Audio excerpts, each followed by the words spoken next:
And here we go. We are live here on Chat Sports, YouTube, Rumble, Harrison Graham, Chase Sr. The 2022 NBA Draft is finally here, and it'll get going in 2 hours. We'll have a countdown clock. We'll have all that stuff ready to go. Chase, we were just in here filming another video. Kyrie Irving, Kevin Durant rumors. We'll catch you guys up on all of that, but we made it, my friend. The NBA draft is finally here. Yeah, and look, last year's NBA draft was a hit. I think maybe there was some more star power, notable names led by Cade Cunningham, but I'm really intrigued by this draft class. A couple of really potentially very good players who could be longtime All-Stars, and just like last year, very reminiscent, right? Russell Westbrook gets traded to the Los Angeles Lakers. We go live early. Now this year, you fast forward a calendar year, Kyrie Irving has a trade list of teams that he'd like to go to, and Kevin Durant is mulling his future in Brooklyn. We'll talk about that, dive into all these prospects for tonight. We're only getting started.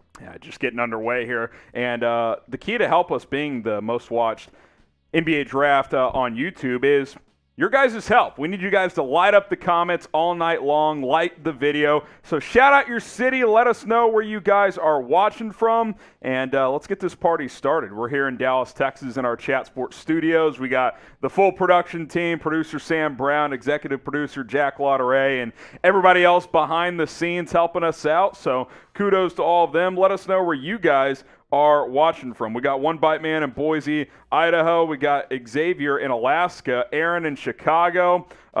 Huge night in the association for Jay Fittity, USA. Brandon here in the United States. L2 Cloud says, hey Harrison, hey Chase, bear down. That's what my Bears Now viewers. We got Rashard Lee in Dallas, Colin in Oklahoma City, Matt in Cleveland, Montana, baby, from Wade, JJ Hackett in Tigard, Oregon. We got Roe in Houston, Paul in Manchester, UK. What's going on across the pond? Miami, Florida from Aldo. Hey, from Sol Phillips. We also have got, Winston in Sweden. You guys can shout out your countries as well. Sal in Jamaica. We pride ourselves, Chase, on our global audience here at Chat Sports. We know you guys are all over the place. Whether it be in America, Canada, India, somewhere in Asia, people in the Philippines, Australia, people are tuned in from everywhere. Cannot wait to interact with all of you all throughout the night. So nothing is official, and so until it is, we'll continue to ask this. Who's going to go number one? Sounds like it's going to be Jabari Smith, but again, nothing official there. Type JS if you think it'll be him. This is also the live poll question, by the way, so vote there. Type CH if you think it's going to be Chet Holmgren. You can also type PB if you think it's going to be Paolo Banchero. All signs and reports suggest that Jabari Smith, Chase, will go to the Orlando Magic. That's been the speculation for a really long time, and a lot of NBA league executives would be surprised if Smith doesn't go number one to Orlando. You look at that team right now, they're pretty set at the guard position with Cole Anthony, Markelle Fultz, Jalen Suggs. Last year they drafted Franz Wagner after Suggs. I thought Wendell Carter played really well last year for the Magic. So you look at the position of need, it's a wing. It's Jabari Smith. It's a guy who knocked down more than 40% of his shots from three-point distance last year and is a crazy athlete. Now, Bruce Pearl yesterday compared him to Kevin Durant. I think that's lofty praise, but he's 6'10", with a high release point. Nobody can really block his shots, and he can score and shoot it and basically get anywhere on the floor to get his shot off. So that's why that comparison is there. In my mock draft, which we'll take a look at in just a few minutes, I do have Smith going number one. I think Chet is going to go to OKC, then Paolo Banchero, number three to the Houston Rockets, which down the road could end up being a steal. KJ Career Mode says Jabari Smith, Robert Bruce going with Banchero. Don't think it'll be Jaden Hardy, Rashard Lee. Kai Soto from J. Lou in the chat. Let's see. It is Jabari Smith from Mike Dibble. He's back, Chase. Mike Dibble's back. Mike Dibble in the chat. Get those supers ready, baby. OKC in the chat. We got Robert Bruce going with Paolo Banchero. Jabari Smith from Seoul. We got Matty Ice going with Jabari Smith, as well as Darren Weller going with Smith also.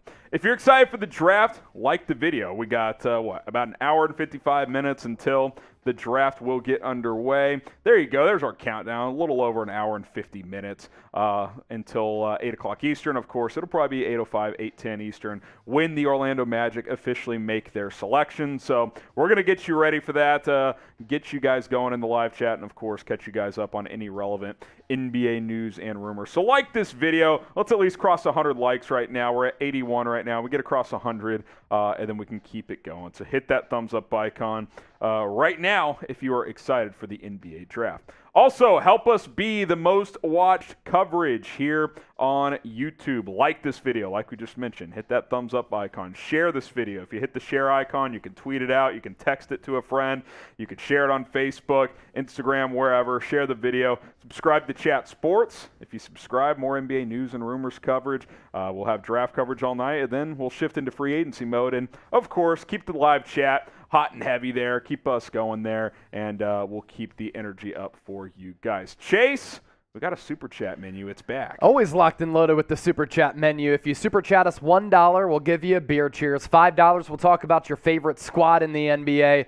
$10, we'll spin the roulette wheel. $20, fireball shot. And for $100, somebody will do a beer bong. Somebody will shotgun. I'll shotgun a beer as well. That's our Super Chat menu. We're also going to introduce to you the Litty Cam as the entire Chat Sports crew gets involved. I was going to say, it may not be one of us. Yes. It could be That's one why of, I said others could exactly. potentially do these We things. got a Litty Cam, which we'll introduce later on in the show. I think we agreed once we get to $100 in Super Chats. $100 We'll in Super introduce Chats. the Litty Cam. Yeah. We'll get some of the folks behind the scenes involved in the show. So if you want to see Mitchell Renz, Tom Downey, some of the other folks here at Chat Sports, maybe taking some shots, then hey, $100. We'll get the Litty Cam going, and we'll spin the roulette wheel for every $100 as well. All right, shout out your favorite NBA team, and hey, $10 or $5, we'll talk about your favorite team. That's a guarantee. So shout out your favorite team, and we'll get it going. We got Ramel Francisco, Chase. He just keeps typing Kai. He wants Kai Soto He wants to get Kai drafted. Soto to get drafted. So do we, frankly. Or if he's a UDFA, we'll cover it too. Is he going to get drafted? I don't think he gets drafted. I don't. But I do think that he becomes one of the most sought-after undrafted free agents. And then, you know what's cool? Have an opportunity to see what he can do, hopefully, in the NBA Summer League if he doesn't have international commitments. We'll get some shout-outs going in a second, but Colin Reed, take it over the show with a $10 Super Chat. You send in $10. We'll talk about your favorite team. What's a successful night for the Oklahoma City Thunder, Chase, as they select at number 2? Look, if I'm at number 2 and I'm OKC, I'm not drafting Chet Holmgren. I'm going Paolo Banchero. And if Jabari Smith drops, I'm going Jabari Smith. I might even think about going Jaden Ivey and Benedict Mathurin over Chet Holmgren. That's how high I am on some of the other prospects, and those are the worries that I have when it comes down to Chet Holmgren. But I think all indications are that the OKC Thunder want to draft Chet, and Chet and his agent want to go to the Thunder. And the fit does make sense because of all the other pieces they have on that team. Josh Giddey, Shai Gilgeous-Alexander, Lou Dort. So let's say you take him at number 2. You have that pick at number 12. Jeremy Sohan. I think that's a really good selection for OKC, a plug-and-play player who does all of the other things outside of scoring at a really elite level, but I also think he has a pretty clean three-point shot. So I think that he is a potential budding superstar if he can become a more consistent shooter. So Chet Holmgren, Jeremy Sohan as your Draymond Green or Ben Simmons at the 4 type of player. The thing about Oklahoma City, too, and continue to shout out your favorite team, we'll get some shout-outs going, is they've got all these future first-round picks. So if they want to move up from 12 to 6, 7, 8, and move up for a second player in the top 10, they've got the ammunition to do it. Yeah. So they could be a team to watch out for tonight. Got to do the roulette wheel spin, too, for that $10 Super Chat that came in. So we got to get that ready. Oh, you're right. Yeah. I thought $10 to talk about your favorite team. That's $5, though. Yeah. We'll do that in a minute. Yeah. We'll spin the roulette wheel. Mitchell Renz has it out there, so we'll get that going for you guys. Brendan Hellinger says Mavs. Rashard Lee says Lakers and Mavs. AJW says let's go OKC. Nathan going Go Spurs Go. We got Colin saying Celtics. Shelley going Raptors. Dustin Lavoie going with the Timberwolves. And AJW saying, let's go OKC. So we'll get to that roulette wheel in a moment. We'll actually introduce the Litty Cam to do that roulette wheel in just a second. But if you want nonstop NBA coverage all off season long, it starts with the draft tonight, but we'll have post-draft grades. We'll also have UDFA stuff going on. Draft tracker. NBA free agency heats up after this, plus Summer League, man. Summer League. We're gonna cover the Summer League a little bit here. Of course, as well. we're gonna cover the Summer League. That's what we do, man. We do talk it all. hoops. We're hoops heads. What's up, hoopers? Exactly. So subscribe to the channel. Hit that big red button. Chat Sports is the place to be throughout the off season. YouTube.com/ChatSportsTV will be your digital home for the NBA all off season long.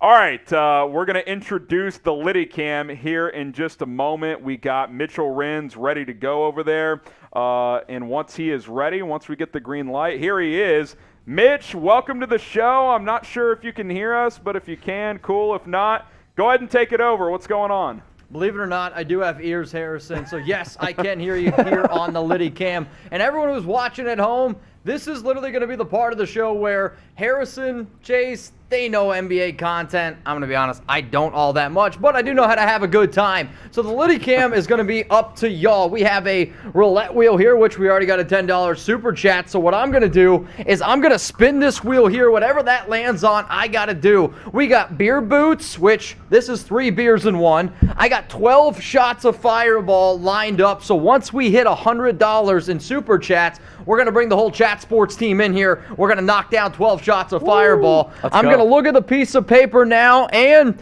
I got to finish my beer. We're drinking Trulies here today. At least I'm going to be drinking Trulies. So if you guys are ready to get lit at home, if you're over 21, go get some Fireball. Go get some tequila, vodka. Go get a beer. When I drink, you guys are drinking at home. Chase, Harry, much love to all y'all. I see you over there on the screen. Cheers to everyone. I'm knocking this down. There he goes, Mitchell Renz, the entertainer here at Chat Sports as he's chugging away here with his Truly. Pretty impressive. It gets a little sugary in there. So there he goes. All right, Mitchell Renz. We'll catch up with him a little bit later. $100 in super chats, and we will have a company-wide shot. We'll take one too. Yeah, over on the Litty Cam. All right, here we go. Shams Charania, this is from earlier, Chase, catching everybody up on the Kevin Durant and Kyrie Irving stuff. He tweeted about a couple of hours ago that Durant is monitoring the Brooklyn Nets' future and considering his options. That, of course, opens the path for Kyrie Irving to go ahead and go through with the potential trade. He would opt in to make that happen, of course. He has a player option. Woj added this, saying if Kyrie doesn't stay with Brooklyn, he has a list of teams he's interested in. That's the Lakers, Clippers, Knicks, Heat, Mavs, and 76ers. None of those teams have cap space to sign in without the Nets' help. Obviously, there'd have to be a lot of moving parts on that front. Woj says those are the teams who he's interested in, but it isn't necessarily a priority for all of them. So, you know, we kind of broke this down on a video earlier. I'm pretty firm. I don't think Kyrie will play for the Nets next year because I think they've made it clear they don't want to commit to him long term, and he probably just feels, okay, I'll just go and move on with a new team. And what a loss it would be for the Brooklyn Nets. Just a year after they had James Harden, Kevin Durant, and Kyrie Irving, 2 of these guys could end up leaving in KD as well as Kyrie, and both are sensational offensive players. Both bring different elements on both ends of the floor to the floor. KD more of a two-way threat, one of the best offensive players that we've ever seen, and Kyrie Irving is just a magician with the basketball, a 3-level scorer who can knock down threes, get to the hoop, and then is just masterful of finishing around the rim. And for Brooklyn, what do you do and where do you go? You could get an all-time package back for KD, who's still a top 3 player in the NBA when he's healthy. And then for Kyrie, it's just been a frustrating experiment because he hasn't played that much. He's played very sparingly with the Nets over the last couple of years. And when you originally brought in KD and Kyrie, you're thinking you have one of the best two-man punches in the history of the NBA. You bring in James Harden, and everybody has the Nets as a shoo-in to win the NBA championship, and potentially it could all crumble, it could all fall apart. This is why the NBA offseason is just incredible, because these storylines continue to come out. Mike Dibble, we see you with that 20 bomb. Yes, we'll sir. get to you in a sec. He's just getting warmed up, Chase. I have a feeling. Will KD and Kyrie return to the Nets? Type Y for yes. Type in for no. I'm typing my N for no. I think at least one is gone. And I'll add this as well, Chase. If Kyrie leaves, you got to think the chances of KD wanting out at least go up to 50%, if not higher. Unless he doesn't want to play with Kyrie any longer, and he let that message be known to the front office, and this is some type of leak that allows Kyrie to leave without it being as contentious, then KD comes back to Brooklyn and they try to surround him with some good complementary pieces. Yeah, there's no doubt about that. Y for yes and for the point here, you can never rule anything out. It's the NBA. Yes, sir. It's the NBA offseason. Anything is possible. Pilar says yes. Saul says no. Nick says no. Hong Kim says no. We got Pilar back in there saying yes. Doomer says no. Dustin says no. TT says yes. Valor says yes. We got Roy Garza saying no. Could OKC go back to OKC, or could KD go back to OKC? That seems unlikely, but they've got the ammunition to do it. There's no doubt about that. Yep. Talk about a return story that would be something else. Hey, shout out to Aura for sponsoring our NBA draft coverage here tonight. Chase and I got going with Aura a couple of weeks ago, and basically it's an all-in-one digital safety tool online because hackers, Chase, they're everywhere. They're relentless. I had my Twitter hacked in college, the one before I have now. Luckily, I only had 150 followers at the time. I was never able to get that account back. If you have Aura, they're going to protect you online from hackers, financial fraud protection, identity theft protection, overall online and device security. That's where your social media accounts, your email passwords, all that stuff comes into play. And Chase, as you know, we do more online than ever before. Got to stay secure. Think about how many of our usernames and all of our information that lives online. It only takes one password getting hacked for all of that to go out of the window. Then you have to go through the rigorous and arduous process of getting all that information back. It's a pain. Financial fraud protection, identity theft protection, online and device security. And what's cool, it doesn't just cover one person. If you have a family of up to 5, it can protect up to 5 people. 14-day free trial if you plug in that link at the bottom of your screen right now. By the way, with that 5-person family plan, I don't know about you, but my grandmother's Facebook gets hacked about every other month, it seems like. Yes. Gotta, get her on the plan. She'll be secure. She'll be you all don't right. have to worry about that stuff. They'll send you real-time updates, too, if there's suspicious online activity. Aura.com/chatsports, 14-day free trial. All right, a couple super chats to catch up on. T. Lee, what's up? Welcome in. Lakers fans saying their second rounder, the GOAT yet. I haven't heard that, but they will be selecting tonight as the Lakers did buy a second-round pick from 35 overall. Orlando, right? Orlando, Sam? I think that's who they bought that pick from. Is that right, Sam? Lakers? Okay. They did buy it from the Magic. Appreciate the super chat. Mike Dibble in the house. He's on top of the super chat world right now with the 20 bomb. We got to take fireball shots, so I'll pour these out if you want to read this for me. Yeah, Mike Dibble, the legend, the OG. He's back and better than ever. Hey, guys, let's see if this year's draft is as insane as last year's. Love you guys. Can't wait to see what my Hornets do.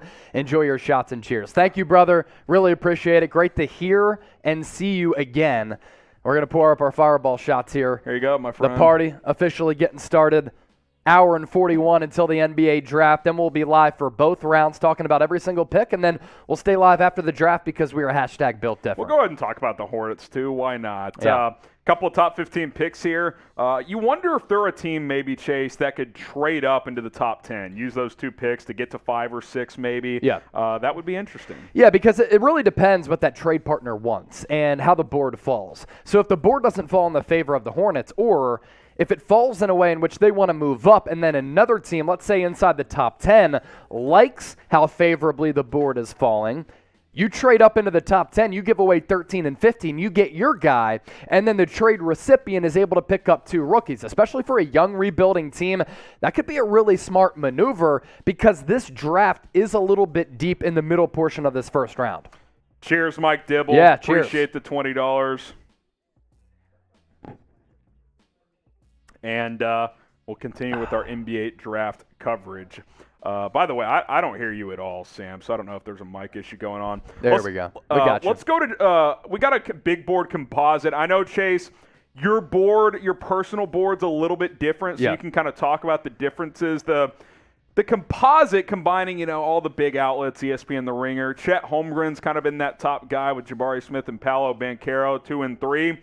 You're not as high on Chet. You're more like 6 or 7 with him. Yeah, Chet is 7th on my board. I went Jabari Smith, Paolo Banchero, Jaden Ivey, and Benedict Mathurin right there. Keegan Murray is also in that mix, and then Shaedon Sharpe above Chet Holmgren. Okay. But look, he's so skilled as a big. He's a polarizing prospect. I just worry about the body type. The guy is a 7-footer who weighs as much as me, and I'm 6 foot tall. That's a problem. How does he fare down low? And also, I think what's under talked about, How does he deal with the rigors of an NBA schedule where you're playing, let's say, 70 to 80 games as a rookie, dealing with the physicality of it? So a lot of the big boards out there, as this is a composite combining all of them, as Harrison said, have Chet Holmgren at number 1. I disagree with it. He's about 7 on my list. I think there are better players available, and I think that there are players whose athleticism and the all-around traits translate better to the NBA right away and in the long term. Jabari Smith, Paolo, Banchero, Jaden Ivey, Benedict Mathurin, Keegan Murray, and Shaedon Sharpe. I think they're going to be better NBA players long term than Chet Holmgren. And when you take these guys top 5, top 10, that's what you're envisioning. Real quick, before we kind of get deeper into your board, who's the safest player on this top 8? And take Chet out of it. We just talked about him. Yeah. Safest guy, biggest wild card. Because I feel like Sharpe is the biggest wild card in the top 10. He is, because nobody's seen any tape on him going back to high school. Yep. And in the EYBL circuit, he was incredible. And from his junior year to his senior year, he sprouts from 6'4" to 6'6", high-level scoring ability. And he really impressed a lot of teams in workouts. But if he didn't play any college basketball after reclassifying to Kentucky in January, sat out the entire year, it's a huge mystery because nobody's seen him play an elite level of competition. Now, when people went to Lexington, they'd watch Kentucky practice. They'd see this guy, Shaedon Sharpe, on the side and say, if he were to play at Kentucky this upcoming year, he'd probably be the number 1 pick. But again, he's the biggest wild card. Sure things, I think Paolo Banchero, because I think he's going to be a really good all-around player. I think Jaden Ivey is a little bit less athletic than John Morant, but has that similar game. I think those are 2 of the more sure things. Keegan Murray doesn't really have a weakness either. He's a big guy who runs the floor just a little bit better than Al Horford, and he can shoot the 3. Iowa asked him to do everything with McCaffrey, and he was able to do it. I'll mention Johnny Davis real quick here as you get outside the top Not a bad 8. Really good two-way player as well. We got a super chat here from CP. Appreciate the $5, which means we can talk about your favorite team. Do you think KD is posturing to get Kyrie signed? Odd. This is reported by Woj of all people. He usually doesn't bomb rumor without purpose. Let's be real, though. Shams and Woj can be mouthpieces for agents and mouthpieces for players. So we did talk about this earlier, CP. Appreciate the $5 super chat. This could be a maneuver by KD to put pressure on the organization. If we don't sign Kyrie, then I'm going to mull my future with Brooklyn, and I could ask for a trade. If we bring him back, then I want to stay, obviously, because I signed that extension last year. Obviously, things were different at that point. But it could be any of these jockeying moves. We see this happen all the time. Yeah, and look, if you're Kevin Durant, you're 34 years old. Yeah. I mean, or this upcoming season, and the window is closing just a bit. Yeah, and look, he averaged 30 last year. I'm not saying he's going anywhere, but, like, you only have so many seasons you can play, right? I mean, he's not going to be competing for championships when he's 42 years old. He's probably got 3, 4, 5, 6 years of contending left, and that's more than 1 or 2, but if you're Kevin Durant, there's a lot at stake here. There's legacy on the line. There's a lot of consideration here, considering the last 3 years in a lot of ways have kind of been lost opportunities after making that decision to leave Golden State. So we'll see how that plays out. We'll continue to kind of keep you guys up with the rumor mill and any other news that drops as well. We're an hour and 35 minutes until the NBA draft starts. We just got a $10 super chat. We'll get to that momentarily as well. Closing in on 100. Appreciate you guys. Yeah, $54 away from 100. Then we'll take a company-wide shot. Like the video. Let's double our number. 400 likes here. We got 200 so far. Let's get to 400. I think we can get to 400 likes. I believe in you guys. We got over 1,000 people watching, 1,100 people watching right now. Like the video. If everybody likes it, we should just zoom past that number of 400. So hit that thumbs up icon if you guys are ready for the draft. I know Chase and I are ready to go as Chase has been studying up for the past couple of months, getting you guys ready. All right, Everyday Jam, $10. What team do you think makes the first surprise pick? Maybe Kings at 4. I have some feelings they shot people and picked Mathurin instead of Ivy or Murray. Last year, it didn't take long, Chase. Scotty Barnes at 3. Yeah. So that was a big surprise. And guess what? That paid off pretty well. Yeah, so you look at the first 4 picks here. I think the Magic are going to go Jabari Smith. I think the Thunder will go with Chet Holmgren. I see Paolo Banchero going to the Rockets at number 3. It would not surprise me if there's a scenario in which Jaden Ivey goes 2 through 4. I think he's that good of a player. So I think Jaden Ivey is the name to keep an eye on here. So too is Benedict Mathurin. I've always regarded him as one of my favorite prospects. Other mock drafts had him going early on in the back half of this section right here, 5 through 10 really. He could be 4, he could go 5th.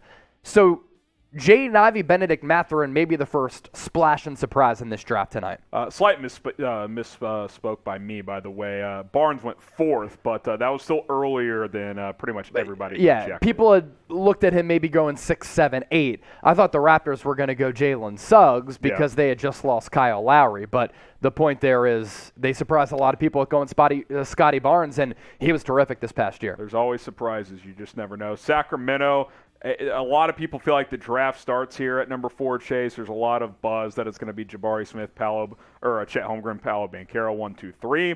The Kings have been taking calls. The Knicks among the teams. I think the Pacers in the mix as well to potentially move up here. If you're Sacramento, let's say those 3 teams or players come off the board.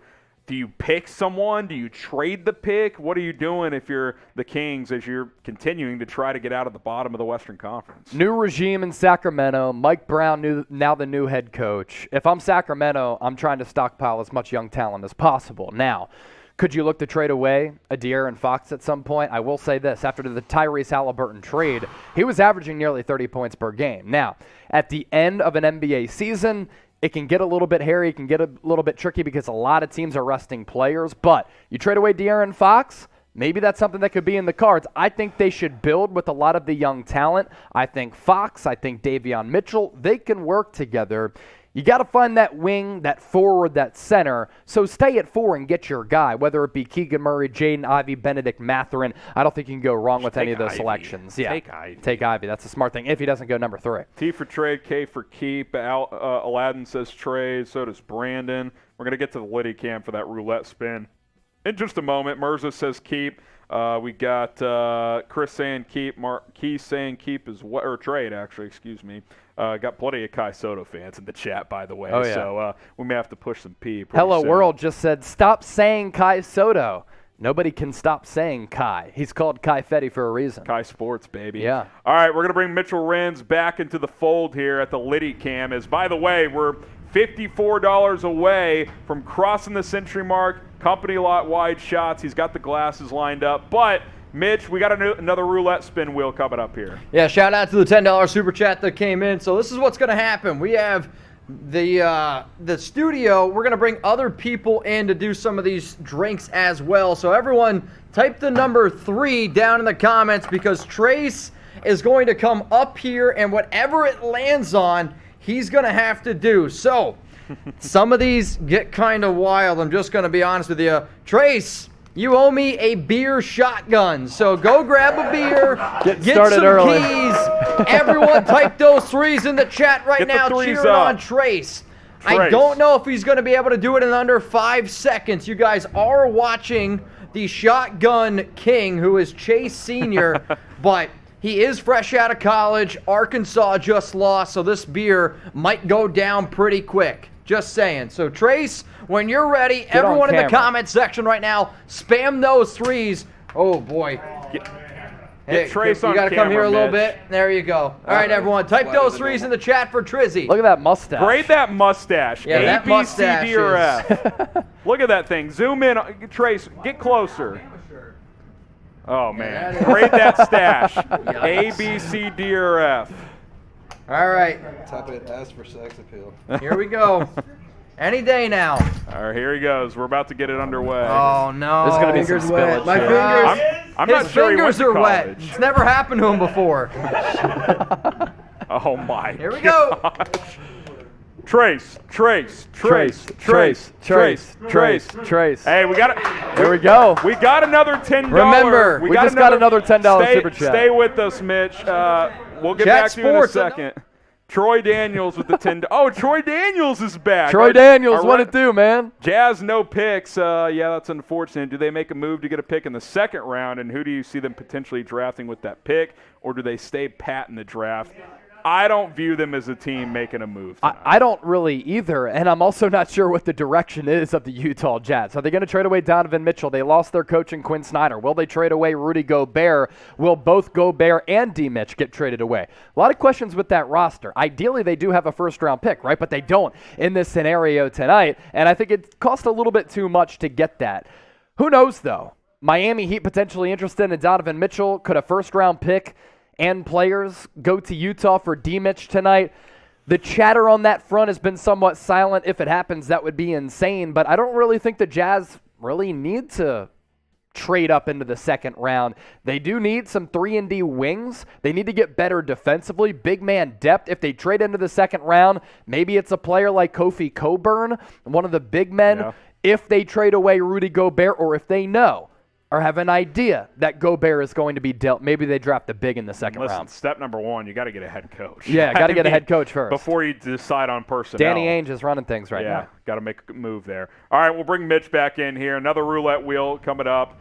He's shaking no. He's not ready to go. That's me saying hello. Oh, That's okay. all I was trying to do. All right. So we already spun the roulette wheel, and not only do we have beer drinking, we got some shots as well, but I've always been told the best thing to help get over a hangover is to eat mac and cheese ice cream. So what we're going to do here is this. We got Marshall Green. He's going to eat some mac and cheese ice cream that's literally been in our freezer. I'm not kidding you. Probably last year's NBA draft. So, Marsh, eat it. It's probably the last thing that I didn't want.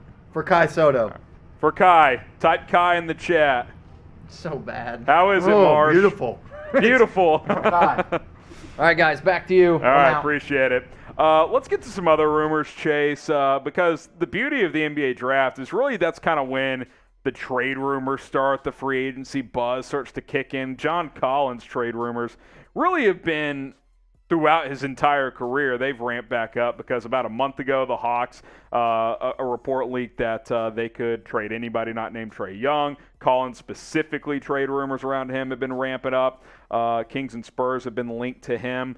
What do you think happens with Atlanta? What are they doing this offseason? They're in such a weird spot. 2 years ago, they make that magical and surprising run to the Eastern Conference Finals, and Trae Young really broke out as one of the best young superstars in this league. Coming out of Oklahoma, I compared him to Steph Curry because he has a very similar game. Now, obviously, long-term, I think Steph, he's an all-time great, arguably the best player of this generation if he unseated LeBron James. I don't think that Trae Young is going to be that, but he's coming off the best season of his career, and you can build around him because he has special scoring ability. Is John Collins that co-star for Trae Young? I'm not sure. He plays the 4. And he's a really solid player. You look at what he's done throughout his career, 16.5 points per game, 8 rebounds. He continues to get a little bit better as a three-point shooter, always been pretty efficient around the rim, high flyer, good defender because he can protect the rim and protect the paint, and has good instincts with blocking shots, and he can get up and down the floor in a blink. Is he the player that works long-term aside from Trae Young? That's the big question that the Hawks have to figure out. And if he's not, you can really get a nice package back for him and then give Trae Young some better complementary pieces if you don't think that they can fit long-term. I also wonder, too, and I've thought this for a while, and you guys can get your votes in on this, how many trades on draft night, 3, 4, 5, 6, let us know. And the Mavericks one doesn't count because that happened last week. Technically, it doesn't happen until tonight. But I kind of wonder, like, do Clint Capella and John Collins, can they play together? Like, this almost feels like the Miles Turner-Sabonis thing to me, where it's like in today's NBA, sure, Collins plays the 4, but I almost wonder on like a really good team if he's just not your 5, where he's 6'10", he's bouncy, he can rim protect. Like, do him and Capella fit next to each other for a contending team? Yeah. I don't know. You know, going into this year, if I would have told you that the Celtics would be starting Al Horford and Robert Williams, you probably would have said that's a little bit clunky. That's true. So rare instances, though, in which that actually works. And I thought Ime Udoka did a great job of mixing and matching them together, staggering their minutes. They also had some really good players around them. So that's one of the situations and case points where it actually does work, but it's hard to get that figured out with that 4 and 5 spot not getting a little bit clunky. Seeing 7 in there, 4, a couple votes coming in here. Everyday Jam with the Super Chat is we're under 90 minutes away from the draft getting underway and the Magic getting on the clock. Everyone shouldn't be allowed to say Kai Soto until he is picked when the draft starts. Well, You heard the man. He doesn't want me to talk about his favorite team, but he says we can't say Kai. So here's the deal. We can't say the Filipino superstar's name anymore until we get to 1,000 likes. We're at 334. If we get to 1,000, we can say it again. But you guys, hey, you can't say it. That's just the rules, so like the video. Setting the rules here. I don't make the rules. I just enforce them. That's how it goes here. So a lot of you guys are breaking the rules, but Chase and I will not be saying his name until we get to 1,000 likes, and I know a lot of you guys are a big fan. And, yeah, we have to drink every time the name slips out of our mouth. So I may start saying it because I'm a little thirsty here, but can't say you know who until we get 1,000 likes. So like the video. If we get to 1,000, we'll unleash our Soto content. All right, Max's podcast. Go check that out. What do the Nuggets do in this draft? So do you think? What, 30th pick? Yeah, after that trade with the Thunder. Oh, 21 too, that's right. 21 and 30 after that trade with the Thunder. So you look at the Nuggets draft profile here, 2 picks in the first round, 21 and 30. Don't have a second round pick. Last year they drafted Bones Highland, who I think is a really valuable young asset. Impressed me at moments last year. Liked him this time last year, a year ago, coming out of VCU. High energy player with some really intriguing scoring potential. But draft needs and free agency needs.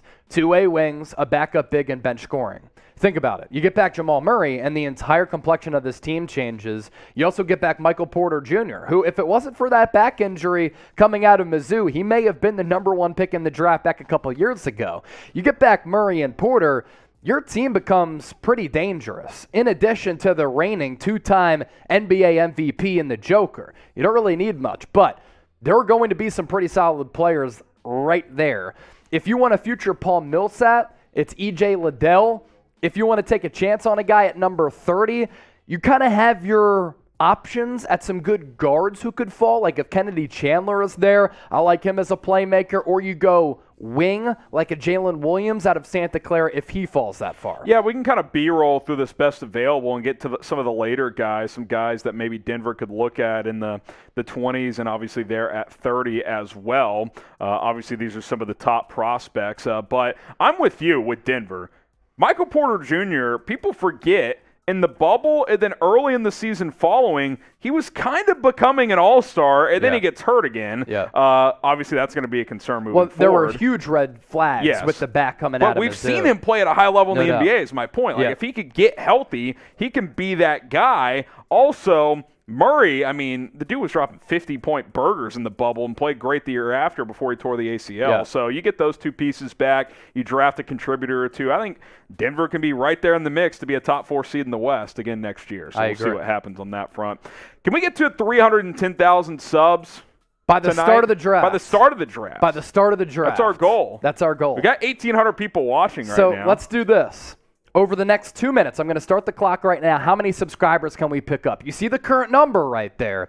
We should be able to get to like 309,000 very quickly. So it's up to you. If you want the best NBA, NFL, college football coverage, events like this, hit that sub button. And our coverage for free agency starts a week from today. You don't want to miss any of that if you're a big basketball fan as well. 20 seconds in, how many subs can we pick up over 2 minutes? If you're sub, if you're sub, type me. Yeah. And if you're not, sub and then type me, because then we'll know you're a subscriber here. Let's see how many subscribers we can pick up here in the next couple of minutes. So go ahead and hit that big red button and subscribe right now. The best NBA coverage here on YouTube, voted by ourselves. Type me if you're already subbed, and we can get some shout-outs here. Dustin, Everyday, CJ, Mike Dibble, Untouchable, Brendan, Saul, Rogue Brothers, Leonardo, Jason Tatum fan. We got Ed in the chat, Jack in the chat, Colin saying me, Meds, George, CJ, Saul, Queenie, we got Kraft, Brandon, Harpoon, Krispy Kreme, Bless NYC, L2 Cloud, A lot of people typing me in the comments, and if you want to shout out, go 40 ahead and seconds subscribe. left. 40 seconds left. We'll keep it going. We've crossed 308,500, so we've already picked up several here. Let's keep it going here.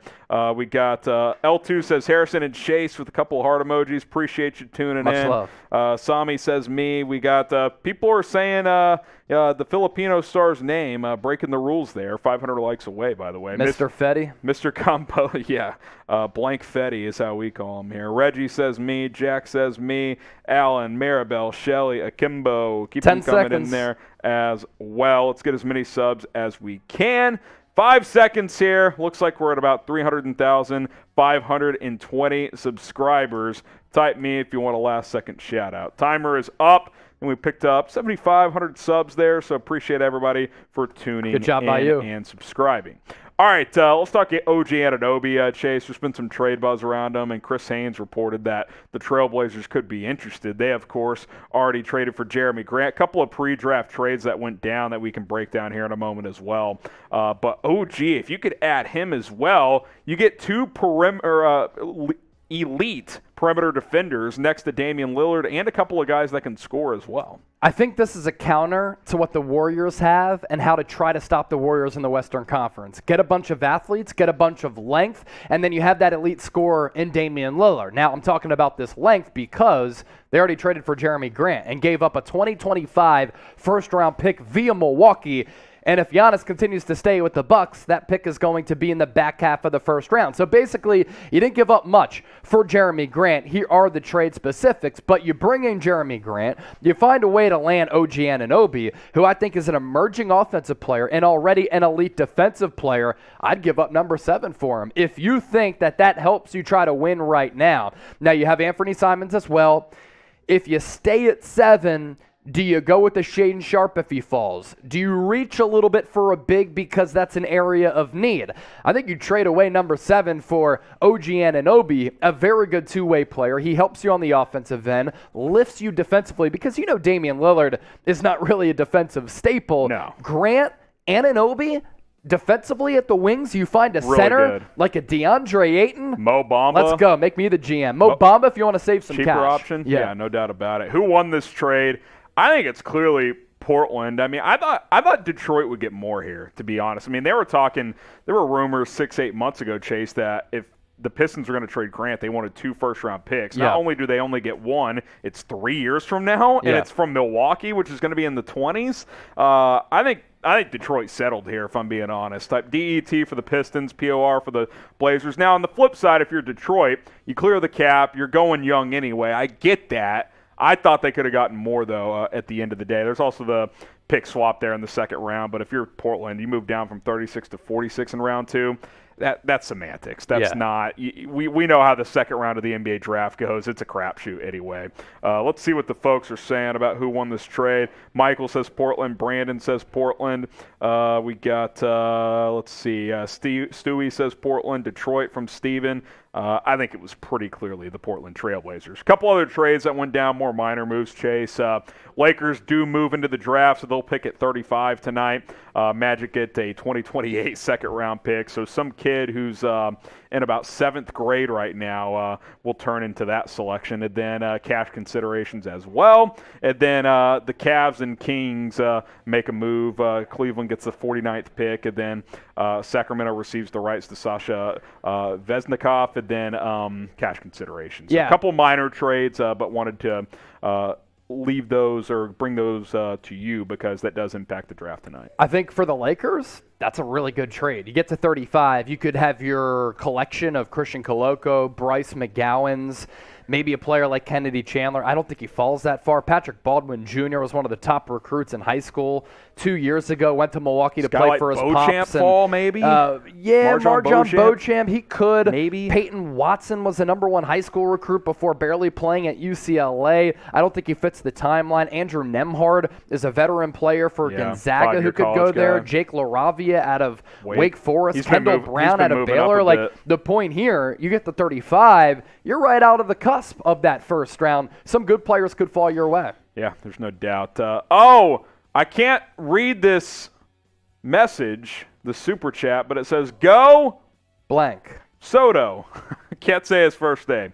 Those are the rules, man. We got to get to 1,000 likes. 400 more likes than we can say his name. Exactly. It's funny because somebody said change your thumbnail to blank so you get more views. Once we go to the second round, look out. The production staff is trying to get us drunk, Chase. Every $5 super chat that has you-know-who's name in it, someone's taking a shot. Whether it's me, whether it's you, whether it's Mitch and the crew at the Litty Cam, shots are coming, which means we got to get that first shot underway because someone just sent in that $5. We got boss man Brett Scott, who makes all this possible. Shout out to Brett.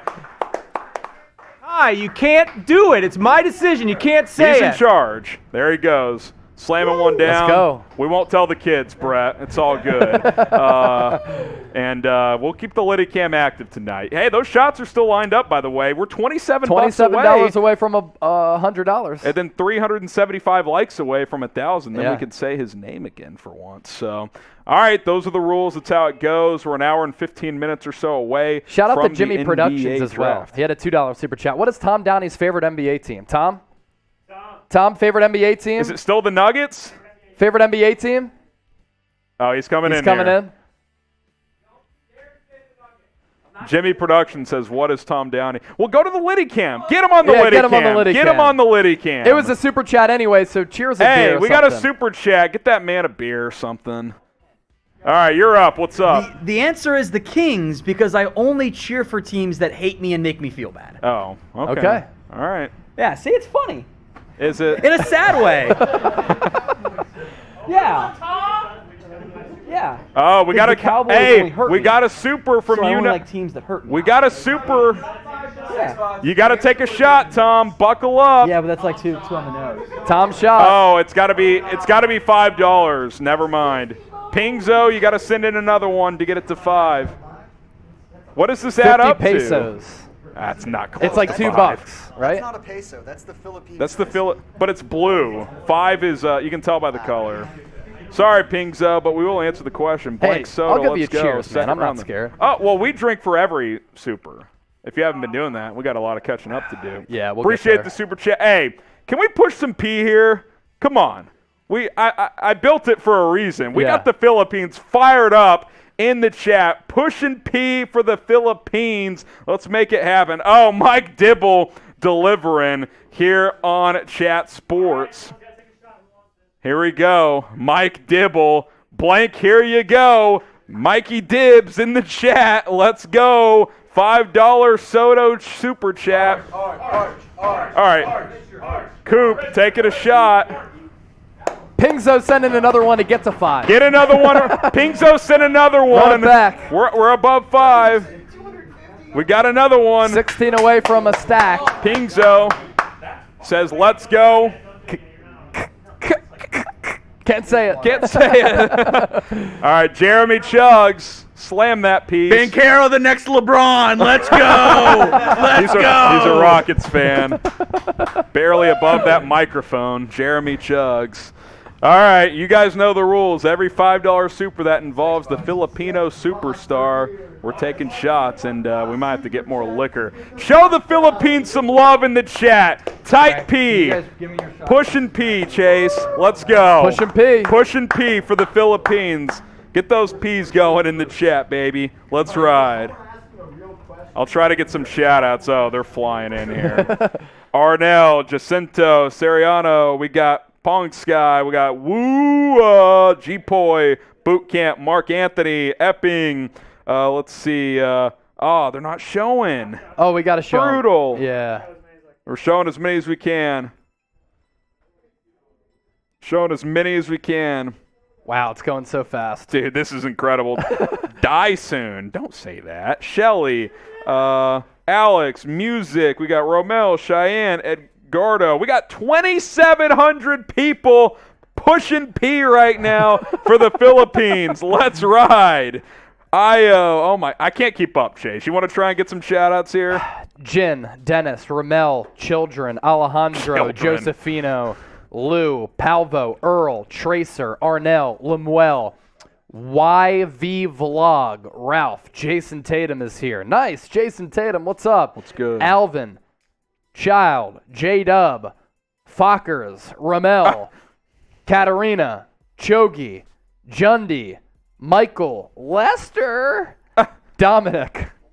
Appreciate everybody Pushing P, from the baby. Philippines. And if you're not from the Philippines, show some love. Shout out Belgium, I saw. Push P in the chat. If you love the NBA, this is a perfect time to remind you guys to subscribe to the channel. We're just over an hour away from the 2022 NBA draft being underway and open. The Orlando Magic have the top selection in this draft. So go ahead and subscribe, and don't miss any of our coverage here on Chat Sports. By the way, when the draft's over, we'll have draft grades, a full draft tracker, recap every pick. We'll answer some questions too, so you can get your questions in with some super chats or hashtag NBA, and then NBA free agency mode. Free agency starts next Thursday. So go ahead, subscribe, youtube.com/ChatSportsTV. Jimmy Productions, what moves do the Celtics need to do to beat the Warriors?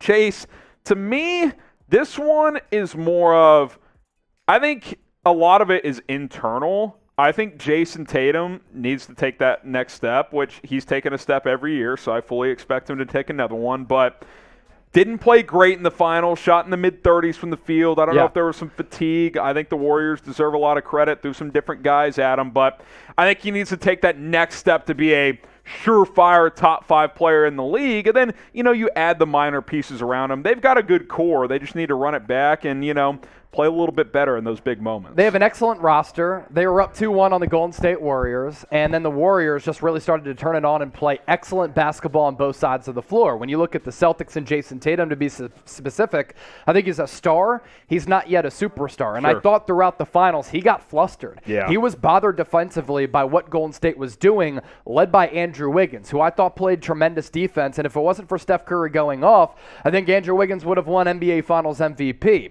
Tatum was worn down a little bit. I'm not sure any player had the workload that he had throughout the entire playoffs. And you think about the sample size for Boston throughout the postseason.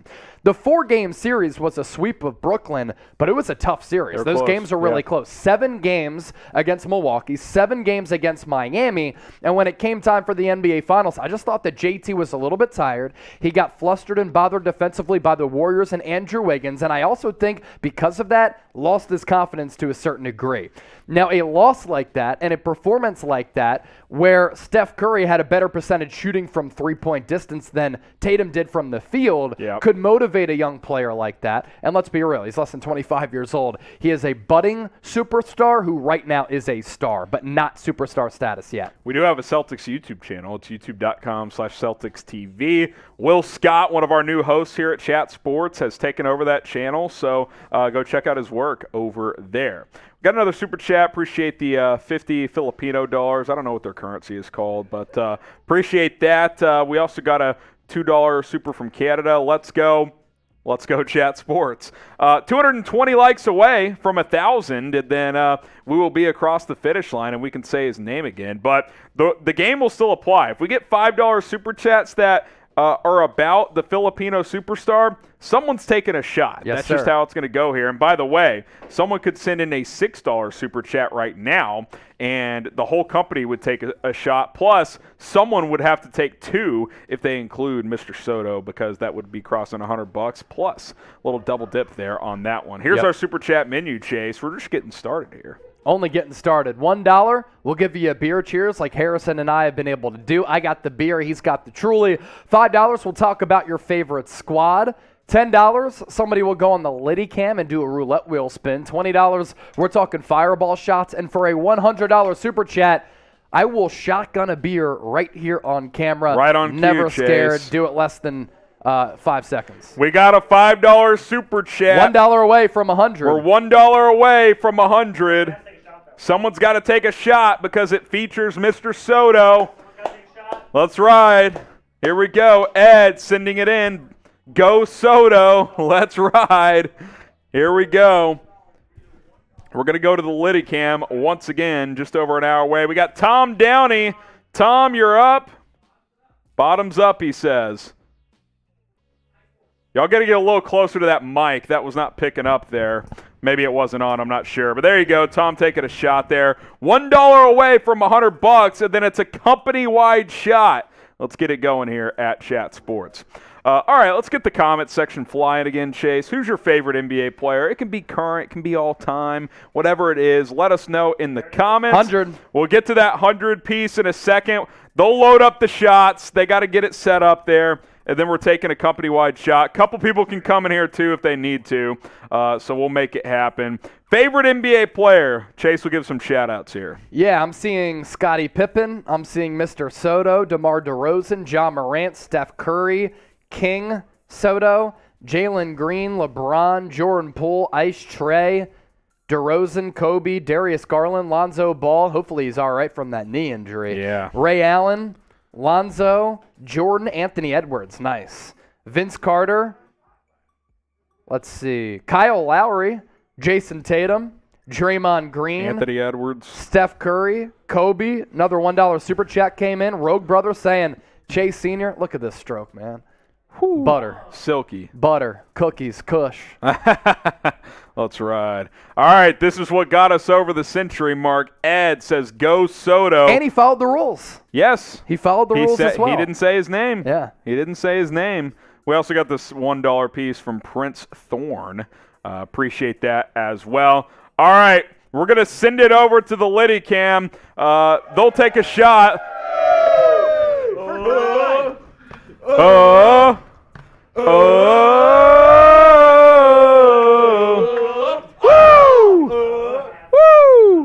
For MacArthur. Tyler looks fired up out there. Appreciate those guys. Company-wide shot. Teacher was into that one. Yeah, Teacher was fired up there. Help us be number one. Like this video. We're less than 200 likes away from 1,000, which, what are we doing for 1,000? Oh, we can say his name again. We can say his name again. Share this video. If you click the share icon, you can tweet it out. You can post it on Facebook. You can text this coverage to a friend, whatever it is. Subscribe, of course, and then comment. Keep the live chat going all night long. We would greatly, greatly appreciate it. All right, we'll kind of zoom through this B-roll style, Chase. Your final mock draft, which dropped earlier this morning. Yeah, this is what I think is going to happen. Not what I would do. I wouldn't draft Chet in the top 5, but this is what I'm going with. Jabari Smith, number 1 to the Orlando Magic. Chet, number 2 to OKC. Banchero to Houston. Gives Jalen Green a really good player in that front court with Alperen Şengün. Jaden Ivey to the Sacramento Kings. Word is he doesn't want to go there. If I'm the Kings, I still take him because he's a little bit less athletic than John Morant. Very similar game. Benedict Mathurin to the Pistons. And then you look 6 through 10 here. Maybe some teams decide to reach. Maybe some teams take a big swing. I kind of think the board falls something like this. Shaedon Sharpe, Keegan Murray, Dyson Daniels, Jalen Duren, and Johnny Davis. And then A.J. Griffin, number 11 to the New York Knicks. He's like an offensive Jimmy Butler with the 3-ball, but he is a traffic cone defensively. A little bit of a problem. But if he goes to a Knicks team, it's another Dookie to team up with R.J. Barrett and Cam Reddish, and a guy who I think can be a very good scorer at the NBA level. Ousmane Dieng, big wild card. Athletically, he can do some special things. Has to be a more efficient shooter. Jeremy Sohan, one of my favorite players in this draft, 13 to Charlotte here. I think that he can be like a Draymond Green, Ben Simmons at the 4 type of player and impact the game in a plethora of ways. Ochai Agbaji, number 14 to the Cleveland Cavaliers, a win-now player for a win-now team. Then Mark Williams, number 15 to the Charlotte Hornets.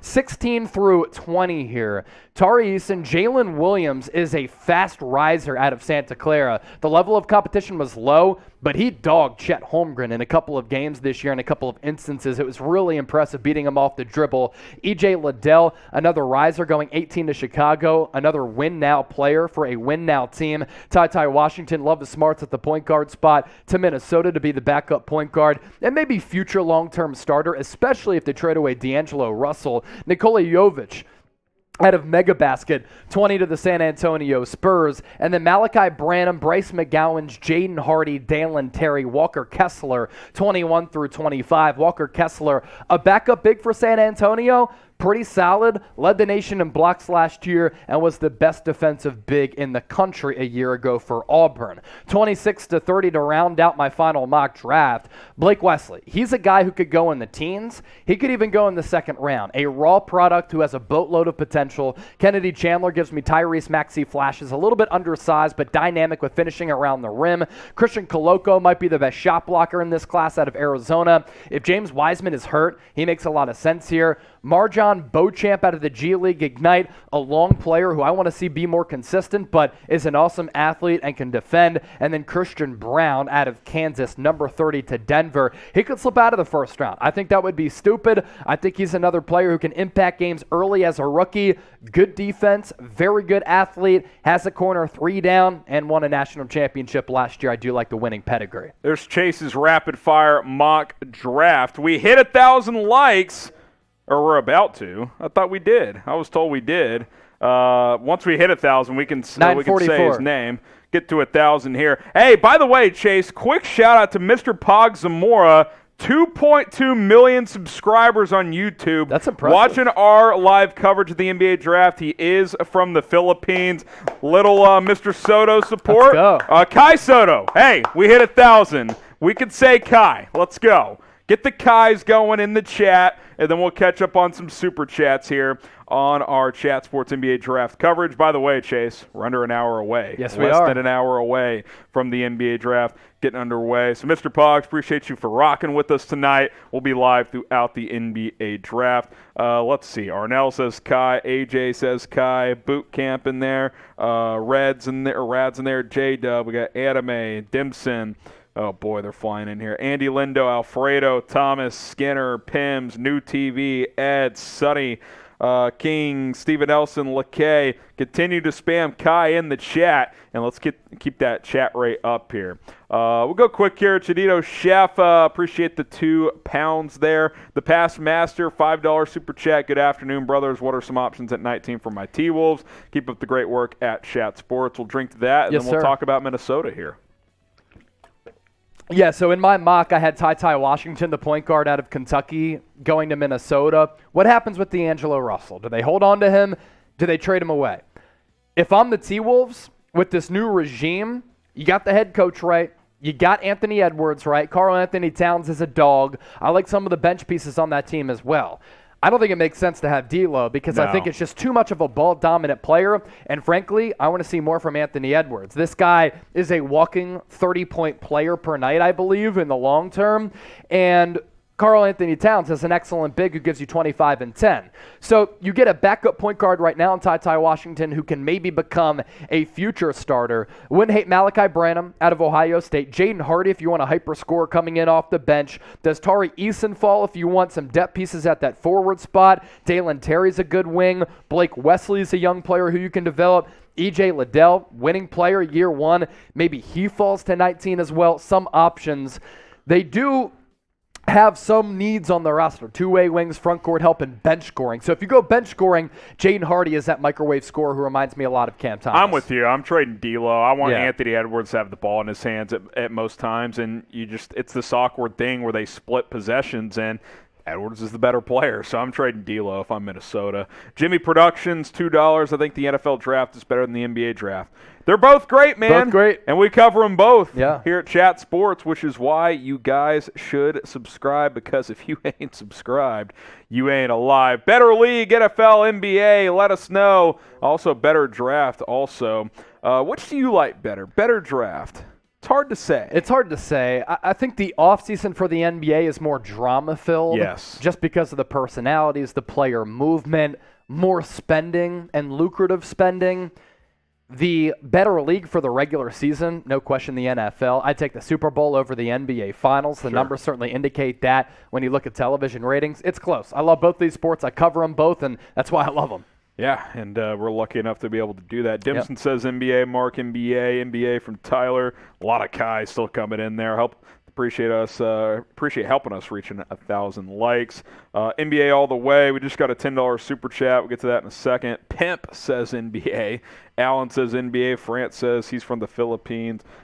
Keep the live chat going. Ryan Perez, appreciate the $25 Filipino dollar there. Appreciate that as we continue to roll along here. 55 minutes and counting from the first pick getting going here with the Orlando Magic. Yeah, the Super Chats continue to come in. 4,100 people watching live right now. If we can do that sub driver, I think that we can possibly get to 309,000 subscribers. I'm looking at the numbers here. We're closing in, and as our audience continues to grow north of 4,000 people watching live, we're within distance of 309,000. We're 239 people away. I think that we can pick that up right now. Now, we might go sub-only chat.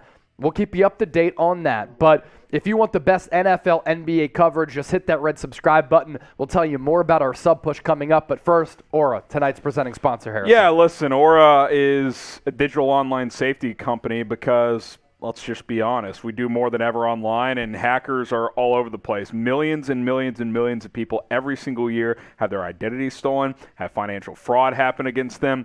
Banking accounts are getting taken away. I mean, think about the stuff we're doing online. It's just simple stuff that you don't even think about that could get you hacked for. Your Netflix account, your social media, your email passwords, your Amazon account, everything we do online. My banking. I do all my banking online. I don't do any paper banking. I haven't been to a bank in years. Yeah. And it's convenient, but it's also a little, it can be a little scary because hackers are as good as ever at this stuff, at stealing your information, and Aura is going to protect you from all of that. They're going to send you real-time updates if there's suspicious activity. They're going to protect you online, and they got family plans too, Chase, which is really beneficial, especially if you're like me and you've got grandparents who are still with us and they do a lot of their stuff online too. They don't know what they're doing. Their stuff gets stolen all the time, and you don't want to see that happen. Family plans up to 5 people. Aura.com/chatsports. You get that 14-day free trial, and check it out. It's free, and you'll probably end up keeping it because it's really beneficial, and it's going to help you stay safe. All right, let's talk about the big board a little bit.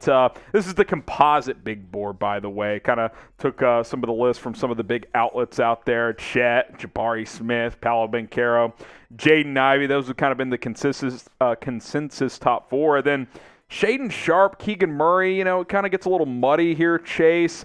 After kind of the big guys at the top, who intrigues you the most when you kind of get into this second tier? On this list, it's Benedict Mathurin. I think he's going to be a really good NBA player for a really long time. Why is that? He can score. He's got a nice, clean, comfortable stroke from distance.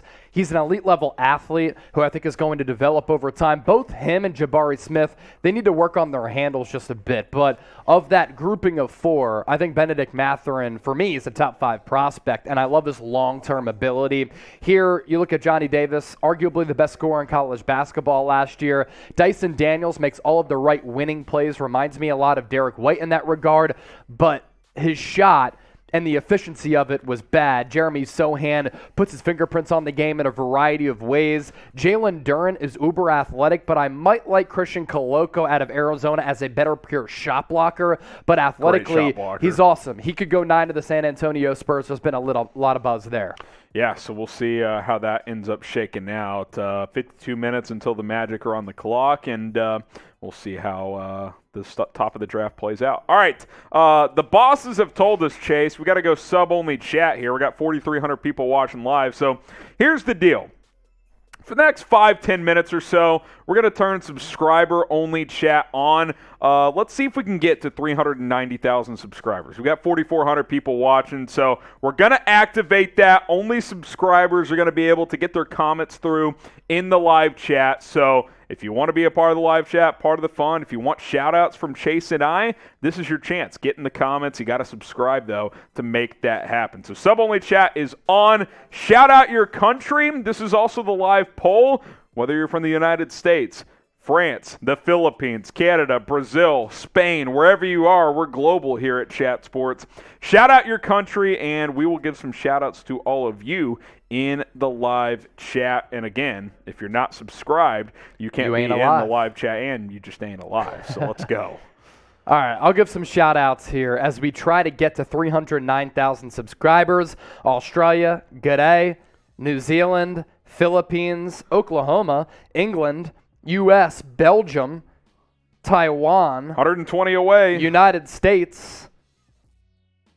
I'm seeing a lot of Kai Soto. Iran, Belgium, U.S., Oklahoma City, Ireland, By way of the Peaky Blinders, Canada, Philippines, USA, Chicago, 80 away. Taiwan, Philippines, Singapore for the first time, America, Pasadena, California, France, Sweden is in the house. Mars is as well on Elon Musk's jet. I see a Portugal in there. Sweden, Australia, UK, Mexico, Norway, Scotland, Czech Ireland. Republic.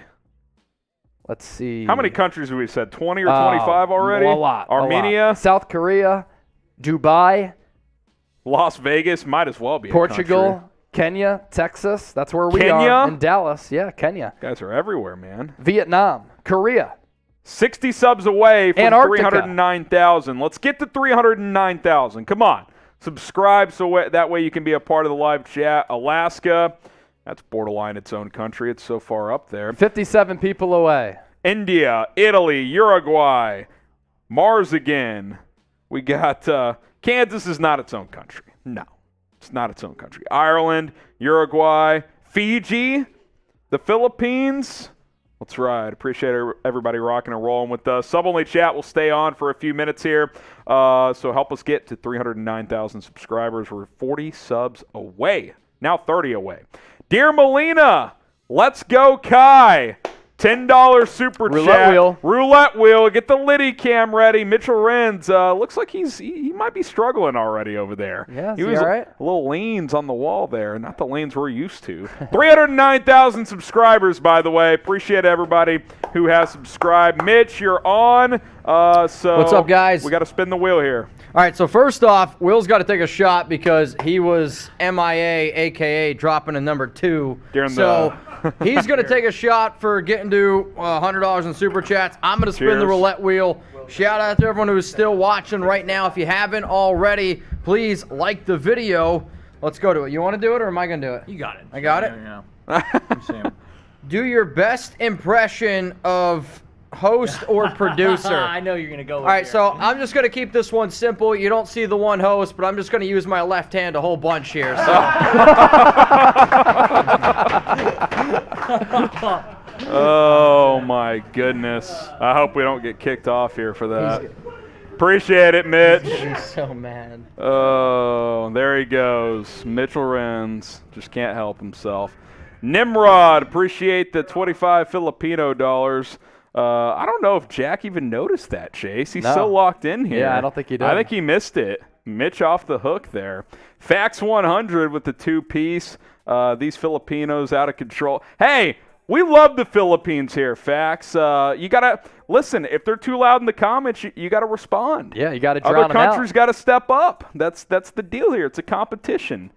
Everything in life's a competition. So there you go. Appreciate all the super chats.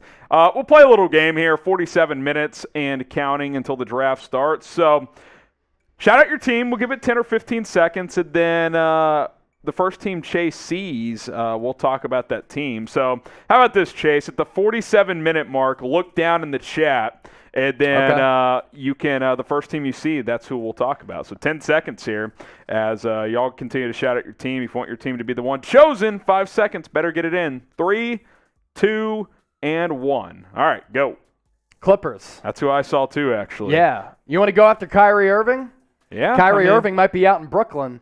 And for the Clippers, you lay in Kyrie, they immediately become maybe the most interesting team in the Western Conference, and that's with the Phoenix Suns. That's with the Golden State Warriors, the Denver Nuggets getting back Jamal Murray, the Portland Trail Blazers already trading for Jeremy Grant, getting Damian Lillard back, maybe wheeling and dealing for OG Anunoby. You need a playmaking guard. Kyrie Irving would fulfill that need. Front court help because you traded away Serge Ibaka. And Zubac is really just okay, maybe better as a depth piece. He's also a free agent. Also a free agent if they don't bring him back. Depth as well. But you have Kawhi Leonard coming off the ACL, Paul George and Kyrie Irving, Luke Kennard as your shooter. That's a really good team right there. Terrence Mann as part of that equation as well. That could be a deep roster and one of the best coaches in the league in Tyronn Lue. I just have concerns that the Big Three era has kind of come and gone. I think the best way to build a team now is with 2 superstars and really good pieces around. Because if you get Kyrie, a lot of those guys you just talked about, they have to go away. Yeah. To add up. What did the Lakers do this year?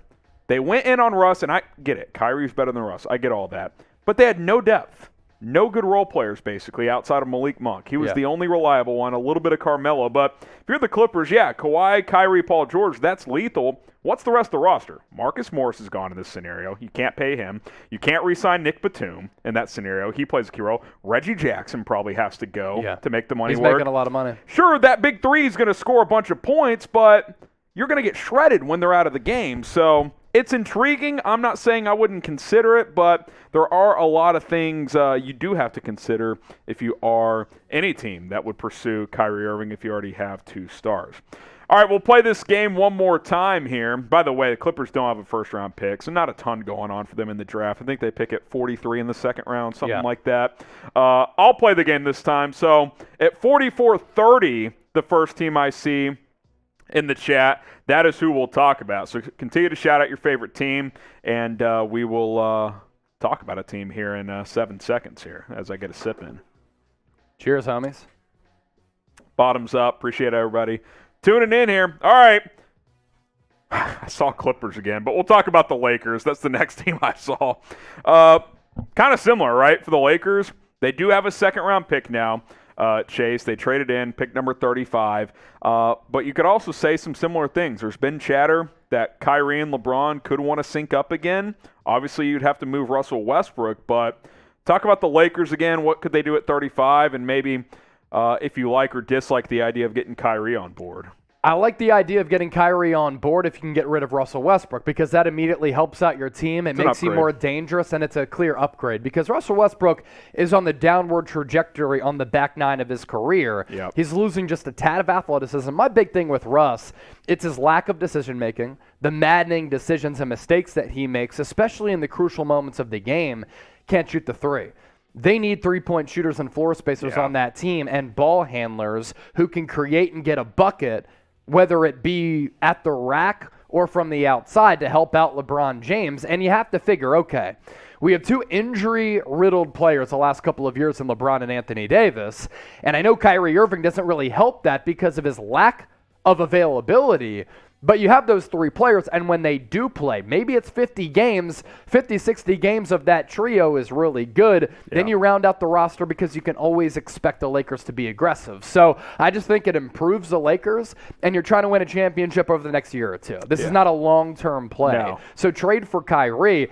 As for the drafty at number 35, you can get your hands on a really good player. Christian Brown, a 3-point shooter. Maybe if he drops, who can defend. Those are the types of guys that you need. While bringing in Kyrie helps you right now, and it is a short-term play, you have to combine that with kind of what the Warriors are doing. Competing right now, but in the playoffs, Jonathan Kuminga and Moses Moody weren't even playing. James Wiseman was injured, and Jordan Poole didn't get as many minutes in the playoffs as he did in the regular season. But you have that influx of youth, but also the veterans as well. To a couple super chats. We got Bronson Berry. Let's go Raptors. Hey. From Canada. Listen, good day, mate. I got a lot of respect for that organization. They're a talent factory.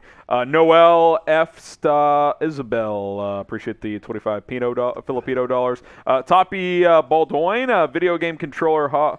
Is this a super sticker? A super sticker. Yep. Appreciate that. Juli Enriquez, let's go Kai. Get the Kai chant going in the chat. Appreciate all the support from the Philippines. Get the Kais going. Get the Kais going.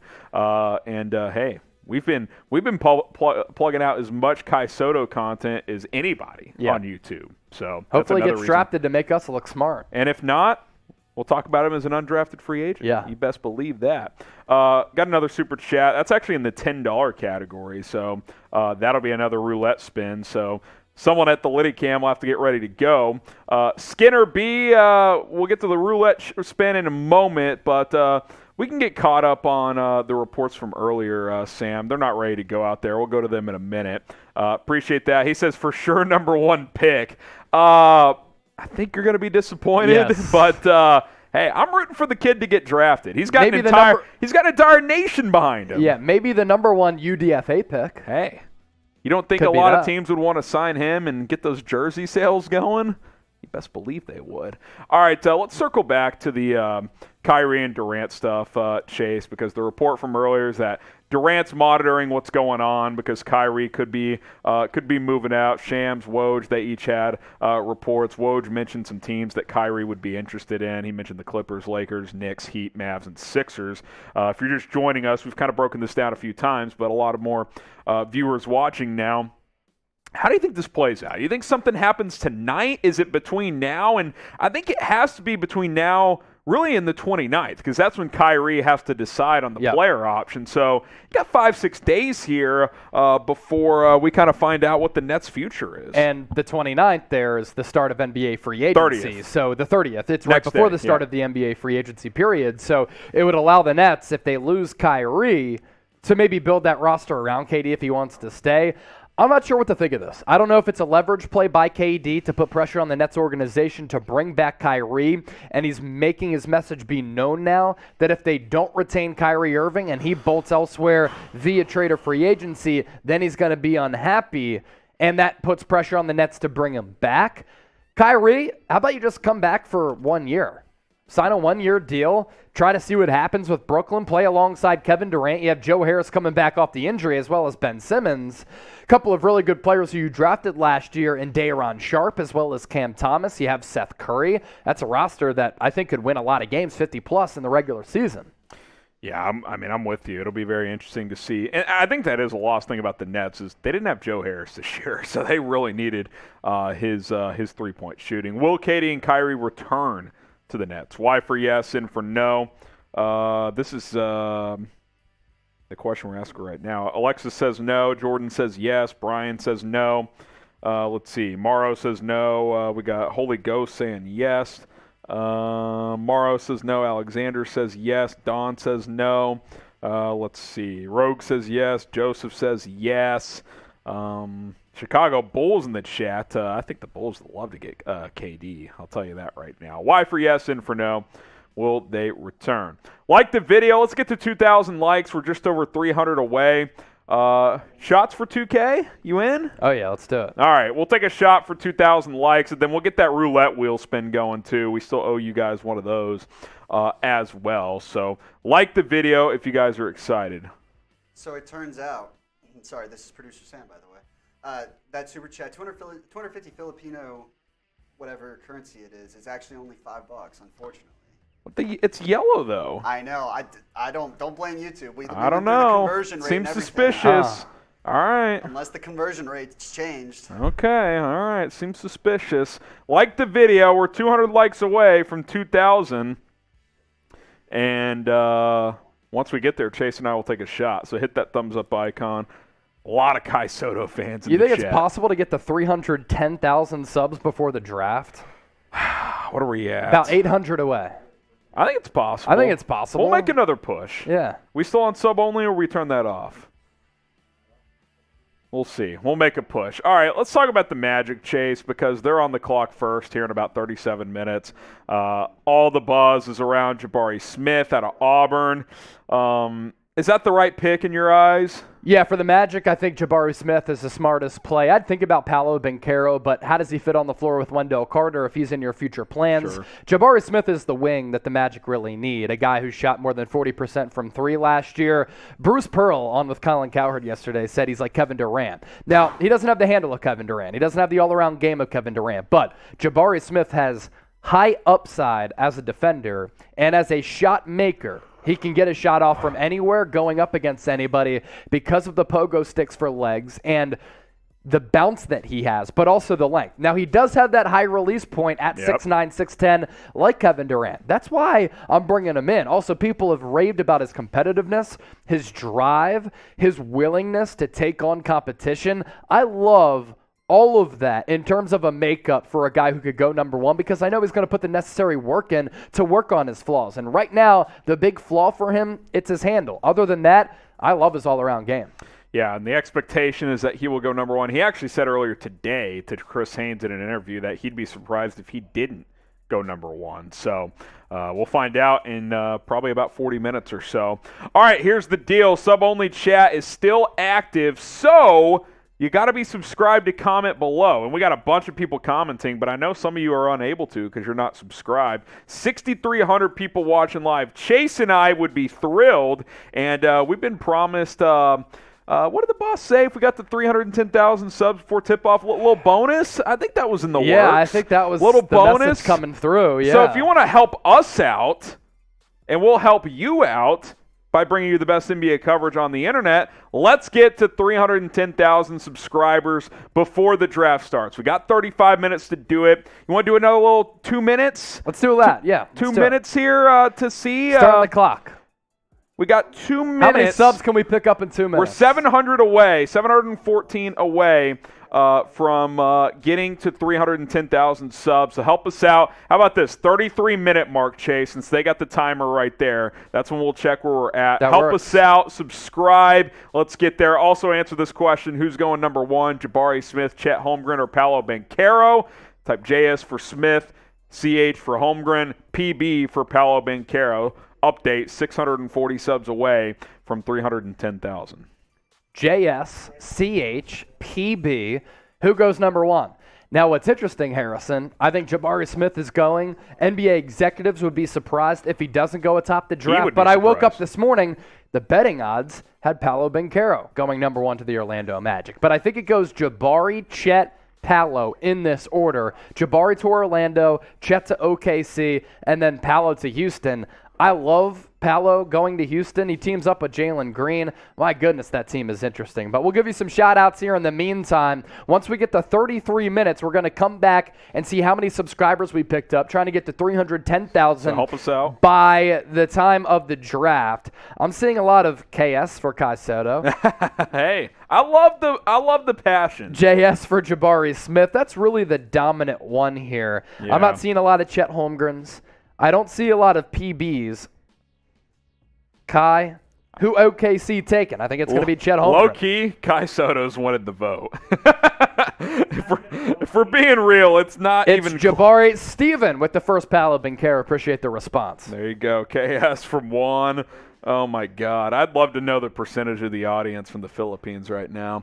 JS from Jabari Smith, CH for Holmgren, PB for Banchero. 25 seconds until we see how close we are to 310,000 subs. Please subscribe. We're less than 500 away, and Chase and I get a bonus. Help us out. We got to get there before the start of the NBA draft. If you're enjoying what you're watching, please subscribe because we have NBA videos every single day throughout the off season. Other ways you can help on top of subscribing is just like the video, which, by the way, we crossed 2,000 likes, Chase, so buckle up. We got a shot coming up. Let's go. Share this video. You click that share icon. You can tweet it out. You can share it on Facebook, Instagram. You can text it to your buddies, whatever.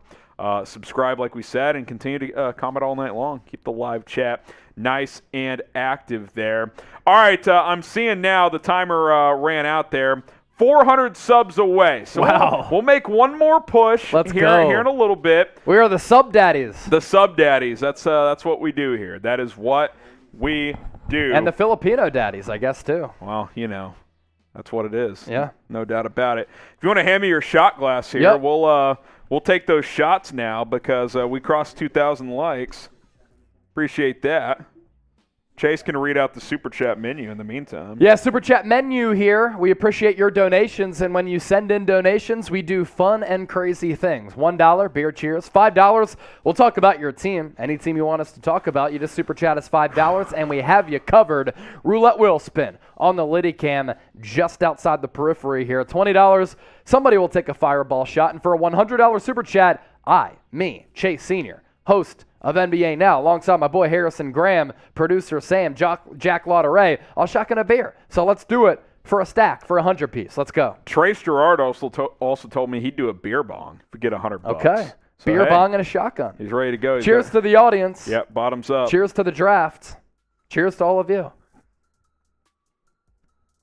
Cheers to Kai Soto. Yep. All right. How much time we got until the draft? About 30 minutes? 31 minutes. 31 minutes until the draft is here. You know what's funny, Chase? There's not a lot of buzz right now. There's not a lot. There's no Woj bombs coming in. No. Shams is quiet, so we're kind of just hanging out. Here's the draft order. Magic, Thunder, Rockets, Kings. We'll kind of just rotate through these as we talk some of the storylines leading up to the draft. It's been widely thought for, I'd say, about a week comfortably, Chase. Jabari would go 1, Chet Holmgren 2, and Paolo Banchero 3. What's your gut feeling? What happens at 4 with Sacramento? Do they keep that pick and make a selection? Do they trade the pick?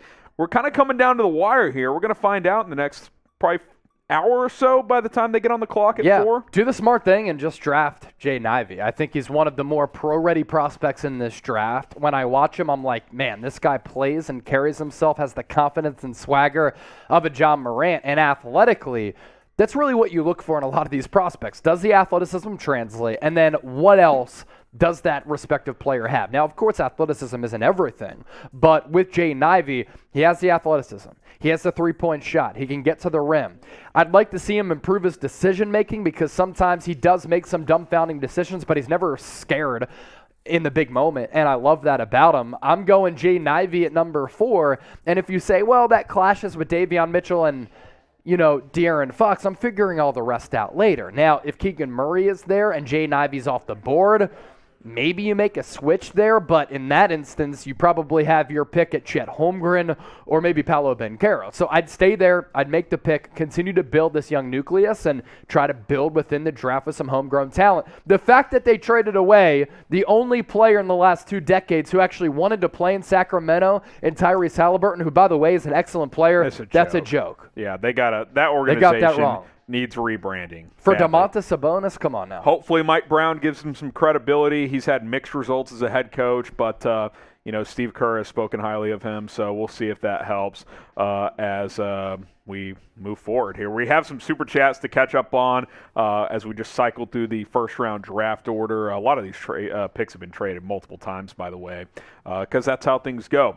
All right, Chase, teams or some guys want to know what we think about their teams. Talk Clippers.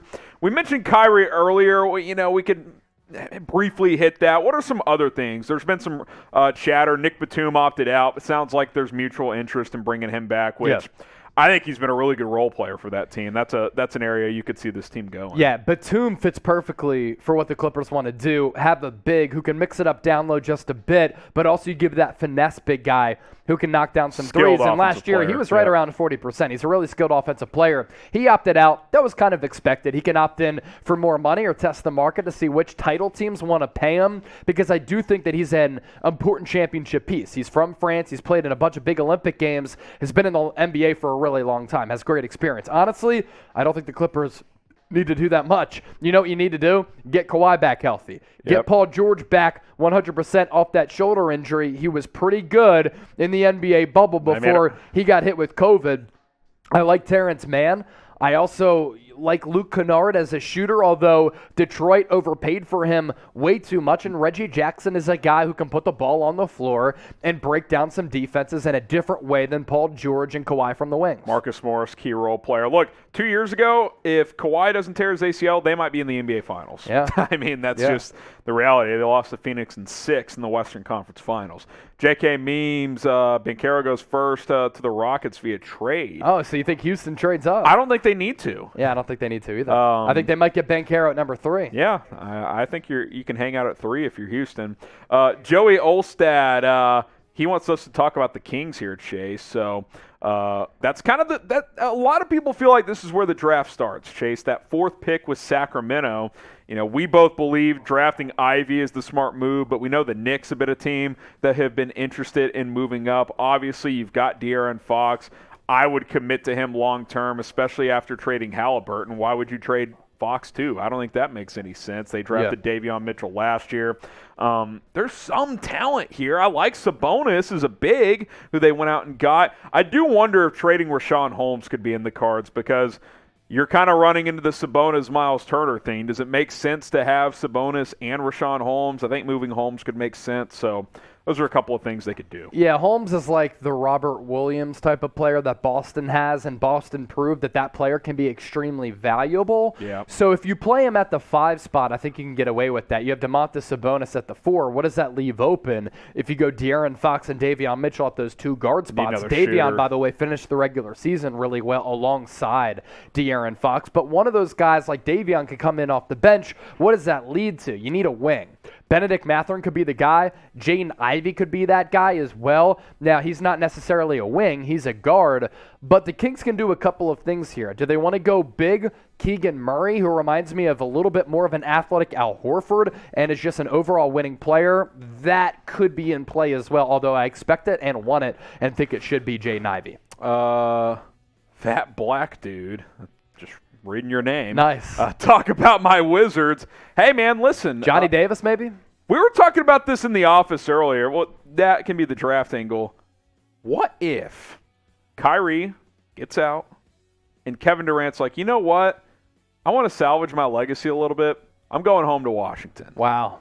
Beal, to play with Bradley Beal, Durant, and Porzingis. If Porzingis is your third guy, you feel a lot better about I never that. really thought about that. That's pretty fascinating. I don't know, man. It would be interesting. Now, maybe you'd have to move Porzingis to make that happen, but obviously you would do that. Yeah. I mean, that's not even a question. I think Durant and Beal is honestly a better combo than Durant and Kyrie. Yeah. I think. Yeah. No, I think you're right. I think you win an NBA title nowadays at the wing position. Now, you look at the Golden State Warriors. That's the exception. But the construction of that roster, top to bottom, They still was have great almost wings, flawless, by the way. and they still have great Thompson, wings. Wiggins this year. Yeah. Draymond is kind of a wing. You need a good wing. Yeah. Yeah. I mean, so. You look at a team like the Sixers, you have that in Tobias Harris, but outside of that, you don't really have that. You don't have that depth. Yep. A game of 21. $5. Appreciate that. Nice. I'll play Cheers. some 21. Arvin Kenneth Malari. Thank you guys for interesting updates. Hey, Team Kai Soto. We got you, Arvin. Let's push P for the Philippines, shall we? Pushing P. Push P for Run the it Philippines. back. Let's ride. Skinner B with a super Luka Boban. Love team no more. Listen, man. I love Boban as much as anybody. My wife was devastated because she loves Boban. I don't know if Hannah's watching, but shout out if you are. Listen, you gave up basically 26 for Christian Wood. The 4 players in that trade from Dallas, none of them played a single minute of value in the postseason. Mm-hmm. It was a good trade for Dallas. Yeah. And maybe the Rockets cut Boban. He doesn't fit their timeline. Yeah, you maybe basically bring him traded back. away a late round, or late 26 first for Christian Wood. That's a guy basically who what can they did. score 18 to 20 points and grab 10 rebounds. Yep. So that was an absolute win for Dallas. All right, Chase Sr. Got a tweet cooked up on our main Chat Sports Twitter page, just at Chat Sports on Twitter. We'll get the link to the tweet in the live chat. Go retweet it. Everyone that retweets our tweet in the next minute, so from now until the 22-minute mark, we'll give shout-outs. Chase is pulling it up right now. Everybody that retweets it will get a shout-out. Can we get that tweet in the live chat here? Yeah, we'll get that in there a couple of times. We'll wait for the timer there to start before we get that tweet in there. At Chat Sports is the handle. Go find our pinned tweet. We'll try to get the link to that pinned tweet in there. And then we will start the 60-second timer because we want more and more basketball fans to come in here into the NBA draft. Go give us a retweet, and we'll get some shout-outs as well. So appreciate everybody who does that. We've got it in there. So we'll start the minute now. So till the 21-minute mark, we'll give you 20 extra seconds I dig here. it. Go give us a retweet, and Chase will be monitoring that and give shout-outs to anybody who retweets it Like there. my Instagram as well. There you go. Hey, Need let's ride. Need that clout. Need that juice. At Chase_senior. Get that juice going. Yeah, get that juice going. I know Trace is getting that juice going. A lot of retweets here coming All in. right, let's get some shout-outs going. You said at the 21-minute mark? For the next minute, anybody who retweets it for the next minute Cool. up to the 21-minute mark. So I'll give shout-outs once we get there. Okay, all right. We can do that. Everybody retweet it for the next 50 seconds now. Once to 21 minutes, we'll shout out everybody who does. Okay, we're 21 minutes and change away from the Orlando Magic being on the clock. By the way, while you're over there, give us a follow on Twitter. retweet it, give us a follow. That'll help us out. Continue to grow our profile on social media. We'll give some shout-outs here in about 25 seconds. We've talked about the Kings quite a bit here at 4, Chase. Let's look at 5 through 8 here. Were you going to say something? Yeah, so some interesting stuff here. Woj just said that Paolo Banchero is still in play to go number 1. The Orlando Magic will decide in the next 35-ish minutes. Ooh. And then this is coming from Mark Stein. Hearing more and more that France's Ousmane Dieng could go as high as number 8 to New Orleans. He's from France, played with the New Zealand Breakers in the NBL. Has the body type of Brandon Ingram, nowhere near the consistency with shooting the rock, though. Did Woj tweet that? He said it on ESPN. Okay, I was going to say, I'm not seeing that. Yeah, Shams, they're talking about Durant as well. He had that report earlier that Durant could be I'll give some shout-outs moving here. up or considering his future. Yeah, give us some shout-outs. Wow, we have 74 retweets here. That's right. So I'm going to run through this. Jack Rapid Toilet, fire. Elit Corn, Lackland, Juan, Owen, Rollin, Jaquavius, Bontacoon, Addison, JB, I don't know, Straws a Cutie, Tyler, David Craig, Stefan, Sajiri, Seth David, Purge, Federico, On Edge, Kenrick Villanueva, Ronnie, Austin, Luca, Joe, D, Anon, Bulio, John Schumert, Madhav, MG, Logan. Those were the days. Ben Guo, Abdul, She Love, NYC, Duels, Devote, Legit, Brian, Iodasumu, Liam, Global, Breens, Jana Banana, Matt Lawson, Hagen, Gerard, Raffaello, Gabui, Diego, Robert Cisneros, a big fan of us, Rich, Bran, Jake Record, Bogart, Richard Lee, everybody retweeted it. Joda, right. Mitchell Renz, Kyle Adams, Tom Downey, Harrison Graham, and then a couple of quote tweets also came in. Shout outs to Identity, Doy, Lauderay, the boy Jack. Let's go. All right, so Woj just tweeted this out to confirm his report on television that Paolo Banchero is in the mix. Serious consideration at number 1 overall. So, Chase, here's what I'm going to do. I'm going to let you talk about this report and kind of talk about the number 1 overall pick. I'm going to hop off for a couple minutes. Quick bathroom run before the draft gets going in less than 20 minutes. So talk to people through this number 1 pick dilemma for Orlando, and I'll be back in a few minutes. Yeah, so Adrian Wojnarowski on ESPN right now. As I just reported on our NBA draft show on ESPN, Duke's Paolo Banchero has joined Auburn's Jabari Smith under serious consideration to be the franchise's number 1 overall pick. There's a real chance that draft boards could get blown up at the top of the lottery. And those are facts. If Paolo Banchero ends up going number 1, Jabari Smith falls to number 2, what does OKC do at that point? They could really use a good scoring wing, and that's exactly what Smith is. And then what happens to Chet Holmgren? Does he go number 3 to the Houston Rockets? Does he slide to the Sacramento Kings at number 4? If Paolo goes number 1, it changes draft boards dramatically. That is a fascinating nugget from Adrian Wojnarowski. Now, he had reported earlier this morning that he was hearing the top 3, consensus-wise, was going to be Smith 1, Banchero 2, or Holmgren 2, and Chet Holmgren number 3. But the Orlando Magic are in a situation where they have a good team. I think they should go Jabari Smith. They need a scoring wing. He can be that guy with Cole Anthony, Markelle Fultz, Jalen Suggs, Franz Wagner, Wendell Carter. You put Jabari Smith into the mix, I think the Magic become one of the more intriguing young teams in the NBA. You go with Paolo Banchero, he might be one of the more sure thing prospects in this draft class, but it does throw a wrench into the plans for other teams after the Orlando Magic. So with that, we want to get the comment section going once again. With this new report from Woj, who do you think goes number 1? Are you sticking by your guns and you're saying Jabari Smith? Type JS. CH for Chet Holmgren, PB for Paolo Banchero. Let me know in the comments section. You do that with nearly 10,000 people watching live. I'll get caught up on some super chats. No Noi Miko's channel, King Kai Soto, Peach Cruz, Filipino dollars as well. Send us in a super chat sticker. $5 super chat coming in from Michael Haight. Where do you think David Roddy will be drafted? I think at the top of the second round, in the 30 to 40 range. If he goes to the mid-40s, I'll be really surprised there. Cheers to you. I'll certainly drink to that and Nazoo with this super chat. 5 bones as well. Lakers. Can you talk about who the Lakers could get at the 35th pick they just acquired? You guys are awesome. Greatly appreciate all of you for making our NBA draft coverage a part of your day.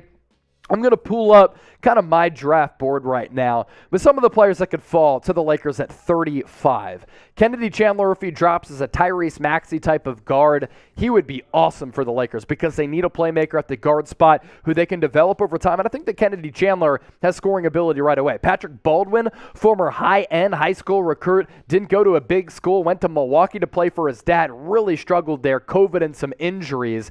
And then you also look at some other players. Andrew Nembhard, 5-year college player from Gonzaga. Jake LaRavia might sneak into the first. If he's not, he could be a Kyle Anderson type for LA. Kendall Brown is a forward who has shades of Kenrich Williams and Grant Williams. Caleb Houston out of Michigan. Some players in that range who could be interesting.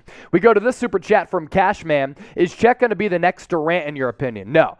He doesn't have even the size that Kevin Durant had coming out of Texas. And for Durant, his size or lack thereof was certainly a big concern, but he was a better scorer than Chet Holmgren, a better ball handler than Chet, and overall more skilled. Now, is Chet extremely gifted for 7 feet? Yes. Is he a good rim protector with nearly 4 blocks last year? No question about it. He weighs as much as me, and he's a foot taller than me. Those are the concerns that I have. His legs are rail thin, and throughout the course of an 82-game regular season schedule, how does he fare if he takes a knee to the thigh, or if he takes a knee to knee? And how does he fare against some other big, beefier big men across the NBA? I have concerns there. Can he stretch the floor, knock down threes? Does he have the dribble pull-up game? For sure. What he lacks in strength, which he gives up defensively, does he make up for it by blocking some shots with that aforementioned length? Yes. But while he's an elite shot blocker with good touch around the rim and from distance, my goodness, the size really does concern me. Another $5 super check coming in from Scoob. I'll talk about the Blazers. Should the Blazers pursue OG Anunoby? Maybe they can trade this year's pick also. Who won the Pistons or Blazers trade for Grant? I think we stole him. Scoob, I'll answer that, but with all those $5 super chats, going to do a quick beer cheers here. So for the Blazers, I think you go after OG Anunoby. With Damian Lillard, he's now in his early 30s. His usage rate has been extremely high, a lot of tread on the tires. How many prime years does he have left? Because some of these smaller guards don't age all that well. Damian Lillard could be one of them, although I think he has a couple of prime years left. Point here being, you take a guy at number 7, maybe he doesn't impact you right away. A guy like OG Anunoby gives you a high-level two-way wing who's really grown as an offensive player this past year, 17, 18 points per game, and defensively, he is fantastic with that length. So I'd say go after him, and according to Chris Haynes, the Blazers are in pursuit of trading for him. Jaquavius Dorsey with the $5 super chat, just showing love. My guy, greatly appreciate you for tuning in and everybody else who is watching our draft coverage. Make sure you subscribe to the channel. And all of you watching, you're a fan of at least one NBA team out there, or maybe you just love the league. And if that's the case, one of the two scenarios, you can get your hands on some really fresh NBA draft hats. Every single team available, flat brim, as well as dad hat style. If you plug in that link at the bottom of your screen, thanks to our friends at Fanatics, it's chatsports.com/NBA draft hats. Similar styles, obviously, for all these teams. Different colors, of course, for all of these teams as well. And like I said, the flat brim style as well as some dad hats available. All of these hats for all 30 NBA teams. All of the draftees tonight in this draft class will be taking the stage, rocking these caps. Get your hats today or tonight, depending on where you're watching, chatsports.com/NBA draft hats. We take a look at the best available players right now, and We did this composite style. This is a combination of all of the best big boards out there. Chet Holmgren, Jabari Smith, Paolo Banchero, who Woj just reported could go number 1 to the Orlando Magic, Jaden Ivey, Shaedon Sharpe, Keegan Murray, AJ Griffin, and Benedict Mathurin. That's the top 8 right there. As for 9 through 12, Johnny Davis, Dyson Daniels out of the G League Ignite, Jeremy Sohan, one of my favorite players in this class at number 11. He could sneak into the top 10 potentially.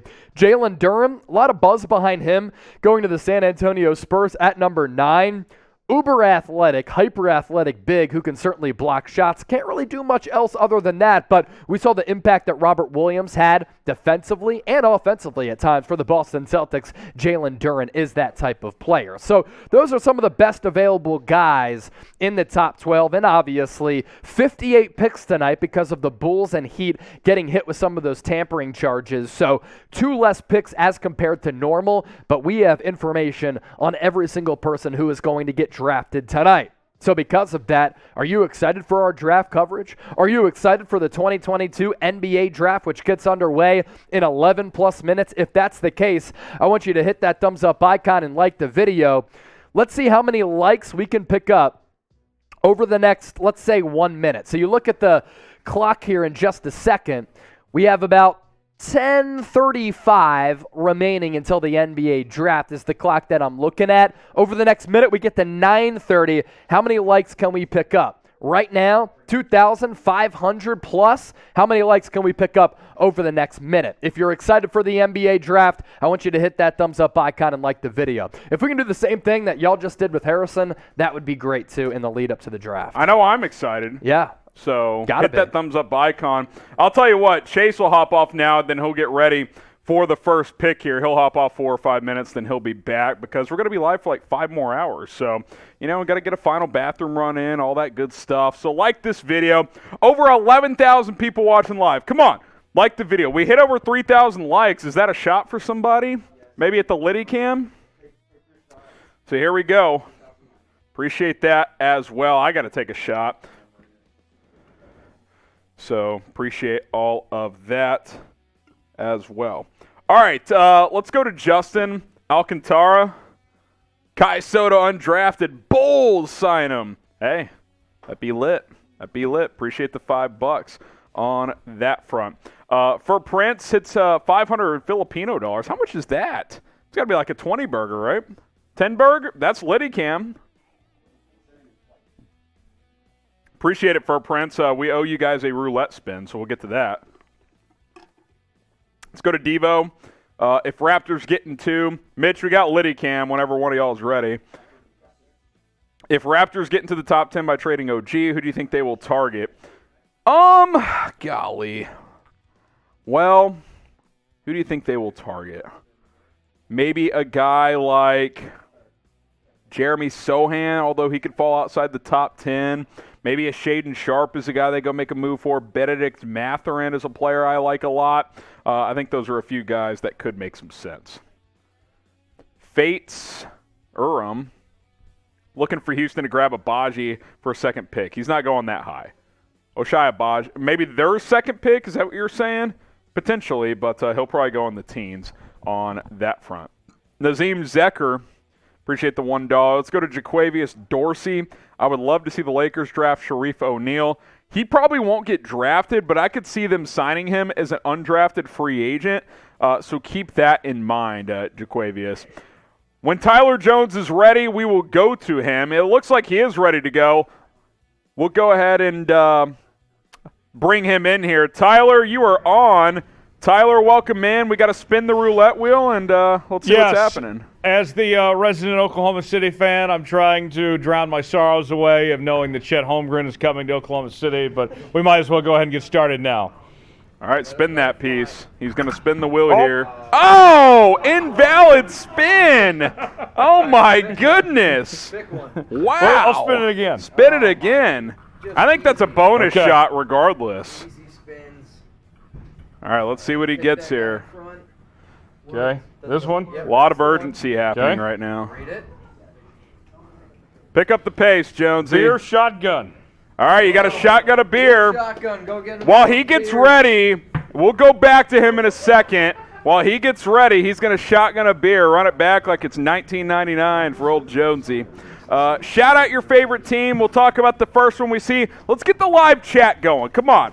We got 11,000 people watching right now. Get the live chat going. We're just about 7 or 8 minutes away from the start of the 2022 NBA Draft. Chase Sr. going to be back on the mic soon as well. So shout out your favorite team, and we'll get this thing going here. Gavin Snow says Mavs. Ben says Mavs. I'll give it 10 seconds, and then the first team I see is who we'll talk about. 5, 4, 3, 2, and 1. Golden State Warriors is who I see. Oh, yeah. Well, the defending champs. They pick at 28 in the first round of this draft. We will see what they target. Could use another 3-and-D type of player. Center's a big question mark. Kevon Looney's a free agent. James Wiseman did not play at all last season, so will he be a guy that they can rely on moving forward? If the answer is no, could a guy like Walker Kessler be the answer there? Could a guy like Christian Koloko be a potential target for Golden State? Could they trade the pick? There's been a lot of buzz that they could trade that selection. Obviously, they could use more depth, but the core's in place. They're in the luxury tax by choice because they're chasing NBA championships. Those are a couple of different spots that they could target to help improve that roster. So it looks like we got Tyler Jones ready to go. TJ, you are on. You're on screen, Teacher. Yeah. Here he goes. All right. We're going to see how he count me does. down. 3, 2, 1. Here we go. Oh, a little spillage. Oh, man. It's been a while. It's okay. Good recovery. I give it a C+.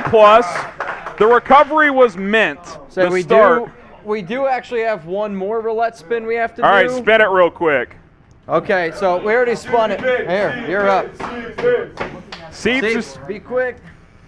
Fireball shot. He's taking a shot of for Fireball. Seeps, everyone, pour it up, pour it up, pour it up. I'll drink to that. Bottoms up, Seeps. He's going to pour it up. This is for Kevin Durant to Chicago. KD to Chicago. He's a Bulls fan. Let's ride. I just spilled a little bit. That's good. Well, we've reached that point of the night.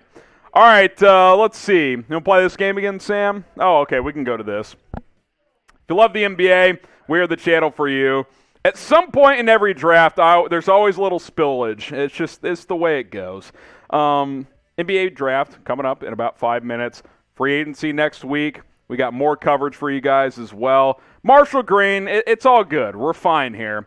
Non-stop coverage all off-season long. We are the channel for you here at Chat Sports. NBA Draft is going to get underway momentarily, so do not go anywhere. Chase Sr. will be back in here in a few moments as well, so go ahead and subscribe. The best coverage here on Chat Sports. Have we made that push to 310,000?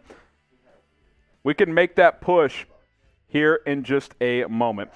All right, Chris, we actually have lost a few, by the way.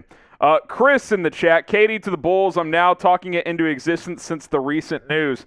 Hey, Patrick Seatman, who you guys just saw, he wants to see it happen as well, so we will see it. By the way, Adrian Wojnarowski reports that Paolo Banchero is the front runner to go number 1 overall. A late shift for the Orlando Magic as Banchero could be going number 1 overall. So who's going number 1? Type JS for Jabari Smith. We'll make this the live poll question as well. Type CH for Chet Holmgren. Type PB for Paolo Banchero. Who's going number 1? I just ended the other poll. If someone could start the new poll, let us know. And I'm not Chase Sr., but it's all good. Here's Woj's tweet here. As the Magic move closer to getting on the clock, Paolo Banchero is now looming as the number 1 overall pick in the 2022 NBA Draft. Sources tell ESPN. Who's going number 1, man? Continue to get your votes in. Karua says Paolo Banchero. Jay says Chet Holmgren. It's not going to be Chet. It's Banchero or Smith. Banchero or Smith, it sounds like. Fittikin says Jabari Smith. Dalton says Jabari Smith. Alex says Paolo Banchero. PB and J from Potato Wedges. EJ says Paolo Banchero. Chase Sr. is almost back with us, so we'll talk about this latest development with him coming up in just a moment. The Magic going to be on the clock shortly as looks like Paolo Banchero out of nowhere. I wish I would have taken the odds at plus 1,600 just 3 days ago, but I did not. Gary says Jabari Smith. Riley says Paolo Banchero. We got J.C. Johnson saying Paolo Banchero. Jimbo saying Paolo Banchero. NBA draft getting underway in less than 2 minutes. So let us know. Chase, you're back. We'll talk about that in a second. But, hey, sub-only chat activated once again as we try to make a push for 310,000 subscribers. We're about 800 away. Had a little bit of a bug issue. 800 or so subs away, so hit that subscribe button and type me if you're ready for the draft to get underway. Sub-only chat activated. Type me if you're ready for the draft to get going. And while people are typing me, Chase, Banchero? Sounds like that's where we're going. Classic example of Vegas knows. We woke up this morning. The odds makers had Paolo Banchero, the odds-on favorite to be the #1 overall selection. Even though Woj had tweeted, Jabari Smith 1, Chet Holmgren 2, Paolo Banchero 3.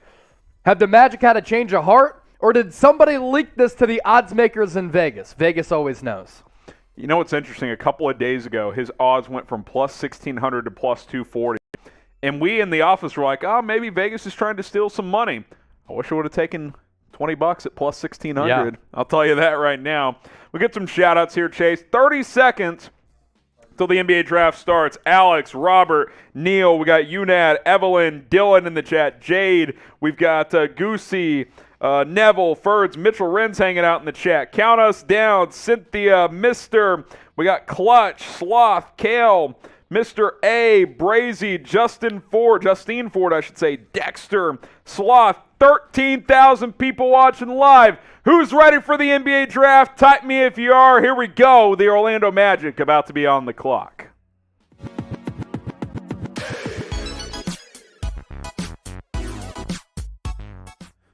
The 2022 NBA Draft is just about to get underway. Harrison Graham, Chase Sr. with you from Chat Sports. We are live here on YouTube. We're also live on Rumble. Light up the comments, like the video, subscribe, do all that good stuff. Chase, for those of us just joining us, we have 16,000 people watching live, by the way. There's been a late development. Shout out your city first. But a late development, Chase.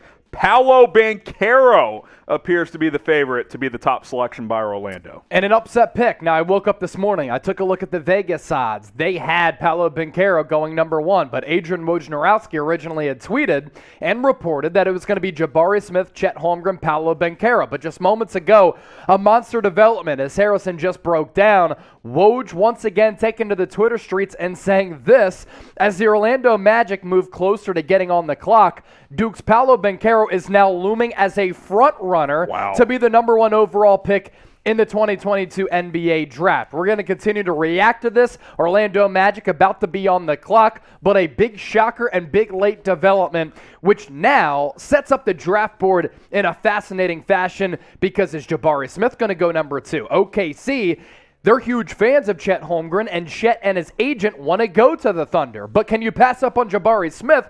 And if they don't, Jabari Smith to the Houston Rockets alongside Jalen Green, two elite-level young wings, both teenagers as well. My goodness, things are only getting cooked up and started. Get a couple of shout-outs here. We got Matthew in Wyoming, Claw in Boston, Moreno Valley, the 92557 from Luis Alvin says, we're here for Kai Soto. Well, he ain't going #1, but stick with us because he could go in the second round. Juan says MFFL. We got OKC from Dalton, Iowa City in the chat. LFG, 16,000 Filipinos watching. Well, we got 17,000 people total watching, so 16 of the 17 are from the Philippines. That's impressive. NSA, we got 713 Houston. We got Dallas, Baltimore, Salt Lake City, the Philippines, Kentucky. You guys representing from all over the place. The best available, based on, I should say, the overall draft composite, Chase. This isn't your personal list. It's kind of taking a list from a few different outlets here. Chet's kind of been the number one prospect, but it sounds like it's Banchero or Jabari Smith going one here. Magic not officially on the clock, but they're about to be. Yeah, and Banchero might be the most pro-ready prospect in this class outside of Jaden Ivey. The Orlando Magic draft him, and I think that he is a plug-and-play impact player from day one.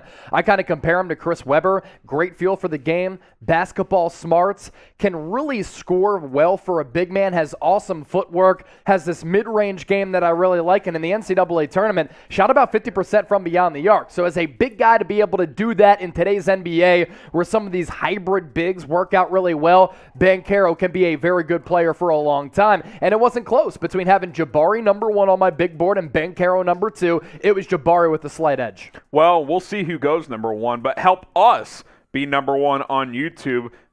Biggest audience. Like the video, share the video, hit that share icon. You can tweet it out this video. You can share it on Facebook, Instagram. You can text it to your friends. Of course, subscribe if you love the NBA. It's not like we just go live for the NBA draft. NBA free agency next week, trades that happen. We'll cover it all. So go ahead and subscribe and keep that live chat nice and busy.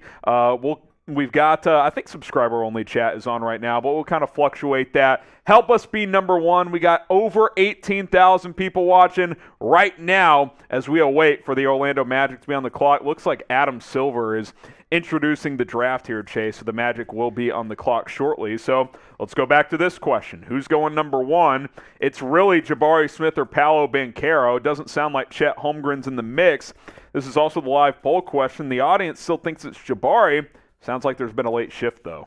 Yeah, a monster late shift because nobody woke up this morning and I don't think expected Paolo Banchero to go number one, especially when Woj tweeted that Jabari Smith was going to go atop this draft. But look, the gap between Smith and Banchero is very, very minimal. These are two really good players. In fact, the only wild card on your screen right now, in my opinion, is Chet Holmgren. I wouldn't have drafted him in my top five. I think there are other players that are better, including Benedict Mathurin, Jaden Ivey, and Shaedon Sharpe. It's been a two-horse race all along, in my opinion, for the number one overall pick between Smith and Banchero, at least in my eyes, and it could be Banchero pulling off the late upset, just like a late Kentucky Derby splurge. Well, Adam Silver continues to talk at the podium. The Magic not technically on the clock yet. They will be shortly. Here's the deal. We're actually less than 200 subscribers away, and if you've been with us for a couple of hours now, Chase and I told you, if we get to 310,000 subs before the number one pick comes in, we get a bonus. So help us out. Let's go. Friend to friend. In this economy, I need every dollar I can get. My Venmo is on my Twitter page. Yeah, exactly.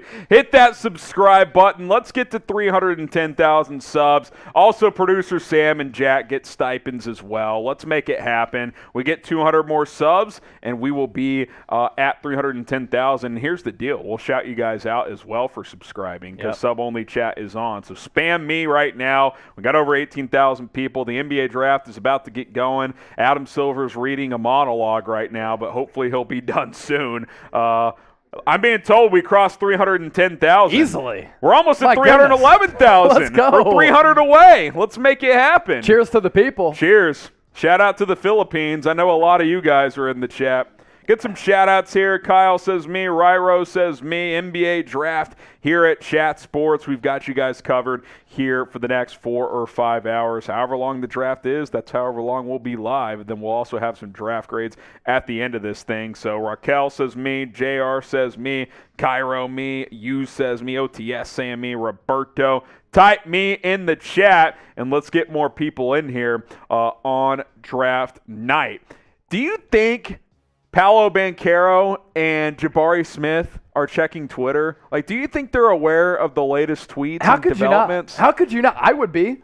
I know, I would be Especially too, if I'm but there at the I want to NBA know draft. if they have their phones on them. Like, I don't know. Yeah, so I was looking at this tweet from Jake Fisher. He said the sense among Banchero's camp after calls with Orlando on Wednesday Magic was split. officially on the clock, by the way. It was split. So they're not sure if the Magic were serious or not about taking him number one. Is this a leak? You can never rule out leaks in the NBA offseason because stuff gets gets crazy on your screen right now. We're filtering through the first couple of picks and first several picks in the NBA draft. The Orlando Magic officially on the clock. They have 5 minutes to make their selection, and they've had a couple of high-end draft picks over time. Penny Hardaway, Shaquille O'Neal. Last year, Jalen Suggs, Franz Wagner. Next up, it's a number 1 pick. Dwight Howard has to be in that mix as well. Who is it going to be the next lineage as part of that? Is it going to be Paolo? Is it going to be Jabari Smith? What the hell happens if it's Chet Holmgren? That would really be crazy. Which do you actually think is the better fit for Orlando? I think it's Jabari Smith. They need a wing on the team. They have guards. They have a big in Wendell Carter. You draft Paolo. Can he play alongside Wendell Carter Jr.? For sure. I just think they need a wing, and I think you win with wings, and that is clearly the need on that roster. Maybe right they now. go small, they let Mo Bamba go, and Wendell Carter plays the 5. You could do that. He's 6'10". Yeah, you can do that nowadays NBA for sure. Banchero can play stretch 4. I think he could play some 3. I don't think full time, but let us know who's going number 1. Magic are on the clock. Every team has 5 or so minutes per pick throughout the first round of the draft. So we will get that to you as soon as the pick is made. By the way, 5 minutes between picks, huge win as compared to 10 minutes. Yes. Years Good pace. Yes. Good pace. What's that? Sorry. We'll get some shout-outs. We have some super chats. I'm not sure if I actually have those on my screen. I don't seeing have them any. either. I had to I refresh can here. give the shout-outs right now. I see them on the screen. Unfortunately, there's just a lot going on, so may not be able to pull them up right now, but we'll try and pull them up throughout the night for you guys. Nakeem Zakir, $2.99. Thank you for that. Timothy Peterson sent in $2. Nakeem actually sent in a second super chat. Everyday Jam, $2. And RWZZ, $2. Appreciate you guys sending supers. Keep them coming. The pick is in, according to multiple reports, Chase, and we'll go ahead and reveal that here.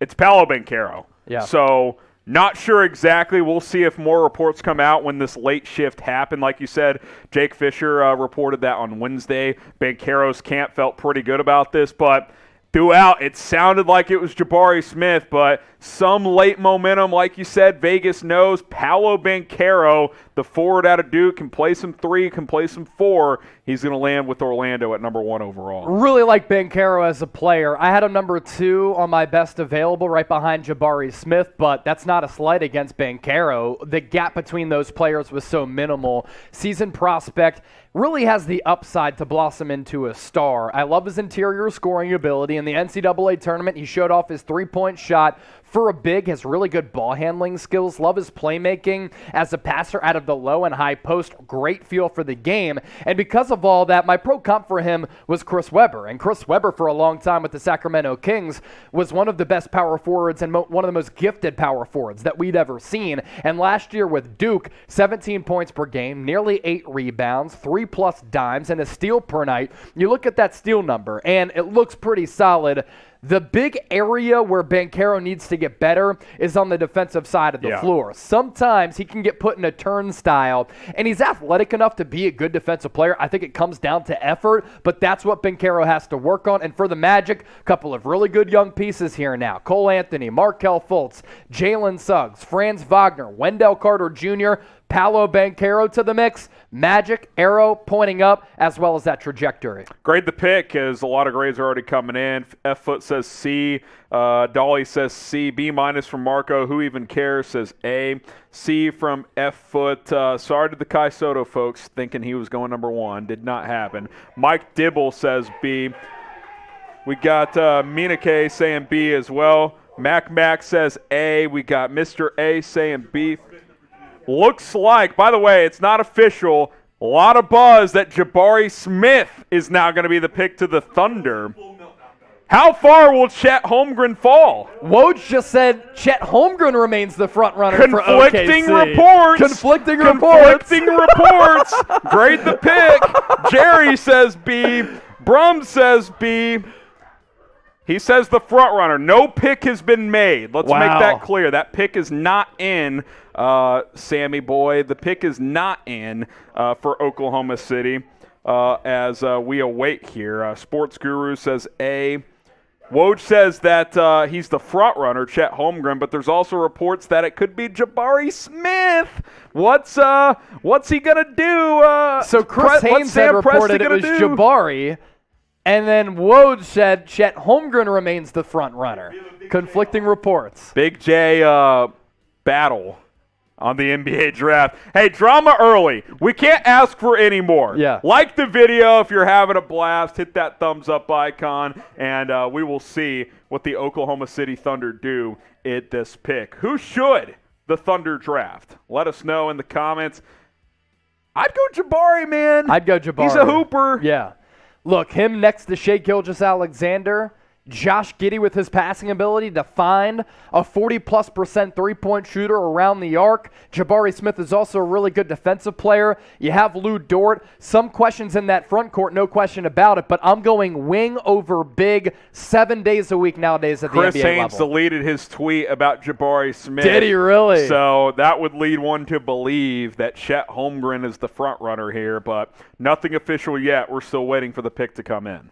Wow. Drama early. You got to love it. You got to love it. Yeah, so now you take a look at the best players available. This is the composite, all of the best big boards out there. I had Chet Holmgren number 7 on my top 10 prospects, but he vaults up to number 1. I'd go Jabari Smith personally. Jaden Ivey becomes really interesting at number 3 or number 4. So too does Shaedon Sharpe. So those are the 4 best available right now. You have to throw Keegan Murray into the mix, the best, most polished big/forward in this draft as well. So who do you think the Thunder should draft? Is it Chet Holmgren? Is it Jabari Smith? Let us know in the comment section right now. Sounds like it's going to be Chet, Chase. That is where the momentum is going here. Let us know who you guys think they should go ahead and select. I think it's going to be Chet. Yeah, Shams Charania reporting that it's going to be Chet Holmgren. So Chet Holmgren going to go to the Thunder here at number 2 after some brief drama, thinking they might take Jabari Smith. But Chet Holmgren, the selection here. Listen, I know you're not as high on him, but he can block shots. He's really skilled. The problem is he just going to get beat up in this league? I mean, he's so thin. It's unclear among some NBA teams how much he actually weighs. That's a bit of a minor red flag, I would say, as well. For sure, and he's listed at 195 pounds. There's no way that Chet Holmgren is 195 pounds. I thought it was a little bit concerning that he didn't turn in his medicals to the Orlando Magic or the Oklahoma City Thunder. But Chet going to OKC, according to many reports out there and some buzz that we were hearing, he wanted to go to OKC because of the other pieces on that roster, and his agent wanted him to go to OKC. And if you're the Houston Rockets, in my opinion, at number 3, they kind of got shafted in the NBA draft lottery. And now they, in my opinion, get the best player in this draft at number 3 in Jabari Smith because of Holmgren going to OKC. You look at the numbers here for Chet. 14 points per game, 10 rebounds, and nearly 4 blocks per game. Yeah. This guy is a special rim protector and has awesome instincts around the rim.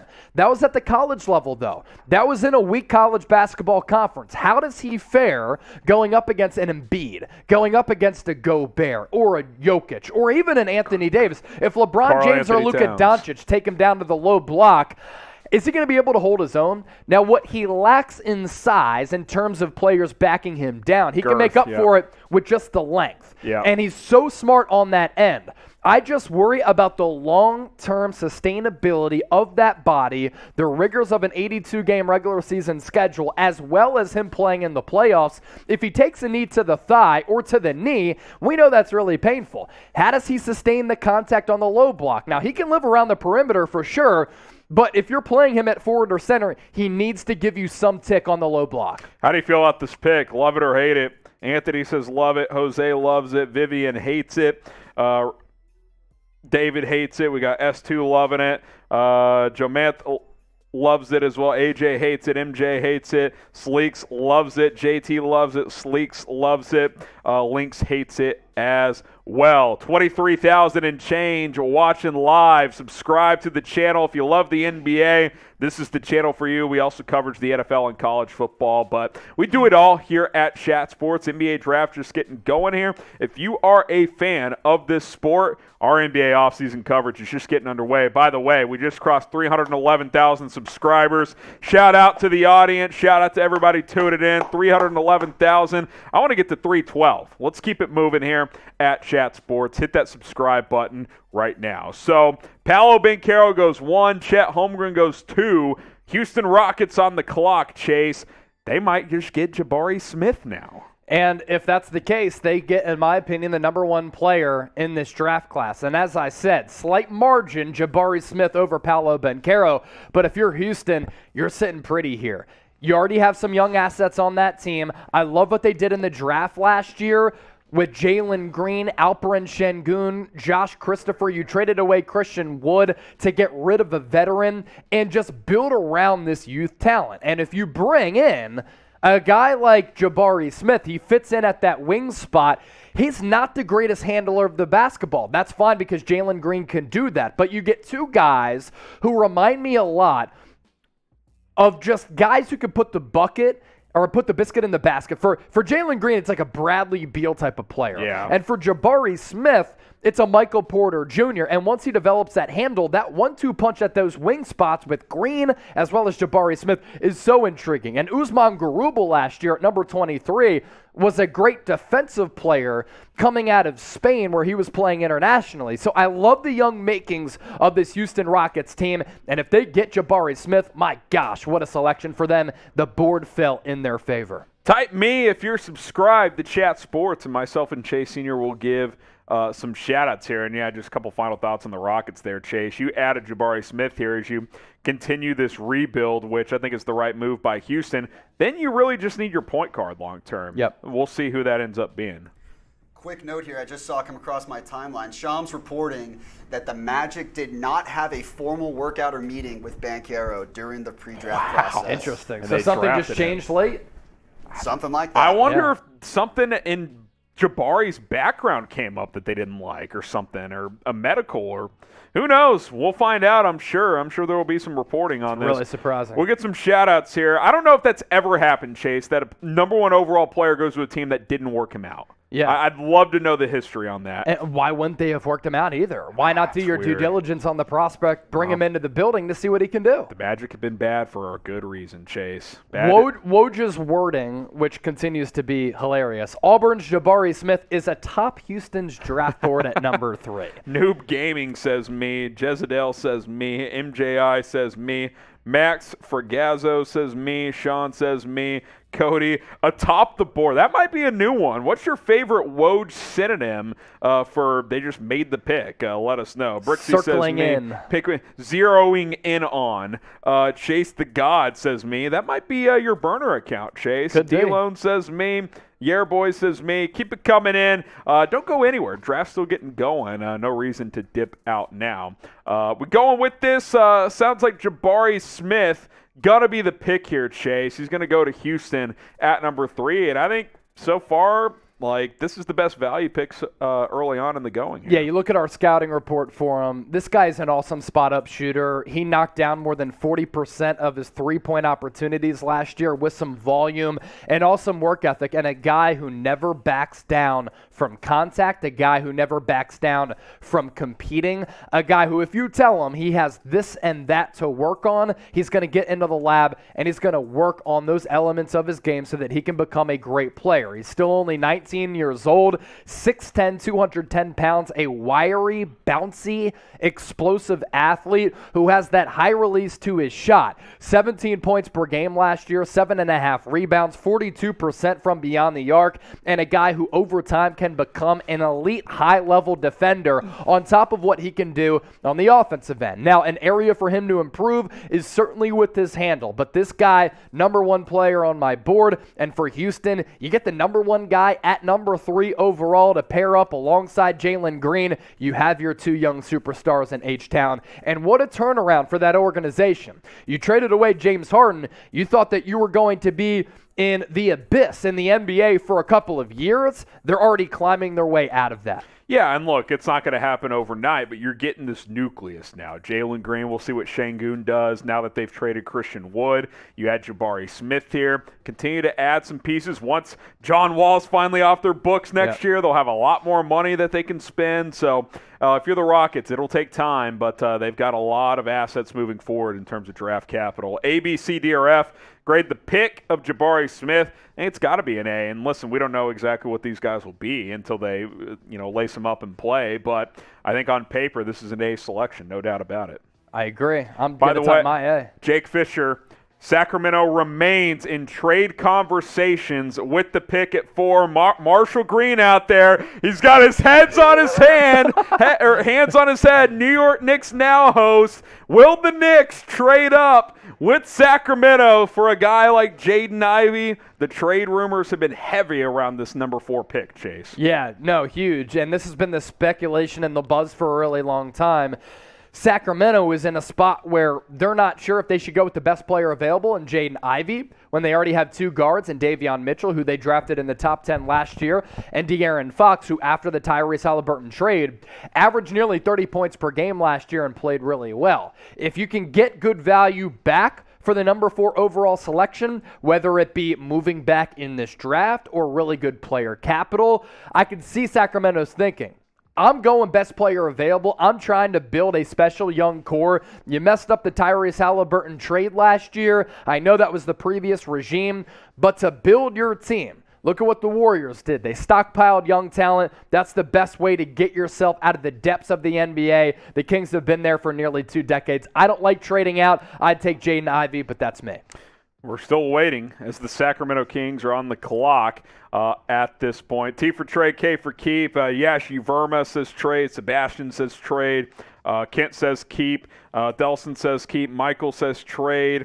Lasai goes trade. Orlando saying keep. Asian says keep. Lasai goes trade. We got DR saying trade. Blake saying keep as well. As you take a look at the best available, you and I are in unison here. Jaden Ivey is the guy to draft here, regardless of if it's Sacramento or any other team trading up. I think after Ivey, there is a bit of a dip in terms of on paper what these prospects are going to be. I know you're a big Benedict Mathurin fan, but Ivey feels like the clear best player available. Yeah, Jaden Ivey and then Benedict Mathurin is right there behind him, and both are exceptional athletes. Jaden Ivey at that guard spot, Benedict Mathurin at the wing, and the Sacramento Kings pick is in. I had a feeling they could go big guy because of De'Aaron Fox and Davion Mitchell on the team. Looks as though they're going to do that. Sounds like Keegan Murray, the pick here for Sacramento at number 4. They're going to go with the kind of stretch big out of Iowa, Murray, Chase, who's one of the best bigs in this, pure scorers in this draft. I don't know, man. I like Keegan Murray, but this just feels like Sacramento gonna Sacramento. Like, this is what they do. They overthink everything. And look, this guy's a bucket. He could absolutely score. He can space the floor as a 6-foot forward at 40% three-point shooter. He rebounds really well for his size, but I don't know, man. I would have gone with Jaden Ivey here. I would have gone with Jaden Ivey because he was the best player. And again, I don't care about De'Aaron Fox and Davion Mitchell. I'm going to draft the best player. I'm going to figure it out later. And then if you have to trade one of them, like a De'Aaron Fox, and move forward with Davion and Jaden Ivey as your young backcourt. But for Keegan Murray, they drafted for fit. They are bereft of some premier players in that front court, and that's what Keegan Murray can bring this basketball team. At 6'8", 215, moves a little bit better than Al Horford, only a sophomore last year, but he's a little bit older. He's going to turn 22 here in a couple of months, but 23 points per game, 38% shooter from 3, 8.5 rebounds, 2+ blocks. So he's really good defensively as well. And I love his feel for the game. I love his hustle. Fran McCaffrey asked him to do everything at Iowa, and he was very successful in doing that. An all-around player, also has shades of a little bit of Pascal Siakam because of his two-way ability. And a less athletic Giannis. That's the type of player that we're talking about here. You watch him at 6'8", he glides. He's got really light feet, and because of that, that's why he's so good at playing the passing lanes and blocking some shots, and he's able to knock down some triples with that really clean stroke. But the Kings drafted for fit here as compared to the best player. That's why I disagree with it. We'll see what happens with Sacramento. First 4 picks are in, and guess what? Detroit discussing trading down possibilities. Jaden Ivey still on the board. Marshall and the Knicks still could make a move. We'll see what happens on that front. Paolo Banchero goes to Orlando. Chet Holmgren to Oklahoma City. Jabari Smith to the Houston Rockets. And then Keegan Murray, the latest selection, to the Sacramento Kings. By the way, one more thought. Does keeping Sabonis and Who's the other big for Sacramento? Rashawn Holmes. Rashawn Holmes, thank you. It kind of feels like Holmes trade rumors are about to heat up. Look, and this is why the trade of Tyrese Halliburton for Domantas Sabonis didn't really make a lot of sense. No. Because now you drafted another forward in Keegan Murray, and I understand it's the previous regime, but look, bad organizations are bad for a really long time for a reason, and the Kings have been in the depths of the NBA for 2+ decades. I don't understand the selection. I like the player. I just would have went Jaden Ivey because I think he can be that good. He reminds me fully of Ja Morant. Well, help my boy Chase get to 7,000 followers on Twitter. He's just over 800 away. Hell, we got 25,000 people watching live here on Chat Sports. A shotgun if we get the 7K. A shotgun if we get the 7K. If 3% of you go follow Chase at Chase_senior, he'll get to 7,000 followers. Give him a follow. We'll get that link to his Twitter in the live chat. We'll get someone to get it in there at some point in time. At Chase_senior. It's at Chase_senior. Give him a follow. He covers the NBA, the NFL, a lot of stuff he does here. He's my IG as well. It's the same handle, at Chase_senior. I got to get that like number up on our pre-draft photo. Yeah, there you go. At Chase_senior. Twitter and Instagram. He'll come back, give some shout-outs a little bit later on as well. And he just told you he'll shotgun a beer if we get to 7,000 Twitter followers on his account tonight. So give him a follow. We'll get that link in the live chat for you guys. All right, who is the best player available? I think it's Jaden Ivey. Right? And it looks as though the Pistons might select him after talking about a potential trade. Future backcourt of Cade Cunningham and Jaden Ivey, they are already a huge draft winner if that's the case. Yeah, and that is going to be the pick here, Chase. No trade, at least for now. Jaden Ivey to the Detroit Pistons at number 5 overall. Houston, Detroit, couple good value selections here early on. Yeah, no, really good. And for Jaden Ivey, this guy is an absolutely dynamic athlete with great shot creating and shot making ability. What I love about him, his lack of fear. He's never scared to rise up and make a big play in the guts of the game. He is a creative passer with the ball in his hands, but his decision making has to get a little bit better. Pretty solid defensively. I'd like to see him improve that just a bit. And it really comes down to consistency, which to me is really just overall effort. But for Jaden Ivey, this guy has so many shades and is very reminiscent of Ja Morant, with him just being a breathtaking athlete in the half court with his ability to split defenders, get to the rack, and finish very creatively. But in the open floor, this guy is box office. He's 17 points per game last year for Purdue. Nearly 5 boards, 3 dimes. So you look at the assist numbers and you're like, man, he had the ball in his hands a lot. Why didn't he average more assists? It's because he was asked to carry the scoring load, and some of his splash assists were very, very impressive. But again, the consistency has to get a little bit better. But athletically, this guy can impact games right away from day one. You got any shout-outs for us? Some Twitter followers? Oh, my goodness. So many. Mike, Andrew, Jace, Reed, JJ, Big Donch, Ace, Bryce's, Tropic, Jaden, Nate, Code, Felix, Dire Wolves, Tragic, Bobby Brown, Jack, Kill, Simply, 618, Tom, Brian Campanana, Solomon, Rod, Connor, ASAP Ross, Max Coop, Luke Walker, Brendan Kelly. Just some of all the names that came in. Greatly appreciate the follows, my people. Appreciate that. 24,000 people watching live. Follow my boy at Chase_senior. Also, Indiana Pacers on the clock. Shout out your favorite team. We'll talk about the first one we see. Count down from 5, and I'll take a look. 5, 4, 3, 2, and 1. I'm seeing the Charlotte Hornets, Chase, who have picks 13 and 15. Indiana on the clock right now. We'll see what they're up to here in a second. But Charlotte with a couple of top 15 picks. What do you see as a couple of fits for them coming up here in a little bit? Yeah, for Charlotte, They need bigs. So if you go Mark Williams and Jeremy Sohan at 13 and 15, interesting. that would be tremendous. And for LaMelo Ball, two really good, impactful players who do things to impact winning basketball games. And for Charlotte, that's what you're trying to do. Who's going to be the head coach? What's the style going to be? We're not sure because Kenny Atkinson had fleeced them and decided to go back to the Golden State Warriors. But for Charlotte, you've been in the NBA play-in tournament back-to-back years. For that franchise, that's a significant stride forward.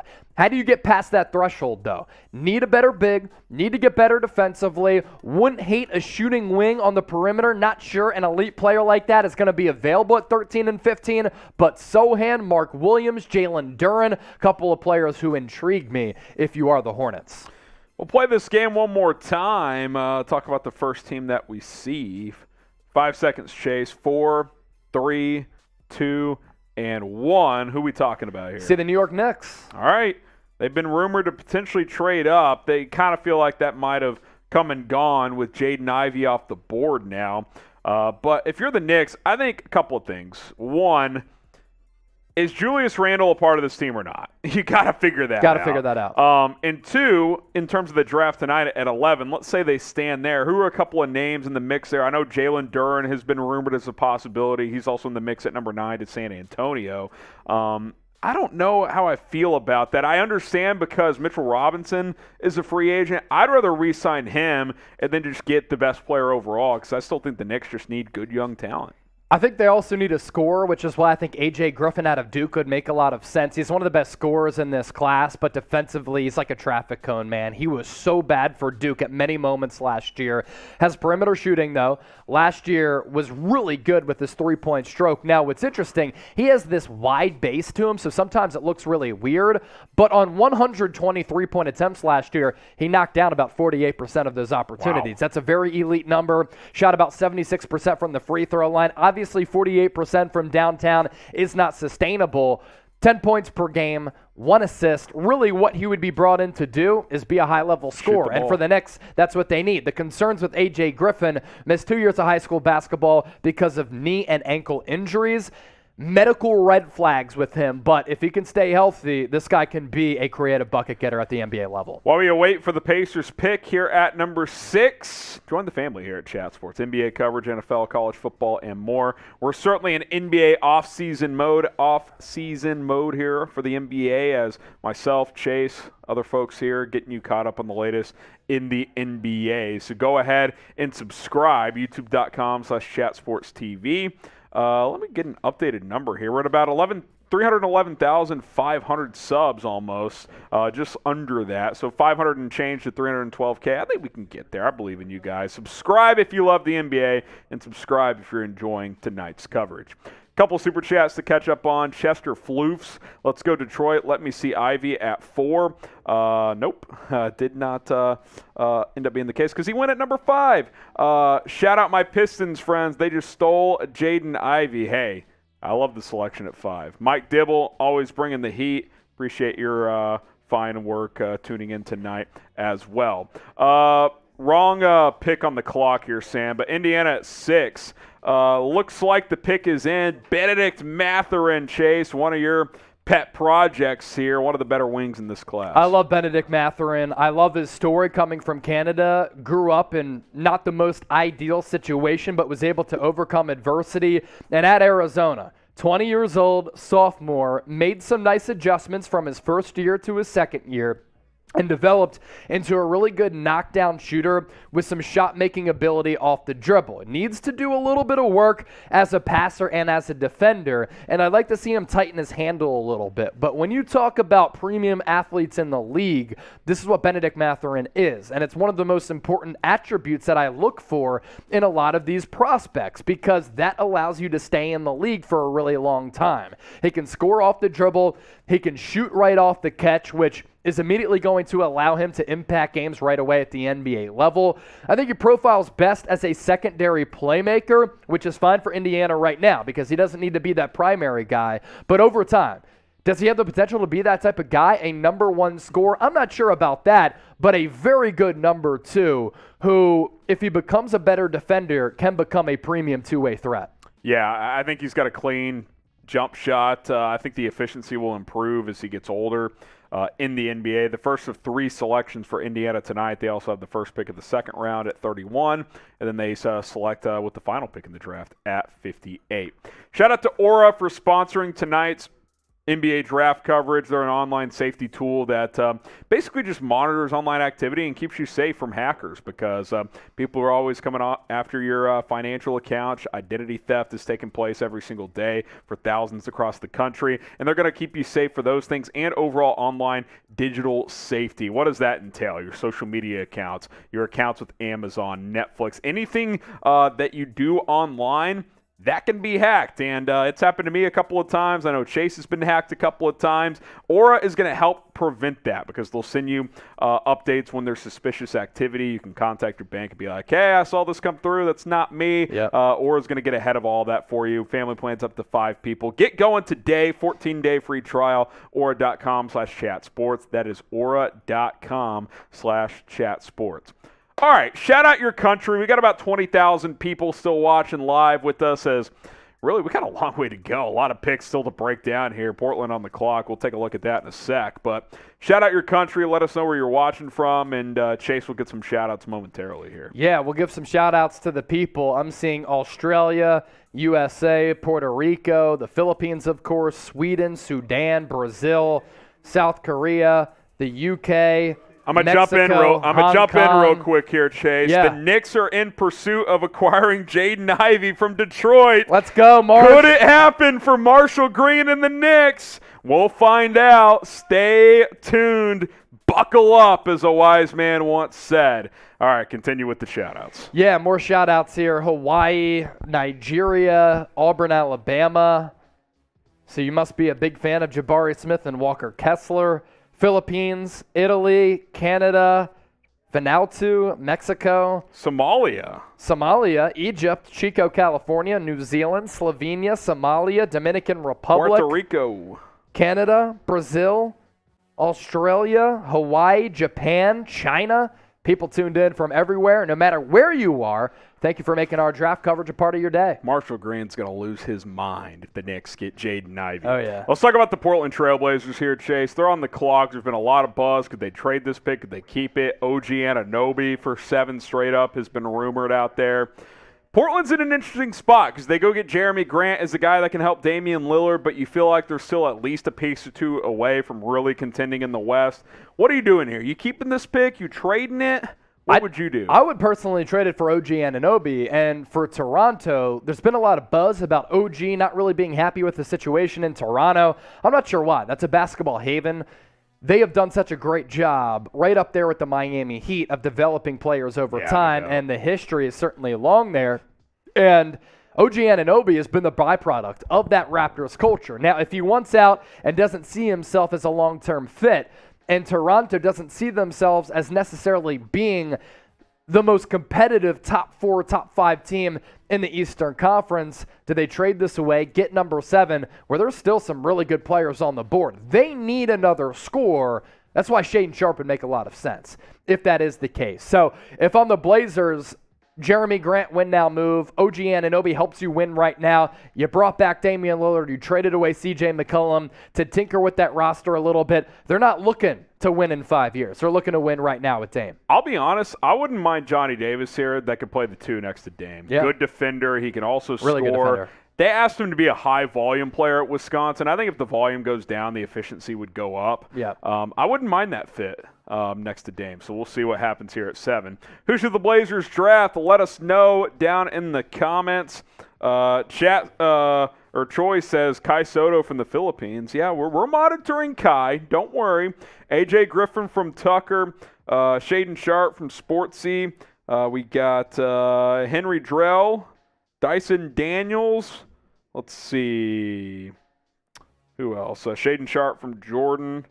We'll find out. Portland on the clock here at 7. Do you think Sharpe is the best player available? In my opinion, he's certainly right up there, and obviously he's the biggest question mark of this draft because we haven't seen him play since high school. Yeah. So we don't really know how he matches up against elite level competition. I do think that he can become an elite level scorer, and in my opinion, that's the most important trait that you're looking for in a draft prospect right now, and he would help the Blazers a lot.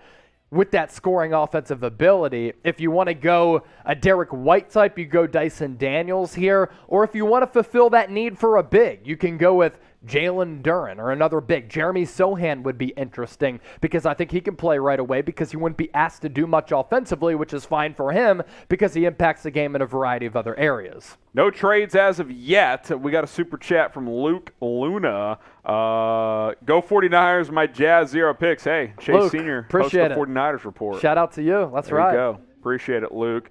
By the way, we do have a super chat menu. All super chats, we get a beer. Cheers to you. So sips up to Luke. Cheers. For $5, we'll talk about your favorite team. $10, we'll spin the roulette wheel. $20, we'll take a shot of Fireball, or someone will. And for $100, someone will either shotgun a beer or take a beer bong. So appreciate that as well. Portland's on the clock. Every $100 in super chats as well, we'll spin the roulette wheel. So we're less than $30 away from doing that. And the roulette wheel basically is, it's a roulette wheel with different challenges depending on where the ping pong ball lands. So keep that in mind as we move forward. Sounds like the pick is in here, Chase. It's going to be Shaedon Sharpe to the Portland Trailblazers. I just got done saying I thought that Shaedon Sharpe made a lot of sense. If they hold on to this selection, I could see him coming in right away as that hyper bench scorer who can go on these microwave runs that really are incredible. Now, Shaedon Sharpe coming out of high school, #1 consensus player, reclassified, went to Kentucky in January but never played.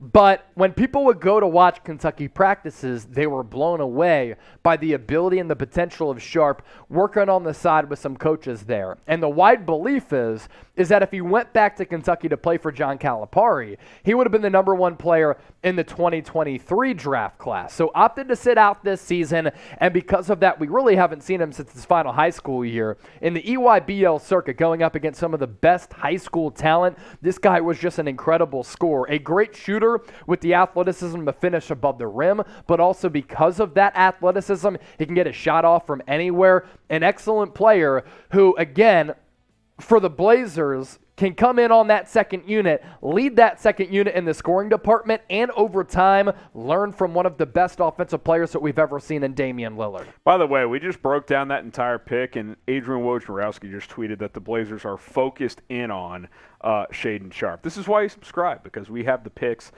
before they do. A, B, C, D, or F, grade the pick of Shaedon Sharpe. We got the Pelicans on the clock here. So stay tuned. No trades yet, Chase, at least trades. as of now. As of now. A report that the Knicks could be making a move for Jaden Ivey with Detroit, but as of now, no trades yet. And by the way, producer Sam just cashed some money because he took Shaedon Sharpe before the 8th pick. Was that Thank the you bet? for remembering. Nice. Yes. I saw your reaction. I did take Shaedon Sharpe before, under 8.5. That's $30 in the bank. Nice. There you go. Good for you. There I you still go. got Jeremy Sohan, under 12. Or I think under 13, actually. Under 13, I like that. All right, we'll I think he find- gets picked before 13. Lil Iorkin says A. We got some super chats to catch up on. Raymond says A. Alka says B+, Sportsy as well. All right, appreciate the dollar from Animosity. All amounts help us out. Daniel with a $10. That's so a roulette that's wheel a spin. roulette wheel spin. Get the roulette wheel ready out there. Kai Soto for the win from Daniel. We should be able to sneak this spin in before this next selection. Yeah, we should be. We got Jeremy Chuggs on. He is ready to go. Chuggs, we got you on. Spin All that right. wheel. Round and round the ball goes. Drunk is where Jeremy will go. All right, Jeremy. Let's see. A beer sip. That's need it? a- I Do need a something beer. better Somebody than crack that. me You a got to beer. do something better than that. A boot? A boot. Oh my. You gotta spin it again. Spin it again? Spin it again. Oh, no. Okay. They're trying. Mitch is trying to get me good. Irish car bomb. Yes. All right. I'm going to do Yes. an Irish car bomb in just a second. The boys are getting it set up. It's going to be epic. We'll come back. Just to it. one moment. We'll come back to you, We're Jeremy. almost there, We're going to come Harrison. back to Jeremy in just a moment. Let's talk about the Pelicans here.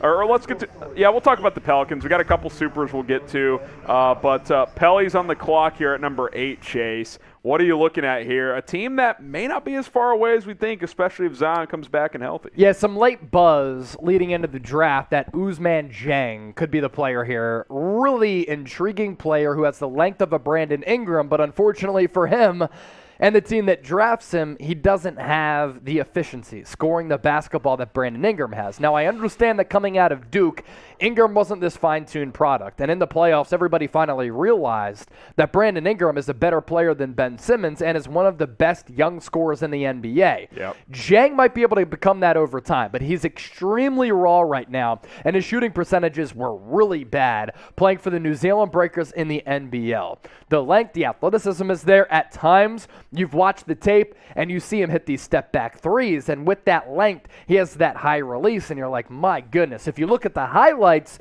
it looks like a top 5 player in this class. Yeah. But then you actually watch the games, and you see him get lost at moments, and then you see some of these ill-advised shot attempts, and you finally realize why he might be slipping a little bit. All right, let's go to Jeremy, and then the pick is in here, so we'll get to that. Jeremy, let's take this Irish combar. You're on, Jeremy.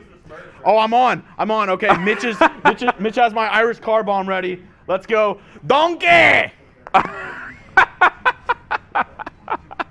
Jeremy Chugs is the energy of the That's office. why you subscribe, baby. That's why you subscribe. Jeremy Chugs. Right there. The energy Let's of go. Chat Sports. Chat Sports. The culture of Chat Sports. Superman, he's rocking and rolling. We got a pick to get to here, Chase. Appreciate it, Chase. Chugs. Dyson Daniels, the pick here. Instant reaction. Yeah, so this is the other player that we talked about potentially going here. He's only 19 years old, really good Aussie player who played for the G League Ignite.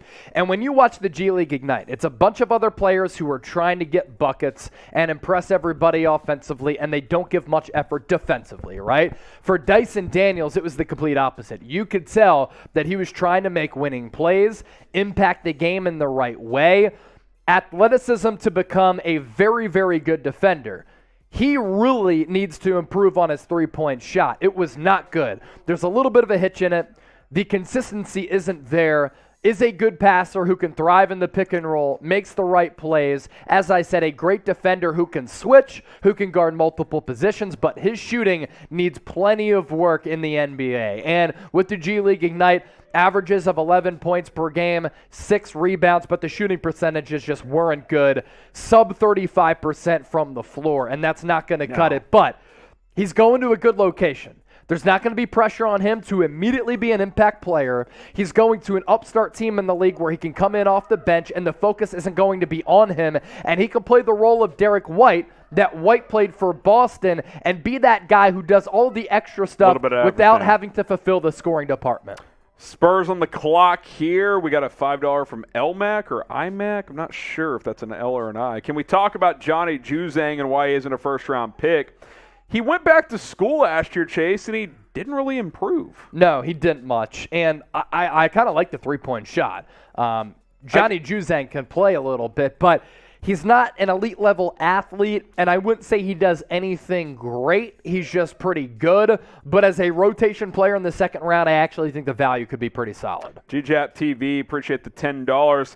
Get that roulette wheel ready. Any thoughts about Kai Soto? Oh, we've got thoughts. We've got thoughts. And we've got a lot of videos that have gone out. Yeah. So, quick thoughts before we get to the Liddy cam here? On Kai Soto? Yeah. He's just a little bit slow. And I'd like to see him take more three-point shots to stretch the floor a little stroke. bit. Nice stroke, average 0.8 blocks per game with the Adelaide 36ers. By the way, the NBL, very good level of competition. What's happening? I don't know what just happened. Something just happened out there. Seeps just spin the wheel. Let's go to the Liddy cam. Go to the Liddy cam. Patrick is on here. Patrick, you're on. All right, now we're on. All right, we got the beer boot. Yeah! Hit that subscribe button. That's 3 beers Cheers. in one. Hey, this is still for Kevin Durant come to Chicago. I'm hoping it happens. Holding out hope. Seeps is chugging. Seeps. Oh!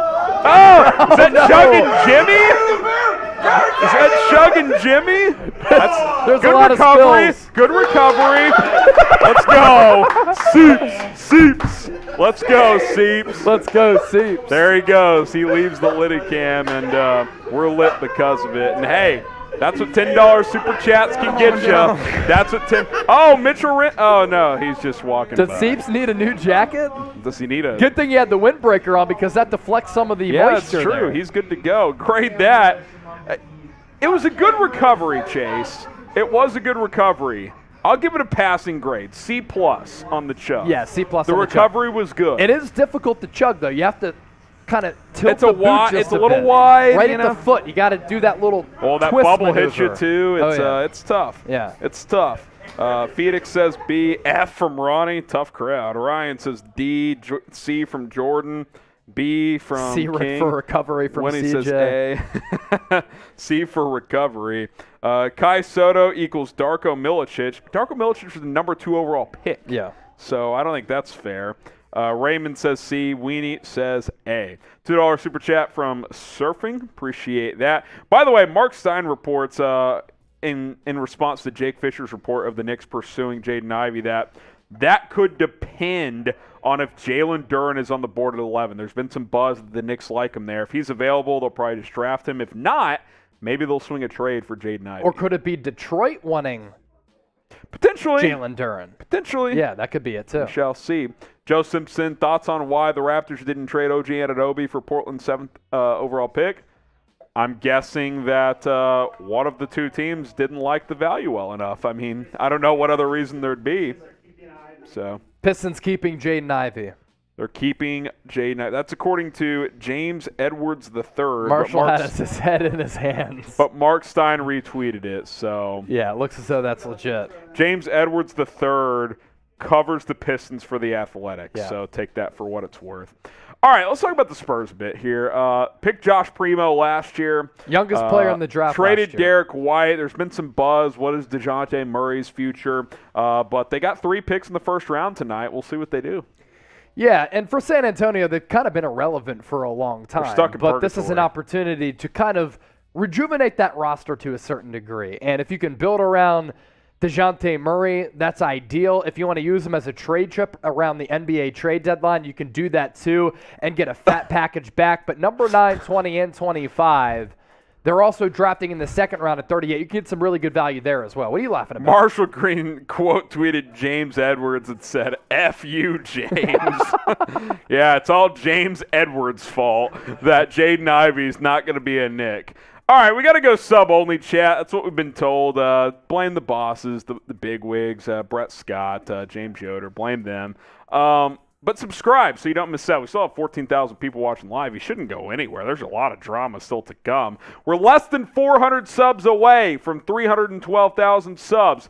So type me if you're subscribed, and if you aren't, subscribe and then type me, and we'll get some shout-outs going here because we're having a blast. We hope you're having a blast. We'll keep it moving here during our NBA draft coverage. I think we can get to 312,000 subs, Chase. Easily. What are we, I told you we'd get away? to 310 before the draft, and we did. Yeah, that's so let's go. Hopefully that stipend kicks in, Scoots. Yeah. 360 away from 312,000. Is that a real thing? Were we told that? Yes.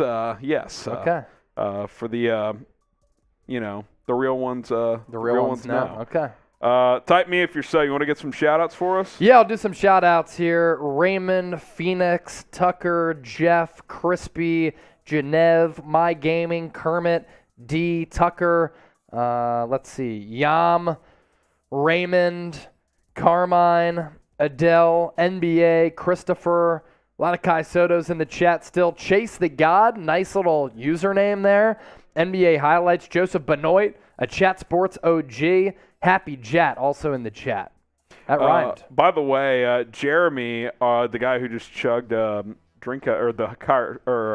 car bomb, made a. Did you see this Philippines Mount Rushmore? It's you, me, Manny Pacquiao, and Kai Soto. Where did he put that? In HQ. That's good stuff. That is fantastic. All right, best available, AJ Griffin, who you talked about a little bit, is a good scorer but doesn't do much on the defensive end. I actually like Johnny Davis a little more. I think he's the best player on the board for me. I just think he's good defensively. He can really score. If he's got guys around him, he was asked to do so much at Wisconsin last year. Yeah, he was. Yeah, no, and here's the thing, too. It looks as though it could be Jeremy Sohan. Yeah, it which sounds like I Sohan's really like the pick here. There was a lot of buzz about Jalen Duren. They were targeting bigs, obviously, because Sohan fits that prototype.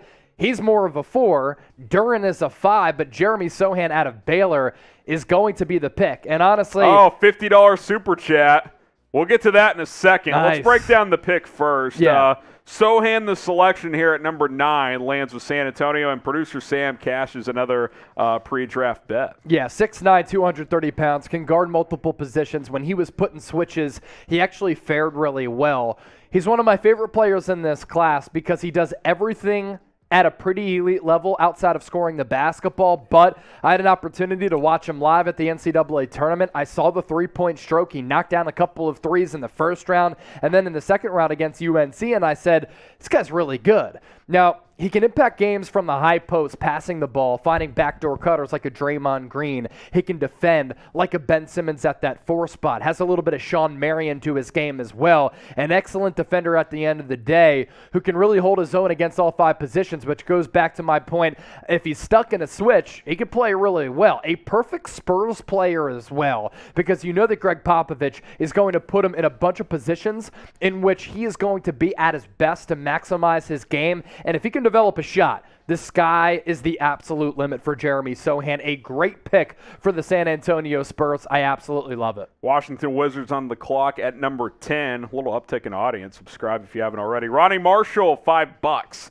Let's get a Raiders boot, or $50, sorry. Let's get a Raiders boot from Mitch. And what do you guys think about the Bucks? Well, we could talk about the Bucks while Mitchell Renz gets ready. Or is he ready? He already has the All boot. right, we're going to go to Mitchell Renz now at the Liddy Cam with a boot. We'll get to Washington and the Bucks in a sec.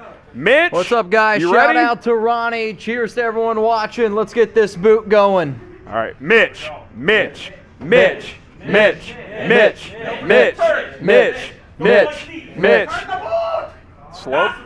Slow pace, but no spillage. Keep it going. Chant Mitch in the chat.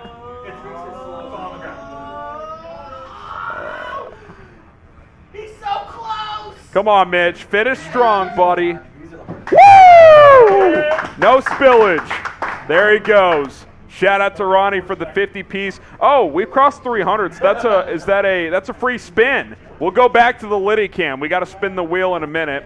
Let's talk about the Wizards, or the Bucks, sorry. He asked about the Bucks, Chase. Wizards on the clock. Milwaukee lost in 7, obviously, to the Celtics in the second round, but this is still a win now team. Chris Middleton being hurt their title chances during the playoffs. Are you looking for anything to do this offseason if you're Milwaukee? Yeah, if you're Milwaukee, Pat Connaughton is going to come back. And Bobby you get Portis Chris is a free agent, Middleton too. back healthy. Look, if the Bucks had Chris Middleton, do they beat the Boston Celtics in the second round of the Probably. Eastern Conference playoffs? I think they do. Yeah. And if that's the case, how do they match up against a team like the Miami Heat pretty favorably? And then how do they match up against the Golden State Warriors? Is Decently anybody as on well. the Dubs matching up against Giannis? So I don't really think the Bucks have to do all that much. No. A player to come in and lead that second unit scoring the basketball after Drew Holiday, I think, is a big need for them in free agency. Well, Johnny Davis, the next selection here, he goes to the Wizards, one of my favorite players in the class. Needs to be a little more efficient, but he was asked to do a lot at Wisconsin. I think he's an elite perimeter defender, can guard multiple positions. I think he can run some point in a pinch if needed. I think he's more of a 2-guard, though, Chase. I like this kid. I think he's got a good head on his shoulders. He's got a chance to be really good in the NBA. Yeah, you can make the argument that Johnny Davis was the best scorer in college basketball last year. He's a bucket-getting guard who has an old-school game because he flourishes from the mid-range, and we don't often see that in today's three-point-happy NBA. Can play excellent defense, but needs to improve his shooting because you look at the shooting splits, 33+% from 3. 78% from the free throw line, though. And That's I like an the indicator stroke. of a good shooter. I think he's a better scoring Jalen Suggs. That's kind of my pro comp for him. 8 Okay, I rebounds, like that. too. So at 6'4", 8 rebounds is a pretty solid number. He did a He's lot not for the Wisconsin. best athlete, so is that defense going to be as good as it was at the college ranks with Wisconsin? We'll see. But he is a tough shot maker, and if Bradley Beal comes back, this pick makes a lot of sense because I think that Johnny Davis can be a plug-and-play player from day one. A lot of anticipation now, Chase, for what the New York Knicks will do at 11. We'll break that down in a moment. But Trace is on, and we go back to the Liddy Cam for another roulette spin. Take it away, Trace. All right. Got a fireball shot. Let's get I'll this take one party with started. you. Let's get it going. I'll take one with you, Trace. Let's go, Graham. Let's get Fill it, me baby. up, Graham. All right, hang on, Trace. Hang on with us. Yeah, hang on. We're going to do For Trace, we're going to trace it up here. That's what we're going to do. 3 shots. Trace and Chase taking shots. Cheers. Let's do it. Not Here we go. fellas. 3, Let's go. 2, 1. Appreciate that. Every $100 is a bonus roulette spin. Obviously, every $10 super chat gets that as well. Chase, with the Knicks on the clock, we'll get to this super chat, and then we'll talk about a potential pick here. What did the Knicks do here? Jose, perfect super chat. Well, Knicks on the clock, perfect timing here. There was interest in moving up for Jaden Ivey. Sounds like that's not going to happen. Yeah. There's a lot of Jalen Duren connection here. Is that the pick in your eyes? That would signal Mitchell Robinson leaving, I think. I think the other Probably. player in play here is A.J. Griffin, who's one of the best scorers in this draft class, 48% from 3 last year with Duke. Only about 11 points per game. So the volume wasn't there, but you have to consider who he was playing with. Yep. Keels, Banchero, Mark Williams. That team was stacked. And a couple of second-round guys who could also get selected. So if you're New York, I like A.J. Griffin because, again, I'm going wings over bigs. But if you think Mitchell Robinson isn't going to come back and you want to fulfill that need by going Duren and you don't have trust that Nerlens Noel can stay healthy, then that pick makes some sense. Yeah, we'll see what happens here. By the way, a little sub battle. You and Marsh going back and forth. The whole time of this channel existence, it's been neck and neck. Yeah. Hey, what a great idea it was to launch these channels. Yeah. Knicks now with 6,600 subs, 76ers just on their heels, just under 100 behind. So if you're a Knicks fan, subscribe. YouTube.com/KnicksTV. The link is right there. Marshall Green actually getting ready to go in one of our other studios to break down whoever this pick is. So if you want more deeper analysis on that pick, that'll be out probably in the next 20 minutes or so stay tuned for that. Sixers fans, we can flash that link out down below too, youtube.com/76erstv. We launched these channels, about 9 months ago, 10 months ago? About that. Last year in the NBA Summer League, I offseason, think. and they've been doing really well, and Chase is doing a great job with our Sixers coverage, Marsh with our Knicks coverage, and with the NBA offseason here, if you're a fan of those teams, you should go ahead and subscribe. All right, so Knicks on the clock, and I'm kind of with you. It feels like one of these top 2 guys, A.J. Griffin or Jalen Duren, as we look at our best available here. Yeah, they're the best available players right now, and they're the best fits for the New York Knicks. And for Griffin, you get a really good scoring wing. The medicals are important here. Missed 2 years of high school basketball with knee and ankle injuries. If you want to go with Jalen Duren, really good athlete who my pro comp for him, kind of Robert Williams. And we saw how impactful Robert Williams was for the Celtics throughout their entire playoff run. And that's when he was less than 100% healthy. Switches, rim protection, alley-oops, block shots. That's what Duren can bring to the table. I don't think they really surprise anybody and go Nikola Jovic here. I think it's either one of Duren or Griffin. It's a little bit early for these players on your screen here. Do you trade down? I mean, I would consider it maybe if you don't love the options here. And there's been reports that the Knicks could trade down, try to manipulate their cap a little bit and go make a run at a guy like Jalen Brunson, who's expected to re-sign with Dallas. But if he were to leave, the Knicks sound like the front runner in terms of if he leaves Dallas, could go sign with New York. Yeah, and the Knicks have some big free agency plans that they probably have on their offseason checklist. But what they did last year, they went star hunting. They were in on Chris Paul, I believe, Kyle Lowry. They didn't get those guys, so they settled for those middle-tier players. They're going to go big fish hunting for Jalen Brunson, and they might even try to overpay for Jalen Brunson. But for Brunson's sake, it makes sense for you to just come back to Dallas because you have something special working with Luka Doncic. Yeah, so we'll see what the Knicks do here. If they trade out, I just want to see them get another young, impactful player. And I think Griffin is a good guy to get here. You have R.J. Barrett, Emmanuel Quickley. Obi Toppin started to turn the corner at the end of the year. Do you go big in Jalen Duren, wing in A.J. Griffin? That's really what it comes down to for me. Who's the best pick so far in this draft? I think it's either Ivy at Detroit or probably Jabari Smith, right? That feels like the best pick to Houston at number 3, but obviously there's been a lot of good ones early on here. Yeah, for sure. And, you know, with how the board fell, I think the Houston Rockets, big winners so far. They get Jabari Smith at number 3, and they seem to be pretty content with going with one of the 3 remaining players of Holmgren, Banchero, and Smith.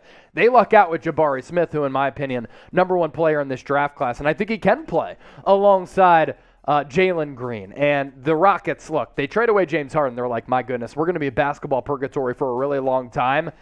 Doesn't look as though that's going to be the case. They are building something special there in H-Town. Gotten some good uptick here, by the way. Over 15,000 now watching live.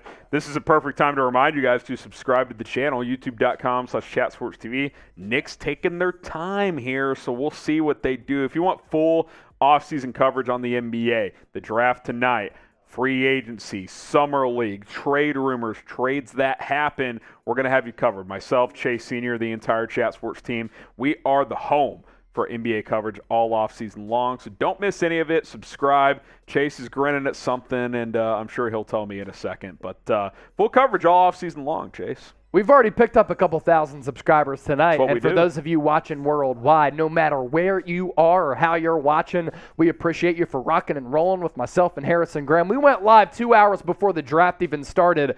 The other big guys, they ain't doing that. But we're becoming big here at Chat Sports. So you already know the deal. Hit that red sub By the button. way, we're 65 subs away from 312,000. 30 seconds. I think we can get there. 60 subs in 30 seconds. I think we can. Make it happen. Let's get there. If we get there in 30 seconds, I'll take a shot. And Chase will too. Let's Come on. ride. Let's get to 312,000. We're already halfway there. 15 seconds. We need 50 more subscribers. Type me if you are subscribed, if you are having a good time. 10 seconds. We need 15 more subs. 5, 4, we crossed it. We're Gucci, and we're taking shots because we keep our word. Unlike Woj telling us that Jabari Smith was going to be the #1 pick. Wow, New York Knicks pick is in. Ousmane Dieng is going to be the selection at number 11 for the New York Knicks. I thought it was one of two between A.J. Griffin and Jalen Duren, and the Knicks are going with Dieng here. We'll take the shot to celebrate the New York Knicks selection, and for everybody watching us, cheers to the audience, and we'll break down Dieng as we have a couple of minutes here. Harry, you going to take that shot? Yeah, I'm going to. Well, we got to be on camera when we take it. Well, okay, let's talk about Dieng first, then we'll do by the way, shot. Have fun getting to 8, Marsh, for Ousmane Dieng. But talk about the prospect a little bit. You said earlier a little bit raw. So raw. So what's the upside here if you're looking at Dieng to New York? The upside is that this guy can be a filthy athlete and is a filthy athlete. Look at the arms here. They're basically touching his knees, right? So he grows up in France. He goes to play in the NBL for the New Zealand Breakers, the NBL in Australia. One of the top international leagues in the world, has a unique blend of size, ball handling, can become a good defender over time if the game just slows down to him for a certain degree. Also showed good vision as a passer. Looks smooth getting to his shots. He just needs to be more consistent with knocking them down. That's the big problem and the big sticking point with Ousmane Dieng. 7 points per game for the New Zealand Breakers. He shot 21% from 3 on 61 three-point attempts. His best skill is ball handling. So when you combine that with the fact that this dude is 6'10", long, 200 pounds, you watch him, he certainly has special ability, but again, it really does come down to him just going brick city. Those Australian rims, they were taking a beating when he was trying to hit some shots. But you look at him play, and sometimes he hits these step backs, and with that high release and with that Brandon Ingram type of frame, this is a pure projection for the New York Knicks. That's really what it is. You're betting on the upside here, but this guy is a boomer bust prospect. There's no question about it. Are the Knicks a playoff team in 2022? Type Y for yes, type in for no. 2 years ago, they were the 4 seed in the Eastern they're trading Conference. it to OKC. Oh, the Knicks are trading the pick. Let Marshall know. He might be mid-video. Y for yes, in for no. So Ousmane Dieng going to go to Oklahoma City. Perfect Oklahoma City player. So Perfect OKC So are the Knicks player. going to be on the clock here at 12? We'll find out momentarily. And they can get their guy in Duren or Griffin, potentially. First trade of the night, by the way. First trade of the night. So we'll get that those trade details to you as soon as we have them. But Ousmane Dieng going to go from New York to Oklahoma City, who is actually up next at pick number 12. We'll see what these trade details are. And poor Ousmane Dieng's going to have to wear the Knicks hat because that's how the NBA operates. But how about this? Multiple first-round picks to New York for Ousmane Dieng. Multiple first-round picks, Chase. Wow. That's pretty interesting here. Maybe 12 and a future first for Zhang? Maybe. That could be the move. OKC must have really wanted him. Wow. Okay. So Ousmane Dieng going to go to the Oklahoma City Thunder. We're still waiting for details here, but the Knicks going to get multiple firsts. We don't have the exact picks quite yet. But Oklahoma City, we talked about this earlier, Chase. They've got a lot of ammunition in terms of first-round picks over the next 5 or 6 years here. So we'll see what the exact picks were. We do know it's multiple first-round picks. You would think that means the Knicks are going to be on the clock here at 12, but we do not know exactly yet. So let's talk about the best available now then, as Dieng is off the board, Chase. A.J. Griffin, Jalen Duren, a player who's been connected to New York. Do they select him now if they are indeed on the clock here at 12, which we assume is the case, but we don't know for sure yet? Yeah, look, what were we just talking about with the Knicks? It was going to be one of the two, A.J. Griffin, Jalen Duren. Now, they went with Dieng, but that's because Oklahoma City traded up to take him. Yep. That's the guy who they wanted. And by the way, Dieng, perfect developmental project for OKC. Classic that OC. organization has just done a great job of developing players. Dieng might be the next. Chet Holmgren needs some developing as well. The weight training program, going to be important for him. But the focus here, the New York Knicks. I think it's going to be Griffin. I think it's going to be Duren. And I think the Knicks had in mind, look, we can move back, get future picks from OKC as they have a bevy of them, and we can still get our guy. And that is a smart move by the Knicks.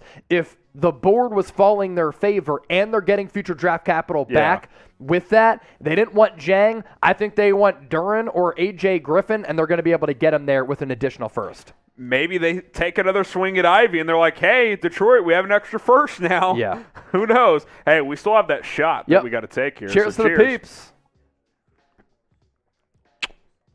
Shout out Chug and Jimmy.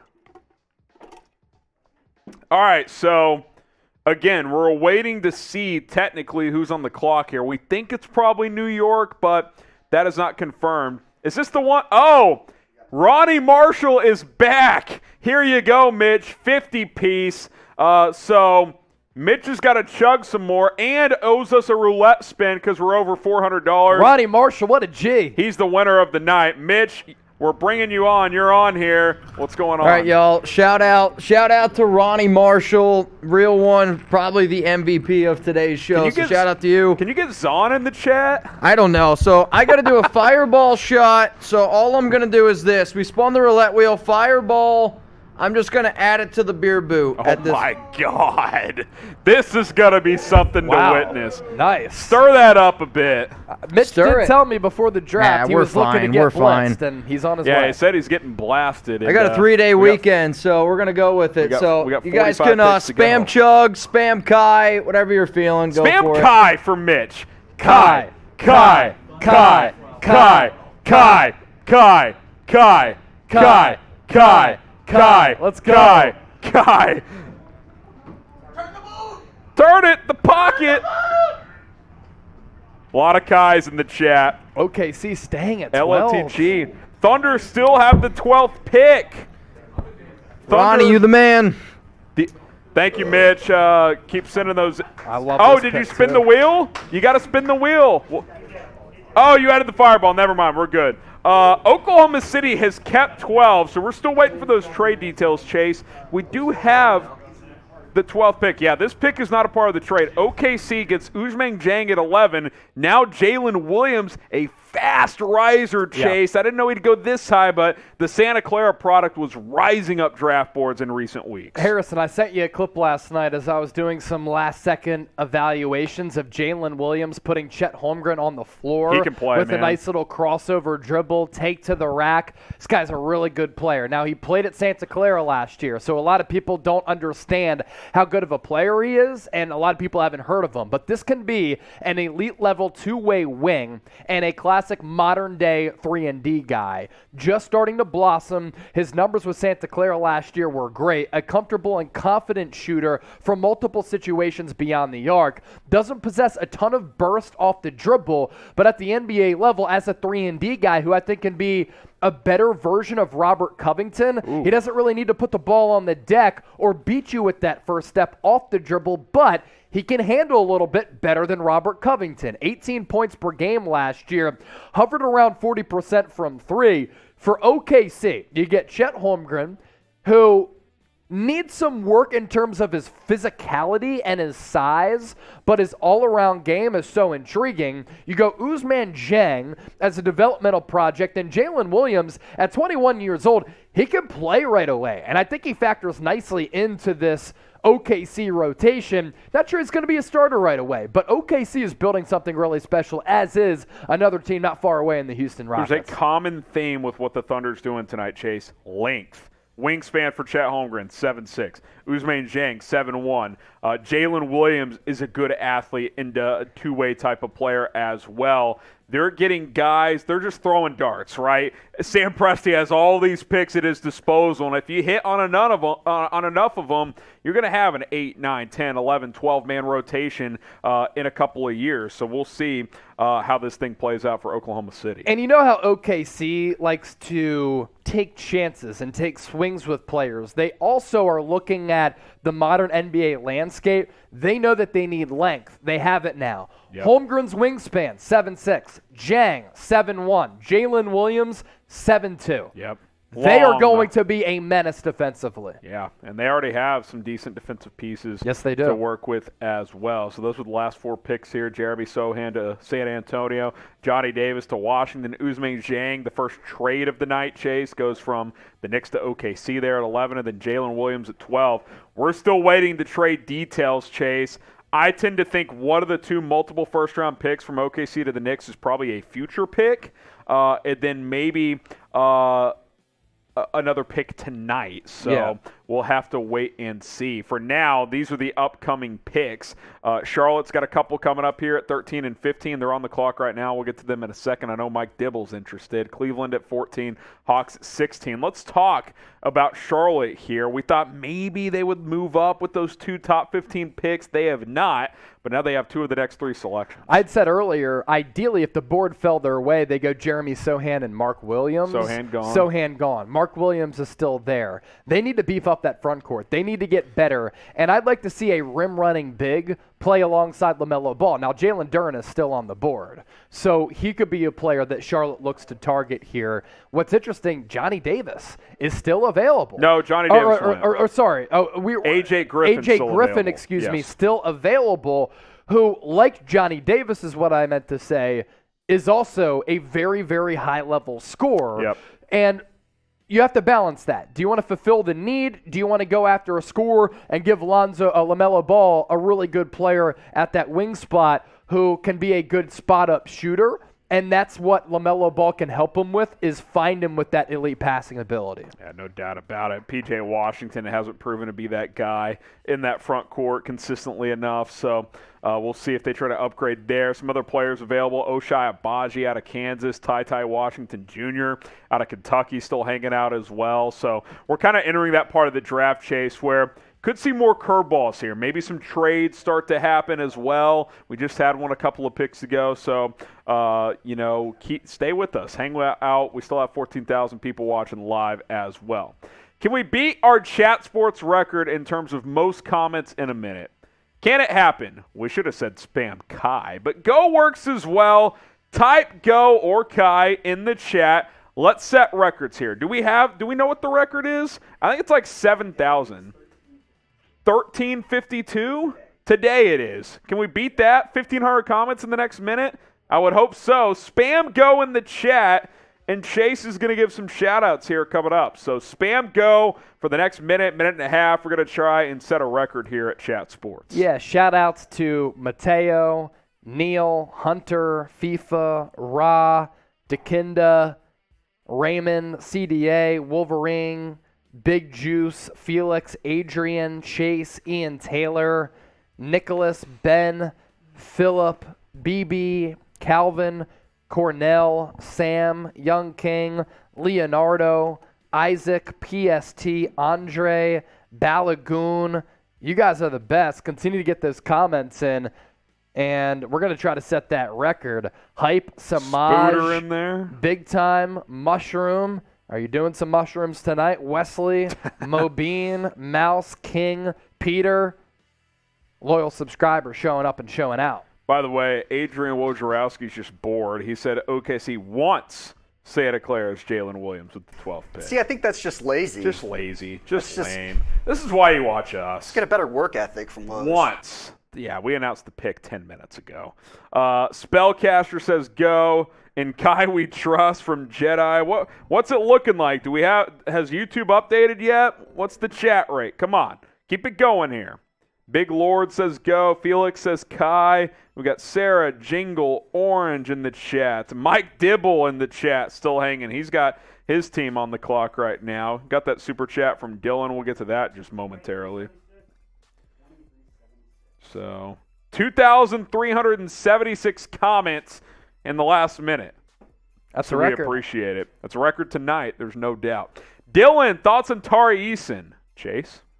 Tari Eason, really long player from LSU who does have some nice scoring ability. Tari Eason, you watch him play, and he's just an absolute freak athlete. And there were some good players on that LSU roster that may have overshadowed him to a certain degree, but he has a dog mentality and is not afraid to put his nose in opposing offensive players. Tough defender with the frame and speed that teams will crave, and that will allow him to be maybe like a Herb Jones type of defender year one. Ooh. Impressive in the open floor, a human highlight reel when throwing down some dunks, especially with finishing around the rim. Needs time to fine-tune his offensive game, but I don't think the stroke is broken. So he's not going to be a 3-and-D guy, but a Jeremy Grant type of player is what I'm looking at for Tari Eason. All right. I mean, that's pretty good value if you get him, 15 to 20, somewhere in there.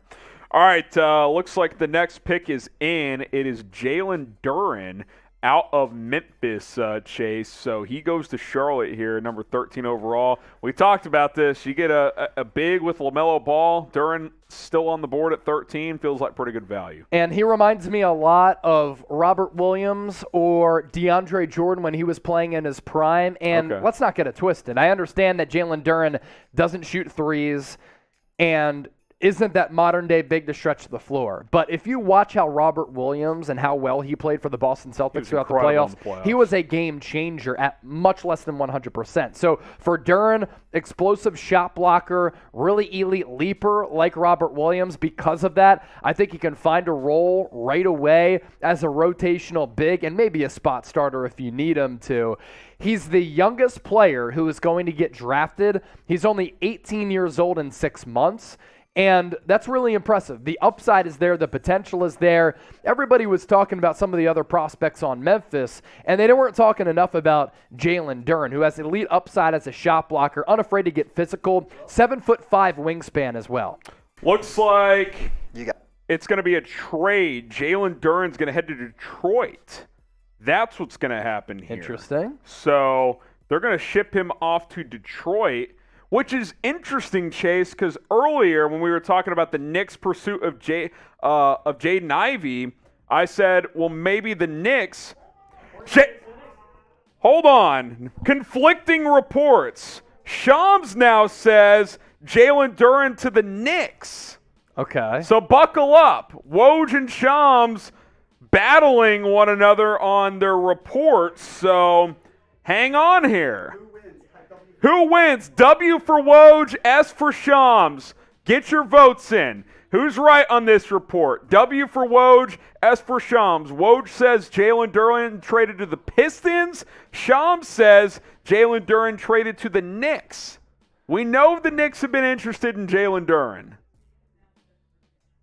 Now Shams is now saying the Knicks, so it sounds like. Yeah, but that's what he said. But that's what he said before. That's what he said, yeah. So Shams is doubling down. So who wins? Who you rolling with, Chase? I'm going with Shams. Woj or his former disciple, Shams? I'm going Shams. All right. We know the Knicks have been linked to Duren. Stay tuned. Buckle up. Marshall Green is losing his mind out there. W for Woj, S for Shams. I'm seeing more S's, I think, in the chat. Yeah, we already beat you. We got you beat to it, Brett.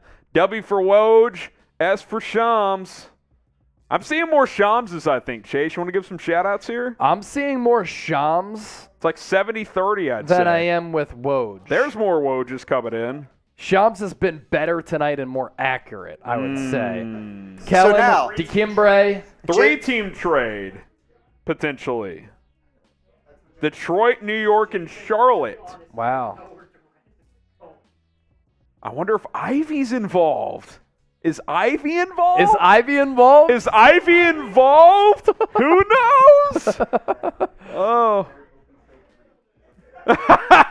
Marshall Green, host of New York Knicks Now, quote, I can't handle this. Oh, Holland says Shams. Raymond says Shams. Z Need says Shams. Braden says Woj. This is crazy from Jedi. We got Random saying interesting in all caps. This is why you subscribe, because we have fun. We drink beers and seltzers, and we get you caught up on everything happening during the NBA draft, the NFL, the NBA as a whole, college football. We cover it all here at Chat Sports, so subscribe. And somehow, we already know who the next pick is before this trade is finalized. We'll get back to this trade. Ochai Agbaji comes off the board. And Chase, I got to say, for Cleveland, a team that was on the verge of making the playoffs last year, I like this pick as a win-now player for the Cavaliers. I really like it. I think I had him going to Cleveland in my final mock because of the fact that he's a win-now player. Now, he's a little bit older, and because of that, I think people are going to overthink it. What I wanted to see from Agbaji going back to Kansas, one, they won a national championship, so it worked out. Two, he needed to improve his game. And he improved his game twofold. In the semifinal against Villanova, he lit the world on fire, was unconscious from three. He can be a really good three-point shooter, a guy who can defend a couple of different positions, and I don't care about his age at all. He's 22 years old. He was a senior, but if you have him for the next 7 to 10 years, then who the hell cares if he's 18 or 22? This guy is still young. He shot nearly 41% from three-point range last year, 19 points per game for the defending national champion Kansas Jayhawks. And for Cleveland, you now have a couple of really intriguing pieces in Darius Garland, Jarrett Allen, Evan Mobley, Ochai Agbaji. Love it. Kemba Walker traded to Detroit as part of that trade, so buckle up. Kemba Walker on the move to the Detroit Pistons. A lot of things going on right now. Chase says Marshall Green is in shambles out there. He just doesn't know what to do. Can we get him on this coverage? Can we get Marsh on the Liddy cam? I mean, get Marsh on the Liddy cam. Get Marsh on the Liddy cam. Come on. Let's make it happen here. Come on. What is going on here? Knicks have acquired Jalen Duren. Jalen Duren to the Knicks. Jalen Duren to the Knicks. We're going to get Marsh on the Liddy cam here in a moment. That's what we just said. Jalen Duren. Knicks acquired Jalen Duren and moved him with Kemba Walker to the Pistons. That doesn't make sense. That is Shams Charania, 35 seconds Is that ago. a glitched wording thing? What is going on? I still don't know what happened. What is going on? We got to get some reaction from Marshall Green. Get the man on screen here. Where's he at? New York Knicks Now. If you're a fan of the Knicks, we got a Knicks channel, youtube.com/KnicksTV. We're going to get Marsh on momentarily. This trade is very much still up in the air, by the way. Marsh, we're bringing you on. What the hell is going on? Honestly, Harry, your guess is as good as mine. Woj is doing a terrible job. Jake Fisher should be fired. And Shams, he hasn't done his job either. I don't know what's going on. If I had to guess, it sounds like Ivy to the Knicks. I don't know. We'll take a shot for good luck. The Pistons are getting Jalen Duren, and the Knicks. So Kemba has been traded to the Pistons. Am I still on? Yes, are shredding Kemba Walker's salary. Let me update this for you, Marsh. To help fund their free agent pursuit of Jalen Brunson. They're clearing cap space, Marsh. That's what the Knicks are doing. All right, so no Ivy. We're going all – and I tweeted this a couple of minutes ago. Give me a follow, Marshall Green _ I said the Knicks were trading out of the first round to save salary cap space and are going all in on Jalen Brunson. I'm really not sure how I feel right now. I got a little bit of blue balls over Jaden Ivey, but it is what it is. Jalen Brunson, let's ride. Hey, follow that man at Marshall Green _. Don't be weird. We'll get a link in the chat for you guys at Marshall Green _. Last update for you here that we see. Woj says the Pistons are sending the 2025 first-round pick that they got yesterday. For Jeremy Grant. Okay. Jeremy Grant. Okay. So all right. Am I still on? Should I speak? I don't know what's going on. Look, I can't hear you guys. I'm not sure if you can hear me. We but can the hear Knicks, they're not back. They're not back. All right, there he goes. I'm out. Follow him, New York Knicks Now host Marshall Green. He'll have a video when these details are finalized at some point. And there he goes. Appreciate his fine. He's taking the bottle with him. He's taking the bottle with him. There he goes. Marshall Green. Let's ride, baby. Marshall Green _. So we're still not sure the complete details, I don't think, Chase. What are the Knicks doing?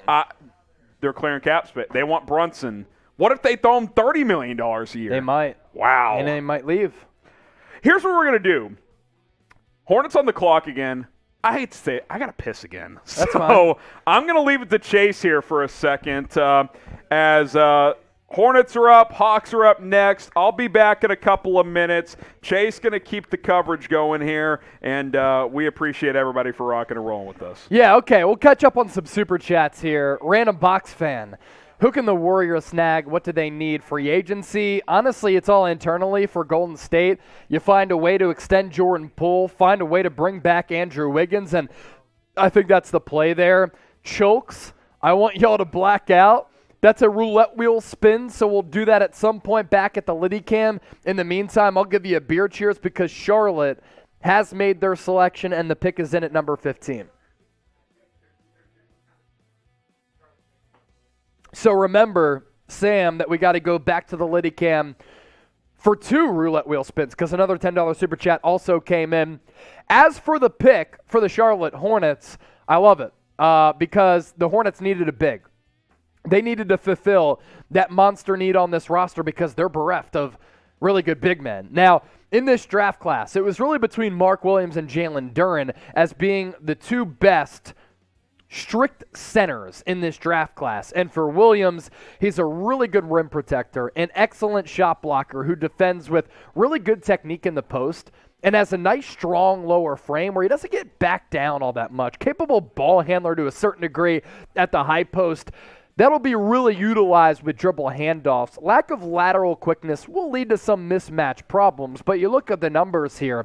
11 points per game last year for Mark Williams with that Duke team that I think we're going to look back on in many years and say, how did they not win a national championship? There's no way UNC should have beaten Duke because Duke has like 5 guys who are going to get drafted, maybe 4 in the first round. A couple of them already off the board. 11 points per game last year, 7.5 rebounds, nearly 3 blocks. He is not a modern big who's going to stretch the floor, but he is a big who can protect the rim and rim run with LaMelo Ball. As we talked about a little bit earlier, we're not sure who the head coach is going to be. If it was Kenny Atkinson, I'd expect a faster pace. Do they pivot to Mike D'Antoni because he'd be an ideal fit next to LaMelo Ball if they want to run that style of offense? And if that's the case, Mark Williams can be that lob threat and that big who can come off those screens and throw down some alley-oops. But either way, I do like the Hornets selection of Mark Williams here at number 15. Also, it looks as though the Hawks selection is going to be made, and it's going to be A.J. Griffin. So back-to-back Dukies in this draft class going at the 15th and 16th picks. For A.J. Griffin, one of the best scoring wings in this draft class. You watch him play, and offensively, he's like Jimmy Butler with the 3 ball. Has this wide base to his 3-point shot, which looks a little bit weird, but still knocked down about 48% of his 3-point shots. He is the son of Raptors assistant and NBA veteran Adrian Griffin, creative shot creator. He can put the ball on the floor, get to the rack, but also be a spot-up shooter. Might be the best one in that regard in this draft class. Has defensive potential, but the tape is terrible.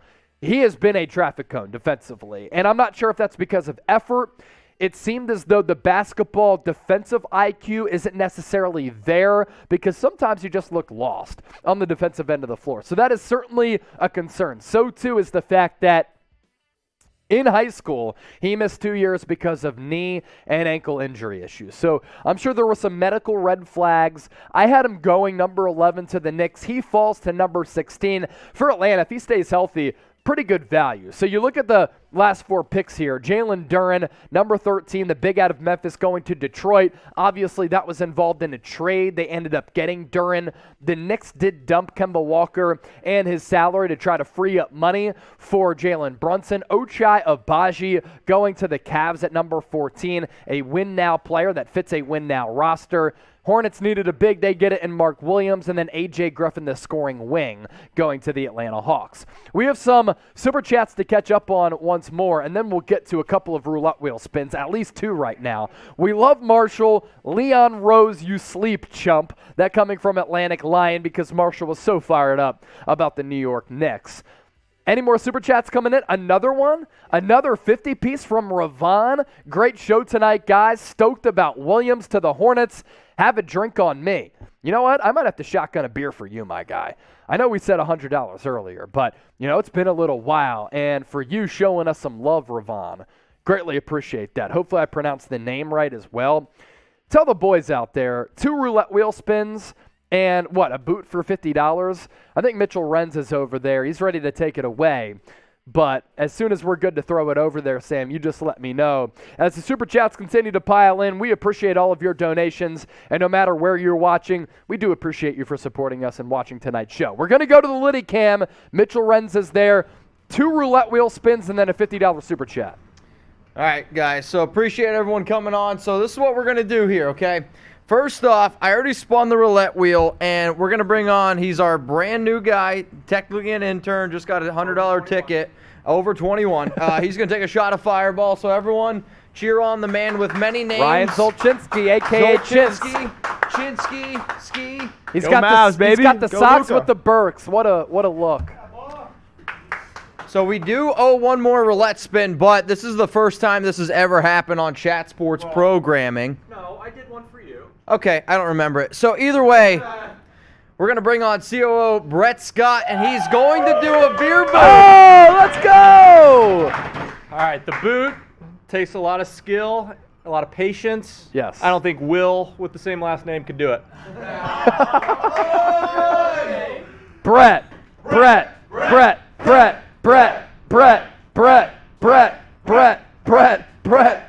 Let's go. Uh-oh, he's about halfway done. I mean, give me a break here.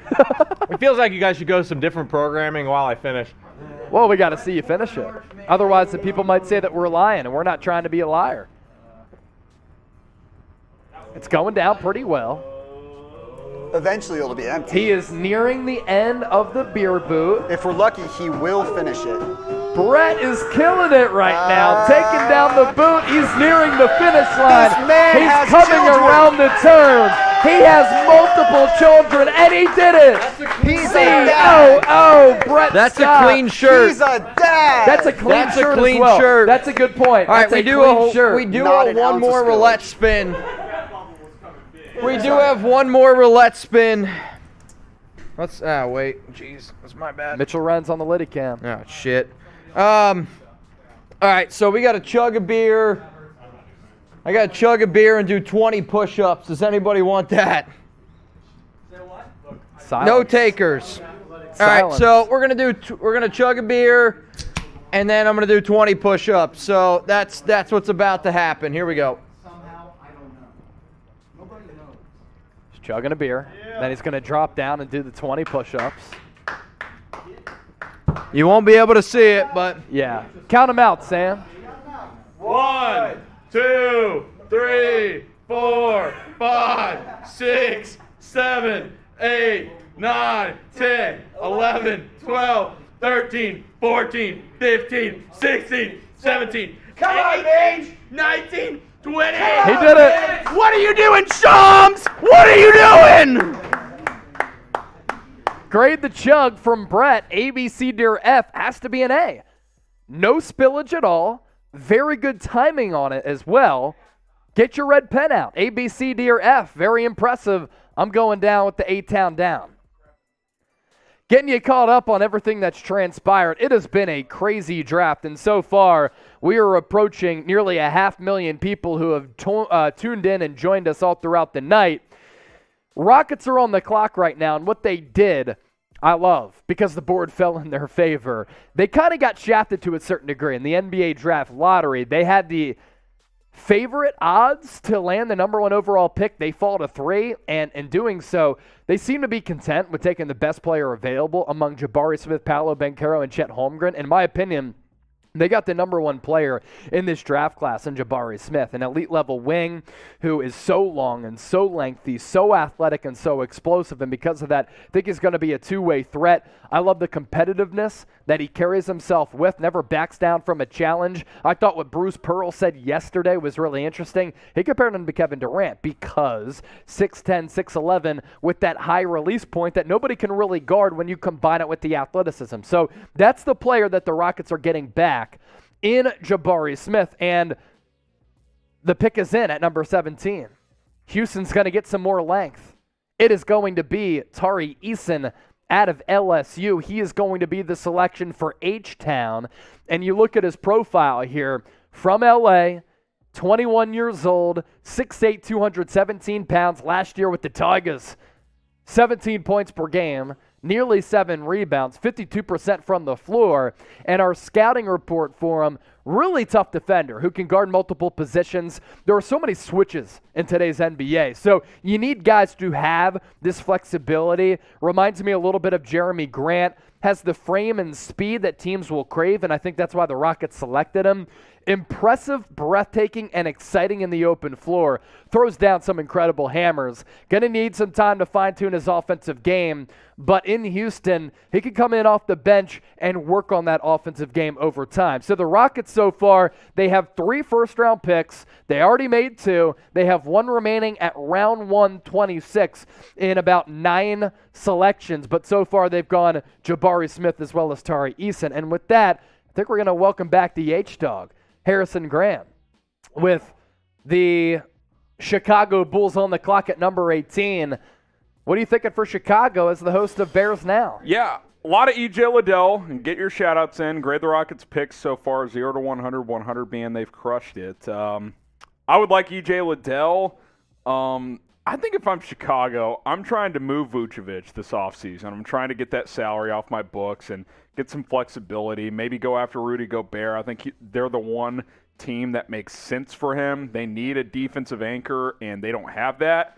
I think Vooch fits what they're trying to do, so I would look to doing that. But as far as with this pick, I like Liddell. I think it would be a good selection here at number 18. I do too, and this is the byproduct of Liddell. Thinking about 2 years ago, going to the NBA draft, instead he comes back to Ohio State, and this game really did take tremendous jumps for his size. He's a little bit undersized at that forward spot. Really good shot blocker, knocks down the 3. I think he's a more athletic Grant Williams type of player who I think is going to be able to come in and play a lot as a rookie and be a very, very quality player right from the jump. Let's get caught up on some super chats here. Toxic Tom Downey burner account, 2 bones. So what do my Cavs do with Karis LeVert? Love the pick. Might be able to hold on to him. I think LeVert, really good bench scorer. Like LeVert, if he fits into that role, starter from time to time. You go Abaji, who's a little bit younger, doesn't necessarily have the injury concerns and health concerns that LeVert has had over time. I like LeVert. If he can be your Tim Hardaway Jr. off the bench, he could be a very good scorer for your second unit. Yeah, I don't think drafting a Abaji means you have to move LeVert. No. Like, you can't have enough wings. 2s, 3s, you can stack up, load up on those. And, you know, we don't know if Abaji's going to be a starter as a rookie or not. So I'm keeping LeVert for now. The real question is Colin Sexton going to be back? Are they going to go re-sign him? I think that is the big decision for Cleveland moving forward with NBA free agency set to kick off next week. So Chicago Bulls on the clock here at 18. So loose details of the Knicks trade from earlier, Chase. Multiple firsts to New York for Jalen Duren and Kemba Walker going to that's not the Pistons logo, by the way, but the Pistons getting Jalen Duren and Kemba Walker. But still a lot to figure out. Basically, the Knicks are trying to clear cap space Yeah. because they can make a run at Jalen Brunson or, dare I say, Kyrie Irving. Basically, yeah, Kyrie, Jalen Brunson, Kevin Durant. Who knows? Who knows, man? OKC gets 11. Detroit gets Durant and Kemba Walker just to free up some money if you're the Knicks. Charlotte gets a 2025 first, 4 second-round picks, and Knicks get multiple firsts, as we talked about. Speaking of the Knicks, how about this draft hat, Harry? Yeah, we got draft hats available for you guys, and they're pretty sick this year, and it's not like you can only wear them around the draft. They're just dope hats.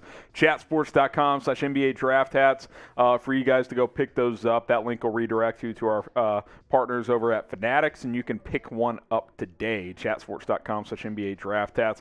Flat bill, snapbacks, curve bill style, whatever your flavor is, they're all available for all 30 NBA teams, even for teams who don't have a draft pick.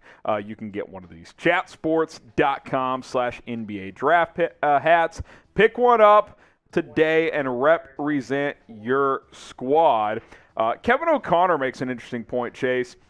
This Pistons core now, you get Jalen Duren, Cade Cunningham's already there, And Jaden Jaden Ivey. They could be a fun team to watch moving forward in the next couple of years here. Fantastic. And for the Pistons, teams like the Rockets, the future did not look bright. Let's put the Orlando Magic in there as well. But this is why I've continued to say, I think that the NBA, top to bottom, is as talented and deep as ever. The Pistons, Magic, and Rockets next year, they're not going to make the playoffs. They're going to be bad teams. But you know what? When those teams come to town, they're going to be really fun to watch. And when you have NBA League Pass, or you're watching on nationally televised games, or even locally on some regional sports networks, my goodness. I mean, you get to see some star power come to town. And for the Pistons, a team like that with that young core, the NBA is in a really good spot if you're just a true hoophead. The Pistons are going to be a team that wins like 30 games next year, but they're going to like steal one from Golden State here and there. For sure. You know what I mean? Like, they're going to sneak up on people. Like, teams are going to load manage against them, and they're going to beat them because of that, because they've got some young, exciting, fun players. So keep that in mind going forward here. Here's the trade we were talking about. Multiple firsts for Jalen Duren, Kemba Walker. I think there's other moving parts here as we progress forward. So we'll see. Marshall Green's going to try to break all that down, Chase, over on New York Knicks Now. We'll see how he handles that. As expected, by the way, Kemba and Detroit going to negotiate a buyout.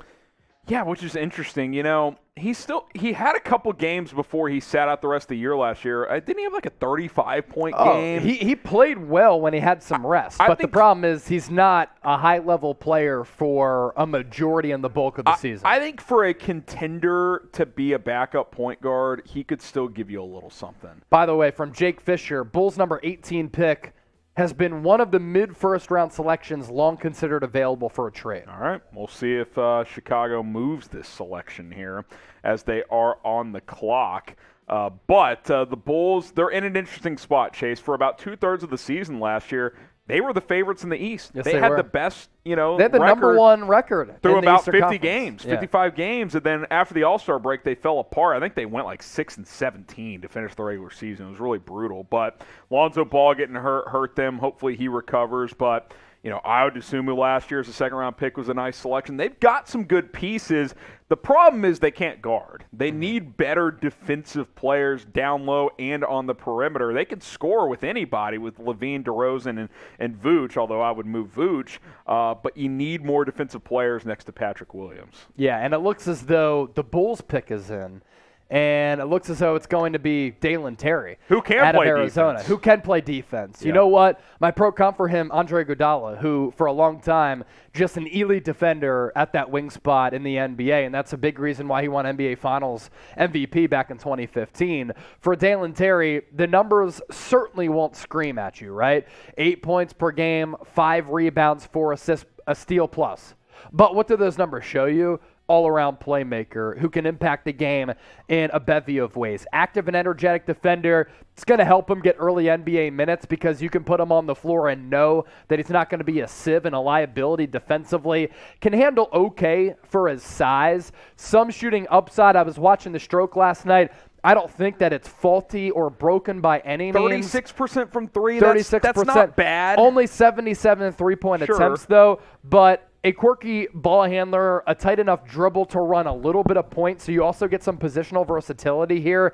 Does have a knack for being a good shooter when he's open, and then a good passer, finding some cutters and shooters around the three-point arc. Report coming in, the Bulls did get a lot of trade interest, but they have opted to keep this selection. So sounds like Dalen Terry will remain a Chicago Bull, as he is the number 18 pick in the 2022 NBA draft. So Bulls select Terry as we progress forward here in our draft coverage. Still have about 10,000 people watching live. Appreciate everybody for hanging out with us. We're less than 400 likes away from 7,000, so help us make that happen. Timberwolves on the clock here, Chase. 600,000 people tuned in to last year's draft. We are already at 480,000. So hopefully we're going to be able to surpass that number. Speaking of numbers, can we help get Harrison to 5,000 Twitter followers? He needs 991 at HGramNFL. Yes, he covers the NFL and the NBA here at Chat Sports.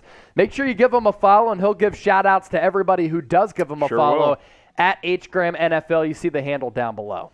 Yeah, we'll get that link in the live chat. I'll give you guys shout-outs. $13 away from 500 in Yes. Super Chats as well. Shout-outs coming your way for everybody who follows me. We'll kind of get to that in a second. Maybe after this pick, we'll circle back to some shout-outs here. Give me a follow, NFL, NBA, college football. I'll do a little bit of everything here at Chat Sports. Let us know if you're subscribed. We are going to sub-only chat here, as the bosses have told us that is the move. So type me if you're subscribed, and let's get a few more subscribers here, Chase. My number tells me we're at 312,400 and change. Let's get to 313, I think we Cuzzo. can get to 313. I think What do you so say? as well. Next minute, see how many subs we can get? I'll put the clock Next on minute here. and a half or so? Yeah. As the 90 seconds. Let's 90 do that. seconds. Timberwolves. Oh, $200 super chat Holy from shit. Mike Dibble. Let's ride, Dibs. I got the that's super a, chat. That's a company shot. Huge super chat. Oh, get the Liddy cam yeah, up. get the Liddy cam. Oh, oh, we'll come back to this, Mike. Oh, they're going at it. Yeah, Let's go. Let him go. Turn the mic on, Jack. It's the first one, first channel. Hey, run that chant back. Run that chant back. Grab a glass. Run that chant back. It's They're out of good, it. TJ. Here's you. Here's you. Where's the chugs? Where's the chugs? Hey, company shots here. Shit. Are you Trying to shotgunning? be I'm quick. shotgunning Trying for to be quick. dibs. Dibble Sports. Trying to be quick. Oh, we got Chat to do a Dibble. shotgun and Chat I got a Dibble. beer bong. Hey, I got a beer bong. Chat Mike Dibble Dibble. Sports. We'll get that chat. We'll get that super chat back up Chat here. Dibble. Mike Dibble. Hey, Tom, I need a beer Just grab bong a glass here. and run. Grab a glass and Hey, run. in the When meantime, you dibble, we dabble. I'll shotgun a beer here in the meantime. All right, he's got a shotgun Good here. stuff from Mike. Mike, you a real one. Cheers to you, bro. All right, here goes Chase. 1, 2, 3. About 3.5. That's pretty good. 3.5 seconds. 3.5. There he goes. All right, let's read this super chat now from Mike Dibble as the Liddy cam got lit. Dibs bringing the heat. I'll read it here, Harry. You get that ready. Yeah, you want to help me, Will? You're going to have to. I have Here, come pour down this, from I'll the hold. madness of nobody being able to say details of a trade. I am happy my Yeah, Hornets just go got ahead their and pour. center for the future in Mark Williams. Have fun, guys. Enjoy your drinking and the draft. Had to let out a little beer burp there following the shotgun. 3.5 seconds, no stabilize this big for me. deal. For H. Graham, you see him on the camera Oh my right God. now. He's about to do a beer bong for that $200 super chat. And here he goes. He's doing it already. Put up that bong there, Will. You got to get the elevation there to let the beer flow pop. There you go. You ever been to college? You went to Syracuse. Come on, man. H. Graham doing the beer bong. All foam I left was in that not piece. ready as that was foamy and some poor You got to do the nose grease and twirl it Some poor around. partnership to from get the Willie. foam to die down. wow. That was something. By the way, surpassed the minute 30 mark with subscribers. Let's see how many people we picked up here. Taking a look at the number. Oh, Liddy Cam is on. All right, Mitch, you're up. Go. What was that supposed to be? What was that supposed to be? The Dirty Dancing. Oh, my goodness. We might get flagged for pornography here. Hey, that's a little better. All right, there they go. The Liddy cam. Oh, we're back. We're back. Oh! Oh, my goodness. A poster! The throwdown! Oh, okay. Let's try and get back on track. How many subs we get there? 312,462 now. All right, so we're about 500 away. Yep. The Timberwolves are on the clock here at 19. For those just tuning in, yes, we are covering the draft, but we have fun too as you guys send in super chats.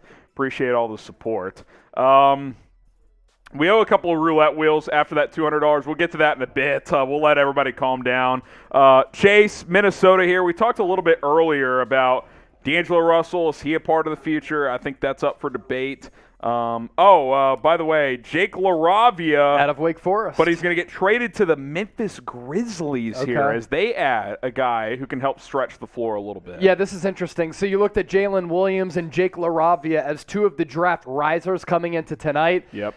Couple of these guys had good showings at the NBA Scouting Combine, good workouts with some of their respective teams in the pre-draft process, and there's been some buzz behind Jalen Williams going top 15. He did. Jake LaRavia sneaking into the first round. Not only does he sneak into the first round, he goes 19 overall. I compare him kind of to Kyle Anderson. I think he can become a better shooter than him, but just his fingerprints on the game from an overall versatile perspective. Does all the little things to help a team win. Passing, cutting, defending. Sounds like a player for the Memphis Grizzlies. Yeah. Has the versatility to defend multiple positions. Does lack a consistent jump shot off the dribble, but can be an okay catch-and-shoot guy. Yeah. And if he develops that three over time, then I think LaRavia could really become a very interesting prospect. Highly skilled player who has some good size, too. 6'6". He's 20 years old, 227 pounds. So the frame is good. 14.5 points per game last year to go along with 6.5 boards. Pretty good passer for that size as well. A steal plus, nearly 2 steals per game. 30. The only thing that he lacks is that reliable jump shot off the dribble. 38.5% from three, somewhat of a small sample size, just over 2 threes per game, but he's capable. He's shown he can do that. And the Grizzlies, to me, and by the way, Minnesota's going to get picks 22 and 29 in the trade. Okay.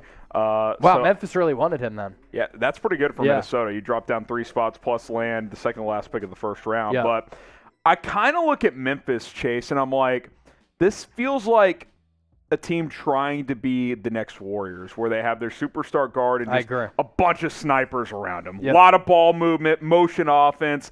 They play with attitude like Golden State does. LaRavia could be that high post passer like Draymond serves for the Warriors. I kind of feel like that the season they had this year was kind of like the Mark Jackson Warriors. We're like, okay, they've arrived. Can they take that next step? Right. I think that's where Memphis is right now. Maybe LaRavia can be a guy that can help them get over the top. A team that won, 56 games. They were damn good this year. Yeah. Who won the trade? Type MEM for Memphis, MIN for Minnesota. I kind of like Minnesota here, to be honest. They only moved down a couple slots, and they pick up an extra first as well. Yeah, this tells me that the Grizzlies really wanted him. They really wanted him. They really wanted LaRavia, and I had him going like 25, 30, 19. He's having a good night if he goes this early. Yeah, no doubt about it. Get some shout-outs here. Producer Sam says, let me step aside here in a sec here. Oh, you're going to hop off here? Yeah, just hop off real quick. A couple of $5 super chats that came in. All right. I'll catch you guys up on some super chats. Chase Sr. going to hop off, regroup here as we continue with our first-round coverage here. Appreciate everybody for tuning in to our NBA draft coverage here on Chat Sports. So stick with us here. Damon Stout with a super chat. Bulls should have packaged the pick for a win-now player. Well, it's easier said than done, Damon. You can't just cook up trades out of thin air, but I do hear what you're saying. Chicago is in a win-now mode. There's no doubt about that. For now, they'll have to settle for Dalen Terry. Travis Lee with the 5 pieces. The Grizzlies fans, we got fleeced. What the hell? Like Chase said, Travis, they clearly like LaRavia.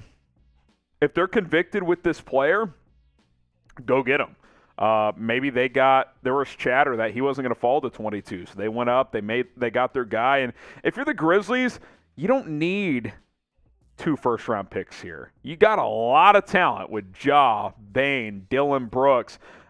Adams. We'll see what happens with Tyus Jones. But this has a deep roster here. We'll see if Kyle Anderson is back. But Memphis is ready to win now. They're ready to win now, and if they think LaRavia is a guy that helps them do that, then go get your guy. I got no problem with that whatsoever. If you're having a good time, like the video. We're 210 likes away from 7,000. We should at least get there, as the San Antonio Spurs are now on the clock at pick number 20, as this pick comes from Toronto now.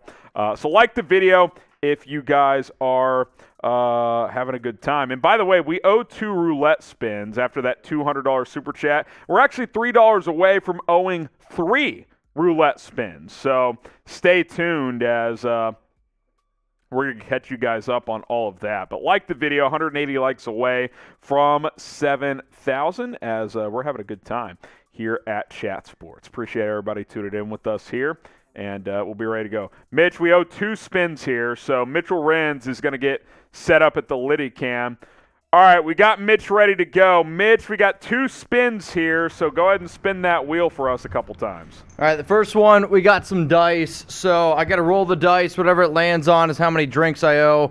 If somebody could go get me a drink, I owe 2 drinks there. So 2 big We're going to sips. spin the roulette wheel one more time, and it's going to land on...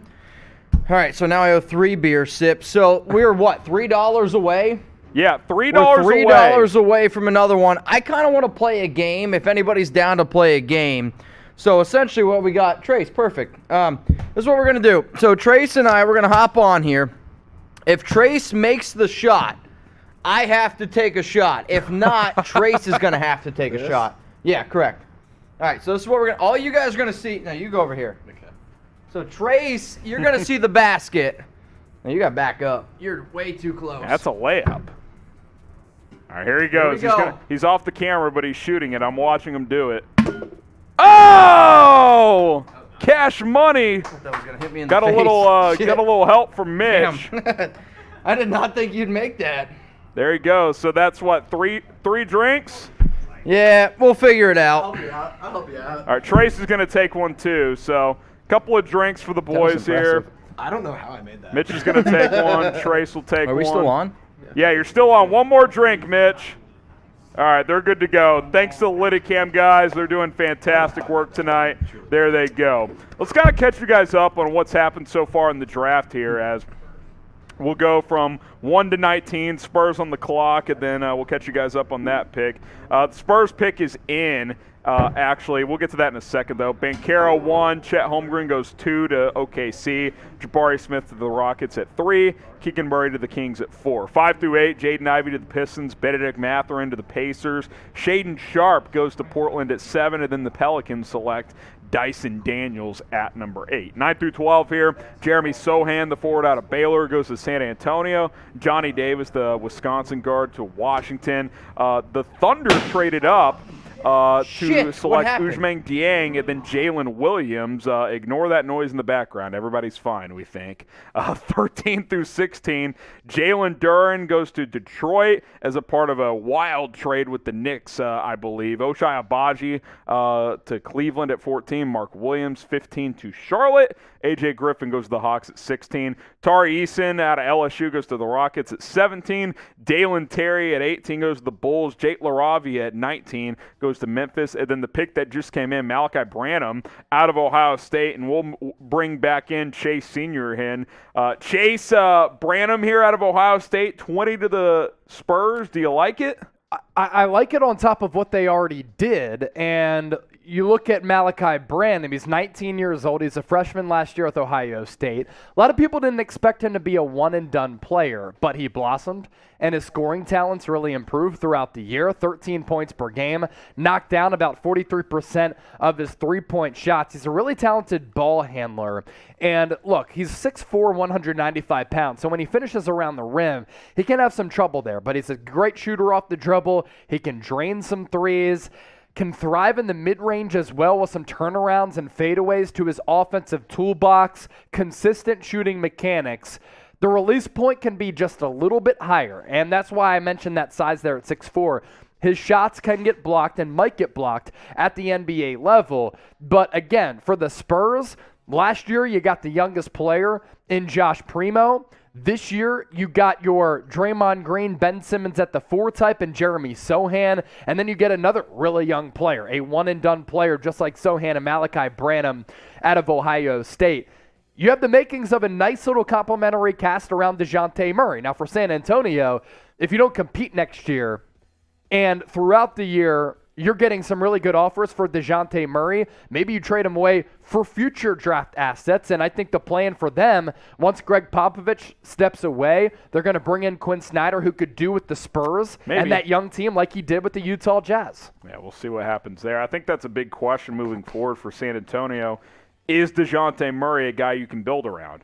He's an all-star. Can he be a superstar? I think that's up for debate. Denver Nuggets on the clock here at 21. Mr. Stegosaurus with the super chat, which means another roulette spin because we're over $700. How many more moves does Detroit make? What should they do? What's the updated picks for Detroit, Sam? Do we have, after all the trading, do they have any more picks? Are they done tonight? I'll take this here. So Detroit now. And I'm not going to get into the picks because I don't know all that, but this is what I know about Detroit. You have a young core of some really intriguing players. Cade Cunningham last year was fantastic once he started to improve his shooting stroke. You have Jaden Ivey as his backcourt mate. You have Jalen Duren. And then also some really good players on the team as well that I think can turn the Pistons into a team that can be very good and can be a problem in a couple of years. I almost look at like what they're doing right now, and I compare it to the Memphis Grizzlies. You have your superstar in Cade. Now you're surrounding Cade with all those necessary pieces. And this is a Detroit team, like Houston, that's been able to get on that fast track with their rebuilding process. I love what Detroit is doing. This is impressive.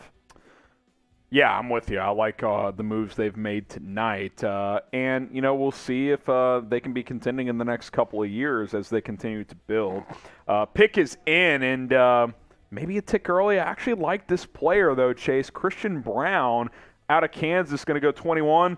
Maybe it's a tick early, but a team like Denver, Chase, who's trying to win right now, Christian Braun, to me, is one of the more win-now players in this draft that wasn't going to go in the lottery. Good athlete. Good three-point shooter. Winning background, playing at the University of Kansas, just winning a national championship. I like Christian Braun. He's got defensive versatility, and he can play multiple positions on both ends of the floor. He goes 21st overall to the Denver Nuggets here. It really confused me when I was looking at some of the mocks, and they had him not going in the first round. That's a joke. I'm like, what are y'all thinking? Now, I had him going with the final pick in my mock draft. This guy, I love his spirit in which he plays with. A lot of energy, a lot of passion. He's not afraid to let a scream out after a big play, and I love that about him. 6'7", 209, exceptional athlete, 14 points per game last year. Pretty good three-point shooter. He was just shy of that 40% mark. Right now he has that corner three down. If he extends that out to the arc straight away, this guy can become a problem. And I think it's disrespectful to say that he can only be a 3-and-D player. I think that he can be a wing who can also put the ball on the floor and not just be a spot-up shooter. He's so pesky, guarded multiple positions last year. Definitely struggled to be a go-to scorer like Kansas had asked him to be. It's not his role at the NBA level. I think this is a classic example of a guy who might be able to be a better pro player than he was college player because with Kansas he was asked to do a little bit more. Grade the pick, A, B, C, D, or F. Maybe it's a tick early, but I think for a team like Denver, again, Chase, I think fit matters, and they're trying to win now. And Brown is a guy that can play NBA minutes right away. So I'll go like B, B+ here. I don't mind going a little early here. I think he's a guy who can give you 15, 20 minutes a game as a rookie. So I'll give this a solid B for Denver here in the 21st pick. Yeah, I'm about that. For Denver, I think it's a solid B, B-. Do want to give you our Super Chat menu here. Right now, $700 in Super Chats. We're going to be able to get to 1,000 really quickly. Mike Dibble. $300 away. Where are you at? $300 away. $1 beer cheers. $5, we'll talk about your squad. That's what we've been doing all night. $10, we'll spin the roulette wheel. $20, somebody will take a fireball shot. Sometimes it's Harrison and I. And Mike Dibble sent in a $200 Super Chat. I shotgun a beer. We get $100, which is 50% off that $200. I'll shotgun another beer. Let's ride. Yeah, and we're less than $300 away. By the way, there's controversy in the office. Some say we've spun the roulette wheel for $700. I'm not sure that we have. We did not because we have 702. I don't know if Mitch and the boys are trying to avoid a roulette spin here, but I think we owe one. So yes, we did not spin it for 7. We'll try and get that straightened out here as the T-Wolves are on the clock once again here after they traded back with Memphis. Chase, by the way, I should add, Memphis is also getting a future second in that trade. So that adds a little more context. Yes. I would still lean Minnesota in that trade on paper in terms of who won the trade. But Tyler Jones, I actually thought he left. He's been hiding somewhere back there. Teacher, we're going live to the Liddy Cam whenever he's ready. Hello! Whoa. The voice is real. Hello, America. The Philippines. To the world. Spin the wheel, Let's Teacher. spin the wheel. It stayed in this time. Here we go. Stayed in this time. Brutal. All right. What is it, Teacher? Here we go. Take your time. Got the handheld mic. Do your best impression of another host or producer. This ought to be good. All right, here we go. Who are you imitating? We don't know. We have to decide. Dolphins fans!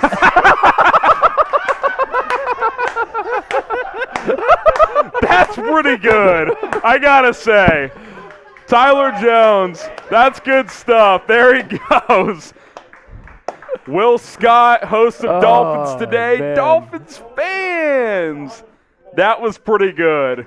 That was pretty good, I must say. All right, Chase, you look at the best available. Ty Washington, Nikola Jovic, who we might do a little cut for. E.J. Liddell still hanging out. Kennedy Chandler, a notable name, still on the board as we get to the latter third of the first round. Who do you like for Minnesota here at 22? Have a couple of options. Ty Washington can be not your D'Angelo Russell replacement, but he can help fill that void if you do trade him away. I wouldn't hate going wing here or maybe like a backup forward. That's kind of what I'm looking at for Minnesota. How about Walker Kessler? Because that's going to be the pick. That was rumored to Backup be center? a thing. In a lot of mocks and a lot of pre-draft speculation, need a backup center. Defensive Player of the Year last year at Auburn.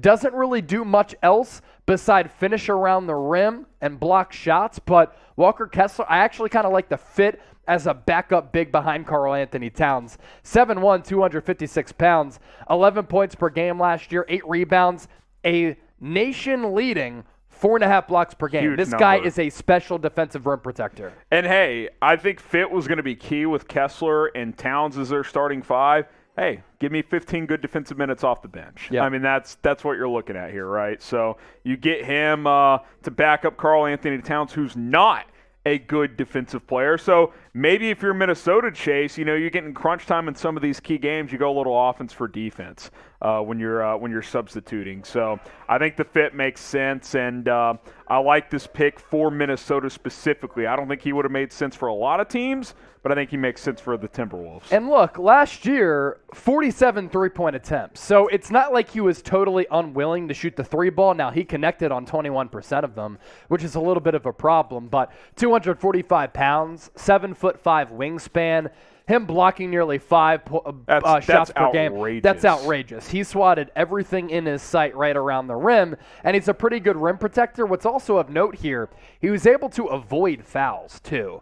So that tells me that he was pretty smart with how he went about swatting some shots around the rim. Primarily a drop defender in the pick and roll. Has shown some agility, but I'm interested to see whether it's in the summer league or by the time the regular season comes around, if he gets put in the pick and roll, how he responds to that. Shot blocker, off-ball defense, interior scoring, and hustle, those are really the calling cards for Walker Kessler. So the Philadelphia 76ers are on the clock, but they're trading the pick. Yeah. So we'll see. You were going to hop off. We'll see what you're going to do. Number 23 overall for D'Anthony Melton. That's a video.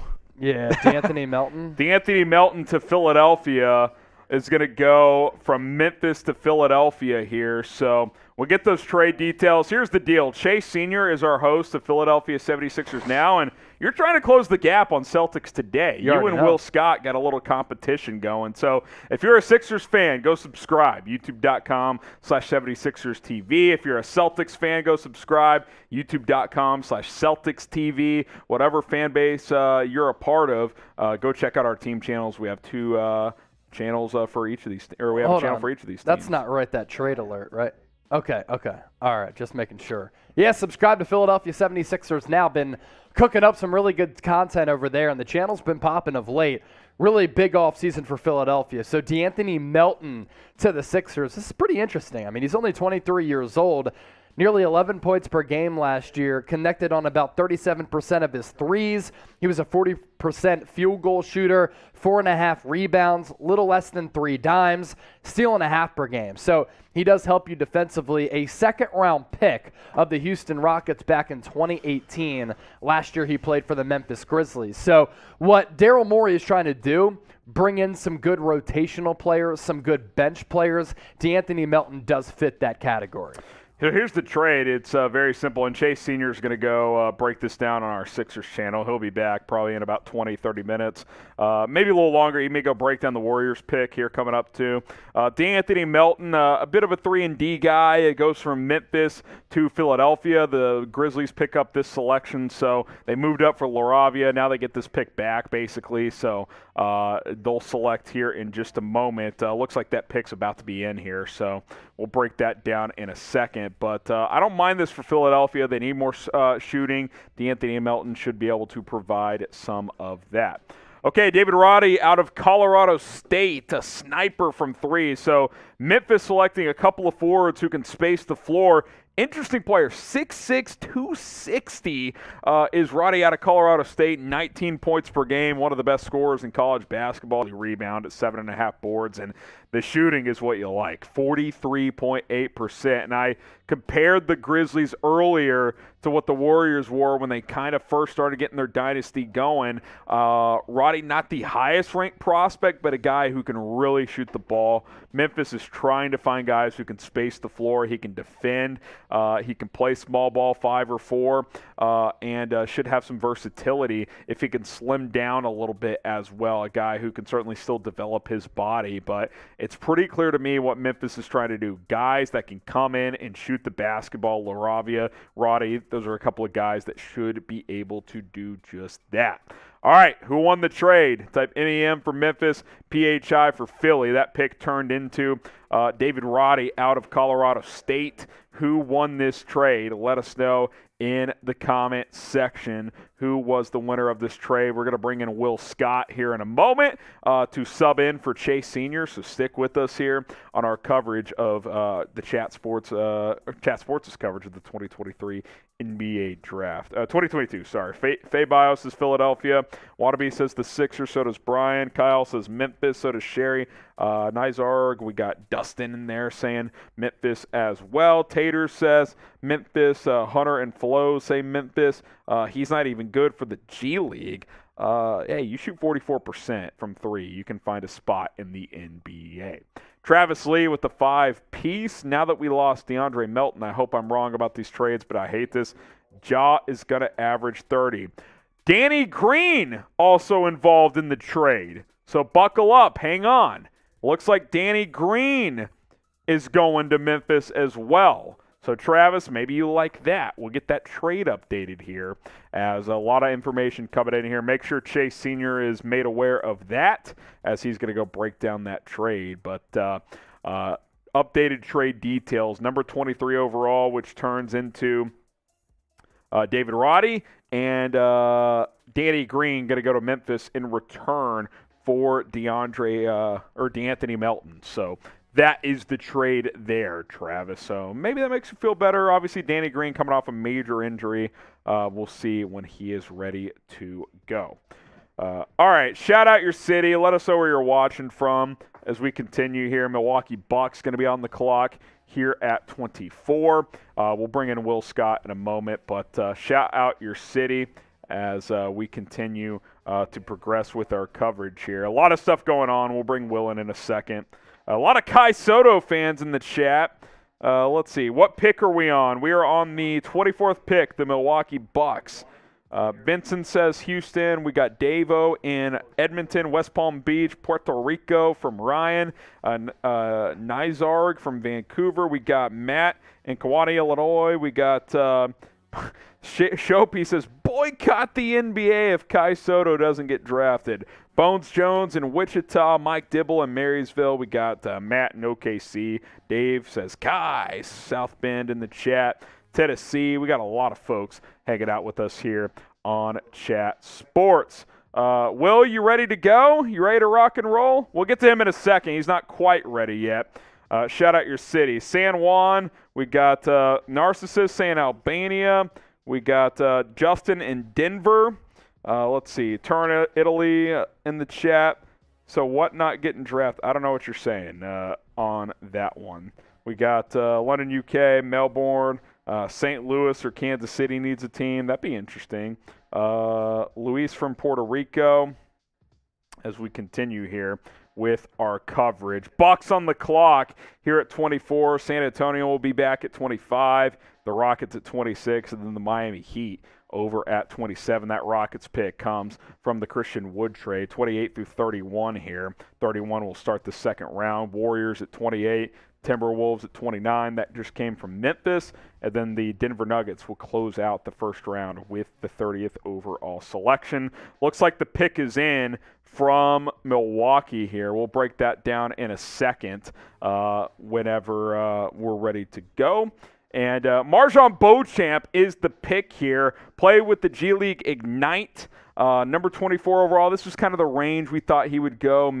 Late first, early second. He sneaks into round one at pick 24. Good wing player who can play off the ball. Really good athlete as well. Can handle the basketball. He's got a good shot, but the percentages haven't translated yet. Needs to improve in that efficiency. But he goes 24, number 26 overall on our composite rankings. Let's bring in Will Scott here. Will, it's been a busy night in the NBA. Marjon Beauchamp just goes to Milwaukee, the defending champs from a couple of years ago. Spurs will be on the clock coming up in a moment. Yeah, he's an interesting prospect. You know, had the opportunity to go college ball, and throughout that recruiting process, he was weighing his options, ended up playing for 4 different high schools in the Seattle area. He actually knows Paolo Banchero very, very well. In fact, there's a lot of rumors that, they kind of wanted to end up on the same team. That's not going to happen with Beauchamp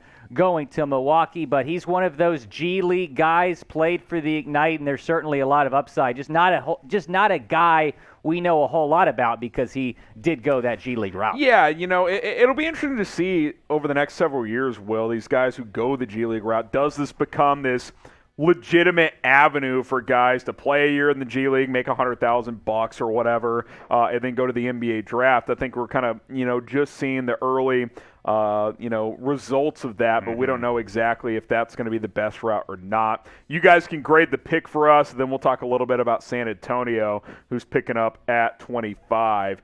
So grade this pick of Beauchamp to the Bucks at 24. We'll get a few shout-outs here. Tater says A in the chat. Let's see, Central New York 100 in there. Spurs can't draft anymore. Is there a Bulls channel? No Bulls channel as of now, but they're. Oh no, we got Patrick Seatman on staff now. I'm sure he might be interested in starting that. We might cook something up. We'll see what happens there. All right, Will, before we get to the Spurs, what has stood out to you in the draft tonight? We can kind of cycle through some of the picks that have happened so far.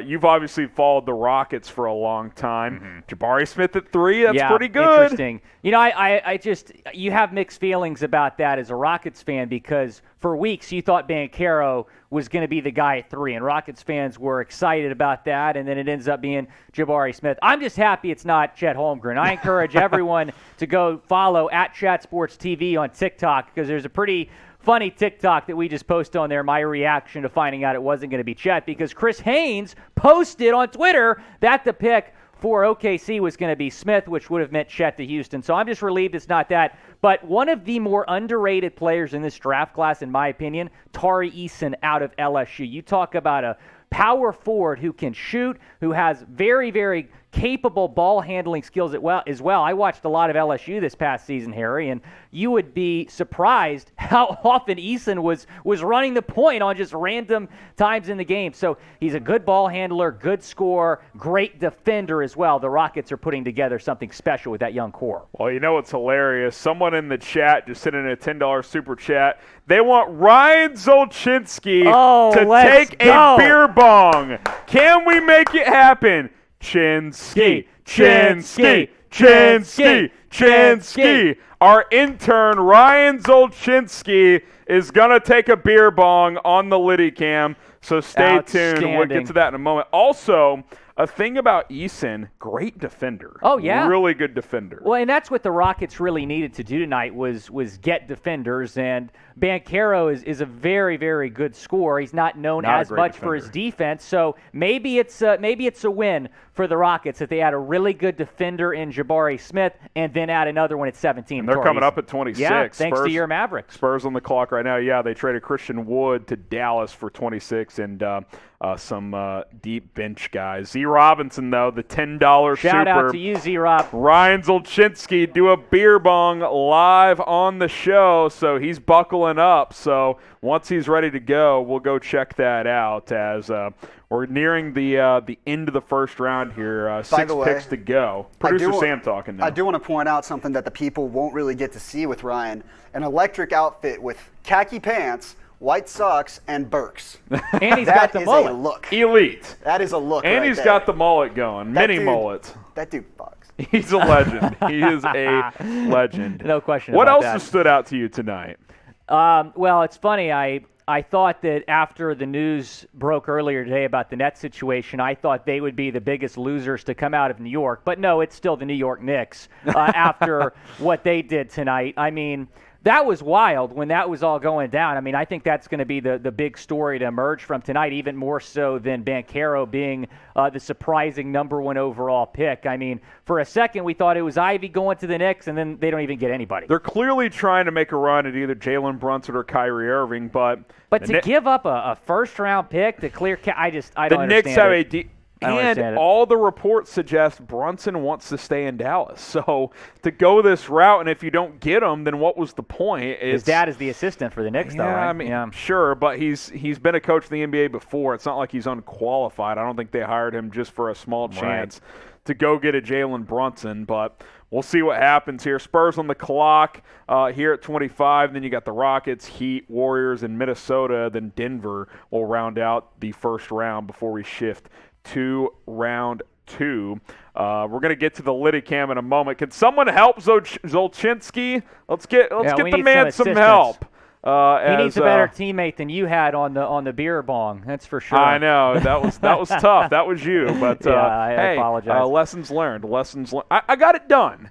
I have to give a lot of credit to you because even with, I had to react me quickly. Not assisting well, yes, you had to react and you executed. A lot of folks in the chat want to know if Kai Soto is going to get picked. We'll see. I think the Celtics should take him at 53. So if you're a Kai Soto fan and you're watching this, like the video. You can like the video first of all, but hashtag Kai to Boston and at me on Twitter. Can we throw my Twitter up on screen, Sam? At WillScott44. We'll get to that in a moment. We got the Liddy Cam coming up. Oh, he disappeared. Oh, he's back. There he is. He's up. Zolchinski. Chug. The guy's still doing it by he's himself. still in college. Solo. Can you tell he's still in college? I mean, that was quick. Is he done? Wow. That took like 2 seconds. That was impressive. Zolchinski with the beer bong that quickly. Wow. Okay, the pick is in here for San Antonio as they're going to select Blake Wesley out of Notre Dame here at the number 25 pick overall. That'll bring the Rockets onto the clock in a second. We'll talk about this pick a little here for San Antonio. So Blake Wesley out of Notre Dame kind of got some late buzz. There was some chatter he could sneak into round 1, and he does. here at number 25 overall out of Notre Dame. I can pull up some numbers here. We can talk about him just a little bit more. But Wesley, the selection out of the Fighting Irish, 6'5", a little light, $185, but averaged 14.5 points per game. 40% from the field, only 30% from three. Not a great shooter, but he's a really good ball handler, can get to the basket, and a pretty good defender as well here, Will. Yeah, there were a lot of rumors that he was going to sneak into the first round, and he does.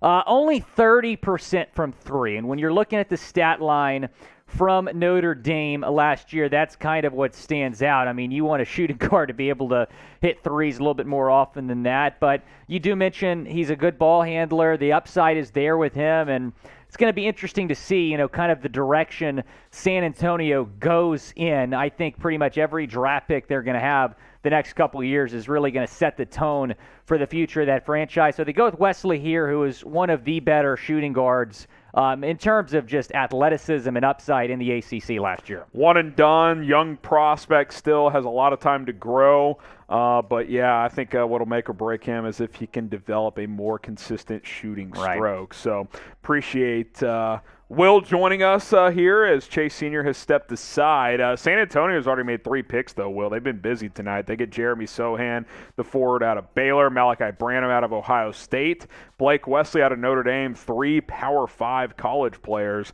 heading down to San Antonio, which is kind of a shift from them. They love their international prospects, but 3 guys in the top 25 that played major college basketball. I really like Sohan, and, the numbers aren't anything crazy with him. I mean, 9 points per game, 6.5 rebounds per game for Baylor last season. But, I mean, you can just see the upside is there with this guy, and I think he was worthy of a top 10 pick. And then they go with Branham and Wesley, their last 2 picks. So the Spurs, we knew coming in they were going to have a lot of picks, and they're certainly making the most of them right now. Grade their picks so far, 0 to 100. 100 being they've nailed the draft, 0 being it's been awful. We do have some trade details finally on what's going on with the New York Knicks. We'll get to those in a second, but Shams Charania says that the Knicks will receive a 2023 protected first-rounder, 2023 from Detroit, by the way, another 2023 protected first-rounder from Washington, and a third one from Denver. So Knicks are getting 3 first-round picks,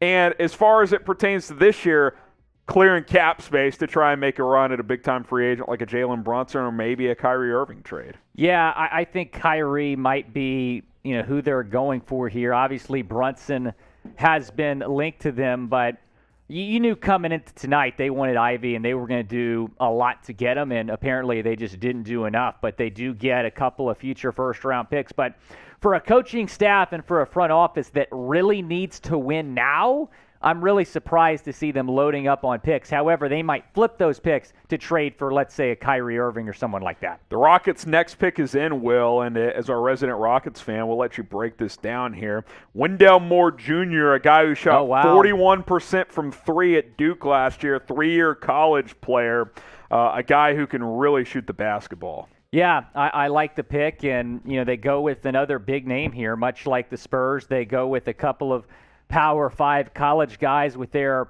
first 3 selections, and he lit up the stat sheet last year for the Blue Devils, 13.5 points per game, 5 rebounds per game. So I figured he'd still be on the board here. I figured the Rockets might target this guy, and he's going to be able to come off the bench and do some things well for you. Obviously comes from a winning culture, which is what Houston's trying to get back to with their new era of basketball. He really broke out this past year, Will. His freshman year, 7.5 points. Sophomore year, 9.7. This year, 13.5, improved as a creator too, jumped his assists from 2.7 per game to 4.4, and just the overall efficiency, Will, I think this is really stands out. His freshman and sophomore year, 41.6, 41.7% from the field. This year, 50% from the field as a guard, which is really impressive, 41.3% from three-point range. So staying another year in college really paid off, and now he gets rewarded by being a first-round pick in the NBA draft. Yeah, and it's interesting. I thought they might go big men. Whoa! They're trading this player to the Dallas Mavericks. Whoa! It's going back to Dallas. They sending Christian Wood back to Houston, please? I don't think so. Wow. Luka to Houston? What? I don't think that's happening. Wendell Moore to Dallas. So y'all get the pick after all. So what? Yeah. So what? But the Mavericks don't have a here? pick. It has to be a future first. It's got to be a future first. 2025 first, maybe. The Mavericks can trade their 2025 first and their 2027 first. Maybe. We may have another source off here. Okay. Another source off? So Shams, 2 minutes ago, saying Houston will pick Wendell Moore. Woj saying Minnesota was landing on Wendell Moore. I don't know where that came from. A lot of controversy. Deleted the tweet. Did Woj delete the tweet? Woj deleted the tweet. Woj deleted the tweet. Shams wins. Shams is bodying him He is. tonight. Shams, can we? No contest. Shams deleted it. Excuse me. So Shams deleted is the wrong tweet. this time? Okay, so hang with us here. Okay, so maybe Woj right this time. So Minnesota is going to land Wendell Moore. Then how are the Mavericks? The Mavericks. The Mavericks aren't involved. Okay. You know what this is? The pick was initially Dallas's, and these guys forgot, and that's the confusion here. Okay. That's the only thing that makes sense. So Minnesota acquired the pick from Houston that originated from Dallas via the Christian Wood trade. In Minnesota, their next pick was going to be 40th overall. I'm going to assume, and we don't have the details yet. We'll get that to you when we know. But you have to assume that it's going to be maybe a future first. They have the 40th and 48th overall pick. They have picked 29 as well that they got from Memphis. Okay. Oh, that's right. They They picked up that pick Memphis. from the Grizzlies at 29. So, let's hope if you love the chaos, like the video. I mean, my goodness. This is what we're doing here. We're doing it all on the fly. And Shams and Woj exchanging haymakers. It had been all Shams until just now. And now Woj, he hits a little 18-foot J to get back into the fight tonight. So Wendell Moore going to Minnesota. So we'll update you guys on that once those trade details are in. The Heat are on the clock. We'll get to that in a moment. But help my guy out. Follow Will Scott on Twitter. And I never gave shout-outs earlier, which I need to. 304 followers away from 2,500. Will Scott 44. We'll get that link in the live chat. Follow this guy. He's been at, 3.5 months here? Man, yeah. Will Scott's hit the ground running. He's now hosting our Boston Celtics channel. He's fired up about that. He covers the NFL and the NBA here at Chat Sports. At Will Scott 44. Follow the man, and he'll come back and get some shout-outs here in just a little bit. We'll circle back to that in a second. At Will Scott 44. Link is in the live chat. Ty Washington still on the board, Will. Nikola Jovic still on the board. I really like E.J. Liddell, who's still hanging out on the board as well.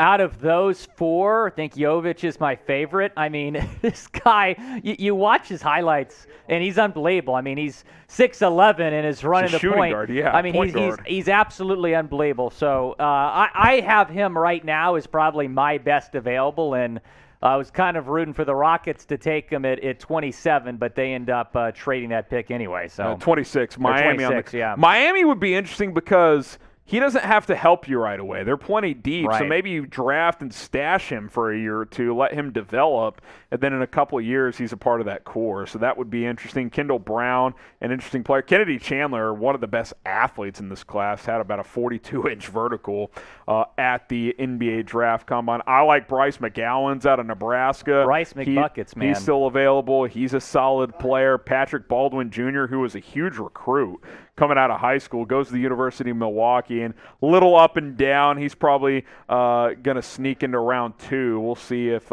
he finds a way to get into round 1, but he's still available as well. I do want to give some shout-outs for those who followed me earlier. Scott, Cray, Shane, Nikki B, Jonathan, John DeBully. We got Martin, Cray Hook, Declan, McShifty, Jack Toilet, Nick, Damian, Nolan, and Tony all giving me a follow. Appreciate that as well. If you got any followers, Will, you can go ahead and give some shout-outs also. Yeah, shout-out to Rollin22T. Looks like he's a Golden State Warriors fan. Congrats to your Dubs. Got a perfect 17-0 at Perfect Fins Dolphins fan following me. Shout-out to, I appreciate that, Luis Pazzo, Colorado, Mike McDrip, Appreciate all you give me a follow at WillScott44. We'll keep those shout-outs rolling throughout the night. WillScott44, appreciate that. Tim McMahon tweeting out the Rockets will get 29 in future second rounders, multiple. It sounds like future second rounders, multiple. Just to move back 3 spots. Not bad. It's not bad at all. Although I like Wendell more. I do too. I would have liked that too. pick. So Minnesota gets a nice shooter, one of the best in this class, and then Houston's going to pick here in a moment at 29. But Miami on the clock for now. Jonathan with the $10 super chat. Is this the one from earlier, or is he doing another? Is he doing another bong? Gonna do a shot, Jonathan, because technically beer bongs cost $100. You send in $100, we'll make it happen. But we kind of gave you a courtesy one. We'll give you a fireball shot, little 50% off here. But this is the super chat menu. All super chats we're cheersing, so I'll take a sip for that. Cheers, absolutely. Talk about your favorite team for $5, $10. We'll spin the roulette wheel out there. $20, it's a shot of fireball. Then for $100, someone will either shotgun a beer or do a beer bong. All right, Zolchinski, you ready? He's on screen. He's going to take a shot here. Let's go, Zolchinski. There he goes. Cheers. Bottoms up. I'll take a sip for him. Cheers. Go there Luka. He goes. There he goes. Ryan Zolchinski, ball it out as our intern here at Chat Sports. Still got over 7,100 people watching live. Just crossed 7,000 likes as well. Appreciate that. Nikola Jovic, I called it. I like it, man. I love it, man. This is a guy you don't need him to play right away. Let him continue to develop. This Heat core is deep. And I think it's possible, Will, that we look back in 5 years and it's like this is a top 5 or 10 player in this class. I absolutely agree. And, Kyle Lowry is getting up there in age a little bit. I could see Jovic in a couple years maybe being their franchise point guard, even though he's 6'11". His ball handling skills are great. He can throw it down. He can get in the paint, do some work. He's so quick down the floor, man. I love this pick. One of the best picks in this draft class thus far. Yeah, and I think Jovic, a couple of things. One, he's still a little bit raw. I think he's got to put on some weight. The body is very immature still. He's only 18 years old. The defensive skills have got to improve, but he's talented offensively. Open court, running and gunning on the fast break. Really good guy that can distribute, get to the basket. He needs to get stronger as a player. At 6'11", he needs to be a bit of a better rebounder, but he's skilled, man. He is really, really skilled. I think this is probably a 2 or 3 year type of project, but he's got the upside. I like this selection. He's played professional basketball for a few years. Be very fascinated to see how he ends up with Miami. I think Miami, one of the best talent developers in the NBA, along with a franchise like the Toronto Raptors. They do really well with these type of prospects. I think this is a perfect landing spot for him. Yeah, and when you look at the upside and you look at the ceiling, his ceiling is incredibly high. Like you said, probably going to be a 2 or 3 year project. Might not play right away in South Beach, but, man, his ceiling is incredibly high. We got a subscriber battle between actually our 2 largest NBA channels, our team-specific channels, the Los Angeles Lakers Report at 46,438 subscribers.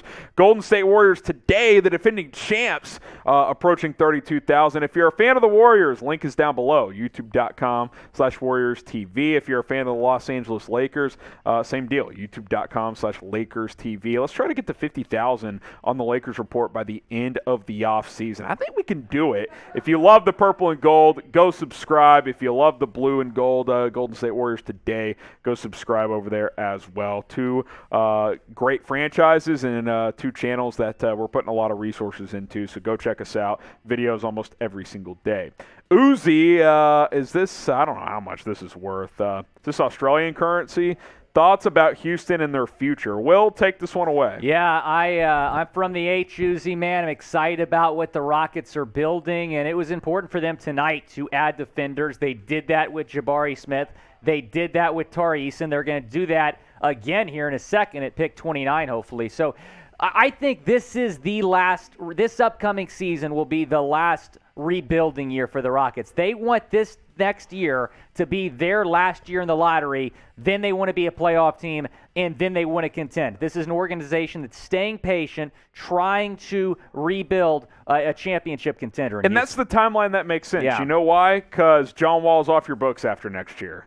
Once you clear that 40, well, he is. He's in the last year. Once you clear that 40, 45 million, then if you've taken enough steps, you can be aggressive in free agency. You got draft picks you can trade. You got cap space. So we'll see what happens there. All right, the defending champs on the clock here at 28. They also have a couple of picks at 51 and 55. There's been some rumors, Will, that maybe the Warriors would package this pick in some sort of trade or simply just move back just because they're already so much into the luxury tax.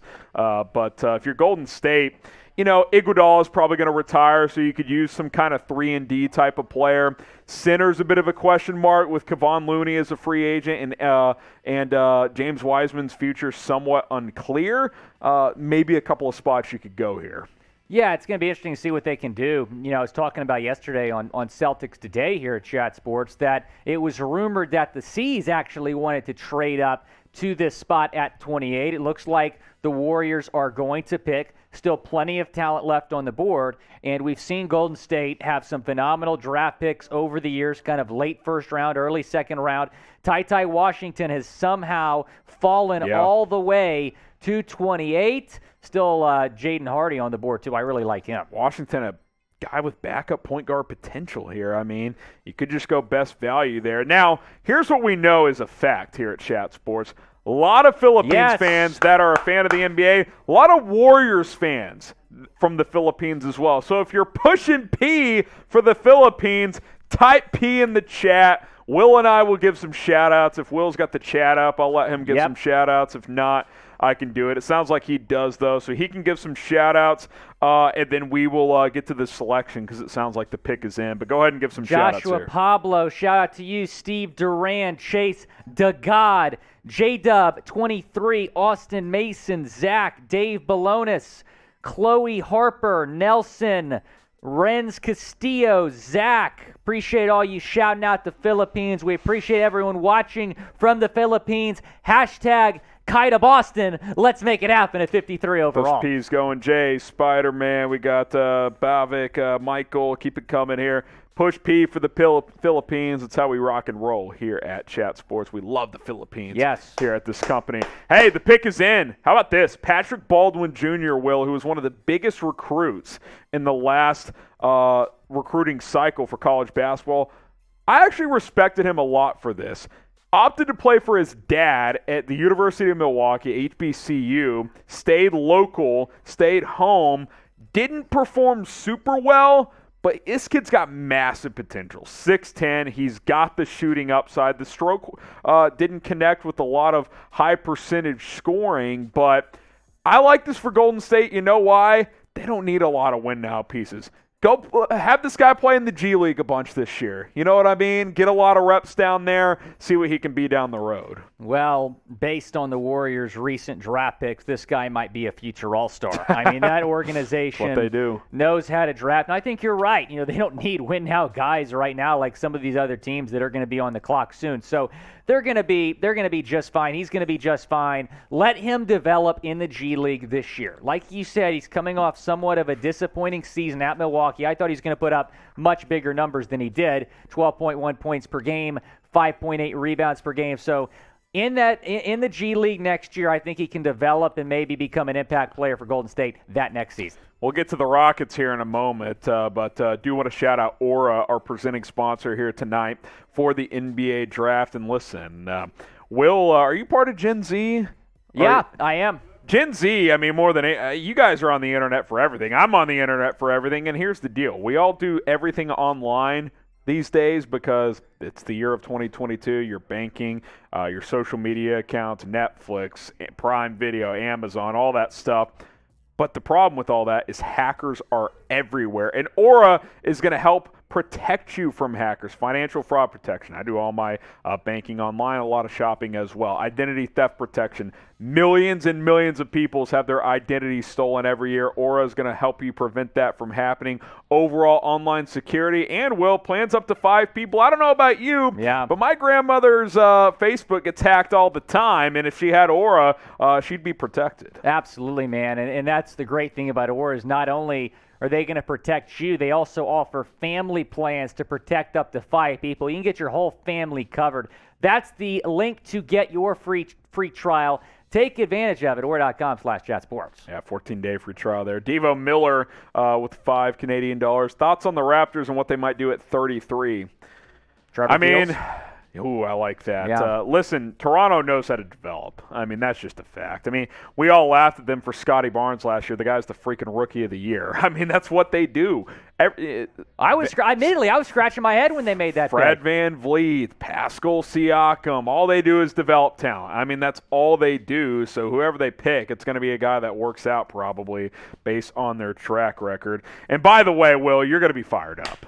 The Houston Rockets have selected Ty Washington out of Kentucky, who a lot of people thought would go in the lottery, and he goes 29 overall. Now, the shooting has not completely translated, but he's got the skills to be a good two-way player. This is a steal. You're talking about a top 15 prospect that has fallen to the Rockets at 29. Not only do they get Ty, they just got multiple second-round picks from Minnesota as well after moving back just 3 spots. They need point guard depth behind Kevin Porter Jr. They just got it. The Rockets have won the draft thus far. Non-biased opinion. Jabari Smith, Tari Eason, Ty Washington Jr. I got to agree. I know. Hey, SEC. I know. SEC. I know there's a bit of homerism over there with the Rockets and with the SEC, but I like what they've done, man. I think these are 3 guys that can give you minutes as a rookie,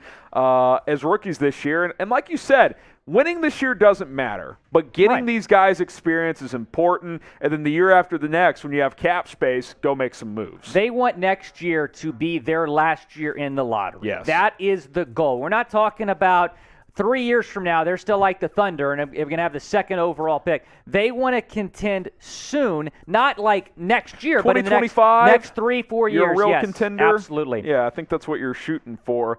I got to give this I'm seeing 98 come in. I would say 93, 94. Yeah, this is an A. This is an A. Sure. There's no doubt about it. 74, that's disrespectful, J-Dub. Mike Dibble with a 95, I think that's appropriate. I don't know if any draft can be a 100 because the NBA draft's such a crapshoot, but on paper, the Rockets have had a hell of a night. There's no doubt about it. And you know, keep in mind as well that it looks like the Brooklyn Nets are falling apart, and the Rockets own their picks for the next 5 years, up until 2027. You have to give a lot of credit to Raphael Stone, the new Rockets GM. He has done a sensational job. Not an easy job replacing Daryl Morey. Well, not at all, because Morey traded so many picks and trying to win, which I don't blame him for, but that was a tough job to inherit, and I think he's doing a great job. I like what they've done the past couple of years in the draft. So the Denver Nuggets, we're kind of rolling through the picks on screen for you guys if you've missed any picks. But now Denver on the clock,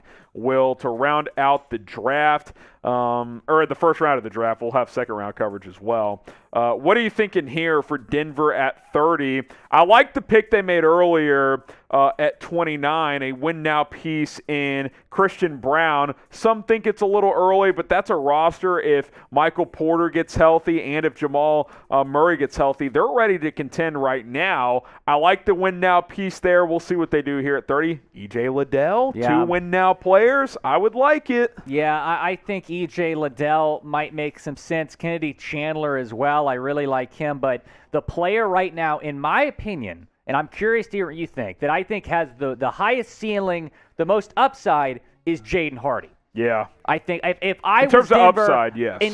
If I was Denver, I would go with Hardy right now.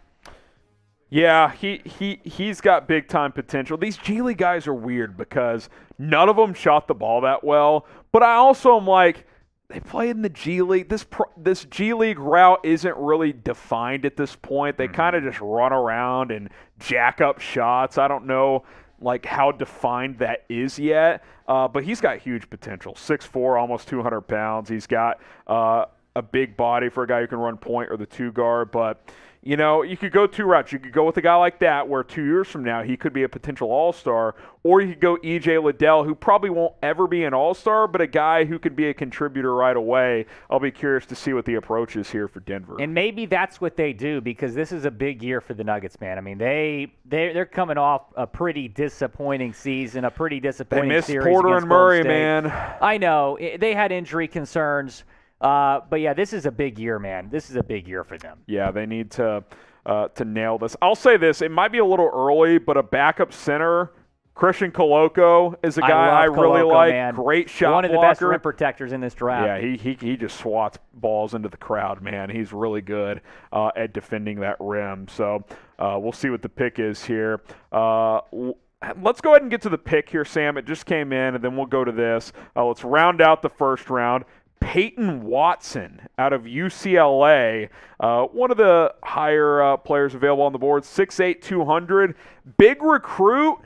Didn't do that much at UCLA, though. So this is kind of I view the Brown pick as a guy who can help them right away. Well, maybe Watson's a guy they want to give a year or two to develop a little bit more. No, this guy rode the bench at UCLA last year. Like you mentioned, he was a Huge top recruit. 15 player in the 2021 recruiting class and was expected to be a one-and-done. He is, but he was probably, this time last year, expected to be taken a little bit higher. He played in 32 games for the Bruins last season, but just averaged 3 a game. Yeah, 3 points per game, 22% from three. He just never really found his footing, but a 5-star recruit. And I don't mind this for Denver because, number one, you've got a deep roster if healthy if you're the Nuggets. You go 7, 8, 9, 10 deep when you're healthy. You got Christian Brown who can help you right now. Give Watson a year or two, see if he can develop. Sure, he's got bust potential, but this is a guy, like you said, who was a top 10, top 15 recruit just a couple of years ago. So I don't mind this approach. Obviously, it may not work out. But this is the NBA draft, Will. At least half these picks probably aren't going to pan out. It's not like the NFL draft where in the first round most guys hit. That's not necessarily the case here. Right, and when you're looking at these two guys, I don't know how I feel about the Watson pick. However, I really like the Christian Brown pick. And, you can make the argument they reached on him a little bit. Brown is expected to go late first, early second. Watson kind of early second as well. So you can make the argument they reached on both of these guys. I would give the Brown pick probably a B+. Watson, not so much. I'm not thrilled about that pick, just based on what he did last year.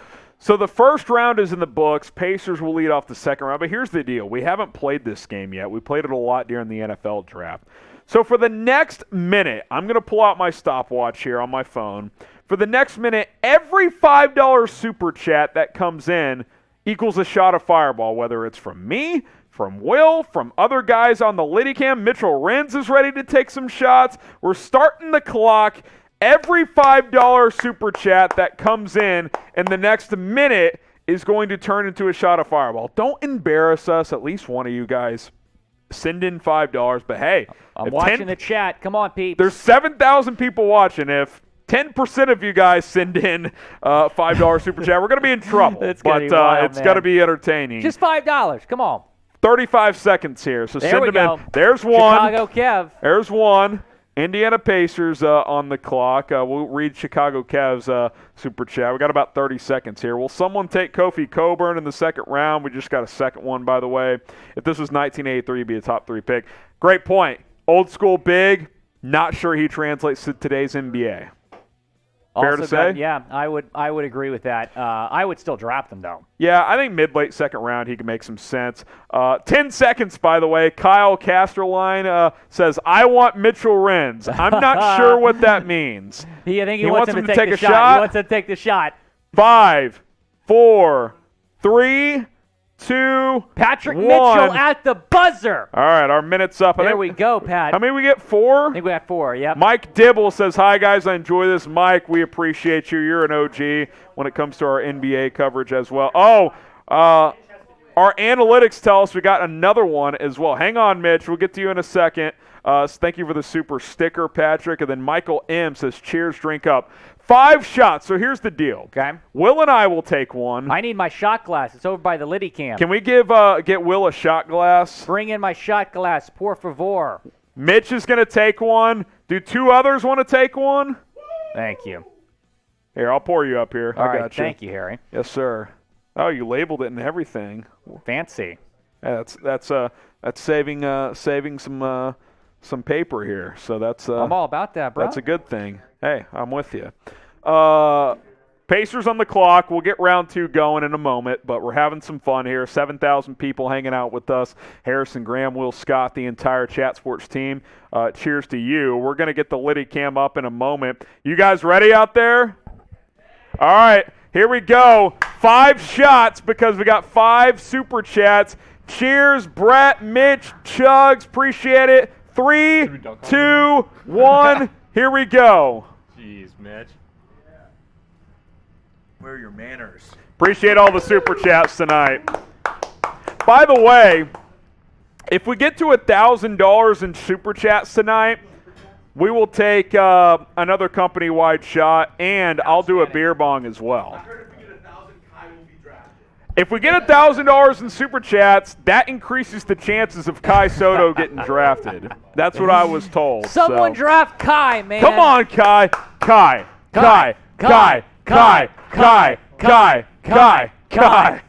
Oh, man. Hashtag Kai to ball. I hope he gets drafted. All right, Will, I'm going to do a little game here as we await for Indiana. The NBA takes some time between round 1 and 2, so we're a bit of a holding pattern here. I'm going to count down from 10.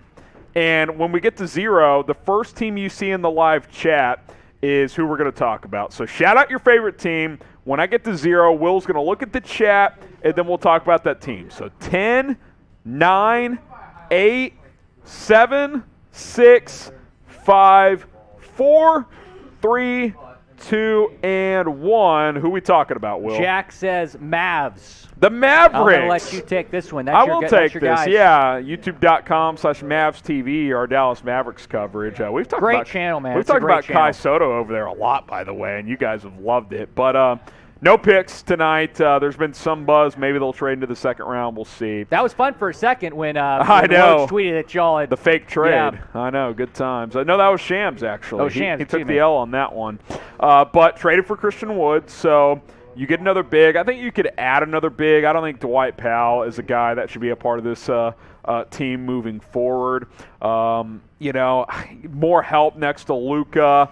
Jalen Brunson, bringing him back is a big priority. It sounds like the New York Knicks are going to make a run for him. But, look, coming off a great year, made good progress. You broke through in the playoffs, hadn't won a series yet with Luka. You win 2. I think beating Phoenix in that Game 7 on the road was real important for this team moving forward and this core. Obviously lost the Warriors, but they won it all, so no harm there. I think just continuing to kind of build around Doncic is going to be the way to go. All right, the second round gets underway here. Andrew Nembhard, Will, 5-year college guy, starts his career at Florida, ends up at Gonzaga. There was some buzz he could go kind of in this range, late first, early second. Veteran player, but I think this is a guy that Rick Carlisle will like because he's a smart point guard. Ceiling not super high, but I think it's a second-round pick. The pick is okay here. I don't mind it at all. Yeah, I agree. I like this pick. I figured he'd go pretty early in the second round. Like you mentioned, has plenty of experience. 4 years in college, 2 at Florida, 2 at Gonzaga, put up nearly 12 points per game for the Zags last season. A really good shooter, shot 38% from 3. So, yeah, I see him going in and maybe contributing on that Indiana team. Yeah, so we'll see how that plays out. But Indiana, kind of in an interesting spot. Trade rumors around Malcolm Brogdon and Miles Turner. We'll see if those two guys could be on the move. But a couple of guys they've taken tonight, Benedict Mathurin and now Andrew Nembhard, their 2 selections. So Orlando back on the clock at 32. They traded the 35th pick to the Lakers, who are going to be selecting soon enough at 35. So stay tuned for that. But for now, the Magic are on the clock. Expect the second round to gain some steam. I think it'll go a little bit quicker here. The pick is in. We'll get to that in a second. Shout out your city. Let us know when you guys are, or where you guys are watching from. Oh, did we change the thumbie? Because we should do that. We should do that for sure. Shout out your city. John in Houston. We got Mark in Charlotte. Hold it down. There you go. Good to go here. Caleb Houston, speaking of H-Town. There we go. Goes to the Orlando Magic, the wing out of Michigan. 35.5% three-point shooter. Good size at 6'8", 205. Good defender. I think for Orlando here, a guy with 3-and-D upside if he continues to improve as a shooter. Yeah, I agree. He has some upside for sure. Just a freshman at Michigan last season, was a 5-star recruit out of Florida, and he's certainly been on the one-and-done radar for quite some time. He goes early in the second round here. Yeah, so Caleb Houston, the selection to Orlando. So going back home. And he's from Florida. There you go. Paolo Banchero goes one. Or excuse me, he played high school ball in Florida. He's from Ontario. There you go. Caleb Houston, the second-round pick here. Well, speaking of Canada, the Raptors are on the clock there we here go. At 33. And we'll see who they select here. OKC, the Lakers, Detroit, and Sacramento coming up after that. So hang with us here. Be sure you guys are subscribed to us here at Chat Sports. We're going to keep you guys up to date with the latest NBA news, rumors, free agencies coming up next Thursday. It gets underway. So can't wait for that. You'll see myself, Chase Sr., Will Scott will be involved in our coverage, Marshall Green, the entire Chat Sports team. So click that link below. Just click the big red button. Subscribe. You're not going to want to miss any I hear of it. We're wearing Hawaiian shirts, right? That's a tradition here at Chat Sports. Well, free agency. so, it's funny. I brought in my Lilo and Stitch shirt if J.C. Treader signed with Miami, but it looks like I'm saving that for NBA free agency. I got to break it out. It's been in the closet a while. Yeah, no doubt about it. So subscribe, and we will have you guys covered. All right, who is your favorite NBA player? Let us know down in the comments who your favorite NBA player is. We'll get some shout-outs. Will can give you guys some shout-outs coming up as we wait for this Raptors pick to get in as we get into the second round. Remember, side note, only 58 total picks. A couple of picks were vacated due to what's the word? Tampering. I couldn't think of it. They care about tampering now, Will. Believe it or not. Give us some shout-outs here, favorite NBA player. Someone says Jaden Ivey. He hasn't even played yet. Is that Marshall? yeah. Well, no, if he was a Knick, yes. Yeah. Jack Hoff says Steph Curry. We got Jack Patrick Hoff. saying James. Jack Hoff. Yeah, I got there. I got there. I need to recover. Joseph Miller says Anthony Edwards. Man, I love Anthony Edwards. He was great in the movie Hustle, by the way. Kyle saying Dirk. We got Payton saying John Morant. Nico saying Tracy McGrady. Even though he's no longer in the league, he's definitely one of my favorite NBA players ever. We got Michael saying Jalen Green. I might have to agree with you there, Mike. And then we got Caesar saying Scotty Barnes. You a Raptors fan over there, Caesar. And then we got Kanye is here saying PJ Tucker. Jason says Kai Soto. Hopefully he's an NBA player by the end of the night. Let me jump in here, Will. I'm being soft right now.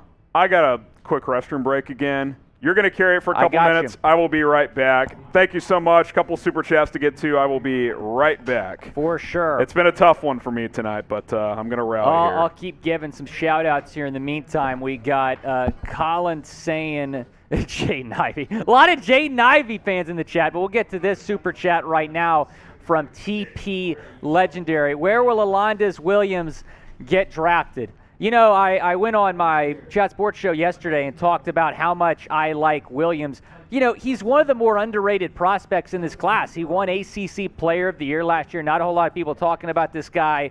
I mean, personally, I think the Knicks should take him at 42. I think the Knicks could use a playmaker like that come in right away. As soon we're going to be bringing in Mitchell Renz on to the show. Don't change my name title. And then we're going to give Nathaniel Bautista a shout-out here. We ready for Mitch? Well, we'll keep talking about Williams here. Other fits for Williams, honestly, could be the Clippers. I want him to go to a team where he can contribute on a contender. I'm not saying the Knicks are a contender. They have a little bit more work to do to get to that point, but they could really use a guy like him to come in right away, because any team that takes Williams in the second round, and I do believe he's going to get drafted, they are getting, in my opinion, a first-round talent. He was the best player in the ACC last year. Nathaniel Bautista says, we want Kai Soto. Come on.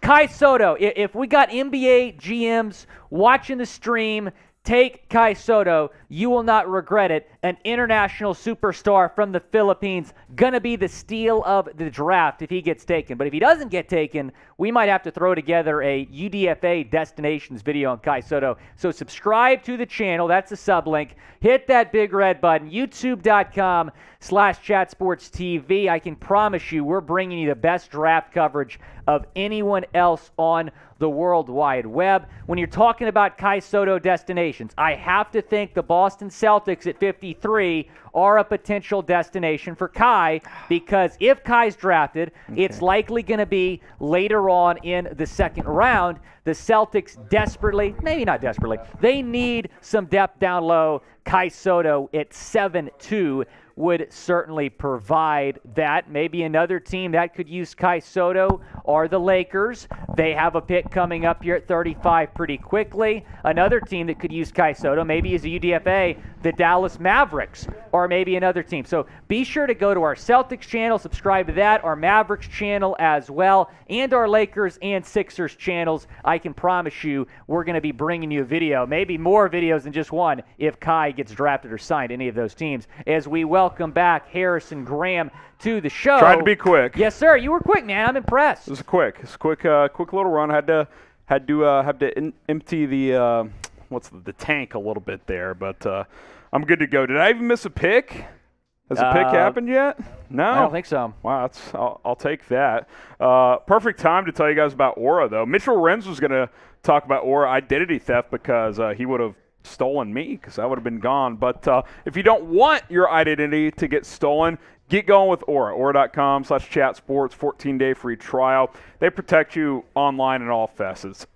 Identity theft, financial fraud protection, overall online and digital safety. Listen, I got my Twitter account hacked and stolen when I was in college. Didn't get that one back. Had to start a new one. Luckily, I only had a couple hundred followers at the time. But if that happened now, I've got 4,000. That would be a little bit harder to take. Luckily with Aura, I am safe and secure. You can be as well. They're going to protect you online. Family plans up to 5 people. Aura.com/chatsports.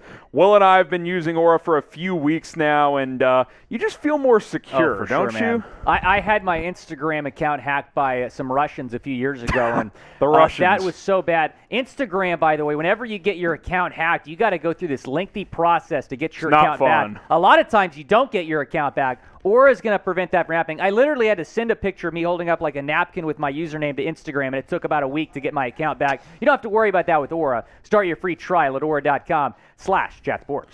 All right, so we're bringing it back. You can't say Mr. Soto. Can't say him. You can say Soto, but you can't say his first name. So. Now, do we need to get to a certain point of 8,000 likes? Okay, 8,000 likes. We're right 800 now, 700 and change likes away until we can say KAI again. So like the video if you want us to say his name, because, hey, I hope he gets drafted. I'm pulling for the guy. Yeah. We'll see if it happens. He deserves to get drafted. We'll see if that happens. They get a super chat. Coming in a couple, actually. Simply Ace, when is Bo Cruz getting drafted? I'm hearing that the Boston Celtics at 53 are seriously considering taking Bo Cruz, and the Sixers have been linked to Bo Cruz throughout this draft process, but apparently ownership does not have a good relationship with Bo Cruz's personal trainer. But I am hearing, sources are confirming, keep in mind, I am the host of Celtics Today. Sources are telling me that the Boston Celtics at 53 are the favorites to take Bo Cruz late in the second round, someone that can contribute right away. Hasn't played organized basketball in 8 years, but man, he put on a show at the Combine. Some of these private workouts, he has been going off. Bo Cruz, someone to keep an eye on as we move into the second round. We'll get to this super chat, and then the pick is in, so we'll get to that. Pingzo's he's calling a shot. I can't read his name. I'm calling it Mr. Soto to the Lakers. They pick That's what I just said. They pick at 35. We'll see. We shall see. Now, the pick is in at 33. This is classic Raptors because I love this pick. I absolutely love this pick. Christian Coloco, Will, the center out of Arizona. You gotta be kidding Classic me. Raptors. Of course Toronto gets him. Great shot blocker, good finisher around the rim. He's never going to be a guy, I don't think, that develops a outside jump shot. Maybe with time and mid-ranger, we'll see, but that's not really his game. But Koloko, who I watched in the NCAA tournament against my alma mater, TCU, he was swatting shots into the fourth row consistently. 7 feet, 220 pounds. I think he can add a little bit to that frame, but almost 3 blocks per game. Good rebounder. Can be a kind of pick-and-roll guy. Can be an above-the-rim type of player. Free throw shooting improved. A little raw offensively, but a guy who can defend at a pretty good level. This guy's going to be good, Harry. I have really, really a lot of confidence in what Koloko is going to be able to do, and that's a perfect fit, I think, for him in Toronto with that organization. An organization that is known for developing a lot of talent. Koloko last season had a huge jump, was a part of an Arizona team that was the number 1 seed in the NCAA tournament, nearly 13 points per game, 7.5 rebounds per game. I think this guy is going to develop into a borderline all-star player. Wow. That's how good I think Koloko is going to be, one of, if not the best, rim protectors in this draft. Yeah, great shot blocker. I think at worst, you got a good backup center. At best, he's a high-level starter. We'll see over time what he ends up being. So Koloko lands in Toronto early in round 2 at 33, and now the Oklahoma City Thunder are back on the clock, and they're already ready to rock and roll. We'll take a look at our best available here. Kendall Brown, the wing out of Baylor. I'm surprised E.J. Liddell has fallen into round 2.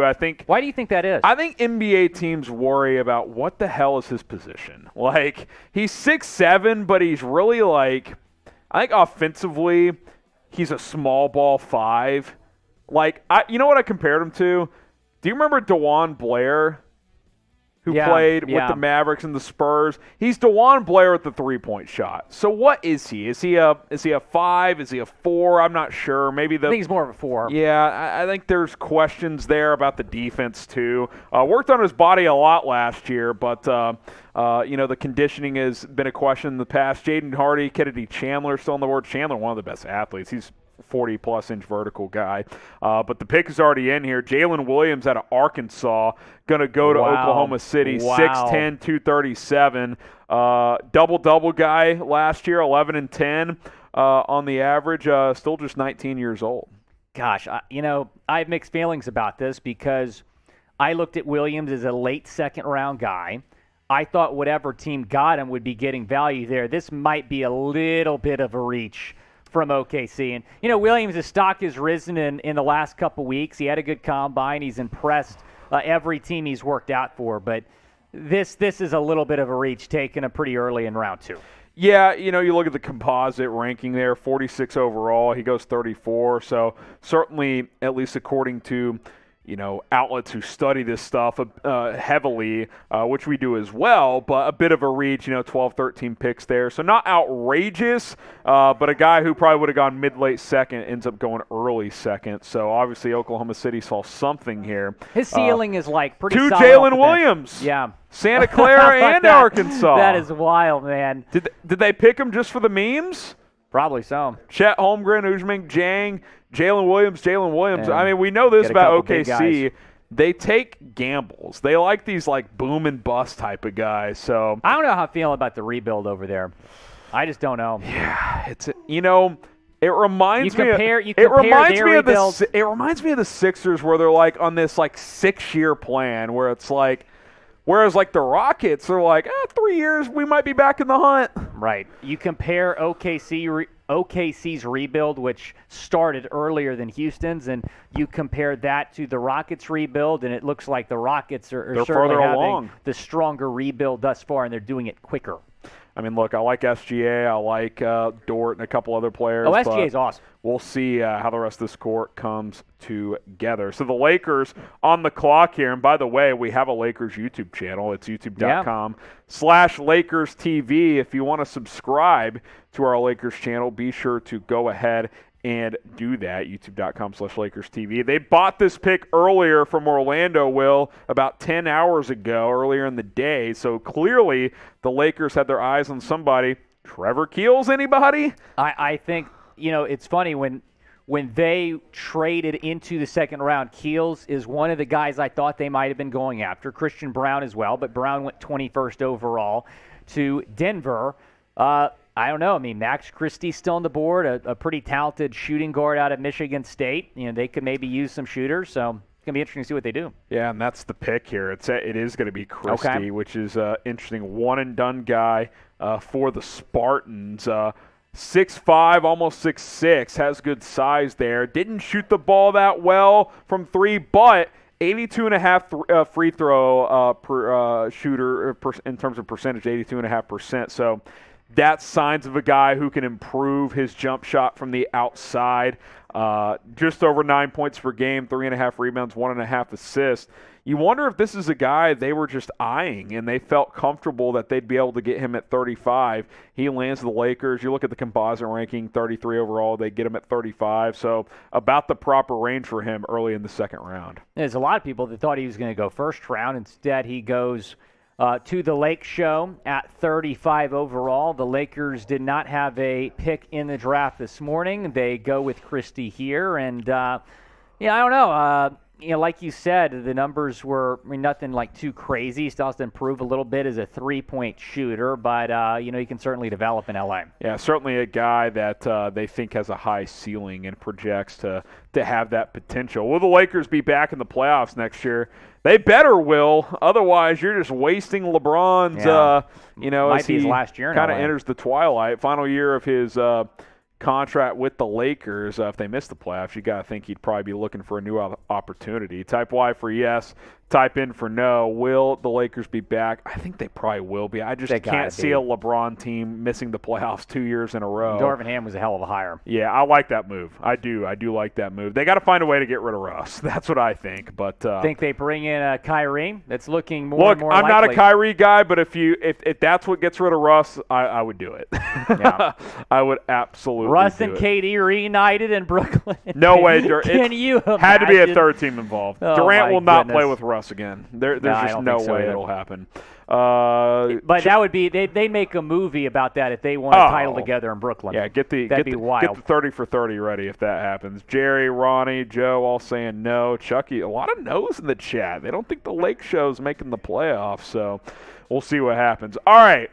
If you like the pick, like the video. Hell, if you don't like the pick, then like the video. Come on, let's get to 8,000 likes. Then we can say Mr. Soto's first name again. We can't say Mr. Soto's first name until we get to 8,000 likes. We need 636 more.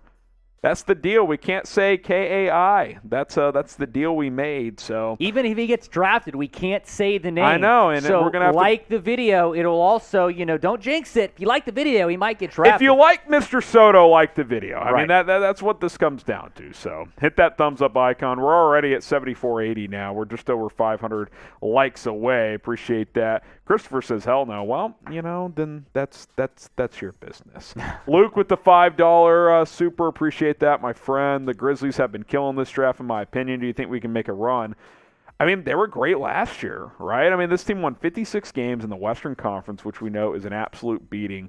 I made this analogy earlier, Will, and I'm not saying Memphis is going to do what Golden State has done, but I kind of feel like they're in a similar place to where they were or when the Warriors were with Mark Jackson, where they broke through this year, they won a playoff series, they were a force to be reckoned with.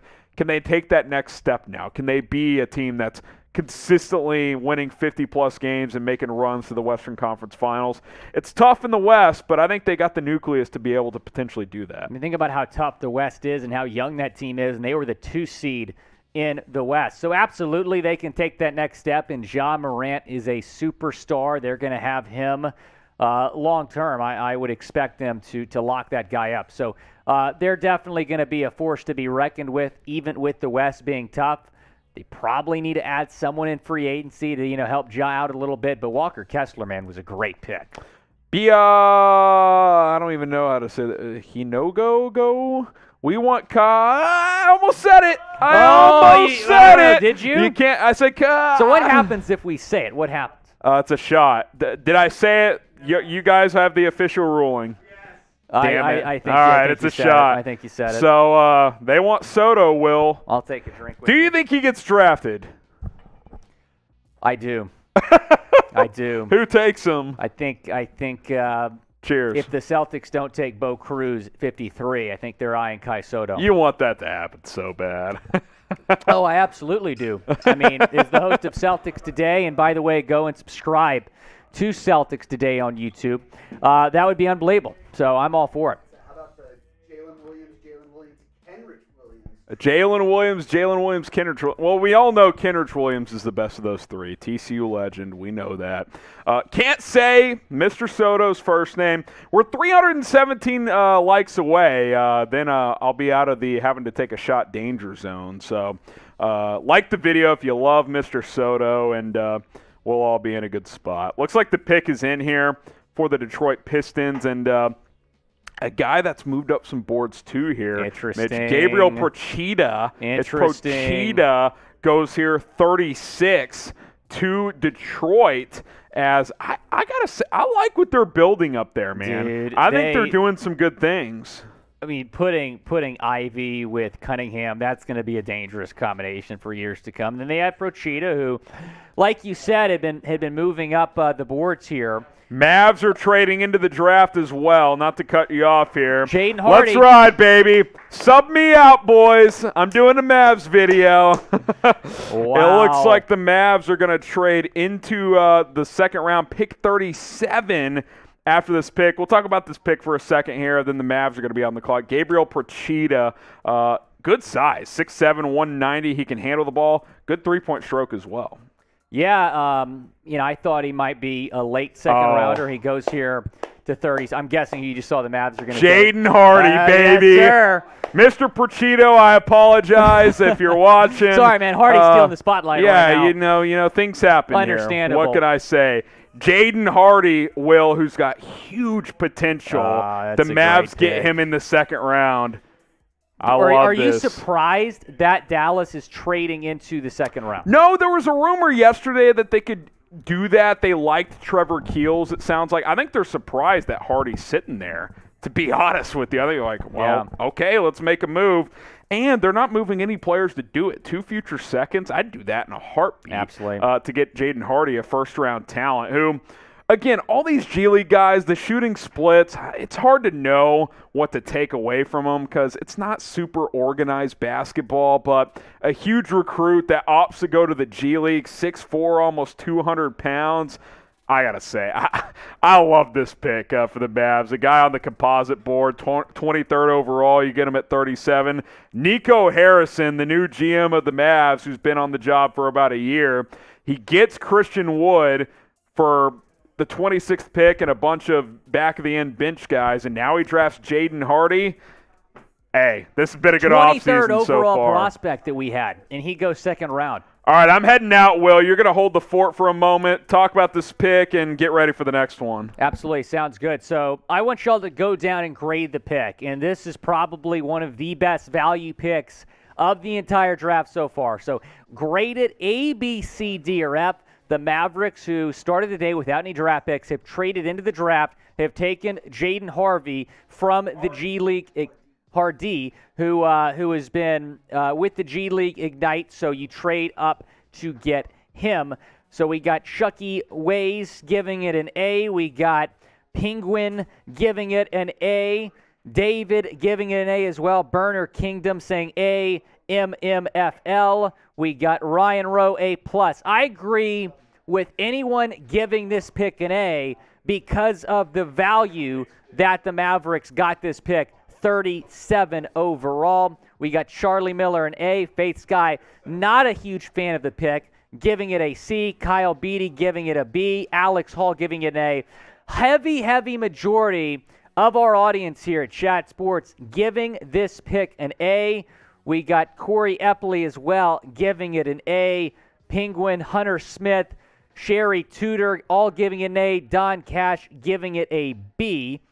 And we'll get with that super chat in a second, Pingo, on the screen. Jason Shu giving it an F. Not a fan of the selection.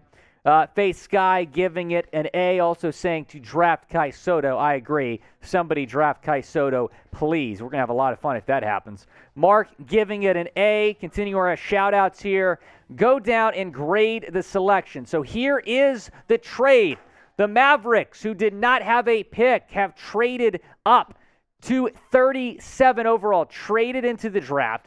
the Kings receive 2 future second-round picks. So Harry Graham, who covers the Mavericks here for Chat Sports, loves this trade.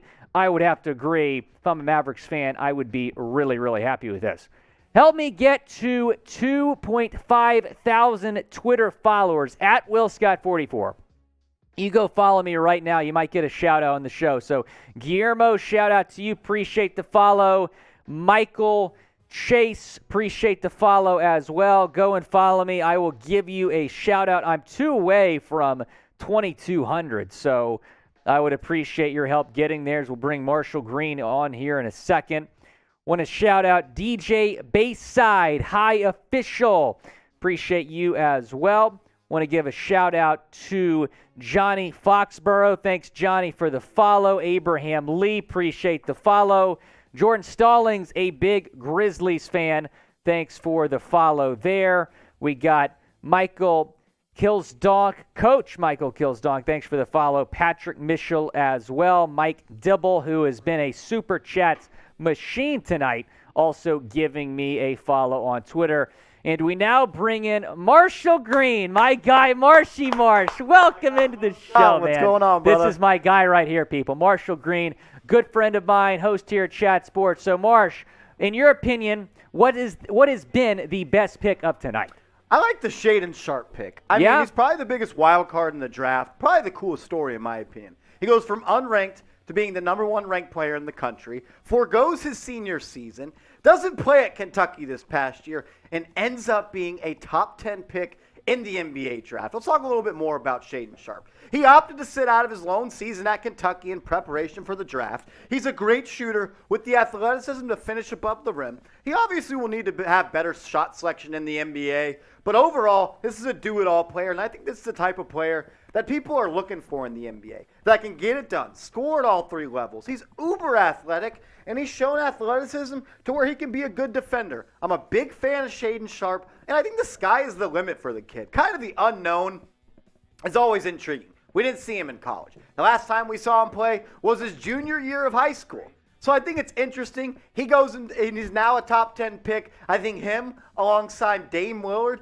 and they also just got I'm blanking on the name, Detroit Pistons. Jeremy Grant as well. Yes. I like what the Portland Trailblazers got cooking right now. I think they could be competing in the Western Conference this year for sure. Dame time is back. I'm excited. Marsh, I said the name that could not be named twice when I was giving shout-outs, so that means 2 shots for me. Wait, what can we not say? Oh, we cannot say Mr. Soto's first name. I thought you would fall I for will it. take Way a to go. shot. Way to go. I will take a shot as you break down this next pick. Let's do it. Kennedy Chandler selected by the Memphis Grizzlies with the 38th pick in the draft.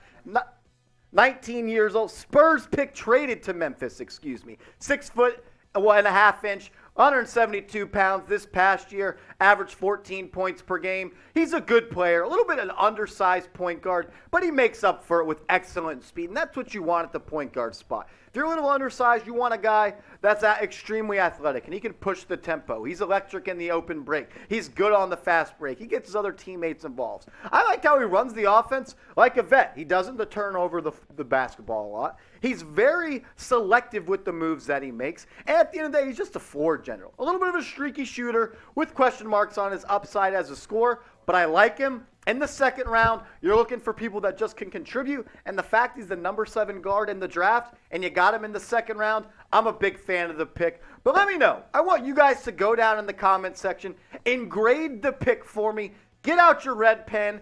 Don't be easy. Be hard. A, B, C, D, or F, because his mom, he's giving it an A, so be realistic. Grade the pick in the comment section. We'll give some shout-outs to people. Willie, if you want to do that right now. Yeah, for sure, and I would give the pick an A. I've been saying the last 10 picks, someone's got to take this guy. He's a great fit in Memphis. Jason Chu giving it a C. Alex Hall giving it an A. I absolutely agree, Alex. Let's see. Penguin Big giving it an A as well. Dustin Jennings giving it a B. We got Happy Jet giving it an A. We got Brandon giving it a B. A lot of A's, a lot of B's. I will say this. With Tyus Jones on the free agency market, they're gonna have to replace him. Yes, since the Spurs traded to Memphis, yes. Tyus Jones is a free agent. Doesn't sound like he's going to come back to Memphis. We know Ja Morant missed like 20-plus games this past year. And the Grizzlies played really good when he wasn't on the court. Fix your mic when you can, Will, because it looks pretty funny. But Tyus Jones, he was a great backup point guard. And now hopefully this guy can come in and take that position. Now, I was taking that other shot. Be careful, Marsh. Don't say Mr. Soto's first name. Hey, I might say it on purpose. We need 200 more likes. If you haven't liked this video, please do that. Button. Protect Marsh and I from the shot danger zone. We need 200 more likes. If you're a Mr. Soto fan, go give us a like on this video. Also, grade the pick of Kennedy Chandler. You know, he is a guy, when you watch him, Marshall, who is a hustle player. Yes. And what is Memphis about? Grind.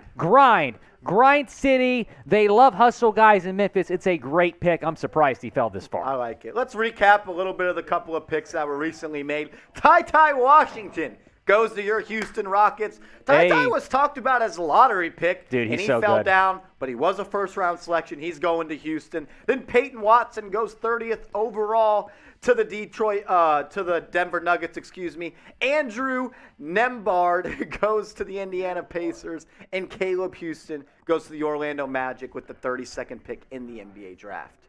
Man, I'll tell you what, that Ty Washington pick might be the best value pick of this entire draft. He's a top 15 prospect, falls to Houston at 29. They weren't even supposed to have that pick. They traded back and still got a player of Washington's caliber. Houston has crushed this draft. Yeah, I like Ty. I think he's a good scorer. I like to see him be a little bit more of a floor general and an actual true point guard, but he's a bucket getter for sure. Of these 4 picks on screen, Will, who is your favorite of these guys on screen? Man, probably Christian Koloko. And I said this to Harry before he hopped on. I think Koloko is going to be a borderline all-star at some point in his career. I think he's going to be that good. And Toronto's known for developing players, drafting really solid, and they take one of the best big men in this draft at 33rd overall. Yeah, and then Jalen Hardy goes number 37 overall to the Dallas Mavericks. They trade up into the second round. Get the wing out of the G League, played for the Ignite last season. He's going to be able to add some good defense and versatility to the Mavs this season. They needed to get back in this draft, add some youth. They made a big trade for Christian Wood, lost some depth. So I like the fact that they get back in the draft. They add a guy that's going to be cost-controlled for the next couple of years. And then Kennedy Chandler goes to the Memphis Grizzlies. We're both big fans of him. Yeah. And now the Cleveland Cavaliers are on the clock. So we'll see what happens here. We'll continue to break it down. Will, are you getting out of here? What's going down? Is Chase Sr. hopping in? Chase Sr.'s hopping back on. Marsh, you know where I'll see you on Saturday, my friend. Hey, get the Jello shots. Let's roll. Let's party.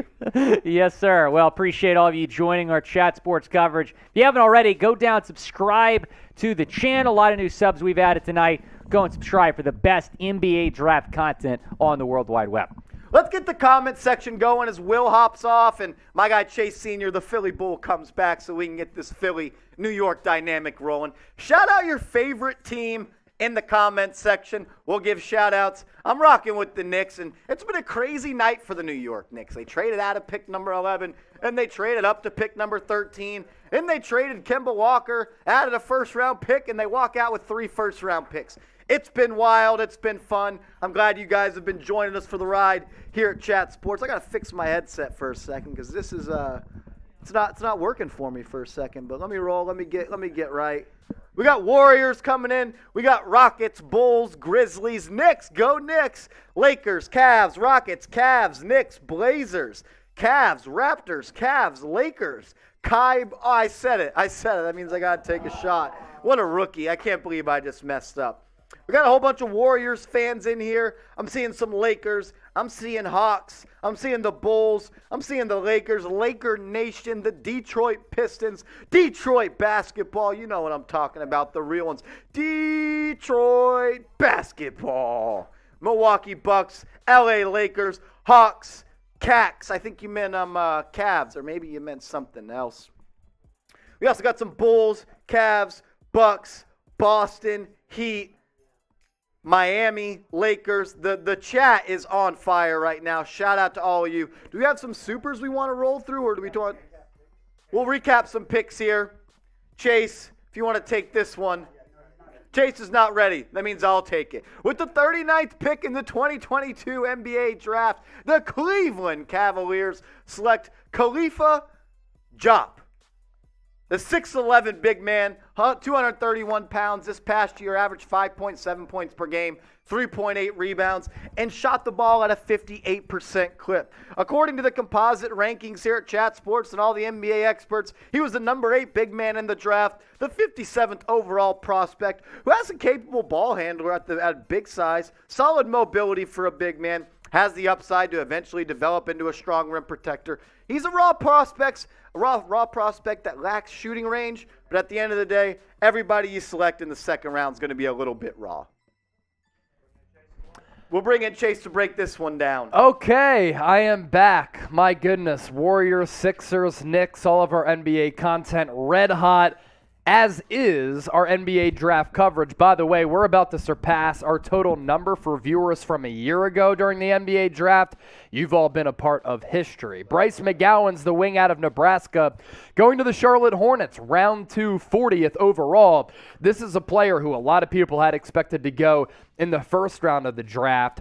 Really good length at 6'6.5", 181 pounds. Can put the ball on the floor, like the selection and the value pick of Bryce McGowan's. You know what I like even better?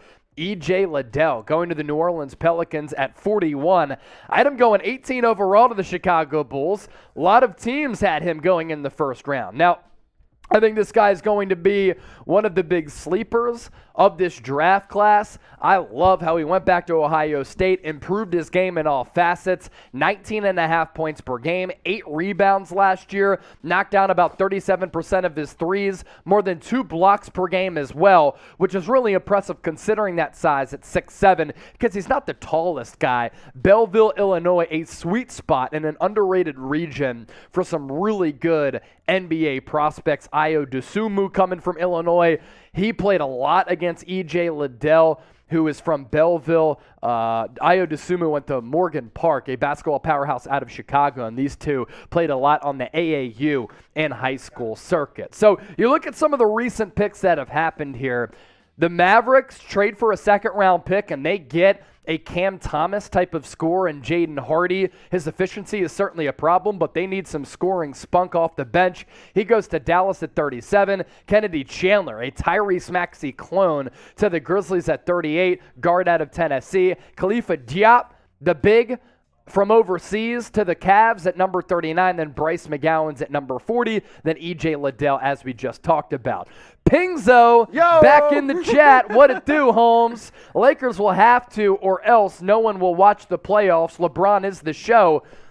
See, that's technically false, because up until the NBA Finals, NBA playoff ratings on television were really good with no LeBron James, and I thought the product was really good. Jay Lula, the tank is officially over. He's not talking about Jack Lauderay. He's talking about the OKC tank. Let's go. So, yeah, it looks as though the tank for OKC is, in fact, over. It's time for them to try to start winning basketball. Yeah, they've done some really good things. You can't just collect picks every single year. You got to do something with the picks, and it seems like Sam Presti is ready to put this thing in drive and make it happen. According to Tim McMahon, Jaden Hardy was the 19th player on the Mavericks draft board. They got him at 37. That's a steal. $2 super chat from Luke. What up, Luke? From Tennessee to Memphis. Let's go, Kennedy Chandler. I like the player. He literally reminds me of Tyrese Maxey with the twirling around the rim and his playmaking off the bounce. Vamp with the 2-piece. I will unsubscribe if you don't draft Kai Soto. Here's the thing. It's not up to me to draft Kai Soto. So I'm not running these NBA front offices. We do appreciate you subscribing. Hopefully you stay with us because we cook up content year-round. So all those super chats coming in, I'll give you a cheers for that. My New York Knicks are on the clock. The pick is in. The New York Knicks have selected Trevor Keels at pick number 42. Chase, tell me what you know about Trevor Keels out of Duke. Really good wing/guard, 18 years old, so he's still really young. He's actually one of the younger prospects in this class. 6'4", had a lot of the ball handling responsibilities for Duke last year for a team that honestly probably should have won the national championship. A battering ram going to the hoop with really strong playmaking skills. Needs to improve his shooting consistency. Why is that? From distance last year, 31% from 3 on 173 three-point attempts. He is a seasoned passer, though. He can be a backup point guard for New York. You have to think, Marsh, I imagine Emmanuel Quickley will assume those point guard responsibilities. Maybe it's Trevor Keels as the backup there. Yeah, so it's definitely going to be interesting for the Knicks. Everything we've seen today in the NBA draft is that they are preparing for the NBA free agency. They're clearing cap space. They want to go all in on Jalen Brunson. So they had another guard to come off the bench in Keels. So now you got Miles McBride, Emmanuel Quickley, Derrick Rose, and potentially Jalen Brunson manning the backcourt for the Blue and Orange and for the 2022 and 2023 season and going forward. But let me know, was this a good pick by the New York Knickerbockers? Type G for good, type B for bad. Honestly, I would have liked to gone more after a wing that can shoot it. I think one of the biggest problems the Knicks had this past year was the lack of shooting on the perimeter, especially at the 2 and 3 spot. But hey, it's the second round. Maybe they had Keels pretty rated highly on their draft board, and they pulled the trigger. But let me know, type G if you think it was a good pick for the Knicks, or type B if you think it was a bad pick for the New York Knicks. What's cool, Marsh, this guy's got an incredible body type. He is 6'3" and 224 pounds. So the battering ram type deal, he has that football player body.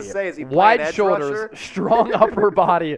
This guy is a tank. You see him on the floor. He's one of those guys you see in person. You're like, what do you do? Are you a bodyguard or are you a defensive end? No, I'm a point guard, 2 guard. So he's going to the New York Knicks. I think they're going to really like this guy. So be sure to get those votes in. G for good, B for bad. Marshall's Knicks video that's on the channel. It's as hot as the last couple of weeks in Dallas, and we have had record-breaking temperatures. It had a lot of views. If you want to get some NBA draft hats, they're available right now by using that link at the bottom of your screen. Chatsports.com/NBA draft hats. I actually think the designs are pretty solid. Available for every single team in the NBA. That's all 30. With the flat brim style and a couple of dad hats available as well. Like I said, every single team is available regardless of who you're rooting on. It's chatsports.com/NBA draft hats. Get yours today thanks to our friends at Fanatics. So Trevor Keels goes to the Knicks. The pick at number 43 is in for the Los Angeles Clippers. They are going with Musa Diabate out of Michigan. 20 years old, 6'10". He's only 217 pounds. This guy is wiry. This guy is extremely long and athletic.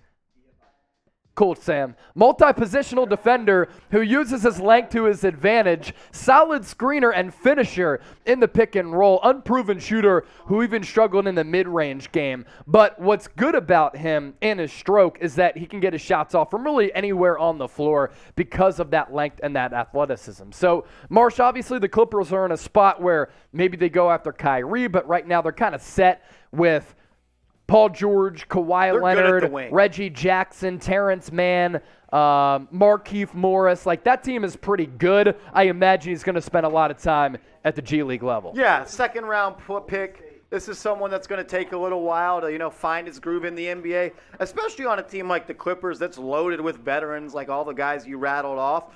So Diabate could be a pick for the future. I don't see him contributing too much early on in his NBA career. I think he'll be more of a backup or G League guy, like you said. Look, when you got Paul George and Kawhi Leonard and one of the Morris twins ahead of you, it's going to be tough to find minutes and crack that rotation. But, hey, hustle, effort, be able to hit the 3, might be able to find some time this year. Yeah, really good on-ball defense, too. And obviously 6'10", with that wingspan, with that length. You kind of have an idea of what kind of defender he can be, like a Harry Giles type of guy. Okay. But I actually think he might have more upside. Harry Giles.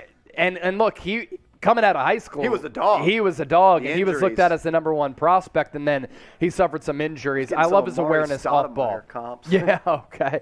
Shout out your favorite squad, and Marshall looked down, and the first one that he sees in just a couple of moments, we're going to talk about. So, who is your favorite squad? Let us know in the comment section. And the first one that Marshall sees in 10 seconds, we'll talk about. So 10, 9, 8, 7, 6, 5, 4, 3, 2, 1. Warriors. Let's talk about the Warriors, baby. Well, interestingly enough, they have selected Ryan Rollins, the guard out of Toledo. This is a really intriguing prospect. And this is a guy who some people had expected to go in the 30s of the first round. He slides back to the Warriors at number 44. And this is back-to-back picks that I really like from Golden State. They go after Patrick Baldwin at pick number 28. And now they go with Ryan Rollins, potential high upside guy, has the ability to score from all three levels, does play with pace. That's exactly what the Warriors like to do. Showed some improvement as a playmaker, lacked strength and athleticism, which is most evident on defense. He gets beat and beat up one-on-one. But look, when you're playing guard at Toledo, you're not going up against the best level of competition here. So it's going to be a big step up for Rollins, and this is another player, like a lot of these second-round guys, who will probably play a lot at the G League level in Santa Cruz with the Warriors. For sure, and especially when you're going to a championship team like the Golden State Warriors, who already had a lot of young guys on their roster that weren't playing this past year, are now going to be looking for minutes. I saw Bob Myers say that guys like Kuminga and the people they drafted last year are going to have to earn their minutes in their sophomore season. So for guys like Patrick Baldwin and Ryan Rollins, they're going to be looking to just make this team and not have to go to the G League. But hey, with the way the G League is shaken up and there's more emphasis and there's more, assets and resources placed on the G League, going to the G League is not a bad thing like it used to be a couple of years ago. No, it gives an opportunity to young players like these guys to get reps, play basketball, because at the end of the day, you only get better when you're playing. You don't get better watching on the bench. Okay, another sleeper here. I was looking at John Hollinger's big board, and he had Josh Minot at number 10. Now, a lot of people didn't expect him to go until the second round. This is about the spot where a lot of people had expected him to go. As for what Hollinger said about him, fascinating cat. 6'8" freshman, small forward and power forward, so positional versatility. Jalen Duren and Amani Bates got all the attention playing for Penny Hardaway at Memphis. But Josh was a pretty solid player. He saw his role fluctuate. He was hardly playing by the end of the year. Not a good shooter. 2 of 14 on threes this past year. Will be 19.5 on draft day. So he's still really young and a little bit old for a freshman, but a young player overall. But when you look at the analytics, they're really impressive for him. Sky-high steal rate for a big forward, 3.5 per 100 possessions. That's really good. A positive assist-to-turnover rate, and a rebound percentage of more than 14. So this guy is an impact player when it comes down to him just being an all-around dude. 75.5% from the line. So he may have struggled from three, but at least he can knock down some free throws and won't be too much of a liability. Yeah, and we're watching some highlights right here. I've seen a couple plays where he attacks the offensive glass and finishes with putbacks around the rim. You're looking for those long, lanky dudes that are athletic freaks, and to go to Minnesota, a team that's on the rise, got a lot of young stars in Cat and Anthony Edwards. It's another tool in the toolbox for the T-Wolves to use for the coming future. Yeah, so they get another young player on the roster, and for the Timberwolves, they're entering pretty interesting era. You have Anthony Edwards, you have Karl Anthony Towns. We'll see what happens with D'Angelo Russell. They made a pick earlier tonight. If we want to recap what Minnesota has been able to do, Jack, we can decide to do that. But this is a team that in the first round, if they didn't play such dumb basketball and careless basketball against Memphis, they could have won that first round series. Yeah. And that would have been a monumental jump for such a young team that is blossoming at the right time. As for what the T-Wolves have done, 22nd overall, Walker Kessler, who had nearly 5 blocks per game last year with Auburn. Then they go Wendell Moore, a little bit of a surprise reach at number 26, but Duke had so many good players last year. He was one of them. And then it's Josh Minot out of Memphis going to the T-Wolves at number 45. We want to help Marshall get to 1,500 Twitter followers. I got to get my Twitter followers. He only needs 145 of them. And right now I'm looking at the numbers here. Nearly 8,000 people watching live. We already beat the record for the amount of viewers from last year. Let's now set a record with how many Twitter followers we can get in the span of a couple of minutes. So give Marshall Green a follow at @MarshallGreen_. Covers the New York Knicks, covers the New York Giants. He's been stepping in on our NBA and NFL draft content. He does it all, and he's a great dude. So because of that solely, give him a follow at @MarshallGreen_. He'll give shout-outs to those. Yeah, I'll give shout-outs to everybody that gives me a follow on the tweet. Yeah, we'll give that 2 minutes, and Marsh, keep an eye out for that. Best available players right now. Kendall Brown out of Baylor. Gene Montero of the Overtime Elite. Justin Lewis out of Marquette. J.D. Davison, who might have the best hair in this draft class. You look at that flowing fro. It is absolutely beautiful. Ismail Kamagete, the big out of Paris. Hugo Besson, Jabari Walker, Alondas Williams out of Wake Forest. It was Jake LaRavia getting all the buzz from Wake Forest, but Alondas Williams, a pretty solid player. Michael Foster out of the G League as well. Yannick Nzosa out of Malaga. Julian Champagny, the wing out of St. John's. Then Dominic Barlow out of the Overtime Elite. Some of the best players available right now. You want to give some shout-outs to your Twitter followers? We got a couple Twitter followers in there. Abraham Lee, I appreciate you. G-Hors or not G-Hors. I'm sorry if I'm mispronouncing that. And then we got Jordan Stallings giving me a follow, a Grizzlies fan. Let's ride. And we also got Mars Lily Crows, who I feel you, 1,000 followers. Let's ride. Good work by everybody for giving Marshall Green a follow at Marshall Green _ It's right below me. So from following Moshi to subscribing to us here at Chat Sports, we've been breaking records. We've been killing the game. We've been picking up a bunch of subscribers all throughout the evening. Wow, Warriors picked up 3,000 views over the last 5 minutes. That might be a 100K piece. Someone in the chat whose name 10,000 views in how many minutes? 45 minutes? They're a fan of my hair. Wow. Hey, I'm a fan of you, brother. Anyway, subscribe to our main Chat Sports YouTube channel. I'm looking at the numbers here. Let me pull them up. I was just, glowing at the numbers from Warriors. So let me switch channels here to see how we're doing on our main Chat Sports YouTube channel. 292,000 subscribers. If you want the best NFL, NBA, college football content where we push out videos every couple of hours, every single day, all year round, we do live coverage like this for free agency, drafts, as well as watch parties, just hit that red subscribe button and do the right thing and join the Chat Sports family. Another pick has come in for the Denver Nuggets, and it's another impossible pronunciation. Ismail Kamagete, the big out of Paris. Throwback big, good athleticism, can finish in the interior, and can certainly get creative with his ability to finish around the 10. Strong shot blocker with quick leaping ability. Looking at some of the international clips, kind of reminds me a little bit of Clint Capella. Like, he does have that little two-man aspect to his game and can certainly sky for some blocks. Number 5 overall big in this class and 41 overall prospect. So he goes about where he should have, round 2, 46 to the Denver Nuggets, which is actually, I think, the Detroit Pistons, but the Pistons traded it to the Nuggets. There's been so much movement all throughout the night. It is Denver's pick, going with Ishmael at number 46. The Grizzlies selection is also in, as right now we only have 11 picks left. Will Kai Soto get drafted? 11 selections left for that to happen. We will see. As for the Grizzlies pick, looks like it's going to be Vince Williams at number 47 overall. Once that's made official, we will certainly update you on that. So Vince Williams could be the guy. That's what we're being told. That's what our sources are telling us, is that Vince Williams is going to be the pick for Memphis at number 47. Our sources a little bit better than Shams and Woj tonight. They've been terrible. Yeah.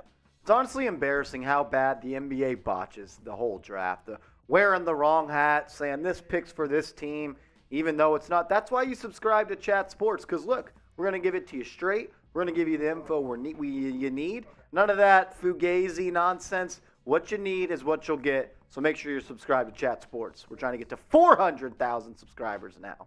So the pick to the Grizzlies at 47, it's Vince Williams. So this is a 5-year college player, played each of his years, 4-year college player, at VCU, and that's become a really good mid-major program. It started with Shaka Smart when they were playing in the Atlantic 10. They've continued to grow over time.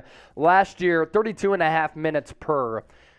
Only averaged, shooting-wise, actually pretty good numbers here. 47.5% from the field, almost 39% from 3, 14 points per game, 6 boards. So this is a guy who can maybe be that 3-and-D type of player, 6'6", 205. Like I said, a little bit older as he played 4 years at the college level, but does have some good size to him and has knockdown ability. And plenty of opportunities, too, to let it fly from distance. 2 years ago as a junior, 4 3-point attempts per night, and this past year goes up from 4 to 5.5, but still able to knock down about 39% of his shots from downtown.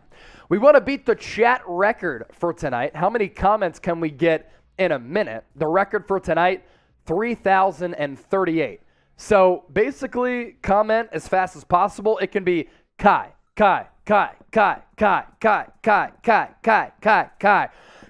Kai as fast as possible. Let's try to beat the chat record for tonight. We've already set a couple of milestones, but we're trying to set some more with 8,100 people watching live, 8,300 people watching live. Little spiky boy in the audience. No lead, just Spike. Yep, no lead, just Spike. Make sure you comment as fast as possible. And we did hit 1,000 likes, or what was that?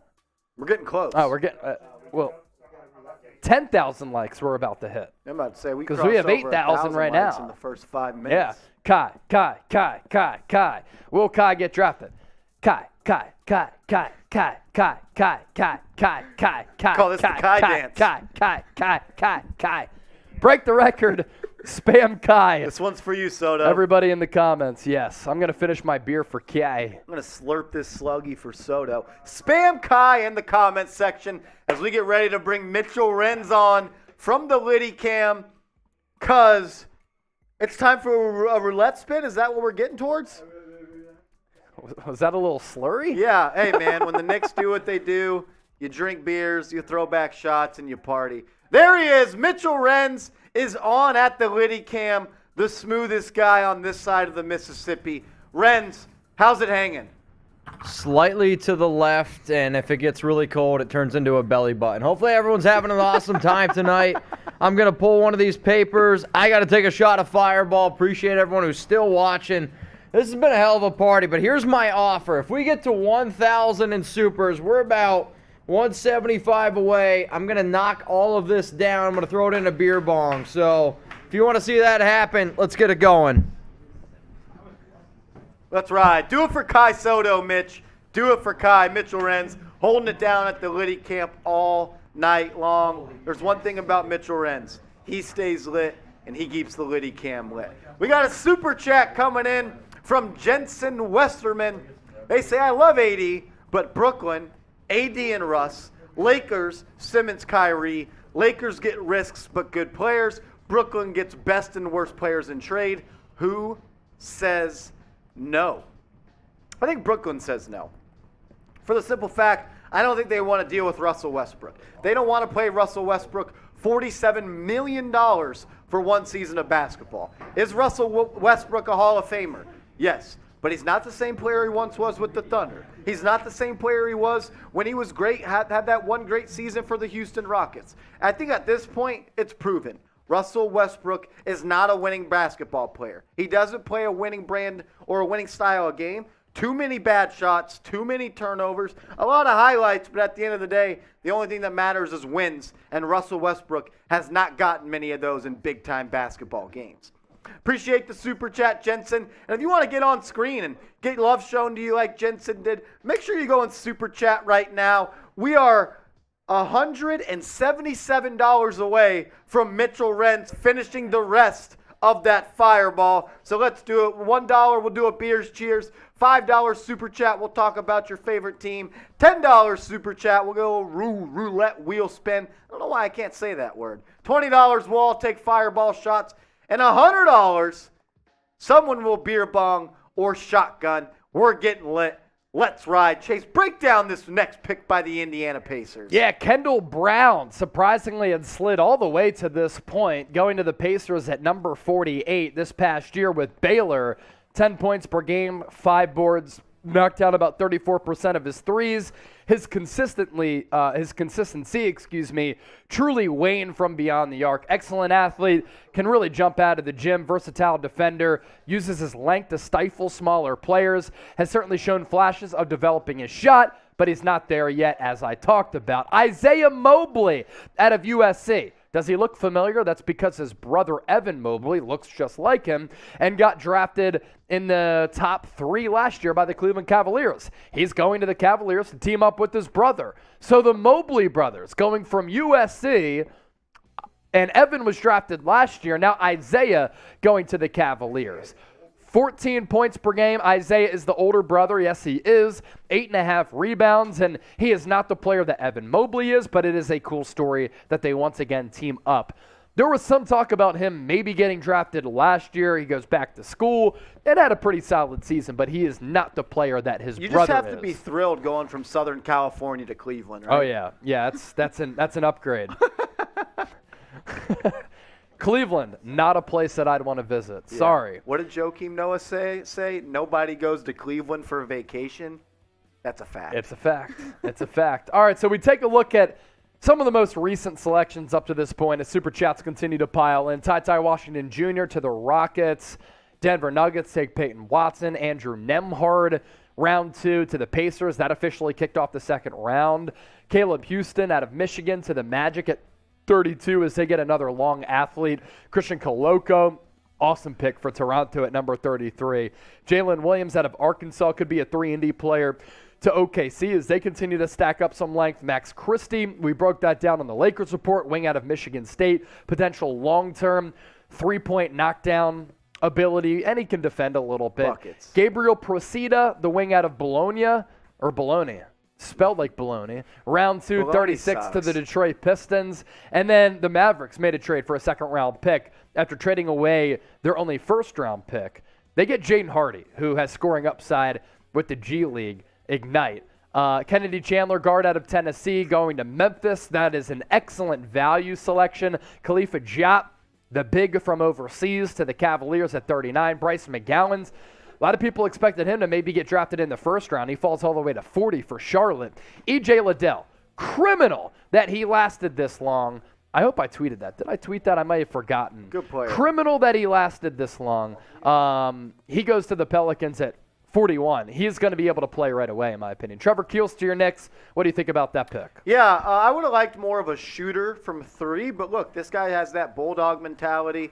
He's built like a brick shit house. This is someone that's going to be able to fit that Tom Thibodeau system. A rough and rugged player that can score in a couple of different ways. Also a solid defender. Look, you're picked in the second round. Just come and produce, play hard, play defense, and these New York Knicks fans will fall in love with you. That's it. That's what it comes down to. Musa Diabate out of Michigan to the Clippers.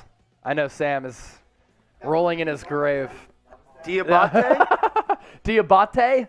Diabate. Musa Diabate. It's like Aura all over again. Ryan Rollins, guard out of Toledo, going to the Warriors. They traded that pick for, I believe, cash considerations. Josh Minot out of Memphis to the Grizzlies at 45. Ishmael Kamagete, number 46 to the Nuggets. Vince Williams Jr., kind of a surprise pick here. A lot of people didn't have him getting drafted at all. The wing out of VCU going to the Grizzlies. Kendall Brown out of Baylor to the Pacers. Isaiah Mobley teaming up with his brother Evan Mobley with the Cavaliers, and Matteo Spagnolo to the T-Wolves at 50, and then Tyrese Martin, the forward out of UConn, going to the Atlanta Hawks. Gary, I know that you message me on Instagram all the time asking me about UConn players. Tyrese Martin getting selected at 51. 58 picks in this year's draft. So we are in the waning moments, in the home stretch of this draft so far, and our audience is actually growing, which is awesome. Now, once the draft wraps up, we're not done. We're going to do a mailbag, we're going to do a draft tracker, and then most importantly, draft grades from tonight. Just make sure you subscribe and stay tuned and basically just keep us rolling here because our coverage really only getting started as we have now been live for 5 hours. 6 hours. You think we have the best draft coverage? Is it ESPN, the Athletic Stadium? No. So therefore, type CS because Chat Sports, they went live multiple hours before the draft, and we're staying live multiple hours during it and a couple of hours after it. If you think we have the best draft coverage, type CS. I'll give you some shout-outs here. Shelly Dahlman, Caleb, Zibion, Skinner, Bill, Renz, JV, Mentality, Juan, Eric, Corbin, Chewalore, what it do, brother? Corbin, Vika, Jack, don't call him Lauderay, Danelle, Joe, Ilzad, Tua is trash, look out, Will, Rocco, Jovel, Jason, thank you for supporting everything that we're doing. Want to get you caught up on this super chat from Vamp. Chase and Marshall, please draft Kai, I beg you. So here's the deal. You've asked this a couple times. Yeah. And I don't think you're understanding. Yeah, we're not making the picks We're talking for the about NBA them. teams. We're just talking about the picks. So I would love to make a pick to draft Kai because it would make so many people happy. We're not making the picks, though. So, Vamp, thank you so much for your $2 super chat. But speaking of Kai Soto, will he get drafted? Type Y for yes, type N for no. Something tells me everybody's going to say Y for yes. Yeah. I don't know. I don't know what it is. I get that indication. I think you're right. It's a bold prediction. Some would call it a hot take. Yeah. But I think you're close to right, if not guaranteed to be right. I don't think we're going to see a lot of ends in the comment section right now. But let me know. Will Kai Soto, the Filipino phenom, be drafted in the 2022 NBA draft? Let me know. Type Y for yes, type N for no. And if you're typing N for no, you might not be allowed in this chat, to be honest with you. We got a whole bunch of Ys coming in the chat. Mary and Delphin, Harold, Rim, Tua, Amy, not Amy. Oh, man. Kai Soto. Man. You guys are just going to break your hearts broken tonight. Marsh, you'll laugh at this. I put in production in our Slack. We were talking about Warriors in there. I said, it is so fucking hot. And that's why Brett brought the fan in here. He thought it was hot in here. Jesus. That's amazing. Will Kai get drafted? Kai.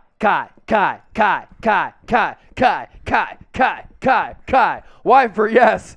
N for no. That's my Kai dance. We'll try to give you some shout-outs here. Crampo, Ryan, Irwin, Pugon, Happy Jat, Lex. Call that the Soto step. King James, I like that. Skinner, Phillip. We'll do a video tomorrow on Kai if he doesn't get drafted. And we'll be hitting this. 8,600 people watching live. I think a lot of people are coming in from the Philippines. Best Sammy. available players. Is Kai on this list? No. Gene Montero, guard of the overtime elite, the number one top player here. Still left on the board. Justin Lewis out of Marquette. J.D. Davison. Is the hair better than the game? Maybe. Hugo Besson. He also played with Ousmane Dieng, a guard from the New Zealand Breakers. Number 45 overall prospect, Jabari Walker out of Colorado. Alondas Williams out of Wake Forest. Michael Foster out of the G League. And Yannick Nzosa. And then a couple of players here who, at this point, I don't think are going to get drafted. Keon Ellis may be the biggest name of this crew right here. 58th overall on this composite big board, but it doesn't look as though he is going to get selected. But we're coming down the home stretch. 52 on the clock. 58 picks here. And is Kai Soto going to be one of the last? We will see. Are you subscribed? That's the Kai Soto step. Are you subscribed? Type me if you are. And a lot of you are from the Philippines. I appreciate everybody that's tuned in today. Let me be a part of today's 2022 NBA draft coverage. I'm going to hand this piece off to my guy Chase Sr. He's going to bring us home. Best host in the game. What's right, Chase? Gotcha. If you're subscribed, type me. Marshall Green _ That's the Twitter handle. The man is a real one. Type me if you're subbed. We'll give you some shout-outs here as much as possible. Let's see. Jack, Rogue Brothers back in the house. Anjo, Joe Wilson, Jay, Mark, Christian, Jack, Chatty, Corbin, Happy, Jason, Chase, nice name, Bill, Megal, Ruby, Jock, Jason, Ari, Jalen, all sub to the channel. I'll give you an updated sub count here. I have the analytics. Some might say I'm addicted to the YouTube analytics. Yes, I am. 313,616 people subscribe to our main Chat Sports YouTube channel. Can we get to 314,000? Let's try to get there. Hit that sub button if you want the best NFL, NBA, and college football coverage brought to you by the fine folks here at Chat Sports. So the Pelicans pick is in. Carlo Metkovic, a big mega basket. It's the same team that Nikola Jovic played with. He went a little bit earlier. 6'10", 230 pounds, so some pretty solid size to him. I imagine this will be a draft and stash player for New Orleans. They've already got a couple of really good guys here, so I think that this will be a draft and stash player for New Orleans. You take a look at what they've been able to do.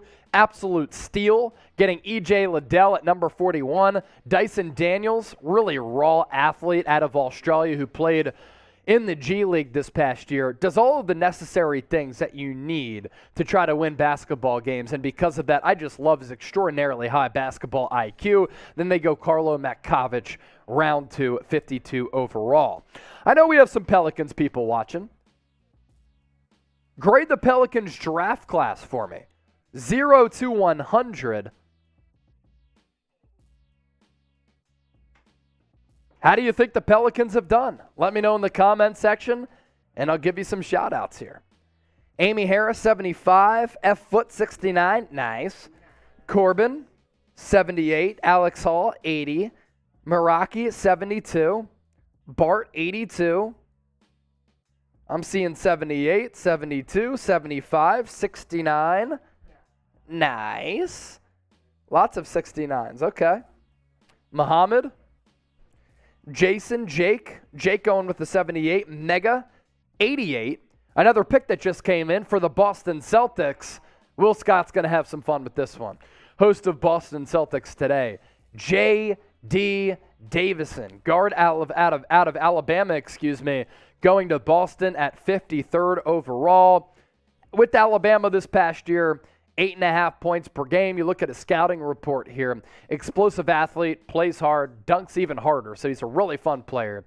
Has a knack of getting into the paint in some pick and roll situations.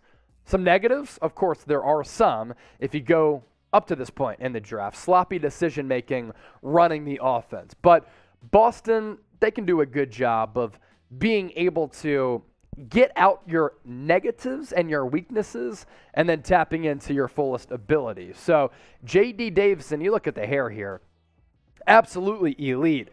Last year with the Crimson Tide, 8.5 points per game, a little less than 5 boards, 4+ assists, and has some defensive production with a steal per game as well. 8,600 people watching live, $815 in super chats. Can we get to 1,000? That would be awesome.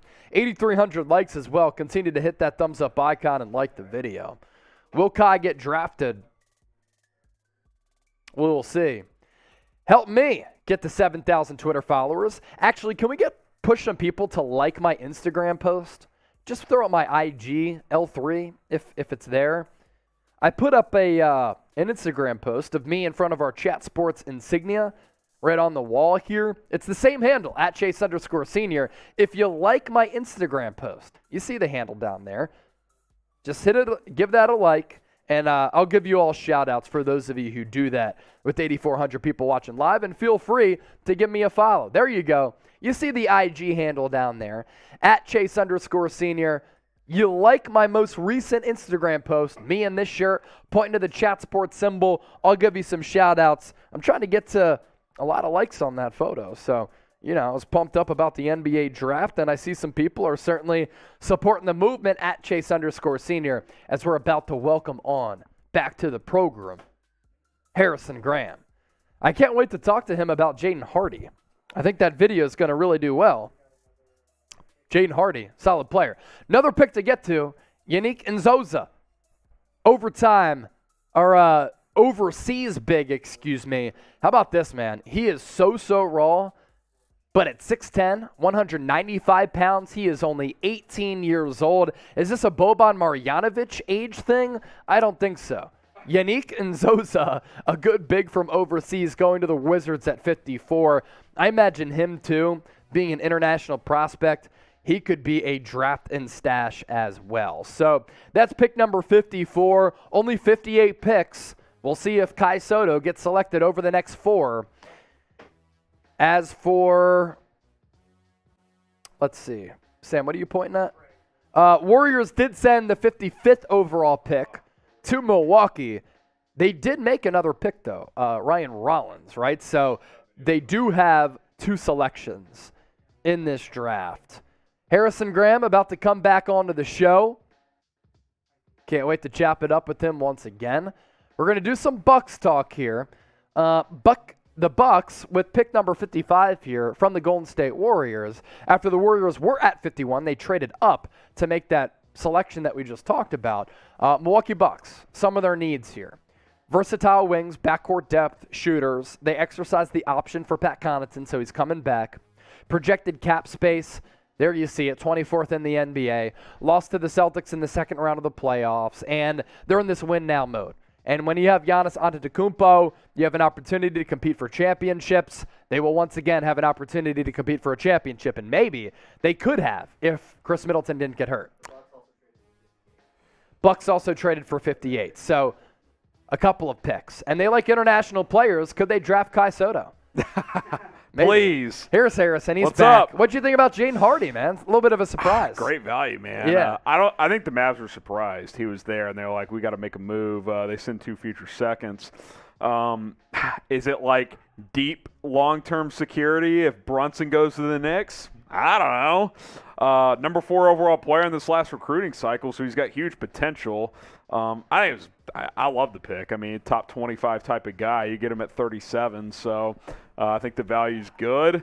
I think the two moves Nico Harrison's made this offseason have been good. You trade 26 and 4 deep reserves for Christian Wood, a guy who's going to start, and you get Jaden Hardy, who has starter potential down the road. So I'm pretty happy with what they've done. Yeah, I like it too. And according to Tim McMahon, he was like the 19th player on their overall big board. So they had him slated as a first-round prospect, and they got him pretty deep into the second round, honestly. Think of it this way. If you don't make the Christian Wood trade and you keep 26, you probably just take him at 26. Yeah, you might So have, you get yeah. Wood and Hardy now. I know he worked out for the Sixers. They had the 23rd overall pick. So they at least thought about it. They traded out of that pick, but they worked him out. A couple of teams did. Cam Thomas, my pro comp for him because he is a walking bucket. He's not scared at all, but defense, the efficiency is bad, and he is not a good defensive player at all. I wonder with these G League guys, none of them are efficient. Like, is it a result that there's like no organization and like the G League is like these guys are just trying to get to the NBA, so they're not, you know what I'm saying? Like you go to college. I'm not saying college you're getting the best development, but I think a lot of these guys with this G League route right now, they're trying to cash in, make some bucks, and just score as many points as possible. Because none of these guys have gone the Ignite route have been efficient. None of them have. No. Now I will say this: Jonathan Kuminga, he was with the G League Ignite last year. And I think he's going to end up being a really good player. But the style of basketball isn't good. Dyson Daniels, I think, has some potential. But they don't play a quality NBA team brand style of basketball. But my point is Kuminga ended up being a better shooter than we thought. Yeah. You know what I'm saying? So that could be the case with Hardy potentially. Yeah. So if you're having a good time, hit that thumbs up icon and like the video. 1,600 likes away from 10,000. That would be a pretty awesome number. Still kicking with us. 8,000 people watching live as we approach 700,000 viewers all throughout the night. We already beat last year's record with overall viewers, so shout out to everybody for tuning in. We have another super chat coming in from Vamp. We'll pop that up on the screen here in just a few moments. He is adamant that we are making the pick for Kai Soto. He wants us to draft Kai Soto. If we had our choice, that'd be great. But yeah, for real.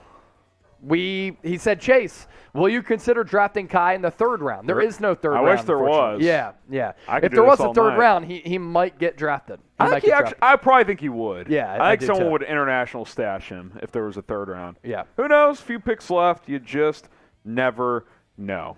Okay, best available, Chase. G. Montero. You've got Justin Lewis, Hugo Besson, Jabari Walker. Who stands out of some of the guys who are still hanging out here? Gene Montero, good scorer, but he really doesn't do anything else, and that's the problem with some of these guys. Obviously, they're still on the board for a reason, but he's on the board because he just doesn't do much. Now, the composite had him 34 overall, but it's so hard to gauge these G League players, and I'm wondering if because all these guys are slipping, if they just would have been better going to college. Now, they secured the bag. They got some money, 6-figure deals. But if they play in the college ranks, I think maybe they improve their stock a little bit. I mean, Jaden Hardy, number 4 overall player, if he goes to like Kansas and averages 15 a game, he's probably a lottery pick. You would I think. mean, better coaching as well. You think also with NIL coming into play, it'll be interesting to see if these guys go to college or continue to pursue this G League route moving forward.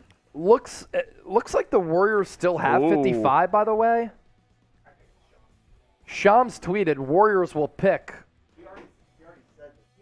Guy Santos. I think it's Gui. Gui Santos? Gui Santos.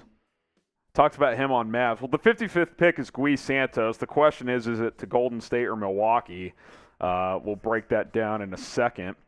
But we'll figure that one out. A couple picks here. What we will do, Chase, is when the draft comes to an end, you're going to hop off, get some draft grades together for all 30 NBA teams, and then you're going to hop back on after I recap the entire draft, answer some questions here in our live Q&A portion. So that's something to look forward to. So don't go anywhere. We're staying live. We got you covered. By the way, we should plant a couple Kai questions. Into that piece. Yes. Do want to give some shout-outs in the meantime if you want to communicate that, Harrison. Shout-outs to those who gave me a like on Instagram, @Chase_Senior, by the way. Strictly Buckets, Four Keeps, Big Rye, Rigidi, It's Mekid, let's see, Blackmount, 747, G4 Speed, Michelin, Gabby, Reggie Dye, Aurelidion, Powell. Good looks to all of you for giving me a follow here. Let's see. I don't want to miss anybody. Virtual, Bal 3, Chase King, Jack Type Beat, Landon, Caden Kraus, Heat Nation Daily. Appreciate all of you for showing love on Instagram. Justin's not being a very good sport. He's saying Cry Soto. That's not very nice. That's not nice. We love Kai Soto here Not at for Chat Sports' son. Franzen saying Kai Soto. Brady Manick from Ash. I think Brady Manick should have been drafted. Should have been drafted, man. I don't get, I know he's not a great athlete, but he can block shots and shoot threes. Yeah. Back up big? Come on. Yeah, maybe that's in the sack. Brady Manick, Kai Soto. Get Manick. Yeah, get those there. questions in, peeps. Get it done, Teej. We still don't know what completely happened at 55. We think it's to Milwaukee. Gui Santos. Yeah, Shams literally said Golden State has sent 55 to Milwaukee, and then he said the Warriors. Well, maybe because pick. Technically Warriors make the pick, and then it goes to Milwaukee. What did they have on the broadcast? Because the NBA they still have Warriors. Says the pick is in. ESPN's just so far behind. So Gui. Stay tuned. 6'8", he's got some good size. Actually, a pretty good handle. I looked into this guy a little bit. Talked about him on Mavericks today. Decent scorer, should project as a decent defender. This feels like an international stash for Milwaukee or, I guess, Golden State. We'll find out who that pick's going to. Luke Travers out of Perth, Australia, mate. Good eye, gets mate. Drafted. Nice. There you go. Shout out to the Aussie homies. Travers. Look, international basketball over at the NBL. It's really good. Really good level. I had tweeted this out and it picked up some crazy traction from the Aussies. I just want to go to Australia for a month and just scout and watch NBL games. I want to take in the atmosphere. I want to see the level of competition. I want to see the different venues. I hope to get out there at some point. That'd be awesome. Yeah. That'd be an awesome experience. But 6'8", 200 pounds, has some good size. We actually don't have numbers for him. We'll try to pull those up here, but he lands with Cleveland here late in the second round. So a couple picks here left to go here. Who's on the clock at 57? Do we know? And then 58, I believe, Milwaukee. Portland on the clock. All right, Chase, how about this? Best pick of the night. Oh, wow. It's hard to say. My gosh. I love what Detroit has done as a whole. Love the Rockets draft. Love the Rockets roster. I love Detroit's roster. I think what OKC has done, adding just so much length. Yeah. It's been really good. Man. Best individual I mean, the pick. Warriors getting Patrick Baldwin Jr., a former 5-star recruit at 28. That's pretty good value there. I honestly don't hate Jaden Hardy that deep in the 37? second round. The fact that E.J. Liddell fell to 41, That's nuts. that's a big Who surprise. got him? The Pelicans. Okay, I was filming That's something an awesome else during pick. That might be my favorite value pick of the night. Yeah, I think he's going to be a really good player. By the way, Herb Jones last year, who they got in the second round pick. was a legitimate. He was like 48th or something. He was playing 40 minutes in the playoffs. Yeah. Liddell can play as a rookie, Yes. so I think that's tremendous value for the Pelicans. Ty Washington, that's another good one. The Rockets got him, at 28? Or 26, 29, I believe. 29, yeah. That's great value. He could have gone in the lottery. Yeah. So a lot of good value picks tonight. Portland's getting a pretty good one here. Jabari Walker Chase sneaks in here. He goes 57 out of Colorado. He was a guy that was going like early mid-second in some mocks. He goes 57th overall here. So Portland gets a guy that has some upside here late in the draft. Yeah, 6'7" sophomore this past year for Colorado. Just has a nose for the ball. 6'7" with a 6'10" wingspan. 28-inch no-step vertical, so he can certainly get up vertically. And a guy who can just make a couple things happen. And you get this pick this late, that is solid value. He was slated to go around this point. 14.5 points. And not the best three-point shooter, but almost 35%. I like the rebounding Chase at 6'8", 9.5 boards per game. Mm-hmm. That's really good work for his size. So, we'll see there how he projects. But one more pick to go, Chase. Snagged 21% of missed shots in Pac-12 games. That's pretty good. Probably attacks the offensive glass pretty well. Who will be the Mr. Irrelevant of the NBA? Do not look. Oh. Check TweetDeck, though. That's going to pop. Sharif O'Neal will play with the Lakers in the Summer League. Get the video going. Let's ride, baby. That's got to go in grades. Who will be Mr. Irrelevant of the NBA? Do you have a prediction?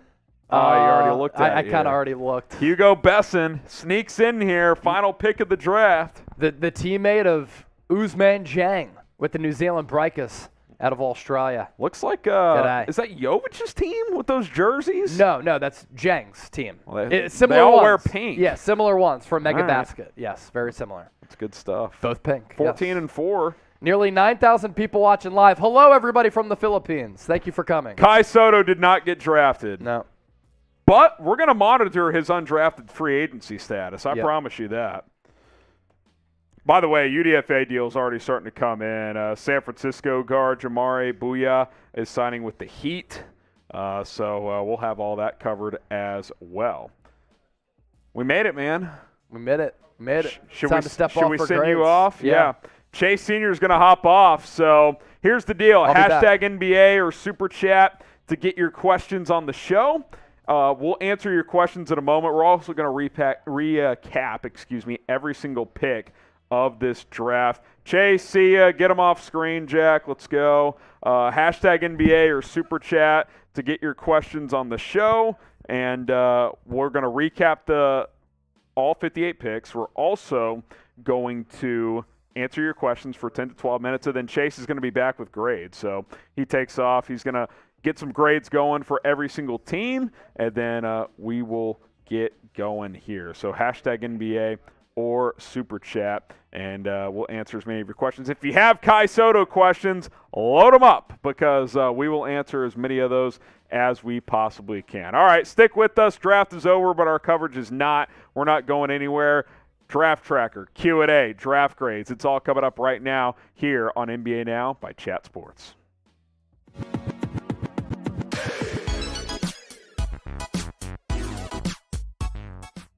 The 2022 NBA Draft is in the books, and I'm Harrison Graham from Chat Sports, ready to break down every single pick that went down. Today's show presented by Aura, an all-in-one digital safety provider that's going to keep you secure online. Stay away from hackers with Aura. 14-day free trial, aura.com/chatsports. That is aura.com/chatsports. All right, 58 picks have come and gone. We're recapping it all here on Chat Sports. 1 through 4 here. Paolo Banchero, a late shift by the Orlando Magic. It was either him or Jabari Smith. They go Banchero out of Duke. Chet Holmgren goes number 2 out of Gonzaga to the Oklahoma City Thunder. Jabari Smith, who thought he was going number 1, falls to number 3 to go to the Houston Rockets. And then Keegan Murray, the forward out of Iowa, maybe the first slight surprise outside of the number 1 pick debate, he goes to Sacramento. 5 through 8 here, Jaden Ivey. There was some buzz that maybe Detroit would trade him to the Knicks, but he's sticking with Detroit, at least for now. He goes number 5. Benedict Mathurin, number 6 overall, the wing out of Arizona, lands with the Indiana Pacers. Shaedon Sharpe, the guard out of Kentucky, number 7 overall pick to the Portland Trailblazers. And then Dyson Daniels, who played with the G League, he lands with the New Orleans Pelicans with the number 8 overall pick. Shout out your favorite team and grade their draft while you're at it. Let us know who your squad is. If your team didn't have a pick, a couple of teams out there that didn't, then, grade how you feel about the team overall. A, B, C, D, or F after you shout out your favorite team. 9 through 12 here as we recap the 2022 NBA Draft. Jeremy Sohan, the forward out of Baylor, goes to the San Antonio Spurs. Wisconsin guard Johnny Davis lands with Washington at number 10. Ousmane Dieng goes to the Oklahoma City Thunder in a trade with the number 11 pick with the New York Knicks. He lands in OKC as they go back-to-back here. Jalen Williams, the wing out of Santa Clara. Thunder actually drafted another Jalen Williams. We'll get to that in a moment. Jalen Duren goes to Detroit at number 13. Ochai Agbaji, the Kansas wing, lands with the Cavaliers at number 14. Mark Williams, the big out of Duke, the final pick of the lottery, he goes to the Charlotte Hornets at 15 overall. And then fellow Dookie A.J. Griffin, the wing, lands with the Atlanta Hawks. 17 through 20 here, Tari Eason, the forward out of LSU, goes to the Houston Rockets. The Bulls select Dalen Terry, should give them some good defense, the guard out of Arizona. Memphis trades up to select Jake LaRavia, the forward out of Wake Forest. That trade with Minnesota. And then Malachi Branham out of Ohio State goes to the Spurs at number 20 overall. Shout out to Aura for sponsoring tonight's show, which is recapping the NBA Draft. They're going to keep you secure online. Financial fraud protection, identity theft protection, overall online and device security. Folks, we do more online than we ever have before, which means hackers are able to steal your stuff. You don't want it to happen. I've had my Twitter stolen. I've had my debit card compromised. It's not fun to deal with. Aura's going to keep you safe from all of that. They'll send you real-time updates if there's any suspicious activity. You'll keep your identity secure. Millions and millions and millions of people are getting hacked every single year. Don't be one of them. Get going with Aura today. Aura.com/chatsports. Plus, they got 5 family plans, plans up to 5 people, I should say, with Aura. 14-day free trial. Check it out. Give it a try. If you don't like it, you can cancel. If you do like it, it's a great deal. Aura.com/chatsports. Get going with Aura today. Keep going with our NBA draft tracker here. Christian Braun, the wing out of Kansas. I love this pick by Denver. Walker Kessler, the big out of Auburn. He goes to the Minnesota Timberwolves, a good backup center for Karl Anthony Towns. David Roddy, the forward out of Colorado State. Memphis here, number 23 overall. That was a trade with Philadelphia that sent DeAnthony Melton to the Philadelphia 76ers. Marjon Beauchamp, the wing out of goes to Milwaukee. He played with the G League at number 24. 25 through 28, Blake Wesley, the guard out of Notre Dame. He goes to the Spurs. Wendell Moore Jr., I like this pick for Minnesota at 26. This is a trade up with the Rockets. Nikola Jovic, the forward out of Serbia, goes 27th to Miami. And then Patrick Baldwin Jr., the Milwaukee forward, former 5-star recruit, lands with the defending champs, the Golden State Warriors, at number 28 overall. Final 2 picks of the first round were Ty Washington Jr., a guy who I thought could go in the lottery. He falls to Houston at 29, the Kentucky guard. Peyton Watson, who was a huge recruit for UCLA, didn't play that well in college, but the Nuggets are giving him a chance with the final pick of round 1. Round 2, Andrew Nembhard, the guard out of Gonzaga, 5-year college player, goes to the Pacers. Caleb Houston, the Michigan wing, lands with Orlando at number 32. Chat Sports is your home for the NBA, NFL, and college football here on YouTube. If you want the best digital sports coverage on the internet, we are the channel for you. Our NBA coverage is just beginning. The draft is in the books. We'll have draft grades coming up. Also, we will have full NBA free agency coverage, which starts next Thursday night. Don't go anywhere. This is the channel for you. Be subscribed and join us all off season long. It's youtube.com/chatsportstv. 33rd overall, Christian Coloco, one of my favorite picks of the draft. Toronto is a talent development machine, one of the best shot blockers. I think he'll do well there. Jalen Williams, I told you, OKC took 2 of them. The forward out of Arkansas goes 34th overall. Max Christie, the Michigan State wing, lands with the Lakers. That was a pick they traded up for before the draft tonight. Didn't have a pick. They trade into the draft with Orlando. They take Christie. And then Gabriel Procida goes to Detroit at 36 overall. Jaden Hardy, Dallas trades 2 future seconds with Sacramento to go take the G League guard/wing, who is a former 5-star number 4 overall player. I like that pick a lot. Kennedy Chandler, one of the best athletes in this class, joins an athletic team in Memphis at 38th overall, one of my favorite picks. Khalifa Diop out of Grand Canaria goes 39th overall to Cleveland, and then Bryce McGowan's the wing out of Nebraska. This is a great value pick. I thought he could go around 1. He goes 40th overall to the Charlotte Hornets. I think he can play pretty well next to LaMelo Ball. Who was your favorite player in this year's NBA draft class? Doesn't have to be one of the top guys like a Chet or a Banchero or a Jabari Smith. Maybe it's someone later in the draft. Maybe it's a Jaden Ivey. Maybe it's an EJ Liddell. Let me know in the comments who is your favorite player in this year's draft. Okay, next up is Josh Minoff, 45th overall to Memphis. Ishmael Kamagati goes to Denver at 46. Vince Williams Jr. out of Virginia Commonwealth goes 47th to Memphis, and then the Pacers select Kendall Brown, the wing out of Baylor. Isaiah Mobley, the brother of Evan Mobley, joins his brother in Cleveland. That's pretty cool, 49th overall. Mateo Spagnola goes to the Timberwolves at 50th. Tyrese Martin, 51st overall, to the Hawks out of UConn, and then Karlo Makovic goes to the Pelicans at 52nd overall. The Celtics' lone selection tonight, J.D. Davidson, the guard out of Alabama. He lands 53rd overall. Yannick Nzosa, the big, lands with the Wizards. Gui Santos goes to Milwaukee, 55th overall, the Brazilian forward. Luke Travers out of Perth, Australia, goes 56 to Cleveland. And then the final 2 picks of the NBA draft this year. Remember, only 58 selections. Jabari Walker, the Colorado forward, goes to Portland. And then Hugo Besson, Mr. Irrelevant. Hopefully he ends up being relevant. The guard out of New Zealand lands with Milwaukee. So there you have it. That's the 2022 NBA draft. Every single pick this year. Undrafted free agents are starting to sign. We'll have coverage of that probably tomorrow. Some of the top UDFA signings, so stay tuned for that. But who was the best player to not get drafted? Let me know what you guys think down in the comments right now. Get some shout-outs here. Who's the best player to not get drafted, and why was it Kai Soto? Let me know. Cheap Kicks Pinas is Kai Soto. Kai. Gene Montero. Kai undrafted. Kai. Oh, man. It's a cold world out there. Kai. A lot of Kais. Me from What's Up. Were you a prospect? Miko says Kai. Kai Soto. Let's boycott. Oh, my goodness. Scottie Pippen Jr., that's a good one.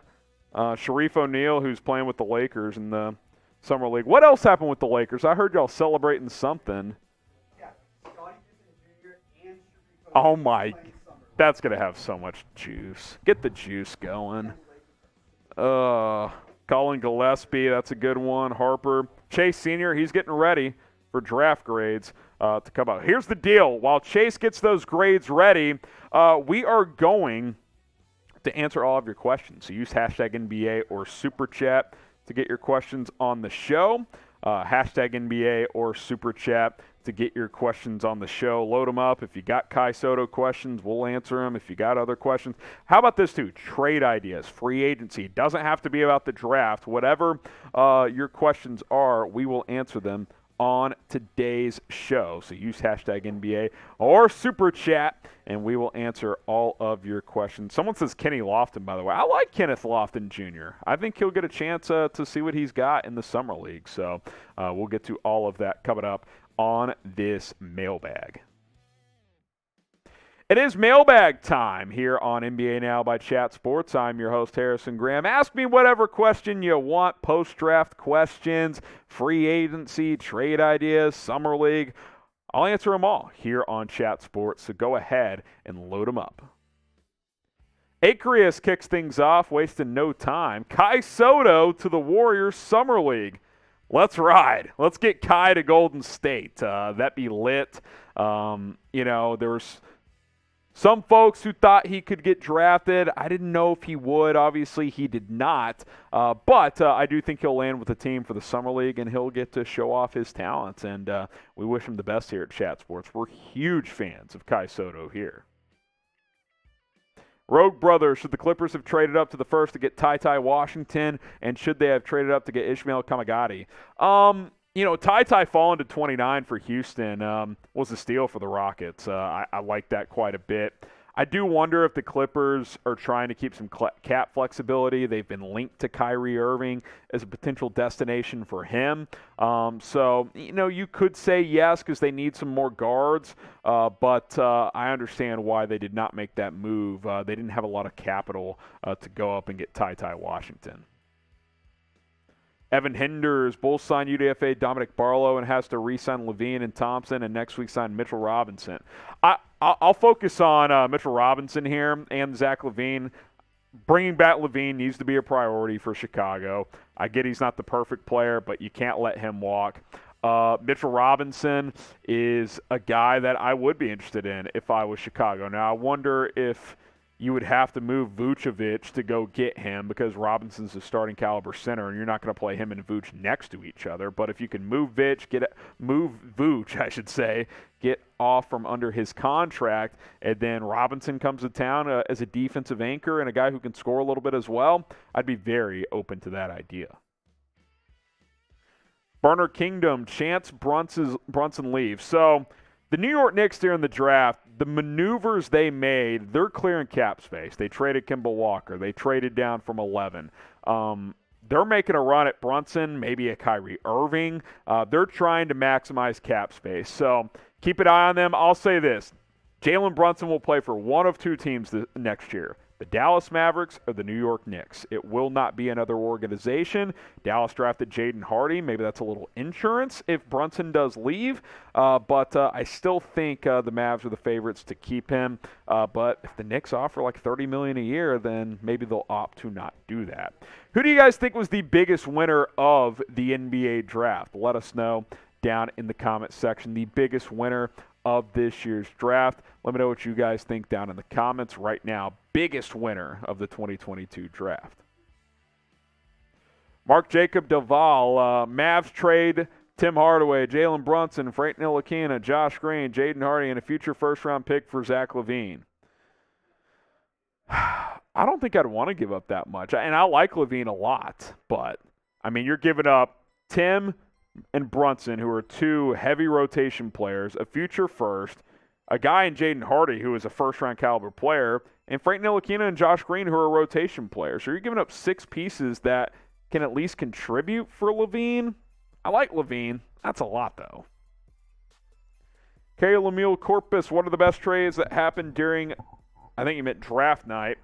I like Dallas moving 2 future first to go get Jaden Hardy at 37. What are some notable ones? That Rockets move down to still get Ty Washington at 29 is pretty impressive. I like that move.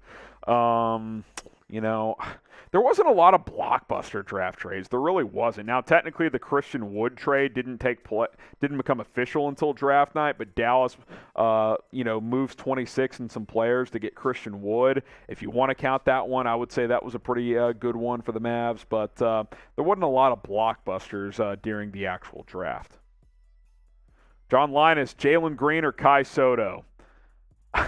Jalen Green's already somewhat proven in the NBA, so I'd have to lean Jalen Green, but hey, we love Kai Soto here at Chat Sports. Big Kai Soto fans. And we love the Philippines, so type P if you're from the Philippines. Hit that subscribe button if you want more NBA coverage, news, rumors, trades, post-draft coverage, free agency, Q&As like this one and a whole lot more. We're not going anywhere. Our coverage is ramping up here, so subscribe to Chat Sports. It's youtube.com/chatsportstv. More NBA coverage to come here on this channel.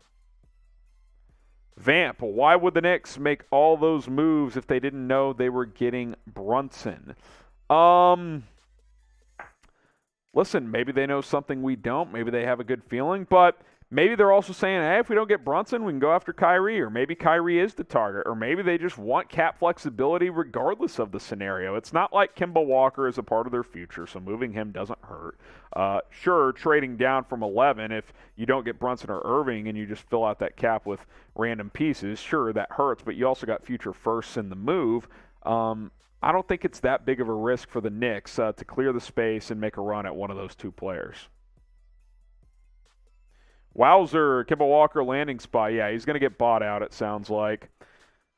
You know, I look at a team that is a competing team that needs a backup point guard. Like, honestly, Boston, back to Boston, I don't hate it. You know, I know that didn't work out well, but if he's a backup, I actually don't mind it. Producer Jack's a Celtics fan, not a fan of that idea, but I think I'm not sure if Peyton Pritchard's like a proven backup point guard option yet. How about Chicago maybe? You know, a team like Milwaukee could use a backup point. I think those are a few teams that could make some sense. Now, if you want some draft hats, you can wear these all year long. They're sick looking, flat bills, curved bills, whatever. Chatsports.com/NBA draft hats for all 30 NBA teams. Whatever your squad is, we've got you covered with a hat. Different styles available too. Chatsports.com/NBA draft hats. That is chatsports.com/NBA draft hats. Go ahead and pick one up today. Link in the comments and in the description right now. All right, a few more questions here. John David Delatre Dell. Magic won the draft, honestly. I like Banchero. I think they did some good things tonight, but I think some other teams did better. I love the Rockets draft. I think the Thunder had a pretty good night, but Orlando had a good night as well. I think Banchero is going to be a solid player. Wireless. Kyrie signing with the Mavs. I don't care either way. I love the team. Hey, listen. You know, I don't love Kyrie. I don't think he can be trusted, but, you know, if you get him, I'm probably going to get on board. I mean, what am I going to do? Not be a fan of it? So we'll see what happens. He did list Dallas as a potential destination he'd be interested in. Nicholas Gatchalian, how many undrafted players can join an NBA? How can they join an NBA team, undrafted guys?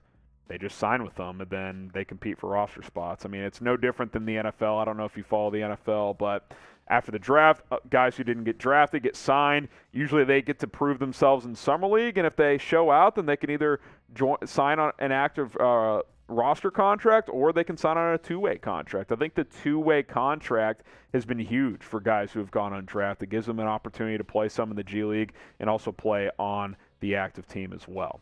Who will be the next big player traded? Not just small player, big player. Like, is Kyrie going to be that guy? Could Durant get traded?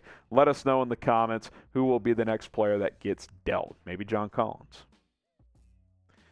Shadav, thoughts on Denver's draft? I like Christian Brown. I think that was a good pick. I think he'll help right away. I thought they reached for their second pick, but I think overall, if Brown can come in and contribute, you got to be pretty happy. DY, why didn't the NBA give the picks taken from Miami and Chicago to the two worst teams by record? I ask the NBA. I don't think it makes sense to just say, oh, OKC, here's another pick just because we took it from Miami and Chicago. So I just think they determined that those teams crossed the line too far in tampering, so they just eliminated the picks altogether. Belly Bazaning, why can't they choose Kai Soto? Why our country is counting on him? Can he still play in the NBA? A lot of coach from the NBA teams promised us, but at the end, just hard feelings. Number one, he can absolutely play still. He can still sign. I expect him to sign and play in the Summer League if he wants to. If not, he can play overseas. Listen, Kai Soto's still a little bit raw, but there's some potential there. I know you guys from the Philippines are big fans of him, and I understand why. Like he's a guy that you feel like has a chance to play in the NBA. So I hope he gets signed. I hope an NBA team gives him a chance, and let's see what he can do because he certainly has some potential as a big at 7'2". Max's podcast with the super chat. What's your thoughts on who Denver signed the dude from Villanova? Did they sign Colin Gillespie? Yes, great pickup. I think he's an elite shooter, 41% from 3 last year. He doesn't do much else, but like as a guy that can, maybe fight for a roster spot as just a pure lethal shooter, and it comes from a winning program. So yeah, I'm a big fan of that for Denver. Did you like your team's draft? Type L for like it, type H for hate it. Let me know in the comments right now. All right, we'll get some shout-outs here. Am I staying on for grades? Is he going solo for this piece and I'm filming Mavs, or am I staying with him? If I can film something else, though, I'm fine with that too. So get shout-outs in. Let me bring Chase back in. Chase has his draft grades ready. I'm going to hop off. I got to film some other stuff. He's going to run through grades. So Chase will get some shout-outs here, and he'll take you through some grades. So I'll see you guys later. Okay. Harrison signing off. Give some shout-outs here. Let me just let my chat get caught up here. Still 3,000 people watching live. You love to see it. Kungs Gaming, Esmeralda, Holam, Simple, Alex Hall, James Brothers, Rogue Brothers, Courts, Alisa's, Holland, Richard Lee, Chris, Edsel, Alex Hall, Brandon Ron, Richard Lee. Selections and the grades. That's basically what we have to do for all these. So, is Kai undrafted? Yes, he did go undrafted. And he has not signed a UDFA deal with anybody as of now. I'm looking at my list. I do not see him anywhere there. Jonathan Gavoni does not have him listed as one of the best undrafted prospects. Does include some big names, though, including Ron Harper Jr. He signed a 2-way deal with Memphis. Colin Gillespie to the Nuggets. Kofi Coburn, I haven't seen anything on him yet.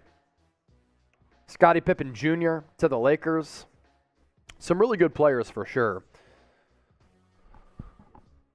Coming up next on the show, going to do some NBA draft grades for all of the teams that actually made selections throughout the night tonight. 704,000 people tuned in. Any word on Kai Soto? I'm seeing a lot of that in the chat. No, I haven't seen anything on Kai just yet. But whatever happens, we'll keep you updated. He might have international commitments this summer. If not, I'd love to see him play in the Summer League. I want to see how he stacks up against some other NBA prospects. So getting ready to do our NBA draft grades right here live on the show. As soon as Jack tells me that we're ready to rock, man, we can start breaking down these grades to see what these teams did and our evaluations of what they did. Give some more shout-outs here. 3,000 people still watching live as our live coverage continues. Nika, Pinas, Richard Lee, appreciate all of you for tuning in and supporting the show. Draft grades coming up right now. That's what we're breaking down as our draft coverage continues. You're watching NBA Now by Chat Sports. I'm Chase Senior. Coming your way on today's show, 2022 NBA draft grades as we evaluate what all these teams who had selections did tonight. But first, want to give a shout out to Aura for making tonight's show possible. The all-in-one digital safety tool that can keep you and your family safe. Let's face it, nowadays everything lives online. Don't be the next person to get your identity stolen or your bank accounts hacked. 14-day free trial if you go to aura.com/chatsports. That link available for you in the comment section and the description of this video. So it's now time for the much anticipated 2022 NBA draft grades. And we start off with the Atlanta Hawks. 2 selections tonight. A.J. Griffin at number 16. Tyrese Martin, the forward out of UConn, round 251. I really like the selection of A.J. Griffin. I think over time he can become a very good offensive player. The medicals do concern me, though. Missed 2 years of high school basketball with the ankle and knee injuries, but Primarily because of the selection of A.J. Griffin and how I think he figures onto that roster. Gonna give the Atlanta Hawks a B- grade. I don't really care about the second round selection. It all comes down to A.J. Griffin for me, B- for Atlanta. As for the Boston Celtics, one pick tonight. There were some rumblings that they would try to trade into the first round. They didn't do it. Brad Stevens staying put. They draft J.D. Davison, a really good athlete at the guard spot. Going to have to develop over time. Did some nice things at Alabama last year, but certainly does have some unproven aspects to his game. Because J.D. Davison is the only selection for Boston, I'm going to give them a C grade. I don't think he moves the needle all that much. I don't know if he's going to make the opening night roster. Boston Celtics get a C. As for the Brooklyn Nets, no draft selections in the draft. As we know, they've been busy in years past with all of the player movement that's taken place on that roster. An A for them because they didn't make a selection.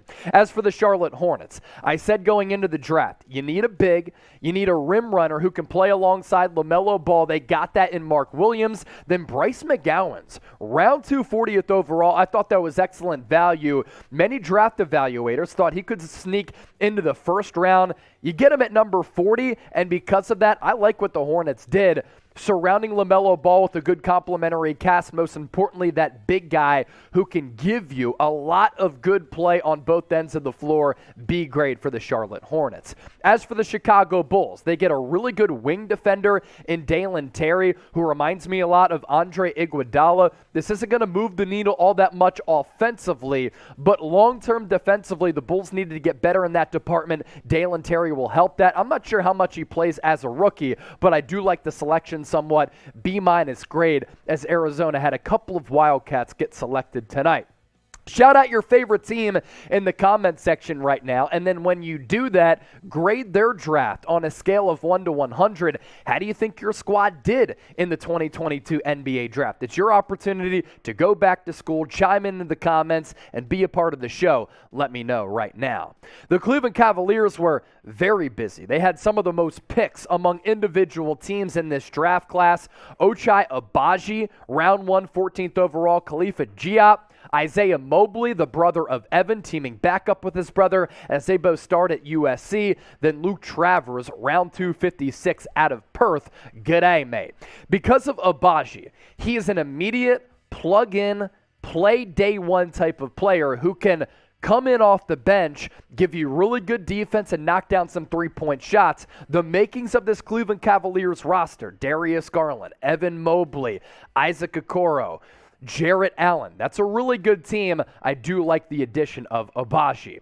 Dallas Mavericks, they traded away that first-round pick for Christian Wood. Basically, they gave up number 26 for a big man who is more durable than Kristaps Porzingis and on any given night can give you 18 and 9. So I'm not factoring that into the grade. I am factoring the value of Jaden Hardy into this grade. It's a B because of the value that you get. The Mavericks had him on their big board at about 18, 19. Has shades of Cameron Thomas. He is a hyper scorer. Off the top of the show, I told you about Aura. Let me tell you more about tonight's presenting sponsor. If you go to aura.com/chatsports, you get a free 14-day trial that can protect you and up to 5 family members. We're talking financial fraud protection, identity theft protection, online and device security. You want to keep your identity secure with extensive monitoring of all of your personal info. Nowadays, everything lives online. You got to do everything that you got to do to keep you and your family safe. Free 14-day trial. If you go to aura.com/chatsports, I'll put that link in the comment section and the description of this video. So we continue to keep things churning with our draft grades, and we move ahead to the Denver Nuggets. Christian Braun at 21st overall is another pick that I really liked. There were some draft evaluators that thought that Brown was going to go into the second round. I thought that was ludicrous. Now you look at the other two picks here, they don't really do much for me. I want to focus on Brown here. For a playoff team that's getting Jamal Murray back and Michael Porter Jr. to team up alongside the Joker, I think that Brown, as a guy who can knock down some threes, guard multiple positions, give you energy and athleticism, I think is going to be an impact player as a rookie. Detroit Pistons, they are building something special. They really, really are. Jaden Ivey, Cade Cunningham, Jalen Duren, all of the other young pieces on that roster, they have the makings of a couple of years being a very solid team. The fact that your future backcourt is Basically, a little bit less of an athletic John Morant and Cade Cunningham, who could have been Rookie of the Year last year. They are putting everything together right now in a really impressive fashion. A couple years ago, you thought they were going to be in the basement of the NBA for a really long time. They turned it around really quickly. A-plus grade. Cannot wait to see Jaden Ivey and Cade Cunningham ball out. As for the Golden State Warriors, they held on to pick number 28, and they got a former 5-star recruit coming out of high school in Patrick Baldwin Jr., who elected to go play for his dad at an HBCU at Milwaukee and didn't have a good complimentary cast. His offensive production was bad. I think a lot of that was because the supporting cast wasn't all that good, dealt with injuries, dealt with COVID, but as a guy who can get a shot off from anywhere and down the road projects to be a very good 3-and-D player with a sweet stroke from anywhere on the floor, I like it. Then Ryan Rollins, another really good pick there, like the value. They weren't as active late in the second round as we thought they were going to be. The Golden State Warriors get a B grade for the defending champions. Which one do you prefer during the NBA offseason calendar? Is it the draft, type D? Is it free agency, type F in the comment section? Once again, I'm fielding all of your responses down below. Many more draft grades to get to here on the show. We go to the Houston Rockets now. The fact that they got Jabari Smith, the number 1 player on my big board, at number 3 is ridiculous. Now, according to reports, they were content with getting whichever of the trio of Jabari Smith, Paolo, Banchero, Chet, Holmgren. In my opinion, they get the best player in this draft in Jabari Smith. Tari Eason, they thought was the best defender in this draft class.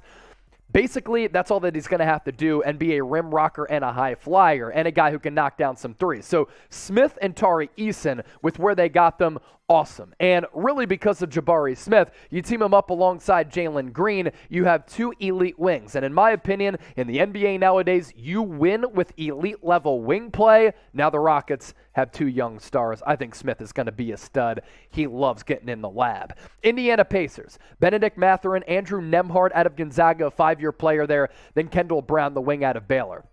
Indiana's done some nice things the last couple of years. The trade last year for Tyrese Halliburton, Chris Duarte last year. I'm high on Benedict Mathurin. I personally had him as a top 5 prospect in this class. I'm giving the Indiana Pacers a B-plus grade. Now, I'm not sure if Rick Carlisle is going to be the future coach of Indiana a couple of years from now, but they're starting to put together something special. Do they hold on to Malcolm Brogdon? We'll see. But Benedict Mathurin can be an impact, high-level, 2-way player down the road with a little bit of fine-tuning to his handle. The 3-point stroke already pretty clean.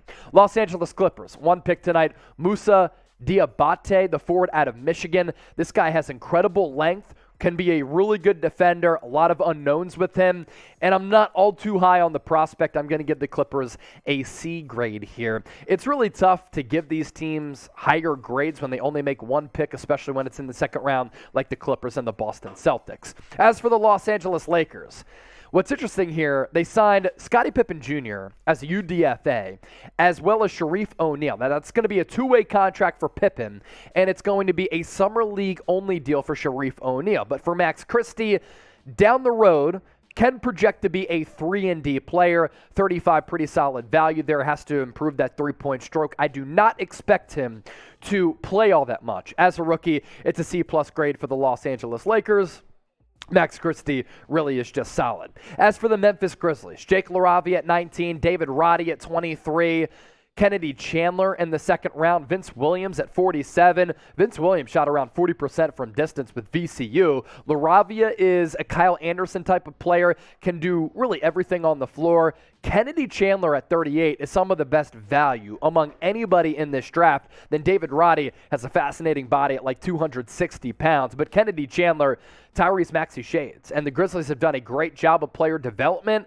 They continue to crush it in the offseason with their player analysis. I'm going with a B grade for the Memphis Grizzlies. We keep it moving with the Miami Heat. 1 pick tonight. They held on to it at 27, and they got arguably the best international prospect in this class. A lot of people might say Ousmane Dieng, but Nikola Jovic, contested shot-making ability, is not the most explosive or springy athlete, but what do I expect the Heat to do? I expect them to do what they always do and develop prospects, and that's what I expect them to do with Jovic. Why I'm giving them an A grade, fantastic value this late for a player who could have gone in the teens. Milwaukee Bucks now. Marjan Beauchamp out of the G League, the wing at number 24. You play alongside Giannis. I think he's going to be able to bring the best out of him. Then Hugo Besson picked Mr. Irrelevant at 58 overall, the final pick in the draft. He played with Ousmane Dieng with the New Zealand Breakers in the NBL in Australia. Milwaukee Bucks do get a B- grade. This isn't a team that needed to do much. This isn't a team that needed to blow the doors off of anything. A B- grade, pretty solid for Milwaukee. A couple more grades left here. Minnesota Timberwolves. Walker Kessler as their backup big, nearly 5 blocks per game last year, and was the Defensive Player of the Year in college basketball for Auburn. Wendell Moore, I kind of thought he was going to go in the second round. You get him at 26. Was it a little bit of a reach? Maybe. And then the other 2 picks, they're pretty solid. The Athletic, they had Minot going in the first round, or at least a top 15 prospect. I don't really like his game because he didn't really play that much. He's still somewhat unproven. So I'm going C+ grade here for the Minnesota Timberwolves. Make sure you subscribe to us here at Chat Sports. We cook up content like this. We went live for 7 hours for the NBA draft, and a week from today, we'll be live for NBA free agency. You don't want to miss any of it. Make sure you subscribe by hitting that red sub button down below. New Orleans Pelicans now. At 8th overall, there were some rumblings they'd go Ousmane Dieng, they'd go Dyson Daniels, has to work on his three-point shot. Desperately needs to, but basically does everything well. Another one of the great value selections, E.J. Liddell. I had him going 18 to the Chicago Bulls on my final mock. The fact that he slid this late, it's criminal. Then Karlo Matkovic out of Megabasket, round 2, 52 overall. New Orleans next year. Last year, they were an upstart team in the NBA. They pushed the Phoenix Suns, the number 1 seed in the West, to 6 games. If they get Zion Williamson back, they're going to be a problem. And I think Liddell can play right away, and I think that Dyson Daniels can come in off the bench and also play and get some burn. New York Knicks, Trevor Keels, round 2, 42 overall. But there were so many trades that happened with the New York Knicks that we are giving the Knicks right now just a shrug emoji. And if you translate the shrug emoji to a grade, maybe it's a C- or a D. I thought the Knicks should have tried to have made a selection at number 11 overall. They got rid of the cap space for Kemba Walker, but basically they traded away their pick. They didn't draft until late. They got rid of Kemba Walker, and they cleared money for a player in Jalen Brunson who we're not even sure they're going to sign. Head scratcher. That's why it's this emoji. Oklahoma City Thunder. They blew the doors off of this draft, and now in Chet Holmgren, Ousmane Dieng, and Jalen Williams, they have all of these guys who have north of a 7-foot wingspan.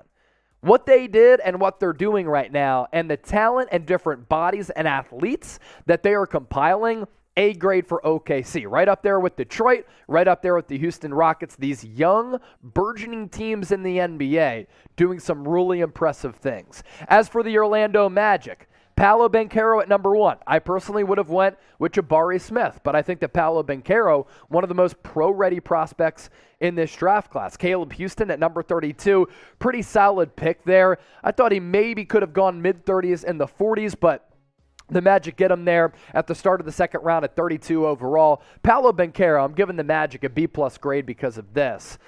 He will really help out that team. Now, I thought they should have drafted a wing like Jabari because that was the need there. I like the fit, and I like the player just a tad bit better. It's a smidge. It's a slight smidge.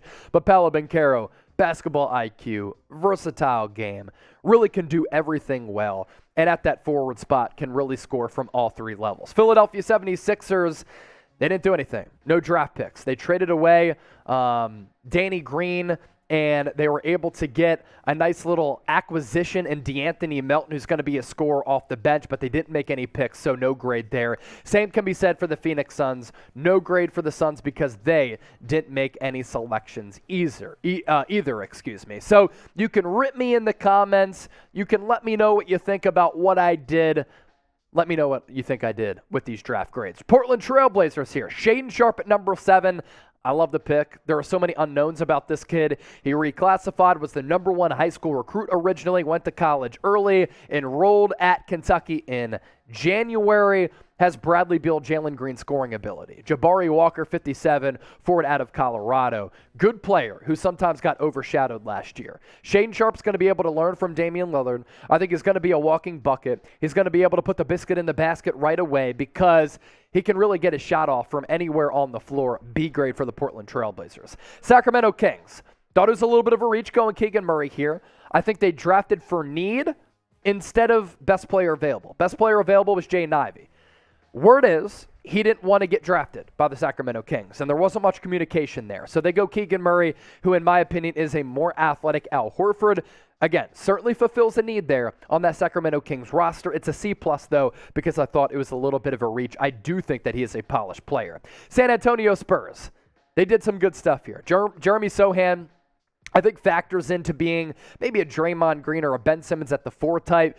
He proves that scoring isn't everything at the NBA level. Malachi Branham, the wing out of Ohio State, at number 20. Blake Wesley at number 25. 3 young players who you can build around, all teenagers, by the way, who can really help streamline the development, the growth, and getting the Spurs back to elite level basketball. Now, what happens with Greg Popovich down the road, we will see. I think Quinn Snyder will replace him, and if he does, has some really good young pieces on that roster.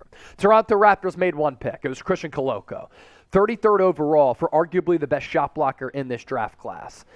Really good value there for a guy who I think has a lot of upside. And because I like the pick so much, I'm going A grade for the Toronto Raptors. They've been a player development factory. They've done some terrific things over time. I think they're going to be able to turn Christian Koloko into a very solid player. What does it do for Precious Achiuwa? I'm not really sure, but Koloko and the drafting of him, maybe it takes them out of the Rudy Gobert sweepstakes. Utah Jazz did not make a pick. They have a lot of questions with this roster. Who's going to be the next head coach? We're not sure. Are they going to trade away Donovan Mitchell? Rudy Gobert? We will see. Not available for that draft grade.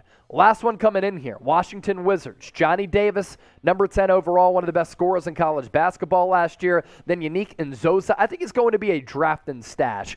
But for Davis, let's say that the Wizards, they have Bradley Beal opt in, and he signs that long-term contract extension. Doesn't mean he's going to be there for the duration of that contract, but it means and it signals that they're going to try to win right now because that's what Beal wants to do. Johnny Davis can allow them to do that. Was one of the best scorers in college basketball last year and a very good defender as well, giving the Washington Wizards, some people call them the Wizards, a B grade. So that does it for our 2022 NBA draft grades.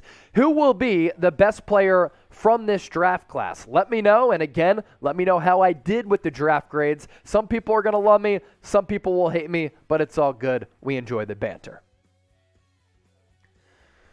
Okay, we'll give you some shout outs here. Best player in the draft class. Couple more shouts and then we go loopity-loop. Awesome. Who did Miami draft? Nikola Jovic. Alex, NBA is now banned in the Philippines because nobody drafted Kai Soto. Vamp, saying Benedict Mathurin. I agree, he could be up there. Ivy or Smith, I like it from Mike Brown.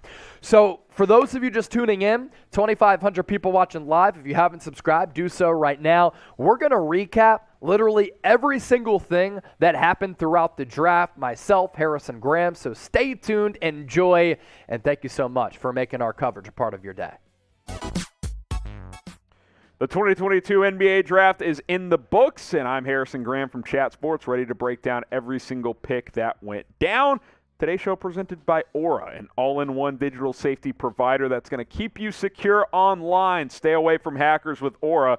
14-day free trial, aura.com/chatsports. That is aura.com/chatsports. All right, 58 picks have come and gone. We're recapping it all here on Chat Sports. 1 through 4 here. Paolo Banchero, a late shift by the Orlando Magic. It was either him or Jabari Smith. They go Banchero out of Duke. Chet Holmgren goes number 2 out of Gonzaga to the Oklahoma City Thunder. Jabari Smith, who thought he was going number 1, falls to number 3 to go to the Houston Rockets. And then Keegan Murray, the forward out of Iowa, maybe the first slight surprise outside of the number 1 pick debate, he goes to Sacramento. 5 through 8 here, Jaden Ivey. There was some buzz that maybe Detroit would trade him to the Knicks, but he's sticking with Detroit, at least for now. He goes number 5.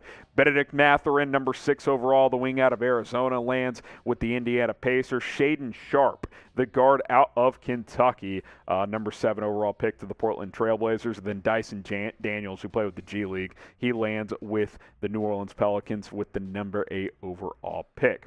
Shout out your favorite team and grade their draft while you're at it. Let us know who your squad is. If your team didn't have a pick, a couple of teams out there that didn't, then, grade how you feel about the team overall. A, B, C, D, or F after you shout out your favorite team.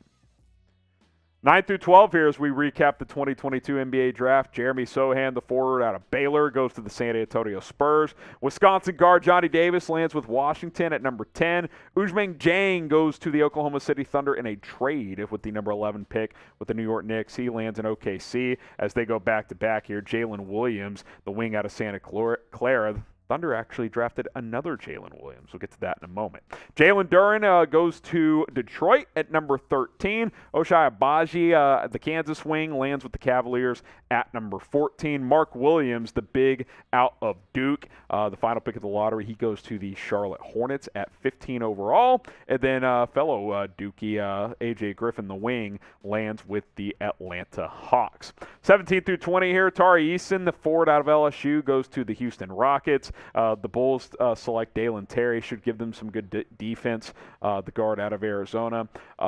Memphis trades up to select Jake LaRavia, the forward out of Wake Forest. That trade with Minnesota. And then Malachi Branham out of Ohio State goes to the Spurs at number 20 overall.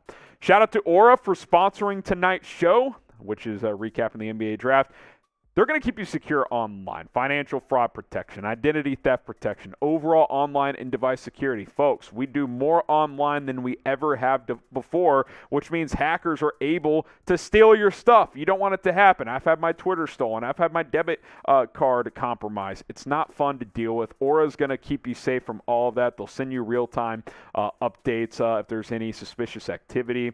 You'll keep your identity secure. Millions and millions and millions of people are getting hacked every single year. Don't be one of them. Get going with Aura today. Aura.com/chatsports. Plus, they got 5 family plans, plans up to 5 people, I should say, with Aura. 14-day free trial. Check it out. Give it a try. If you don't like it, you can cancel. If you do like it, it's a great deal. Aura.com/chatsports. Get going with Aura today. Keep going with our NBA draft tracker here. Christian Brown, the wing out of Kansas. I love this pick by Denver. Walker Kessler, the big out of Auburn. He goes to the Minnesota Timberwolves, a good backup center for Karl Anthony Towns. David Roddy, the forward out of Colorado State. Memphis here, number 23 overall. That was a trade with Philadelphia that sent DeAnthony Melton to the Philadelphia 76ers. Marjon Beauchamp, the wing out of goes to Milwaukee. He played with the G League at number 24. 25 through 28, Blake Wesley, the guard out of Notre Dame. He goes to the Spurs. Wendell Moore Jr., I like this pick for Minnesota at 26. This is a trade up with the Rockets. Nikola Jovic, the forward out of Serbia, goes 27th to Miami. And then Patrick Baldwin Jr., the Milwaukee forward, former 5-star recruit, lands with the defending champs, the Golden State Warriors, at number 28 overall. Final 2 picks of the first round were Ty Washington Jr., a guy who I thought could go in the lottery. He falls to Houston at 29, the Kentucky guard. Peyton Watson, who is a huge recruit for UCLA, didn't play that well in college, but the Nuggets are giving him a chance with the final pick of round 1. Round 2, Andrew Nembhard, the guard out of Gonzaga, 5-year college player, goes to the Pacers. Caleb Houston, the Michigan wing, lands with Orlando at number 32. Chat Sports is your home for the NBA, NFL, and college football here on YouTube. If you want the best digital sports coverage on the internet, we are the channel for you. Our NBA coverage is just beginning. The draft is in the books. We'll have draft grades coming up. Also, we will have full NBA free agency coverage, which starts next Thursday night. Don't go anywhere. This is the channel for you. Be subscribed and join us all off season long. It's youtube.com/chatsportstv. 33rd overall, Christian Koloko, one of my favorite picks of the draft. Toronto is a talent development machine, one of the best shot blockers. I think he'll do well there. Jalen Williams, I told you, OKC took 2 of them. The forward out of Arkansas goes 34th overall. Max Christie, the Michigan State wing, lands with the Lakers. That was a pick they traded up for before the draft tonight. Didn't have a pick. They trade into the draft with Orlando. They take Christie. And then Gabriel Procida goes to Detroit at 36 overall.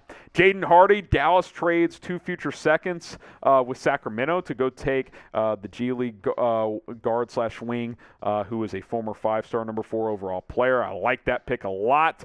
Kennedy Chandler, one of the best athletes in this class, joins an athletic team in Memphis at 38th overall, one of my favorite picks. Khalifa Diop out of Grand Canaria goes 39th overall to Cleveland. And then Bryce McGowan's, the wing out of Nebraska, Nebraska. This is a great value pick. I thought he could go round 1. He goes 40th overall to the Charlotte Hornets. I think he can play pretty well next to LaMelo Ball.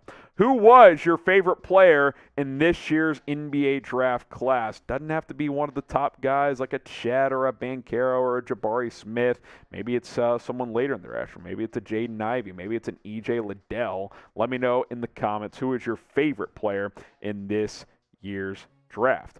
Okay, next up is Josh Minoff, 45th overall to Memphis. Ishmael Kamagati goes to Denver at 46. Vince Williams Jr. out of Virginia Commonwealth goes 47th to Memphis, and then the Pacers select Kendall Brown, the wing out of Baylor. Isaiah Mobley, the brother of Evan Mobley, joins his brother in Cleveland. That's pretty cool, 49th overall. Mateo Spagnola goes to the Timberwolves at 50th. Tyrese Martin, 51st overall to the Hawks out of UConn. And then Karlo Makovic goes to the Pelicans at 52nd overall. The Celtics lone selection tonight, J.D. Davidson, the guard out of Alabama. He lands 53rd overall. Yannick Nzosa, the big, lands with the Wizards. Gui Santos goes to Milwaukee, 55th overall, the Brazilian forward. Luke Travers out of Perth, Australia, goes 56 to Cleveland. And then the final 2 picks of the NBA draft this year. Remember, only 58 selections. Jabari Walker, the Colorado forward, goes to Portland. And then Hugo Besson, Mr. Irrelevant. Hopefully he ends up being relevant. The guard out of New Zealand lands with Milwaukee. So there you have it. That's the 2022 NBA draft. Every single pick this year. Undrafted free agents are starting to sign. We'll have coverage of that probably tomorrow. Some of the top UDFA signings, so stay tuned for that. But who was the best player to not get drafted? Let me know what you guys think down in the comments right now. Get some shout-outs here. Who is the best player to not get drafted, and why was it Kai Soto? Let me know. Cheap Kicks Piñas is Kai Soto. Kai. Gene Montero. Kai undrafted. Kai. Oh, man. It's a cold world out there. Kai. A lot of Kais. Me from What's Up. Were you a prospect? Miko says Kai. Kai Soto. Let's boycott. Oh, my goodness. Scottie Pippen Jr., that's a good one. Sharif O'Neal, who's playing with the Lakers in the Summer League. What else happened with the Lakers? I heard y'all celebrating something. Yeah, Scottie Pippen Jr. and Sharif Oh, O'Neal my. playing summer. That's going to have so much juice. Get the juice going. Colin Gillespie, that's a good one. Harper. Chase Sr., he's getting ready for draft grades to come out. Here's the deal. While Chase gets those grades ready, we are going to answer all of your questions. So use hashtag NBA or Super Chat to get your questions on the show. Hashtag NBA or Super Chat to get your questions on the show. Load them up. If you got Kai Soto questions, we'll answer them. If you got other questions, how about this too? Trade ideas, free agency. Doesn't have to be about the draft. Whatever your questions are, we will answer them on today's show. So use hashtag NBA or Super Chat, and we will answer all of your questions. Someone says Kenny Lofton, by the way. I like Kenneth Lofton Jr. I think he'll get a chance to see what he's got in the Summer League. So we'll get to all of that coming up on this mailbag.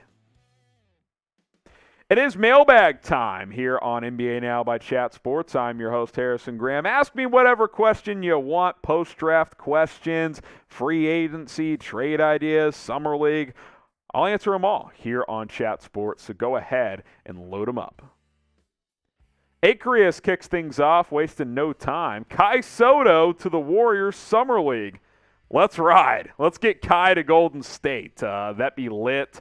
There was some folks who thought he could get drafted. I didn't know if he would. Obviously, he did not. But I do think he'll land with the team for the Summer League, and he'll get to show off his talents. And we wish him the best here at Chat Sports. We're huge fans of Kai Soto here. Rogue Brothers, should the Clippers have traded up to the first to get Ty Washington, and should they have traded up to get Ishmael Kamagati? Ty falling to 29 for Houston was a steal for the Rockets. I like that quite a bit. I do wonder if the Clippers are trying to keep some cap flexibility. They've been linked to Kyrie Irving as a potential destination for him. So, you could say yes because they need some more guards, but I understand why they did not make that move. They didn't have a lot of capital to go up and get Ty Washington.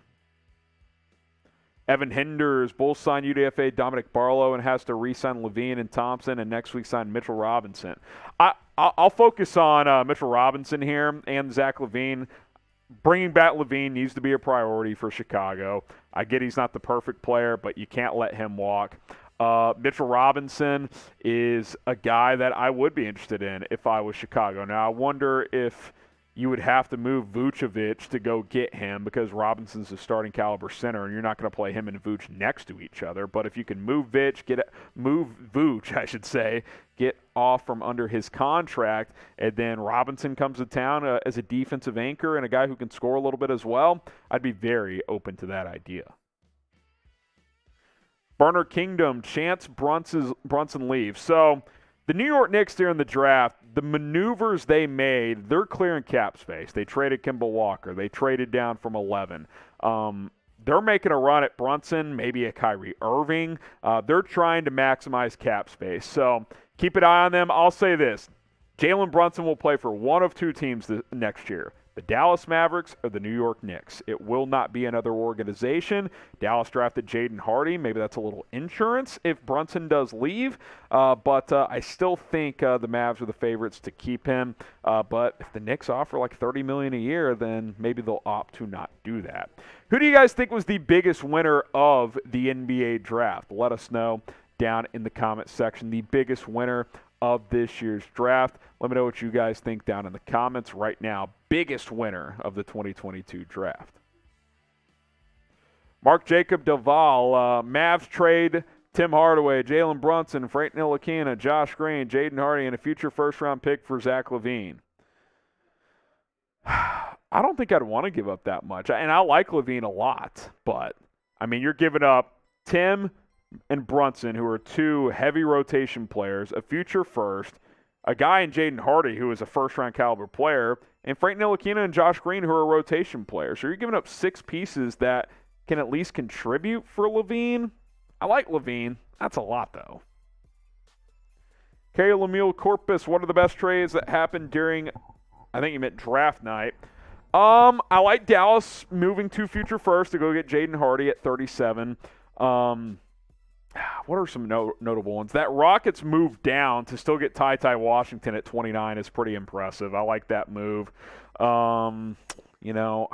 There wasn't a lot of blockbuster draft trades. There really wasn't. Now, technically, the Christian Wood trade didn't become official until draft night, but Dallas, moves 26 and some players to get Christian Wood. If you want to count that one, I would say that was a pretty good one for the Mavs, but there wasn't a lot of blockbusters during the actual draft. John Linus, Jalen Green or Kai Soto? Jalen Green's already somewhat proven in the NBA, so I'd have to lean Jalen Green, but hey, we love Kai Soto here at Chat Sports. Big Kai Soto fans. And we love the Philippines, so type P if you're from the Philippines. Hit that subscribe button if you want more NBA coverage, news, rumors, trades, post-draft coverage, free agency, Q&As like this one, and a whole lot more. We're not going anywhere. Our coverage is ramping up here, so subscribe to Chat Sports. It's youtube.com/chatsportstv. More NBA coverage to come here on this channel. Vamp, why would the Knicks make all those moves if they didn't know they were getting Brunson? Listen, maybe they know something we don't. Maybe they have a good feeling, but maybe they're also saying, hey, if we don't get Brunson, we can go after Kyrie, or maybe Kyrie is the target, or maybe they just want cap flexibility regardless of the scenario. It's not like Kemba Walker is a part of their future, so moving him doesn't hurt. Sure, trading down from 11 if you don't get Brunson or Irving and you just fill out that cap with random pieces, sure, that hurts, but you also got future firsts in the move. I don't think it's that big of a risk for the Knicks to clear the space and make a run at one of those two players. Wowzer, Kemba Walker landing spot. Yeah, he's going to get bought out, it sounds like. I look at a team that is a competing team that needs a backup point guard. Like, honestly, Boston, back to Boston, I don't hate it. You know, I know that didn't work out well, but if he's a backup, I actually don't mind it. Producer Jack's a Celtics fan, not a fan of that idea, but I think I'm not sure if Peyton Pritchard's like a proven backup point guard option yet. How about Chicago maybe? You know, a team like Milwaukee could use a backup point. I think those are a few teams that could make some sense. Now, if you want some draft hats, you can wear these all year long. They're sick looking, flat bills, curved bills, whatever. Chatsports.com/NBA draft hats for all 30 NBA teams. Whatever your squad is, we've got you covered with a hat. Different styles available too. Chatsports.com/NBA draft hats. That is chatsports.com/NBA draft hats. Go ahead and pick one up today. Link in the comments and in the description right now. All right, a few more questions here. John David Delatre Dell. Magic won the draft, honestly.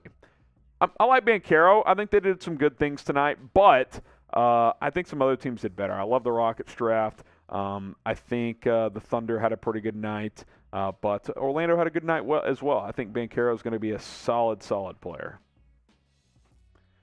Wireless. Kyrie signing with the Mavs. I don't care either way. I love the team. Hey, listen. You know, I don't love Kyrie. I don't think he can be trusted, but, you know, if you get him, I'm probably going to get on board. I mean, what am I going to do? Not be a fan of it? So we'll see what happens. He did list Dallas as a potential destination he'd be interested in. Nicholas Gatchalian, how many undrafted players can join an NBA? How can they join an NBA team, undrafted guys? They just sign with them, and then they compete for roster spots. I mean, it's no different than the NFL. I don't know if you follow the NFL, but after the draft, guys who didn't get drafted get signed. Usually they get to prove themselves in Summer League, and if they show out, then they can either sign on an active roster contract or they can sign on a two-way contract. I think the two-way contract has been huge for guys who have gone undrafted. It gives them an opportunity to play some in the G League and also play on the active team as well. Who will be the next big player traded? Not just small player, big player. Like, is Kyrie going to be that guy? Could Durant get traded? Let us know in the comments who will be the next player that gets dealt. Maybe John Collins. Shanav, thoughts on Denver's draft? I like Christian Brown. I think that was a good pick.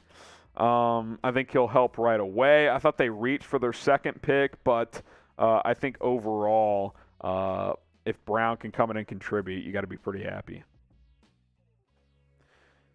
DY, why didn't the NBA give the picks taken from Miami and Chicago to the two worst teams by record? I ask the NBA. I don't think it makes sense to just say, oh, OKC, here's another pick just because we took it from Miami and Chicago. So I just think they determined that those teams crossed the line too far in tampering, so they just eliminated the picks altogether. Billy Bazaning, why can't they choose Kai Soto? Why our country is counting on him? Can he still play in the NBA? A lot of coach from the NBA teams promised us, but at the end, just hard feelings. Number one, he can absolutely play still. He can still sign. I expect him to sign and play in the Summer League if he wants to. If not, he can play overseas. Listen, Kai Soto's still a little bit raw, but there's some potential there. I know you guys from the Philippines are big fans of him, and I understand why. Like he's a guy that you feel like has a chance to play in the NBA. So I hope he gets signed. I hope an NBA team gives him a chance, and let's see what he can do because he certainly has some potential as a big at 7'2".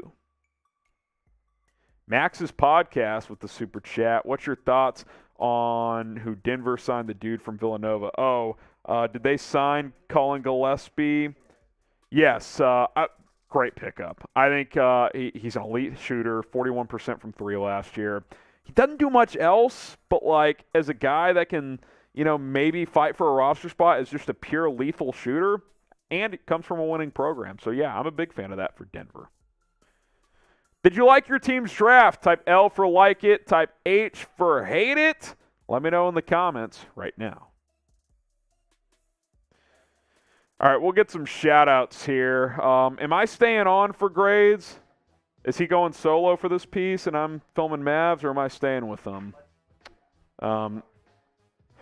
If I can film something else, though, I'm fine with that too. So get shout-outs in. Let me bring Chase back in.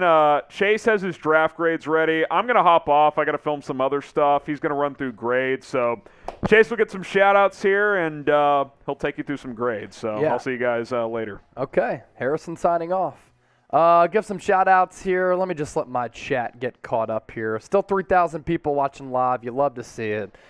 Kungs Gaming, Esmeralda, Holam, Simple, Alex Hall, James Brothers, Rogue Brothers, Courts, Alisa's, Holland, Richard Lee, Chris, Edsel, Alex Hall, Brandon Ron,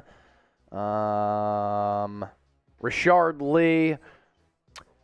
Selections and the grades. That's basically what we have to do for all these. So, is Kai undrafted? Yes, he did go undrafted. And he has not signed a UDFA deal with anybody as of now. I'm looking at my list. I do not see him anywhere there. Jonathan Gavoni does not have him listed as one of the best undrafted prospects. Does include some big names, though, including Ron Harper Jr. He signed a two-way deal with Memphis. Colin Gillespie to the Nuggets. Kofi Coburn, I haven't seen anything on him yet. Scottie Pippen Jr. to the Lakers. Some really good players for sure. Coming up next on the show, going to do some NBA draft grades for all of the teams that actually made selections throughout the night tonight. 704,000 people tuned in. Any word on Kai Soto? I'm seeing a lot of that in the chat. No, I haven't seen anything on Kai just yet. But whatever happens, we'll keep you updated. He might have international commitments this summer. If not, I'd love to see him play in the Summer League. I want to see how he stacks up against some other NBA prospects. So getting ready to do our NBA draft grades right here live on the show. As soon as Jack tells me that we're ready to rock, man, we can start breaking down these grades to see what these teams did and our evaluations of what they did. Give some more shout-outs here. 3,000 people still watching live as our live coverage continues. Nika, Pinas, Richard Lee, appreciate all of you for tuning in and supporting the show. Draft grades coming up right now. That's what we're breaking down as our draft coverage continues.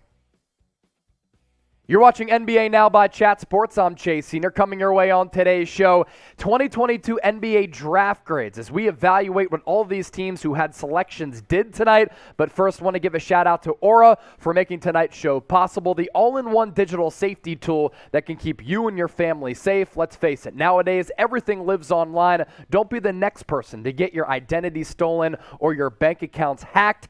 14-day free trial if you go to aura.com/chatsports. That link available for you in the comment section and the description of this video.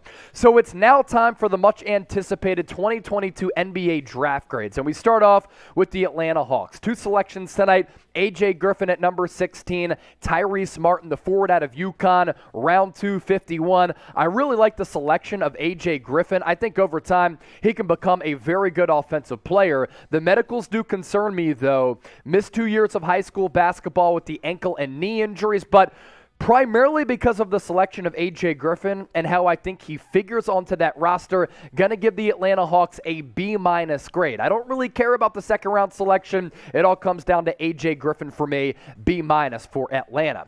As for the Boston Celtics, one pick tonight. There were some rumblings that they would try to trade into the first round. They didn't do it.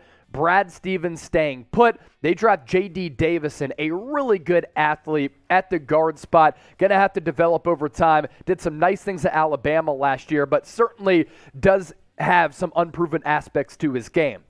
Because J.D. Davison is the only selection for Boston, I'm going to give them a C grade. I don't think he moves the needle all that much. I don't know if he's going to make the opening night roster. Boston Celtics get a C. As for the Brooklyn Nets, no draft selections in the draft. As we know, they've been busy in years past with all of the player movement that's taken place on that roster. NA for them because they didn't make a selection. As for the Charlotte Hornets, I said going into the draft, you need a big, you need a rim runner who can play alongside LaMelo Ball. They got that in Mark Williams. Williams. Then Bryce McGowan's round 2, 40th overall. I thought that was excellent value. Many draft evaluators thought he could sneak into the first round. You get him at number 40, and because of that, I like what the Hornets did, surrounding LaMelo Ball with a good complementary cast, most importantly, that big guy who can give you a lot of good play on both ends of the floor.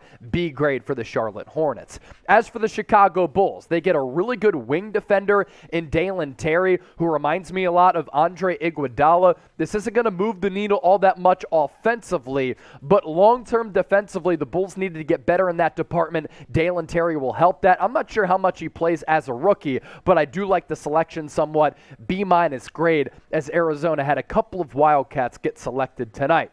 Shout out your favorite team in the comment section right now, and then when you do that, grade their draft on a scale of 1 to 100. How do you think your squad did in the 2022 NBA draft? It's your opportunity to go back to school, chime in the comments, and be a part of the show. Let me know right now. The Cleveland Cavaliers were very busy. They had some of the most picks among individual teams in this draft class. Ochai Agbaji, round 1, 14th overall. Khalifa Diop, Isaiah Mobley, the brother of Evan, teaming back up with his brother as they both start at USC. Then Luke Travers, round 2, 56 out of Perth. G'day, mate. Because of Agbaji, he is an immediate plug-in, play day one type of player who can come in off the bench, give you really good defense, and knock down some three-point shots. The makings of this Cleveland Cavaliers roster: Darius Garland, Evan Mobley, Isaac Okoro, Jarrett Allen. That's a really good team. I do like the addition of Agbaji. Dallas Mavericks, they traded away that first-round pick for Christian Wood. Basically, they gave up number 26 for a big man who is more durable than Kristaps Porzingis, and on any given night can give you 18 and 9. So I'm not factoring that into the grade. I am factoring the value of Jaden Hardy into this grade. It's a B because of the value that you get. The Mavericks had him on their big board at about 18, 19. Has shades of Cameron Thomas. He is a hyper scorer. Off the top of the show, I told you about Aura. Let me tell you more about tonight's presenting sponsor. If you go to aura.com/chatsports, you get a free 14-day trial that can protect you and up to 5 family members. We're talking financial fraud protection, identity theft protection, online and device security. You want to keep your identity secure with extensive monitoring of all of your personal info. Nowadays, everything lives online. You got to do everything that you got to do to keep you and your family safe. Free 14-day trial. If you go to aura.com/chatsports, I'll put that link in the comment section and the description of this video. So we continue to keep things churning with our draft grades, and we move ahead to the Denver Nuggets. Christian Braun at 21st overall is another pick that I really liked. There were some draft evaluators that thought that Brown was going to go into the second round. I thought that was ludicrous. Now you look at the other two picks here, they don't really do much for me. I want to focus on Brown here. For a playoff team that's getting Jamal Murray back and Michael Porter Jr. to team up alongside the Joker, I think that Brown, as a guy who can knock down some threes, guard multiple positions, give you energy and athleticism, I think is going to be an impact player as a rookie. Detroit Pistons, they are building something special. They really, really are. Jaden Ivey, Cade Cunningham, Jalen Duren, all of the other young pieces on that roster, they have the makings of a couple of years being a very solid team. The fact that your future backcourt is basically a little bit less of an athletic John Morant and Cade Cunningham, who could have been Rookie of the Year last year, they are putting everything together right now in a really impressive fashion. A couple years ago, you thought they were going to be in the basement of the NBA for a really long time. They turned it around really quickly.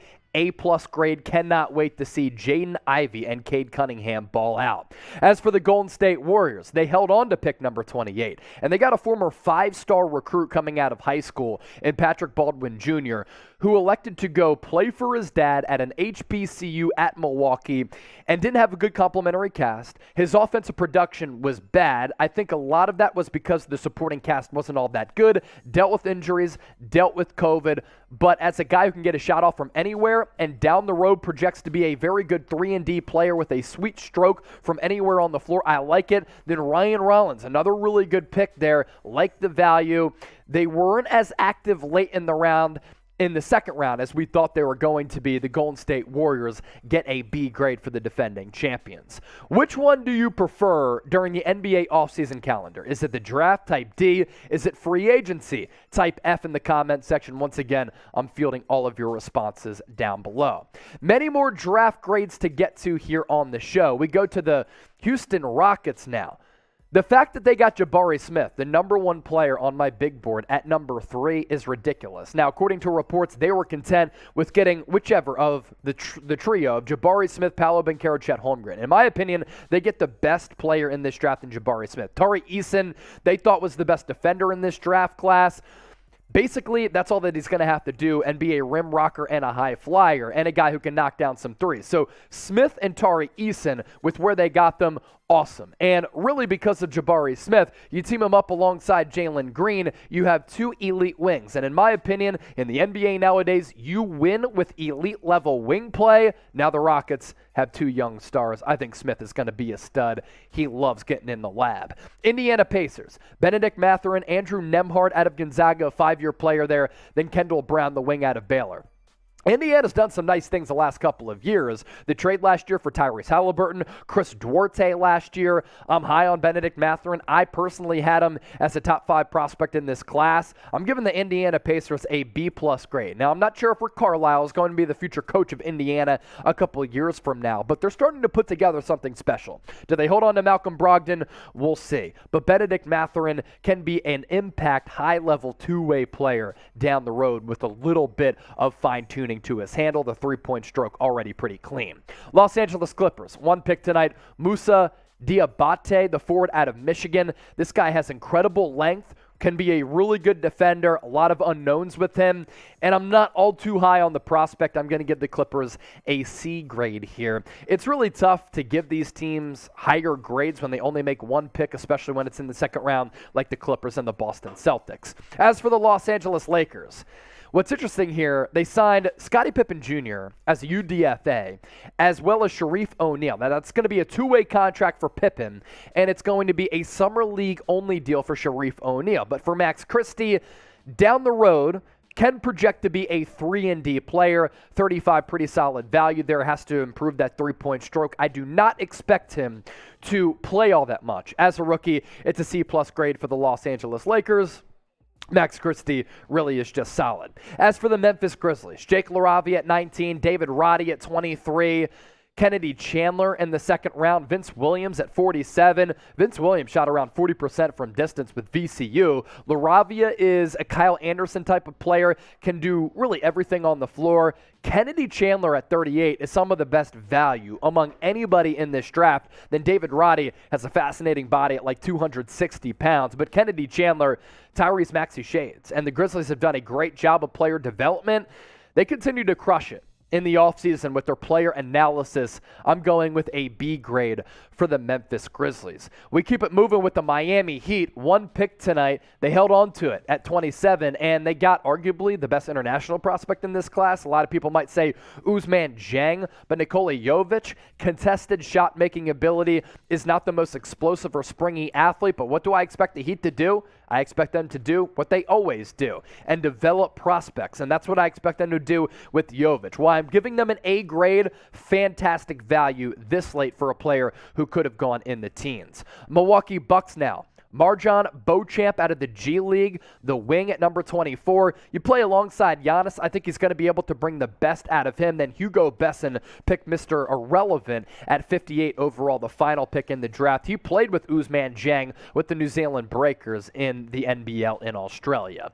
Milwaukee Bucks do get a B- grade. This isn't a team that needed to do much. This isn't a team that needed to blow the doors off of anything. A B- grade, pretty solid for Milwaukee. A couple more grades left here. Minnesota Timberwolves. Walker Kessler as their backup big, nearly 5 blocks per game last year, and was the Defensive Player of the Year in college basketball for Auburn. Wendell Moore, I kind of thought he was going to go in the second round. You get him at 26. Was it a little bit of a reach? Maybe. And then the other 2 picks, they're pretty solid. The Athletic, they had Minot going in the first round, or at least a top 15 prospect. I don't really like his game because he didn't really play that much. He's still somewhat unproven. So I'm going C+ grade here for the Minnesota Timberwolves. Make sure you subscribe to us here at Chat Sports. We cook up content like this. We went live for 7 hours for the NBA draft, and a week from today, we'll be live for NBA free agency. You don't want to miss any of it. Make sure you subscribe by hitting that red sub button down below. New Orleans Pelicans now. At 8th overall, there were some rumblings they'd go Ousmane Dieng, they'd go Dyson Daniels, has to work on his three-point shot, desperately needs to, but basically does everything well. Another one of the great value selections, EJ Liddell. I had him going 18 to the Chicago Bulls on my final mock. The fact that he slid this late, it's criminal. Then Karlo Matkovic out of Mega Basket, round 2, 52 overall. New Orleans next year. Last year, they were an upstart team in the NBA. They pushed the Phoenix Suns, the number 1 seed in the West, to 6 games. If they get Zion Williamson back, they're going to be a problem. And I think Liddell can play right away, and I think that Dyson Daniels can come in off the bench and also play and get some burn. New York Knicks, Trevor Keels, round 2, 42 overall. But there were so many trades that happened with the New York Knicks that we are giving the Knicks right now just a shrug emoji. And if you translate the shrug emoji to a grade, maybe it's a C- or a D. I thought the Knicks should have tried to have made a selection at number 11 overall. They got rid of the cap space for Kemba Walker, but basically they traded away their pick. They didn't draft until late. They got rid of Kemba Walker, and they cleared money for a player in Jalen Brunson who we're not even sure they're going to sign. Head scratcher. That's why it's this emoji. Oklahoma City Thunder. They blew the doors off of this draft, and now in Chet Holmgren, Ousmane Dieng, and Jalen Williams, they have all of these guys who have north of a 7-foot wingspan.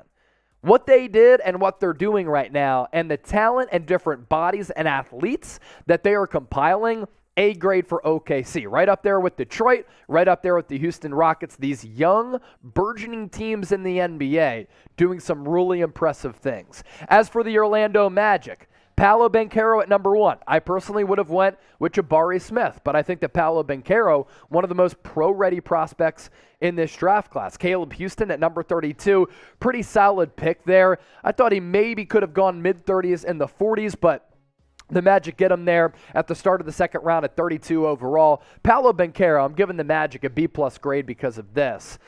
He will really help out that team. Now, I thought they should have drafted a wing like Jabari because that was the need there. I like the fit, and I like the player just a tad bit better. It's a smidge. It's a slight smidge. But Paolo Banchero, basketball IQ, versatile game, really can do everything well, and at that forward spot can really score from all 3 levels. Philadelphia 76ers, they didn't do anything. No draft picks. They traded away Danny Green, and they were able to get a nice little acquisition in DeAnthony Melton, who's going to be a scorer off the bench, but they didn't make any picks, so no grade there. Same can be said for the Phoenix Suns. No grade for the Suns because they didn't make any selections either. So you can rip me in the comments. You can let me know what you think about what I did. Let me know what you think I did with these draft grades. Portland Trailblazers here. Shaedon Sharpe at number 7.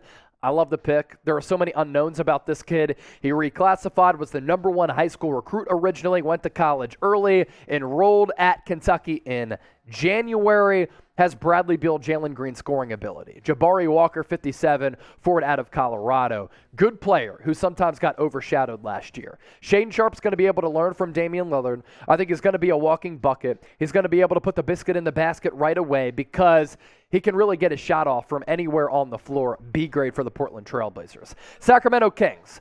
Thought it was a little bit of a reach going Keegan Murray here. I think they drafted for need instead of best player available. Best player available was Jaden Ivey. Word is he didn't want to get drafted by the Sacramento Kings, and there wasn't much communication there. So they go Keegan Murray, who in my opinion is a more athletic Al Horford. Again, certainly fulfills a need there on that Sacramento Kings roster. It's a C+ though, because I thought it was a little bit of a reach. I do think that he is a polished player. San Antonio Spurs. They did some good stuff here. Jeremy Sohan, I think, factors into being maybe a Draymond Green or a Ben Simmons at the 4 type. he proves that scoring isn't everything at the NBA level. Malachi Branham, the wing out of Ohio State, at number 20. Blake Wesley at number 25. 3 young players who you can build around, all teenagers, by the way, who can really help streamline the development, the growth, and getting the Spurs back to elite level basketball. Now, what happens with Greg Popovich down the road, we will see. I think Quinn Snyder will replace him, and if he does, has some really good young pieces on that roster. Toronto Raptors made one pick. It was Christian Koloko, 33rd overall for arguably the best shot blocker in this draft class. Really good value there for a guy who I think has a lot of upside. And because I like the pick so much, I'm going A grade for the Toronto Raptors. They've been a player development factory. They've done some terrific things over time. I think they're going to be able to turn Christian Koloko into a very solid player. What does it do for Precious Achiuwa? I'm not really sure. But Koloko and the drafting of him, maybe it takes them out of the Rudy Gobert sweepstakes. Utah Jazz did not make a pick. They have a lot of questions with this roster. Who's going to be the next head coach? We're not sure. Are they going to trade away Donovan Mitchell? Rudy Gobert? We will see. Not available for that draft grade. Last one coming in here, Washington Wizards. Johnny Davis, number 10 overall, one of the best scorers in college basketball last year. Then Yannick Nzosa. I think he's going to be a draft and stash. But for Davis, let's say that the Wizards, they have Bradley Beal opt in, and he signs that long-term contract extension. Doesn't mean he's going to be there for the duration of that contract, but it means and it signals that they're going to try to win right now because that's what Beal wants to do. Johnny Davis can allow them to do that. Was one of the best scorers in college basketball last year and a very good defender as well, giving the Washington Wizards, some people call them the Wizards, a B grade. So that does it for our 2022 NBA draft grades.